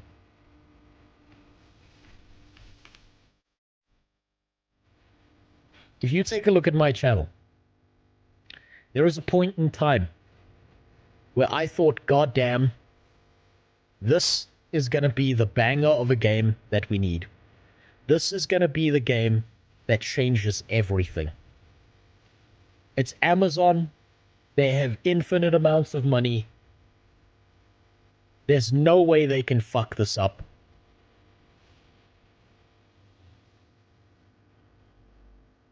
And I was so excited that I made my whole channel about this. Look at this shit. Look at it. I was so deep in it. I couldn't see the forest through the trees. I sat here making video after video, having the time of my life. Still something I go and reminisce on is this video that I had with Iconic over here. Probably the best time I actually had in New World. What a wonderful time. And then every now and then I did like a review on a game. But you can see it's just New World. It's just non-stop New World. They fucked me. They fucked me hard. They fucked me good like a... They fucked me like a one-legged prostitute. They made a dog shit game that just wasn't good enough. It didn't have enough features. Didn't have enough details. Too many bugs. Too much rubber banding. Had some good... It had some good shit in it. The audio was fantastic. But everything else... Yeah. I made this video right here, saying the death of New World. And then I made this of should you play New World before September 2022? And then I gave up. And I realized there was no saving this game. It was done. It's done. Finished. Fini. Fucked. The first 6 months were magic. The beta was magic, Rufus. And it was all downhill from there. So I want to check in on New World. Because there's been a whole bunch of new videos released. And I personally think there's way too much fucking cope going on right now. And people are so desperate for Amazon to make a recovery. But hey, maybe I'm wrong. I will be nothing but happy to be wrong. But I'm amazed, you know? I'm like fucking amazed. I'm so impressed with myself how fucking unbelievably retarded I am for thinking that Amazon could create a good product. Could create something worth people's time. Case in point, think about the Rings of Power. Think about Crucible. Think about every single game that Amazon Game Studios has created. Is there a single one that was worthwhile or memorable? They can't even publish the fucking games correctly. They couldn't publish Blue Protocol. Lost Ark became Bot Ark. More bots playing the game than people.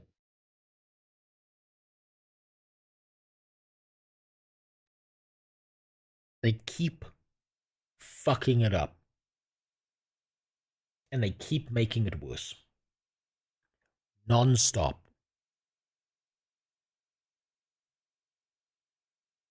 So now it's my duty. I really think the new changes they announced couldn't have been worse. I really want to see... So, that's what we're going to do now, Barando. We're going to look through this. And I'm going to understand... Has New World gotten better? Or are we still royally fucked? The leftmost icon on stream reminds me of the Guild Wars one. So... leftmost. You mean Bezos with his laser eyes? That one.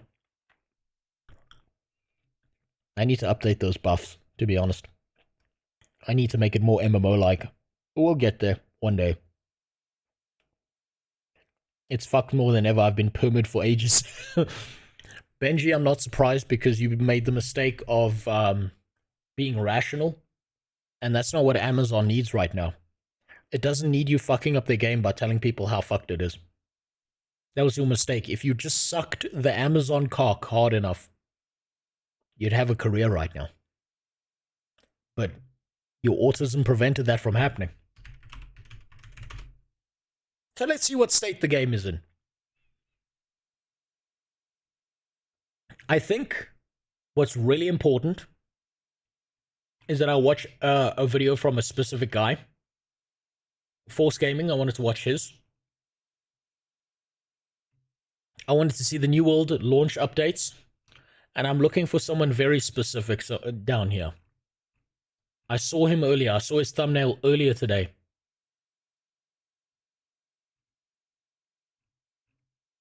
And I don't see his video at all now, which is a little bit concerning. And the fact that it's now devolved into showing me Throne and Liberty is not helping.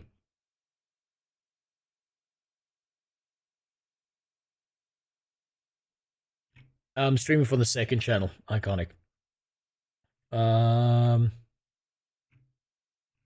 Fuck, where is it? It's showing me Guild Wars 2 before it's showing me this guy's video. I can't remember his name. It wasn't Baggins. It was Danny. It was Danny.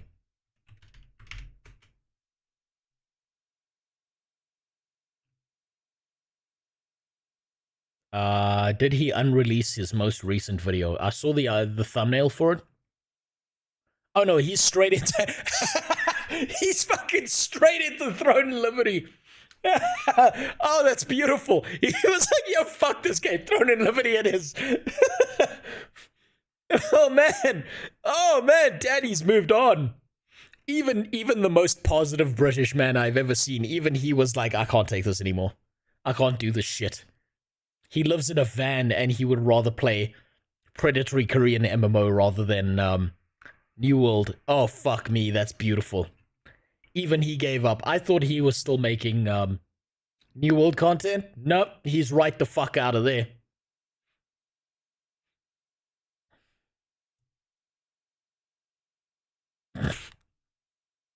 Mod me. Wait, are you not modded? No, you are modded. Iconic, you are straight up modded. Or do you mean on YouTube? I'm not sure I know how to do that. Give me a second.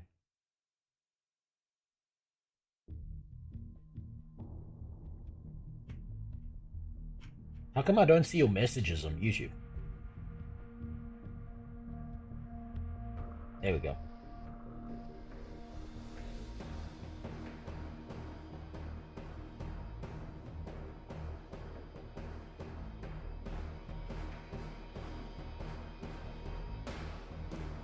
There you go.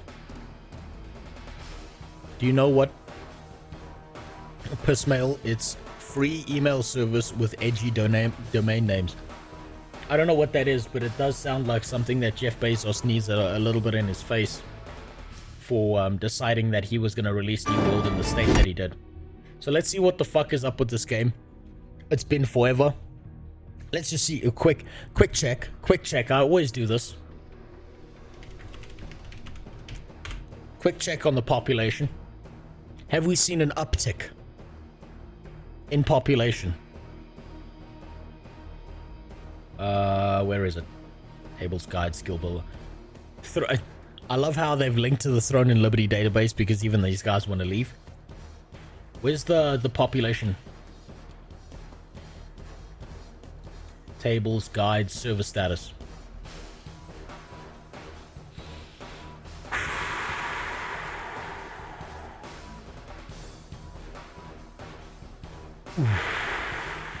That's not good. It's not moving. It's not changed much.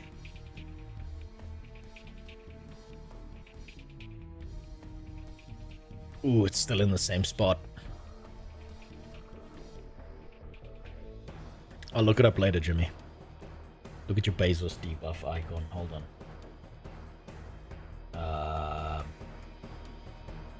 What do you mean?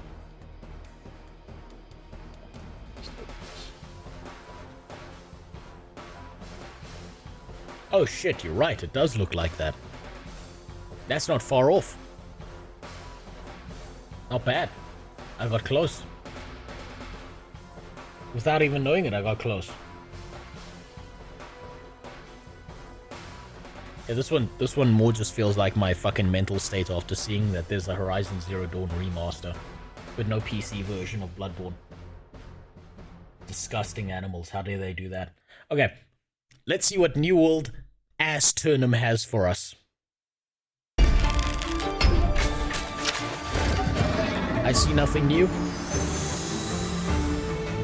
When New World launched in 2021, we could have never... It was a fuck up. anticipated the incredible response it received. Incredible fuck up. Millions of players logged in and for the first time found themselves on the Nearly 1 million people. And 900,000 of them were in queue. shores of the mysterious island of Eternum. They experienced our vision for an open-world game with classless action combat combined with deep and varied RPG systems in a massive shared world. They were not deep. They were shallower than my piss puddles. If I just wet myself right now. We've evolved New World over time, with dozens of content updates. New massive zones like Brimstone Sands and the Elysian Wilds. New weapons like the Blunderbuss, Greatsword, and Flail. I will give them this. The zones that they added, not the second one. The desert area that he spoke about was actually a pretty decent expansion of zones, but they needed at least 10 more zones that size. Added seasons which bring regular updates with endgame challenges and new quests. New World today is a very different game than New World in 2021, and some of the biggest additions and updates. They keep saying it's a different game than 2021, but they've told me none of the changes To the game are set to arrive with the release of New World Eternum on Xbox Series X and S, PlayStation 5. Okay, so there's the change. It's no longer on PC, it's on console now. And PC this October.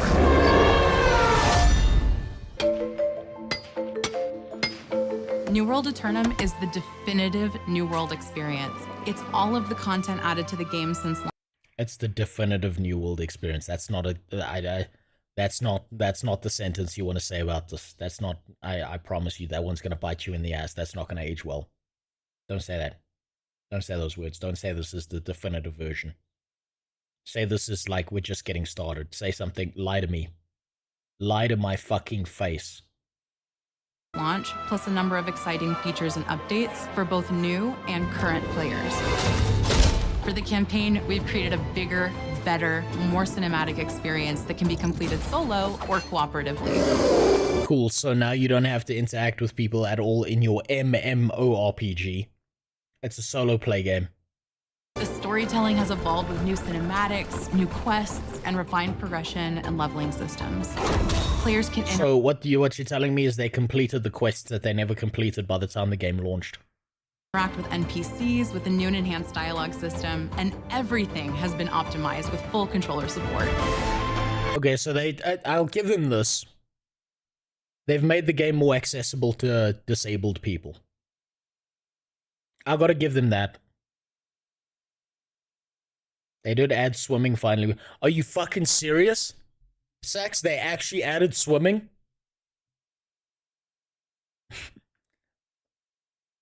I bet there's a way to exploit it. The same way you could do the movement with the shield when you block, in a very specific way, where it's like a dodge roll into a block and you had certain perks on your character and you could make the move at super speed. I wonder if there's a way to exploit the bug of swimming. There's also a new player experience to help introduce players to the world of Eternum. It's beautiful, mysterious, and acts as a great introduction to the deep lore and mechanics of the game. The lore in this game is not deep, let's be honest. Let's be straight up honest. They've got another 5 years to go before they can make any of this deep.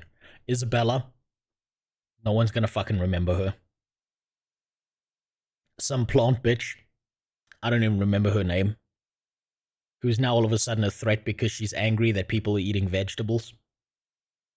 No one's gonna remember her. Such good graphics. Decent action combat, all wasted on shitty rubber banding and sloppy storytelling. For New World veterans, we have some really awesome endgame experiences planned for you as It looks like he's reading off of a script, and you're right, he is. At gunpoint. Well, yeah, he works at Amazon, Ray. That's like standard.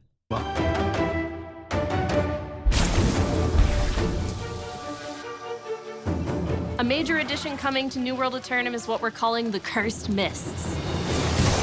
Okay. Cutlass Keys has been transformed into a larger and more treacherous open world PvP. What a fuck up. What a fuck up. They shouldn't have reworked Cutlass Keys. They should have added an entirely new zone. It would have made so much more sense to just leave Cutlass Keys as a zone that they can work on and update, instead of revamping a zone like it's fucking Cataclysm. Wow. They should have left Cutlass Keys alone, added an entirely new zone for open world PvP. That would have expanded on the game's variety. Oh, and also, maybe allow more than 2,000 players in a single server. That would have been great. Also, see you, Filter. Thanks for stopping by. PvE zone. When players enter the mists, they're immediately flagged for PvP. All bets are off in this area. It's a total free-for-all. No grouping, just every adventurer for themselves. This free-for-all zone is also... So it's going to be like the RuneScape zone where everyone's just standing on the edge in a big group waiting for the solo player to walk in there and get his ass pounded. heavily populated with new enemies, special resources, and valuable treasures. Hold on. I gotta take a look at those new enemies. Why do they seem so familiar? Populated with new.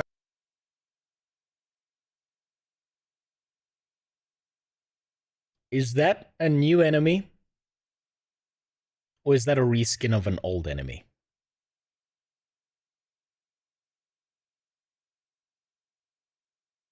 Do you know how many fucking skeletons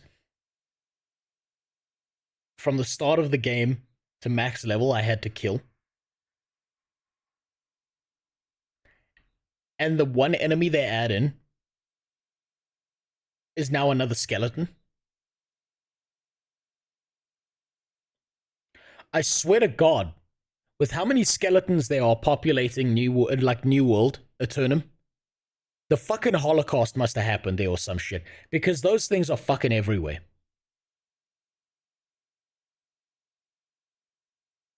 Skeleton on the left is just non-glowing Guardian. Yeah, I noticed that. These are... these seem like reskinned old enemies, not new ones. Enemies, special resources, and valuable treasures in cursed chests. You'll have to survive against... Wait, hold on, there's a lot of skeletons. I mean, nothing dies, but it decays over time, so it actually makes sense. Okay, then if it decays, why do we not see any degeneration on certain people? Right? Why is it... I know there's this whole barrier of you lose your mind, you lose your, your will, and then you become all kinds of fucked up. Right? But that doesn't make any character redeemable. That means it's a one-way path and all skeletons are bad and there's nothing you can do about it. Like, it's some degree of ghoulification. But what that also means, Ray, is that the only humanoid species you will ever see across New World is people. No one else but fucking skeletons and people. It's supposed to be a magical island. With a bunch of magical shit's happening. Put more enemies in than skeletons. I got so fucking tired of killing skeletons wherever I went. It's not only other players, but also powerful enemies to earn cursed doubloons, a special currency that can be exchanged for rewards at the Well of Fortune. The gear that So they added another currency. you get at the Well of Fortune is some of the best endgame gear in Eternum. But with the highest rewards in the game come the highest risks. You'll have to tread lightly. If you die in the Cursed Mist, Did that seem off?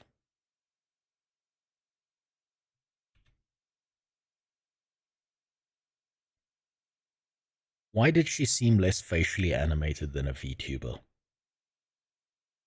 How many times did they have to retake that take?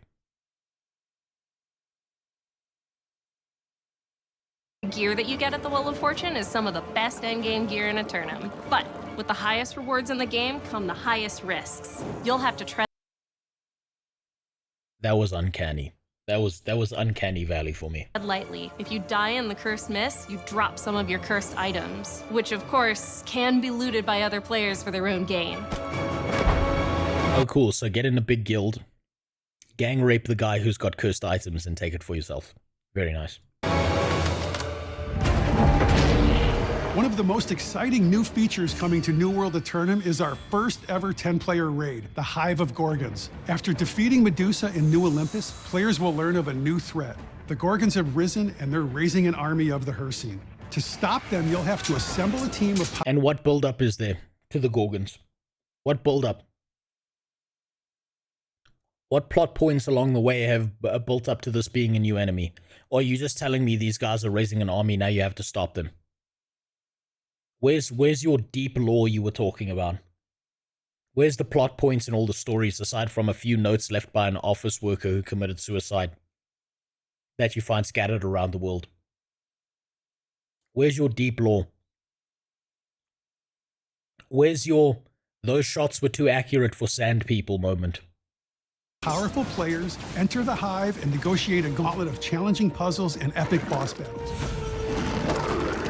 So YouTube the guide and you can get your way through this. The raid has That some of looks the cool. best boss battles yet in New World. They're massive, imposing. I don't know what it is, but she looks like a skinwalker to me. And each require a unique strategy to take down. In the Hive of Gorgons, there's danger at every turn, with deadly traps to navigate and seemingly impossible mazes to solve. But the rewards are well worth the effort. Max level gear for all playstyles, armor sets, melee weapons, and artifacts for only the best warriors in a tournament. The Hive of Gorgons So you gotta play for a whole week before you get there. Cool. also features a soundtrack unlike anything we've ever done before. We had the amazing opportunity to collaborate with an No one cares. No one cares about the soundtrack. Your soundtrack was good. Just keep doing the same thing with the soundtrack. That didn't matter. indie composer from Switzerland named Joel Schosch. It transports you straight into the heart of the raid, creating a powerful contrast with its visuals. We can't wait for you to experience it. There are many new mechanics, bosses, and enemies that are unique to the Hive of the Gorgons, and They can't have them look at the camera because all of these people are like vision shy, iconic. It's like a thing. I understand this as an artist that it's really hard to keep eye contact sometimes. And you got to remember that a game dev has two modes. It's trying to explain something very poorly when they don't have a script in front of them. And it's also the mode where they're trying to avoid eye contact with their boss while their boss sexually molests them in the office in front of everyone. there are incredible rewards to earn. We're looking forward to players discovering all the secrets of the raid.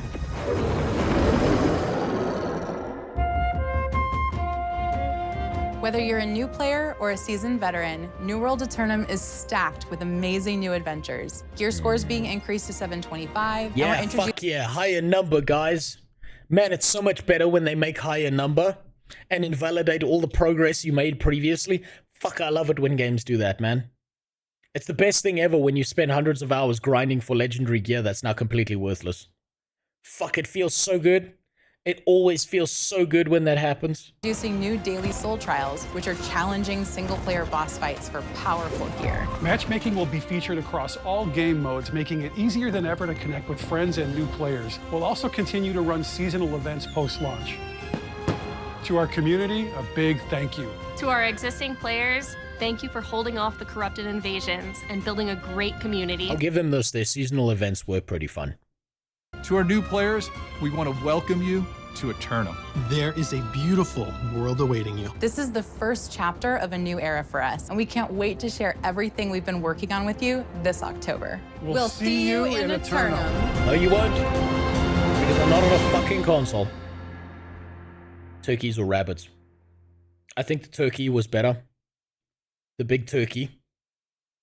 But that felt about as genuine as Amazon is on the inside so props to them for hitting their notes. They know exactly what they're doing. That matches All right, very let's well. talk about... So, I like Force. Force is a very positive man.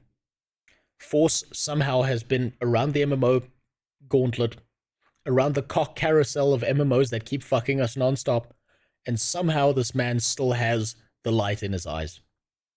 He is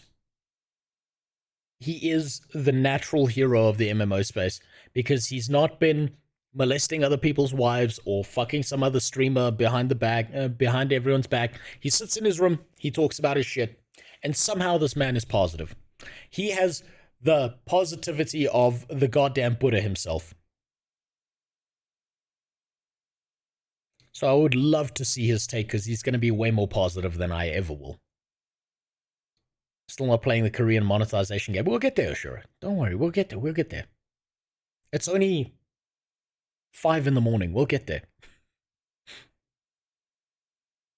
About New World. So last weekend, Amazon held an open beta for New World Aeternum, which beyond bringing the game to consoles, will include a few new content, feature, and systems updates. I played over the handful of days the beta was available, reaching the max level of 30, and in the process taking a look at some of the available new content. And guess what?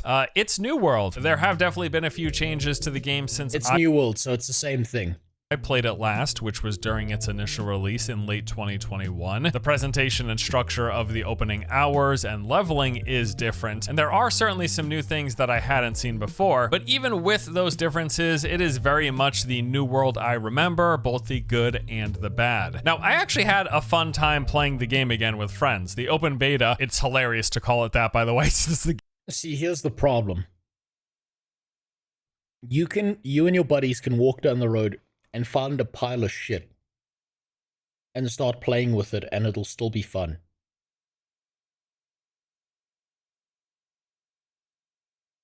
I sent you an illuminating dye for your cabbage's forehead in Guild Wars 2. Well, thank you, Super God. I'll be sure to look at that and make sure it doesn't expire within the next 30 days. So, the problem is, it's going to be fun to play with friends. Because friends are what makes it fun, not the game itself. So that's a little bit of a cope there. There's no expiry. I thought there was. Maybe I'm wrong.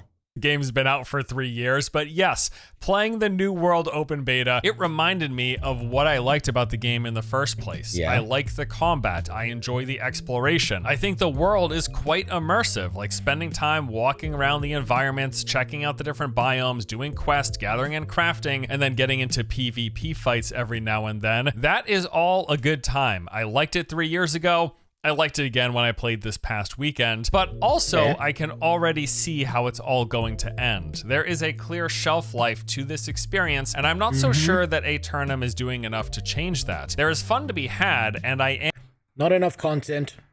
Server size that they still haven't fucking fixed. World's not big enough, there's gonna be rubber banding issues, and there are still a ton of hidden bugs. am actually looking forward to it, but I'm also not expecting much after the first week or so. I'm sort of treating the launch of New World Aeternum as a bit of like a sending off party, at least for me. It's like my one last hurrah with the game and a trip down memory. Basically, he's telling you he's fucking an ex-girlfriend for the last time before he reports her to the police for trying to burn down his house. Lane, you know, memories from 3 years ago. And yeah, we're going to be getting fresh start servers. If the beta is any indication, they should be fairly packed with people, at least for those first few days or that first week or so. We'll all be leveling up together with a whole new demographic joining in from the console player base. And that will be fun, but is this going to be a new beginning for New World? No. I don't know. I mean, I think really truthfully, that is largely going to depend on how much the console players enjoy the game, if they stick around past the first month, and if Amazon keeps supporting and improving New World into 2025 and beyond. And those are— I think if they were going to support and improve it, they wouldn't be porting it to console. They would have focused purely on adding as much content as quickly as possible in a far more solid state, fixing their flimsy ass story, fixing their lore problems so that everything matched up to the quality of the crafting systems and the audio in the game.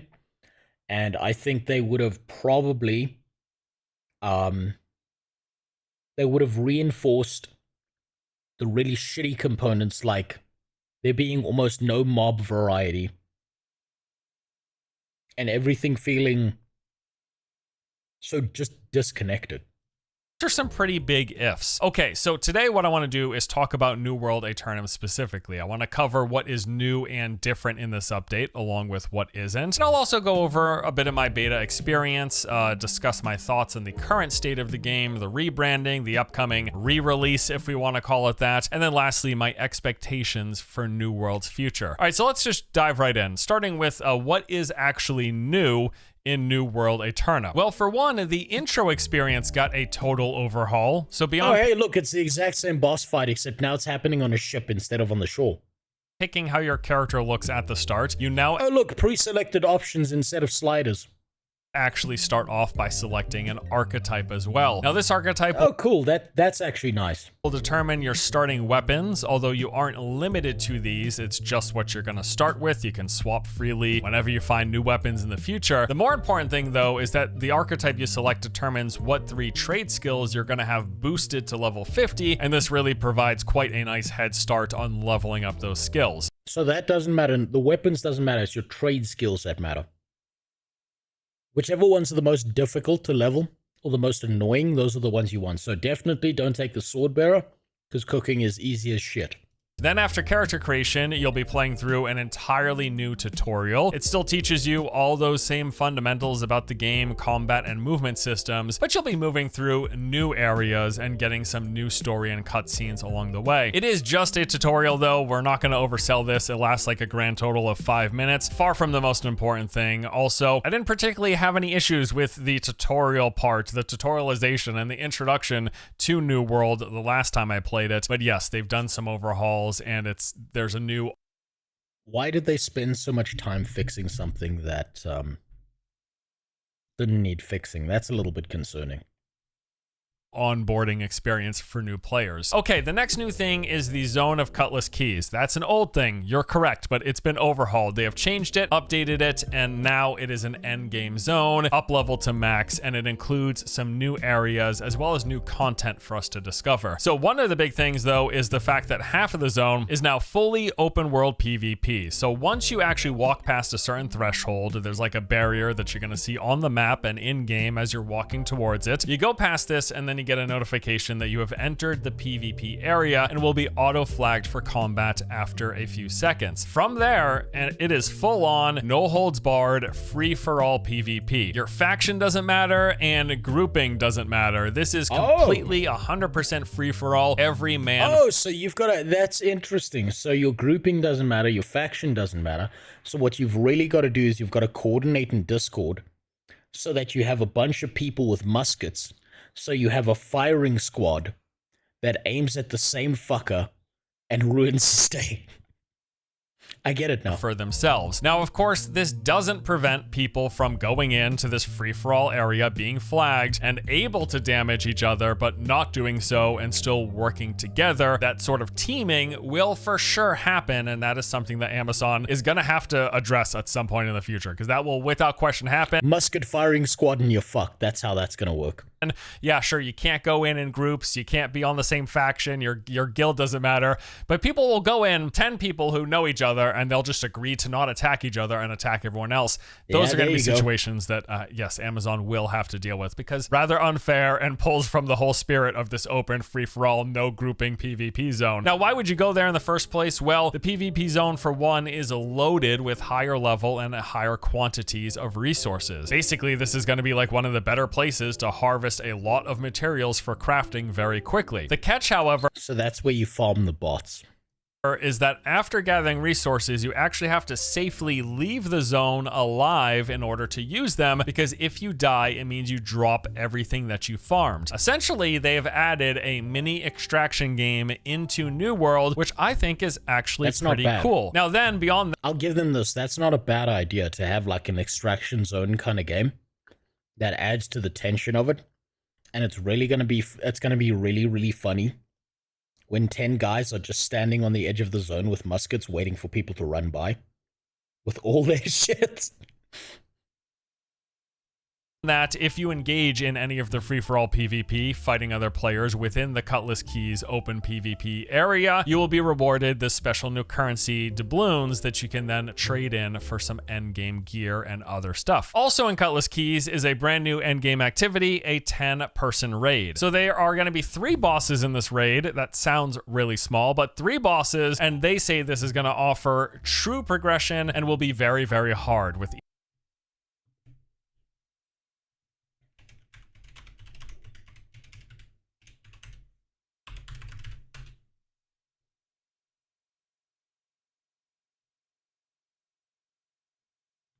1, 2, 3, 4. Okay, no, never mind. Never mind. They're still being outdone by an ancient fucking MMO that should be in the dirt by now.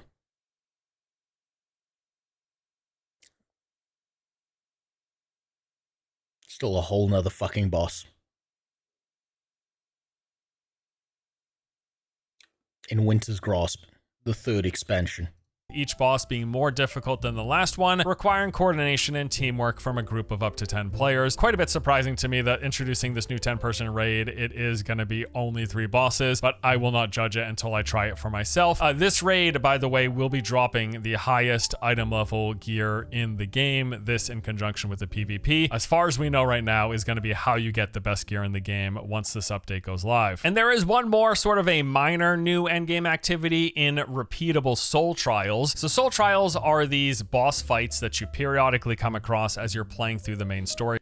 There were some of these in that desert expansion, in that desert zone where you did shit like this already. So this is pre-predicted. This is not new. This was already in the game.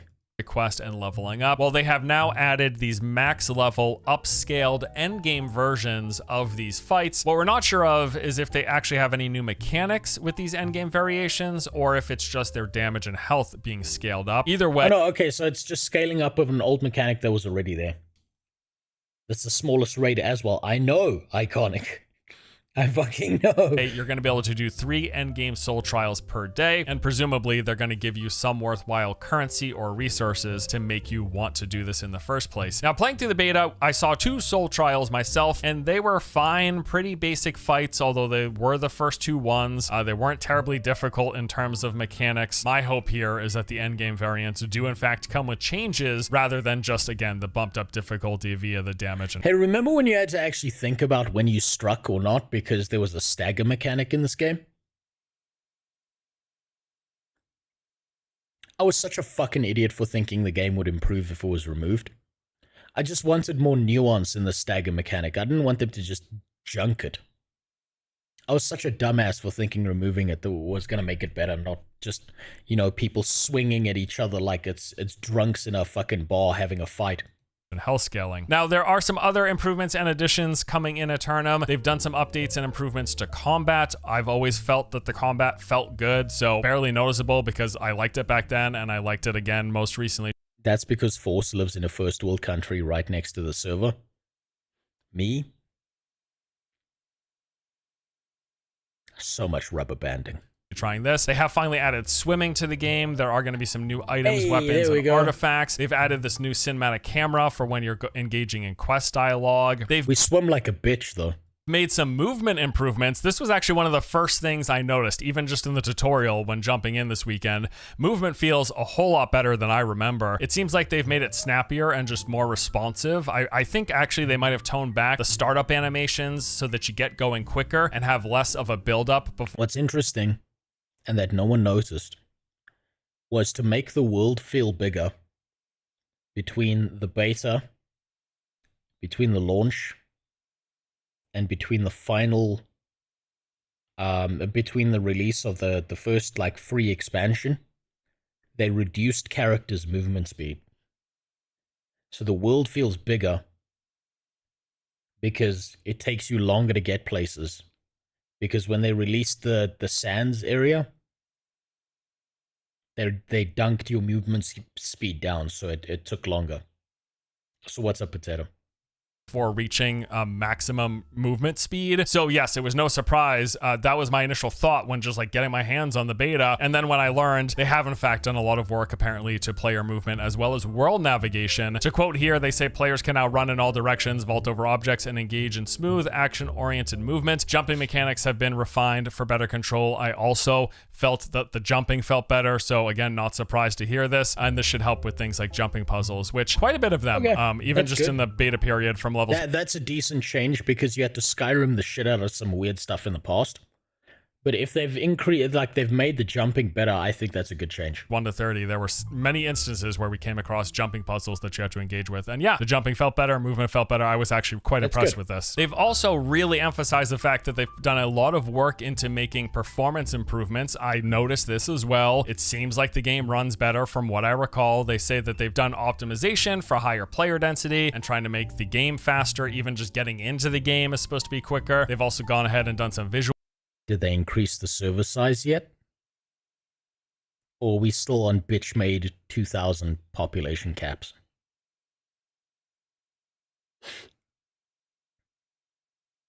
Some felt that a lot of the mounts are slower since Janthia. That might be the case.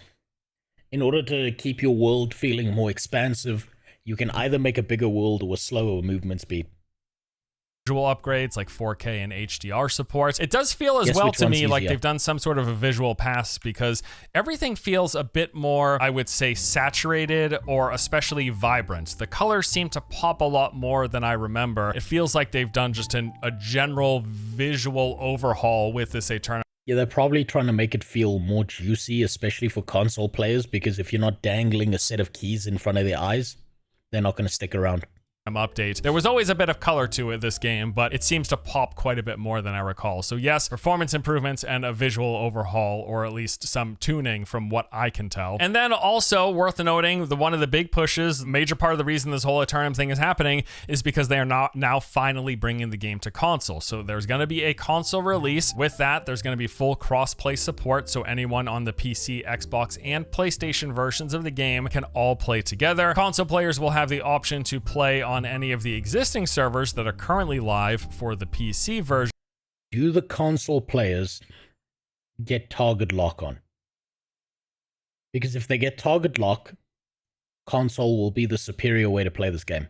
However, with the launch of Eternum, they're also going to be releasing a bunch of new fresh start servers, and unless you've got friends that are already established and have been playing New World and you want to join them on their current servers, this will be the way to go. Even as someone revisiting the game, I'm not intending to play my old character. Experience of going through a fresh server and checking out all these new updates and leveling with everyone else, that's what I'm looking. I don't want to do it. I don't want to level another character. I'm so fucking tired of that. I don't want to do it again. I super sped my way through a second character and leveled to 60 in like 2 days. I don't want to do it again. That's what I'm actually interested in. I probably wouldn't come back and play the game if I was just playing my old character, to be honest with you. Oh, and I should mention as well, beyond having cross-platform play, they've also added into the game cross-world arenas and matchmaking, which is a big improvement. Oh my fucking god, finally. Finally, you have cross-world matching. Oh, a feature that should have been there since day one. It took them this long to put it in. Especially if you happen to be on a server that was dwindling or dying. Now, one big thing here with this console move and the game having full controller support is that they've also added full-on target locking to the game. So this is going to be similar to a lot. Console superior. Console is now fully superior. A lot of action games, think like Soul style games where you lock onto a target, you have them straight, your camera straight focused on them, center of mass, and you will constantly track them wherever they move until you disable being locked on. Now, this has been hotly debated since the beta test last weekend, with people discussing its fairness, i.e. seems a tad overpowered, particularly in the PvP. Blunderbuss, target lock, run up to them, can't get away, doesn't matter how much they dodge. Blow fucking holes in people. I can see it already. People don't really care if you have target locking in PvE, but in the PvP, it seems like it's causing some issues. Now, frankly, it seems pretty darn good in almost every circumstance. Obviously, there are situations where you still want to aim for the headshots, but beyond... I love how you can't even see the guy's fucking model. You can just see his health bar, but because he's target locked, every shot is perfect. They made the combat even dumber. That, the fact that you can guarantee hits at close and medium range for any of the ranged weapons and never lose tracking when you're in melee range as well, that's a pretty... One of the reasons that the bow did so much damage, why the gun did so much, the musket did so much damage, is because it's more difficult to hit people. Now that there's auto-locking, the ranged weapons are the most OP shit imaginable. Pretty big deal. Now, again, it is only ever body shots. It means you can't get headshot damage while you're doing that, but never missing is not a bad trade-off. And then this isn't an either-or situation. You can go for the headshots when you think you can hit them, and then you can just target lock in every other circle. Don't even bother. It's all about the consistency of it, right? Don't bother untarget locking and then locking back on. You just stay target locked. Every single arrow you put into someone is better than one headshot and 7 misses. circumstance and guaranteed, pretty much guaranteed to hit everything, but only pretty much, because you do have to keep in mind that projectiles aren't guaranteed hits because they don't track after they've been fired. That's not how it works. So hit scan on the musket. Yeah, it'll hit him. Means that people in close to medium range could still dodge your projectiles, but especially in medium to far range, it's not very hard to dodge your. Here's a better one for you, Benji. Queue into outpost rush, glitch behind the wall or under the map. Use your aimbot. Flame staff. Your flamethrower literally cannot miss. Every single damage tick on the flamethrower cannot be dodged because you are not trying to spin around tracking them. The game is auto tracking for you. Amazing. Firestaff had too little range to snipe objectives. Yeah, actually, you know what? You're right about that. You are right about that. But at close range, if someone's trying to dodge that flame staff, it's over for them. It's fucking Jova. Projectiles. I say that from experience of shooting a ranged weapon at people who are medium or long distance away, playing with my bow, and then also dodging from the other end of that equation. So yes, when you fire a projectile as you're targeted on, it doesn't track them after the projectile. So there's less nuance now. This dude's literally playing fucking blindfolded, and he's winning. Starts moving, so anybody can dodge, especially at those further ranges. Like if I target lock and fire a bow shot at someone who is 30, 50 meters away. This is how fucking stupid it is. The guy has his fucking controller down in front of his face and he's still winning. All they really have to do is slightly move left or right and they're gonna avoid that projectile because it doesn't lead shots. If they're running left or right, it doesn't shoot in front of them like you need to do when you're firing projectiles yourself. And the arrow doesn't keep tracking them as they move after it's been fired. Oh Nevertheless, though, like I said, so it's pointless using mobility now. It's pointless running around. You've got like maybe a few iframes on the dodge. Outside of that, pointless.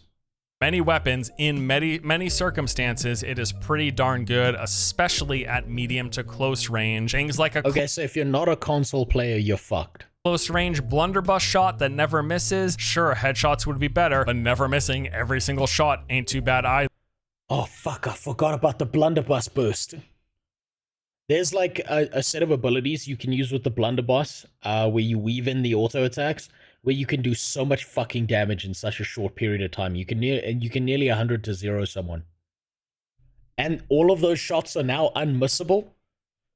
Oh, it's over. Either, unless you're incredibly skilled and you can just do that on your own. Also, never missing melee hits when players are jumping, bouncing all around you in melee range. The fact that you can guarantee hit everything if you just keep them locked on, that's also really good. So we're gonna have to see once Aeternum eventually launches if they make any tweaks or changes or just remove locking onto players in PvP, because that has been a hot button topic over the course of this whole past week. So that's the basic overview of the new stuff coming with Aeternum. Now, frankly, so PvP is gonna be a slugfest where the person who wins is gonna be the person with the largest amount of gear, the biggest health pool, and who does the most damage.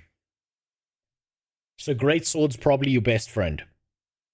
And it's just going to be you and someone else swinging at them, at each other. And it's whoever's got less health, whoever takes more damage, they're down first. This is a nice little update. It's not substantial in terms of the amount of new content, but there's some new stuff here and they've made improvements like we've discussed.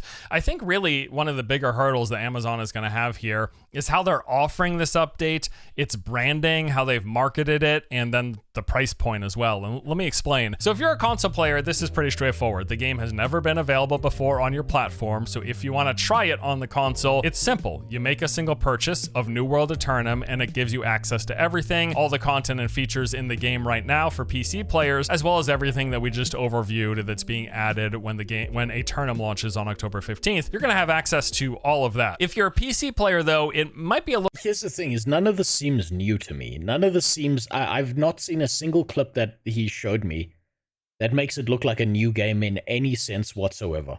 little more complicated. So all of the base game that you bought when you first played New World, like if you bought New World when it first launched, that is all there, along with these changes and updates coming to Aeternum within the confines of the areas that you played and had access to back in the day. However, there is a whole chunk of content you won't have access to if you didn't buy the Angry Earth update. Angry Earth launched last year, and there's a bunch of stuff that came with that isn't. So fuck yourself. If you're a PC player, again, they fuck over the PC player in your base purchase. So as a PC player, if you're hearing about Aeternum and you're like, hey, I want to come back and check it out, you got to remember there will be stuff you won't have access to unless you purchase Angry Earth. That stuff So you have to. You're forced to purchase the Cranky Rock expansion. Includes access to the mount system, which now unlocks at level 20, access to the new level cap, access to the higher item level gear, and then also access to several different zones and dungeons that are also Angry Earth specific. Now, cost-wise, this is all a wash. It's all the same. The base version of New World Aeternum launching on Xbox and PlayStation, that costs $60 US, whereas the base version of New World on PC, plus purchasing the Angry Earth DLC, that bundle also costs $60. And I think what about this that could specifically be a hurdle for Amazon is convincing those PC players who might have tried the game at launch, stopped playing for whatever reason, and then are now hearing about Aeternum, convincing them to fork over another $30 to have access to everything if they've already felt burnt the first time around. That could be an issue. I'm gonna be honest, it's like $30. Whole game is $70. It's running for over 3 years with no subscription cash shops. Is so dog shit that you can't even buy anything, even if you wanted to. Playing WoW for 2 years costs 3 times as much, if not more. Yeah, WoW is more expensive. I'll give you that. The game is $70. There is a cash shop in the game now. There's a bunch of shit you can buy. I'm not sure how sustainable of a business model it is, but it's just a simple case of it needs more content. It needs more content, it needs more players, it needs to refine its systems instead of re-releasing the same thing over and over again. So I'm not so sure that it matters that it's only $70. And it's not about fairness or anything, because again, price-wise, it's all the same. It's more about, can they entice players? The problem is not the price. I haven't seen people bitch about the price. Not even I was bitching about the price. What I was bitching about is the fact that if you're a console player, you get treated in a better manner than you do if you're a PC player. And that's been a consistent trend with New World. But the price itself is fine.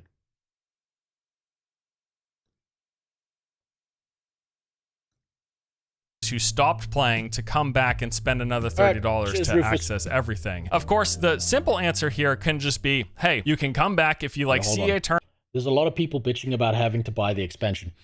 I think if they wanted to make people buy the expansion, then why do console players get the entire game in one purchase?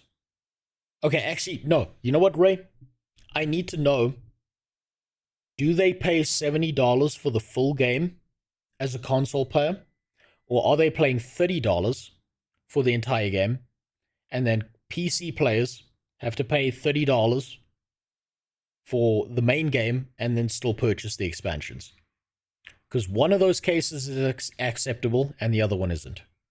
And you're interested in trying New World again, you can come back, play as much as you can until you reach those bottlenecks of not having access through the Angry Earth update. Once you reach those bottlenecks of content, and after you spend some time, you could decide then if you want to spend the additional $30. I think the one big thing, though, that is going to probably upset some people is that while you're leveling at level 20, everyone else who has Angry Earth or who bought the console version is going to be running around on their mounts, and unless you... That's what I'm talking about when I say you get preferential treatment if you're a console player. Also buy Angry Earth, you won't have access to the mount. Frankly, if I were to give advice to Amazon, I would say I think they should remove the mounts from being locked behind the DLC and put that just in the base game for everybody. Yeah. To put everyone on even foot. I think people wouldn't bitch if the price was higher, but it was equal playing field. You don't have to make 2 purchases. It's straight up just 1 purchase for the entire game across console and PC. That would make more sense. And the only people who have to buy the expansion would be the people who already own the game, but didn't get the expansion. That would make more sense to me. Up until the end game. I think that would be the smartest thing. I would delay that purchase decision until they've had a chance to experience and decided, hey, am I liking this or not? I think that alone, you're going to get people shutting it off. I think you're going to have people who played New World when it first came out. They hear about Eternum. They're like, fine, I'll give New World another shot. Why not? They jump in. They spend a couple hours. It doesn't take very long. They get to level 20. A bunch of people all around them, probably most people all around them have mounts. And they're like, how do I get my mount? I have to buy this DLC to get them out? No, thank you. If you delayed that purchase decision until after they're invested and after they've played a bunch and they've gotten close to endgame, and then in order to get into endgame, they have to spend $30, I think that would be an easier pill to swallow. I think he's wrong about this. I think by forcing people at level 20 who don't have the expansion to look at everyone around them who has the mount, that's a serious sense of FOMO. Of, I want to play this game and everyone's got this mount and I'm only at level 20. Do I really want to spend all this fucking time using the Shoelace Express when for one simple purchase I can be on everyone else's level with a mount? If you wait until level 70 to do that, people will get to the end game and be like, oh cool, I didn't have to pay for this mount. I'm bored of this game because there's not that much to do now. I'm gonna fucking leave without spending money. I think it's the FOMO element that they're relying on there. They want you to see other people with a mount at level 20 and you to know that you don't have it. For a lot of people. That's just my general advice. Speaking of endgame, let's talk about it. This has been one of the major pain points brought up time and time again with New World. Mainly, the complaint has been that the endgame isn't quite as fleshed out as players would like. So similar to most every MMO, endgame in New World is all about finding ways to... Hold on, so I look at the pricing on Steam. Game plus DLC costs 60. Console game also costs 60. Okay, so then people are bitching for nothing, Ray. If they're both the same price for the same thing, collectively, then sure, I get that. I think it would make more sense for them to just... I bet you all that bitching would evaporate if the price for the whole game on PC wasn't buy the game plus the DLC. It was just buy the game and it was $60. To power up and take on harder content. So you want to get the better armor, gems, and weapons that make you stronger and let you take on the endgame PvE and more easily take on other players in PvP. So chest runs are still a thing where people will run around running trains through these zones, opening chests to get access to high-level gear and resources and all of that stuff, killing some mobs along the way. Then there are the mutated dungeons. There are 3 more difficulties beyond running the regular dungeon variations, and these rotate out every week and can be in any of the 12 dungeons with a bunch of modifiers on them. And there are 12 dungeons in the game now, whereas the game launched with 6, so they've doubled that there. There's also the boss. Think about what he just said. There's now 6 at endgame. Wow. So much variation. Arenas, there's the whole crafting, farming, and trading progression for endgame gear. There's the seasonal events and trials that they do. And then there's the PvP with the 3 modes being arenas, outpost rush, and wars that all... Are there any new battlegrounds? Are there any new arenas? Are there any new game modes than the PvP that already exists? All offer access to endgame loot to some degree by the caches that are provided at the end of matches or by going through the PvP. Aside from Cutlass Keys, it sounds like all the battlegrounds and shit that you see in New World that have been there since day 1, exact same thing.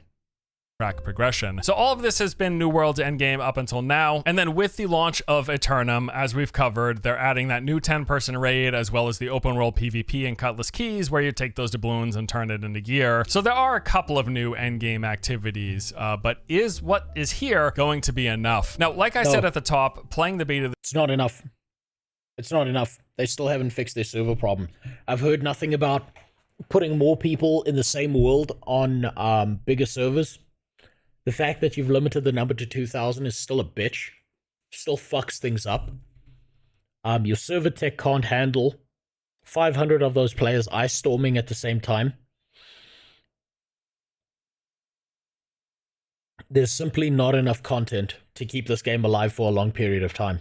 this weekend reminded me what I liked about New World in the first place. The game just feels really good to spend time in. It's fun to explore, it's super immersive, going through these zones and these different biomes. I really enjoy just hanging out in New World's world. Combat I also really like. It generally feels impactful. I think it's a pretty well put together action combat system. It is clunky in some places, but overall, fighting things in PvE and PvP I enjoy. There's lots of farming and crafting progression to engage with. This is great, especially for solo players. Crafting was top tier. It's a really well put together system. The dungeons have some interesting fights and mechanics to them, and as mentioned, there are now 12 of them, up from the 6 that came at launch. I think the sound design in this game, the sound effects, the chopping down trees, the harvesting ore, the sounds of attacks and spells, the music, just the audio in this game I think is really good. And it seems, just generally speaking, that even the people who are most critical about New World and say that, hey, even though it's not the forever MMO we wanted it to be, you can definitely still get 100+ solid hours of entertainment. And it's true that these core elements in New World are good, and it's what I enjoy. It is why If you want to play a very casual MMO, if you want to play something not hyper-specced out, if you're just looking for a laid-back experience and nothing that you're going to know life forever, this is probably worth its price tag. But if you're looking for a forever MMO, this is not it. Played a couple hundred hours of the game at release, and that fact combined with the updates that I've missed since it launched 3 years ago, at this point it does feel for me that there's gonna be enough for me to enjoy one more playthrough. The beta reminded me that I liked the core foundation, and there is a bunch of stuff beyond that that I've yet to see, so I am actually looking forward to giving the game another go. It's just that my long-term expectations are pretty near zero. From everything that I've heard and seen, it seems like they've done little to address one of New World's biggest problems, and that being that there's no real endgame hook to promote longer term engagement. Not enough content at max level to keep the dedicated players busy after a few weeks. Now, in working on Eternum and the console launch, it seems like they abandoned their plans over the past year, releasing little content since their last update in October 2023, which seemingly is what has led to the decreased player count on PC, with the game now sitting at roughly 3,000 average peak concurrent daily players, all of which is to say there are a lot of eggs in the New World Eternum basket. So my expectation at this point is that if the game ends up being a smash hit on consoles, if they get a lot of traction amongst... They'll get a lot of traction maybe initially. People will play it. And the same pattern that happened before, that happened with PC players, where people play it for a while and they get bored and it drops off, is going to happen all over again. Because it's the exact same game. So why would people behave differently if you give them the exact same thing that they've seen before? We even can basically test the whole base game. But hold on. I would say that casual MMO is still too bad, since there's Guild Wars 2, where you can casually... Yeah, so... New World has two problems. One, they haven't changed enough for this to be a different experience. This is the same experience being pushed to a new audience. That's all it is. Which has extended their timeline, but it's not changed the outcome of it. The second problem is, why would you continue to play this game when there are more games with more variety out there that you could be playing instead? This is not the forever game that you're going to want to spend thousands of hours in. This is the kind of game where you hit max level, you've experienced the content you want to, you shrug your shoulders and you move on. There's no reason to come back. The Xbox and PlayStation users, then I would expect they'll continue to release content updates in the coming year into 2025. However, if not, and if the PC player base doesn't get a bump either... Also, please God, give me a different enemy to fight than a fucking animal on 4 legs or a humanoid. Please, Jesus, do that for me. Well, then we shouldn't expect much else from the game going forward. By all accounts, Amazon is all hands on deck for the in-development Lord of the Rings MMO, and depending on how this launch of a... I thought that got cancelled, though. I thought the Lord of the Rings MMO got cancelled, or have they pulled it back from the brink so that they can release an MMO version of Rings of Power?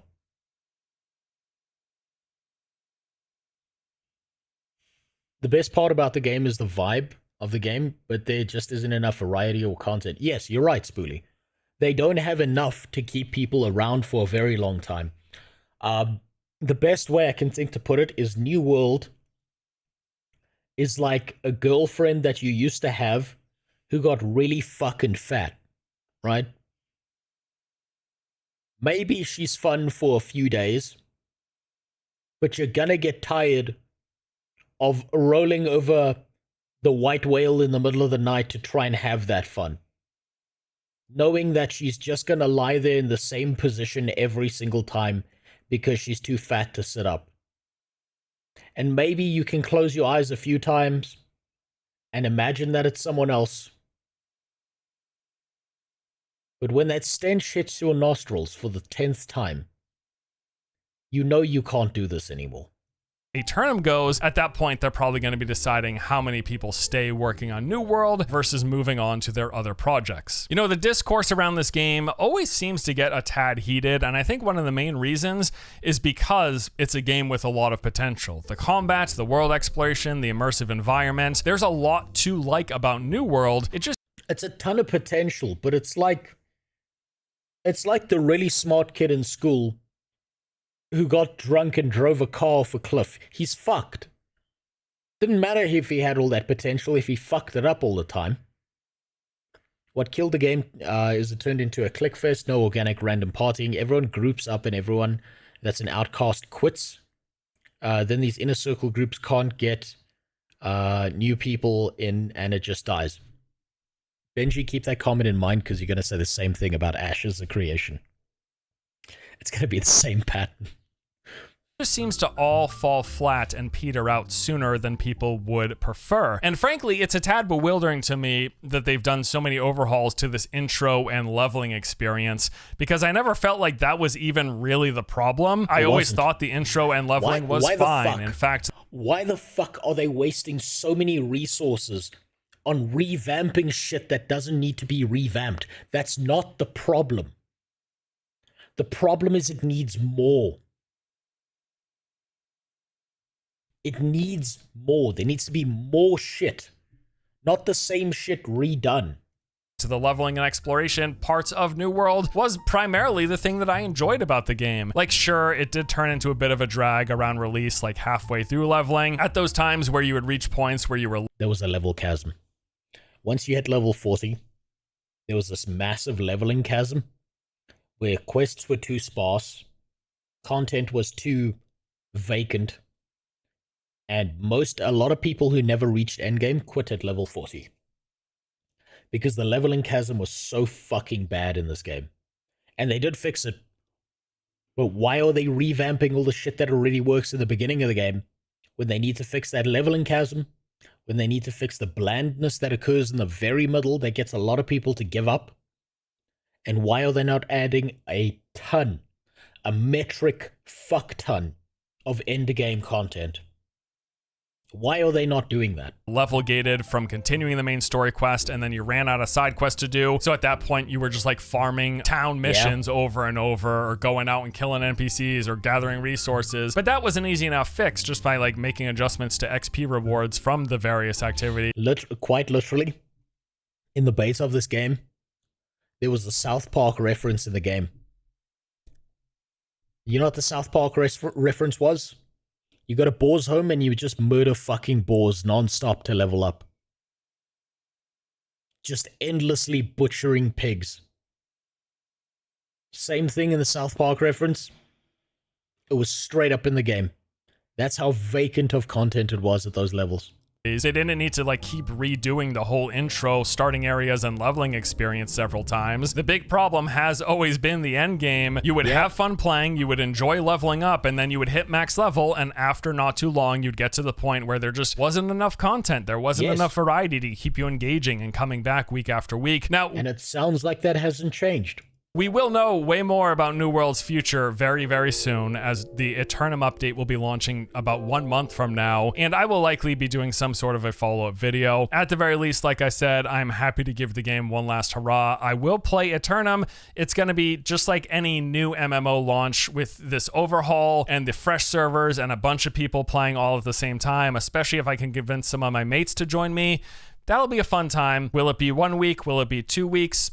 if I get that out of it, I think that'll be pretty good. And like I said, I think it's long-term success. If it has any chance in the future, it's going to largely hinge on that console player base. How much do they like the game? How long do they stick around? It's not enough. How many people buy it? That will lead to Amazon deciding, my guess, if they continue to support it much further into the future. We'll be finding out in the not too distant future. But that's it for today. Thank you all as always. Hope you enjoyed. Until next time, see you later. Good video. Very honest take. I think he's very positive. That's what I expect all right, out let's of Force. talk about... Very positive man. Just had to refresh there so I could leave a like. I don't think it's enough.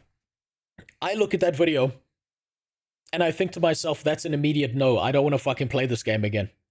I have no want or desire to go near this game, and I think attempting to do so might actually make me shit my pants and attack the neighbor. Like an autist that just lost their favorite pencil. I don't think it's enough to leverage new players for longer than maybe a few months at most. And I don't think that it has a future.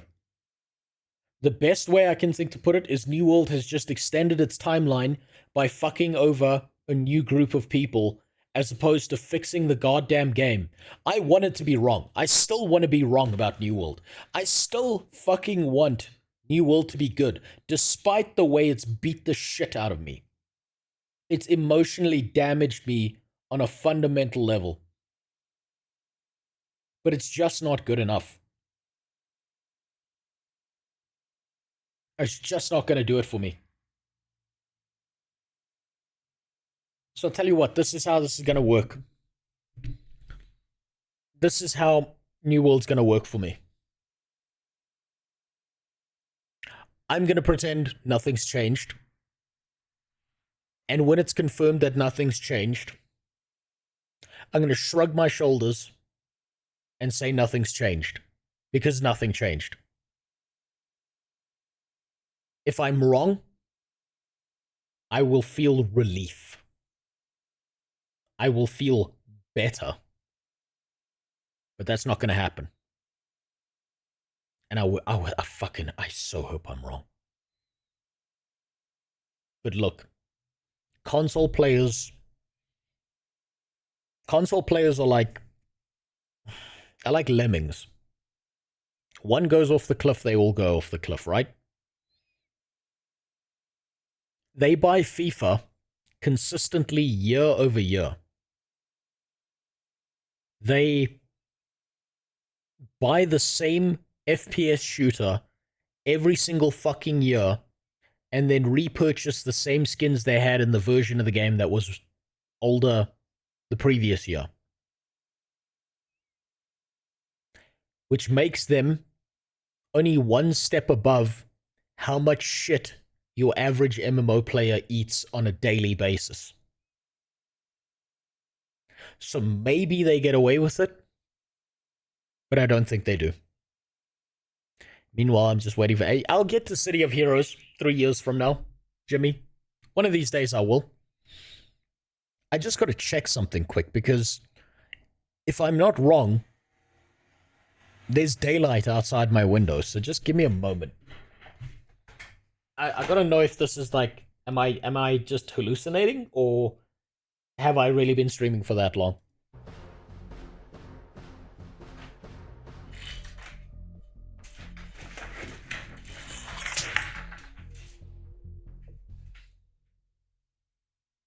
Okay, that's getting closed. Okay, fuck that. Okay, yeah. Quite literally streamed through the night. Fuck. Okay. I was not meant for that. I was not meant for daylight. My lily white skin was not meant to handle that. I just got dicked by God and his torch. Okay. Now, unfortunately, because of the time, I'm gonna have to stop here. Primarily because I've got a judo class to teach in a few hours, so I'm gonna need some rest.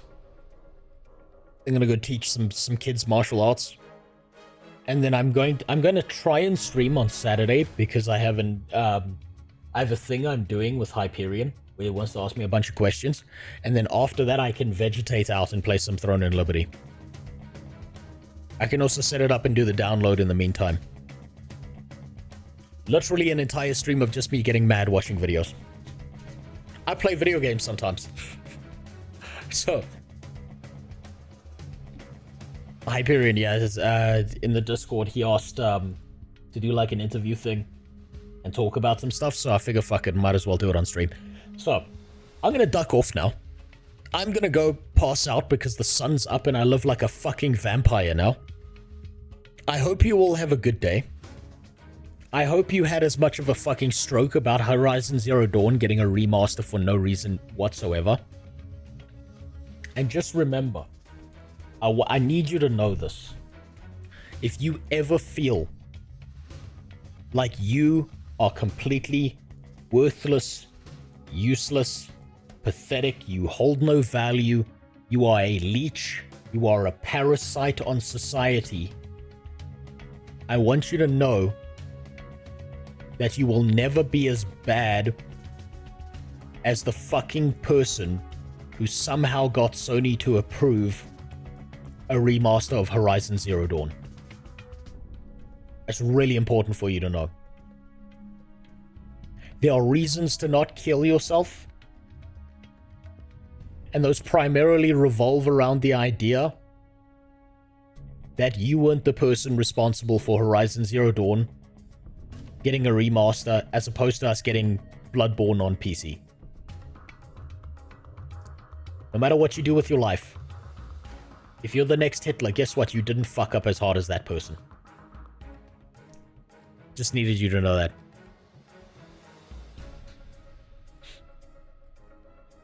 Wait, whatever happened to that one kid's parents that got pissed because their son got beat by the other kid? I can't remember that video. You're gonna have to give me some context. I completely forgot about that one. What do you do about the shower drain making popping water noises?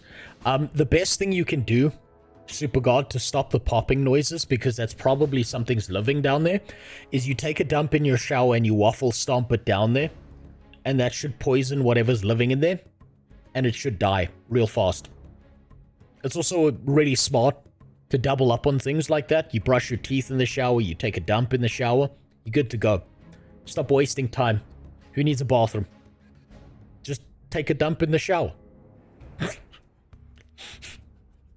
If you want to get really creative, take a dump in the shower and then drop it on the bathroom floor so that the next person slips on it like they're a cartoon character slipping on a banana peel. Give yourself some morning entertainment. It'll really wake you up. But yeah, I'm gonna duck off now. I'm gonna go get like 2-3 hours sleep before I go and train kids in judo.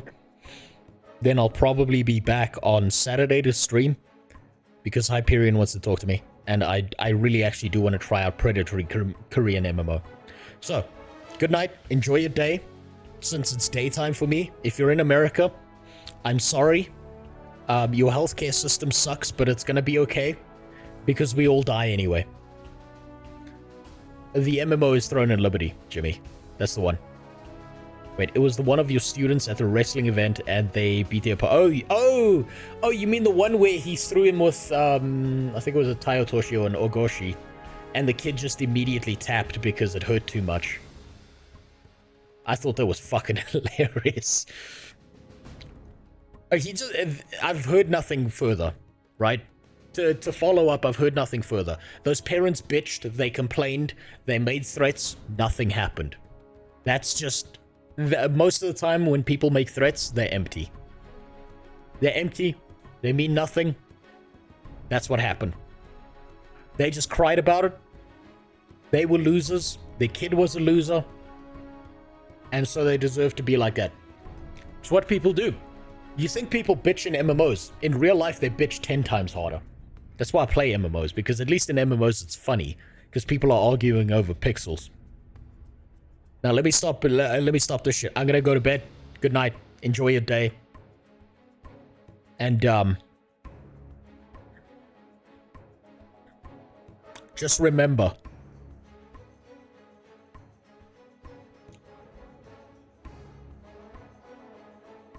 if you're gonna pull your cock out in front of a family member, you need to look them in the eyes and assert dominance. Because if you don't, you're their bitch instead of the other way around. Unless their dick is bigger than yours, then you're fucked either way.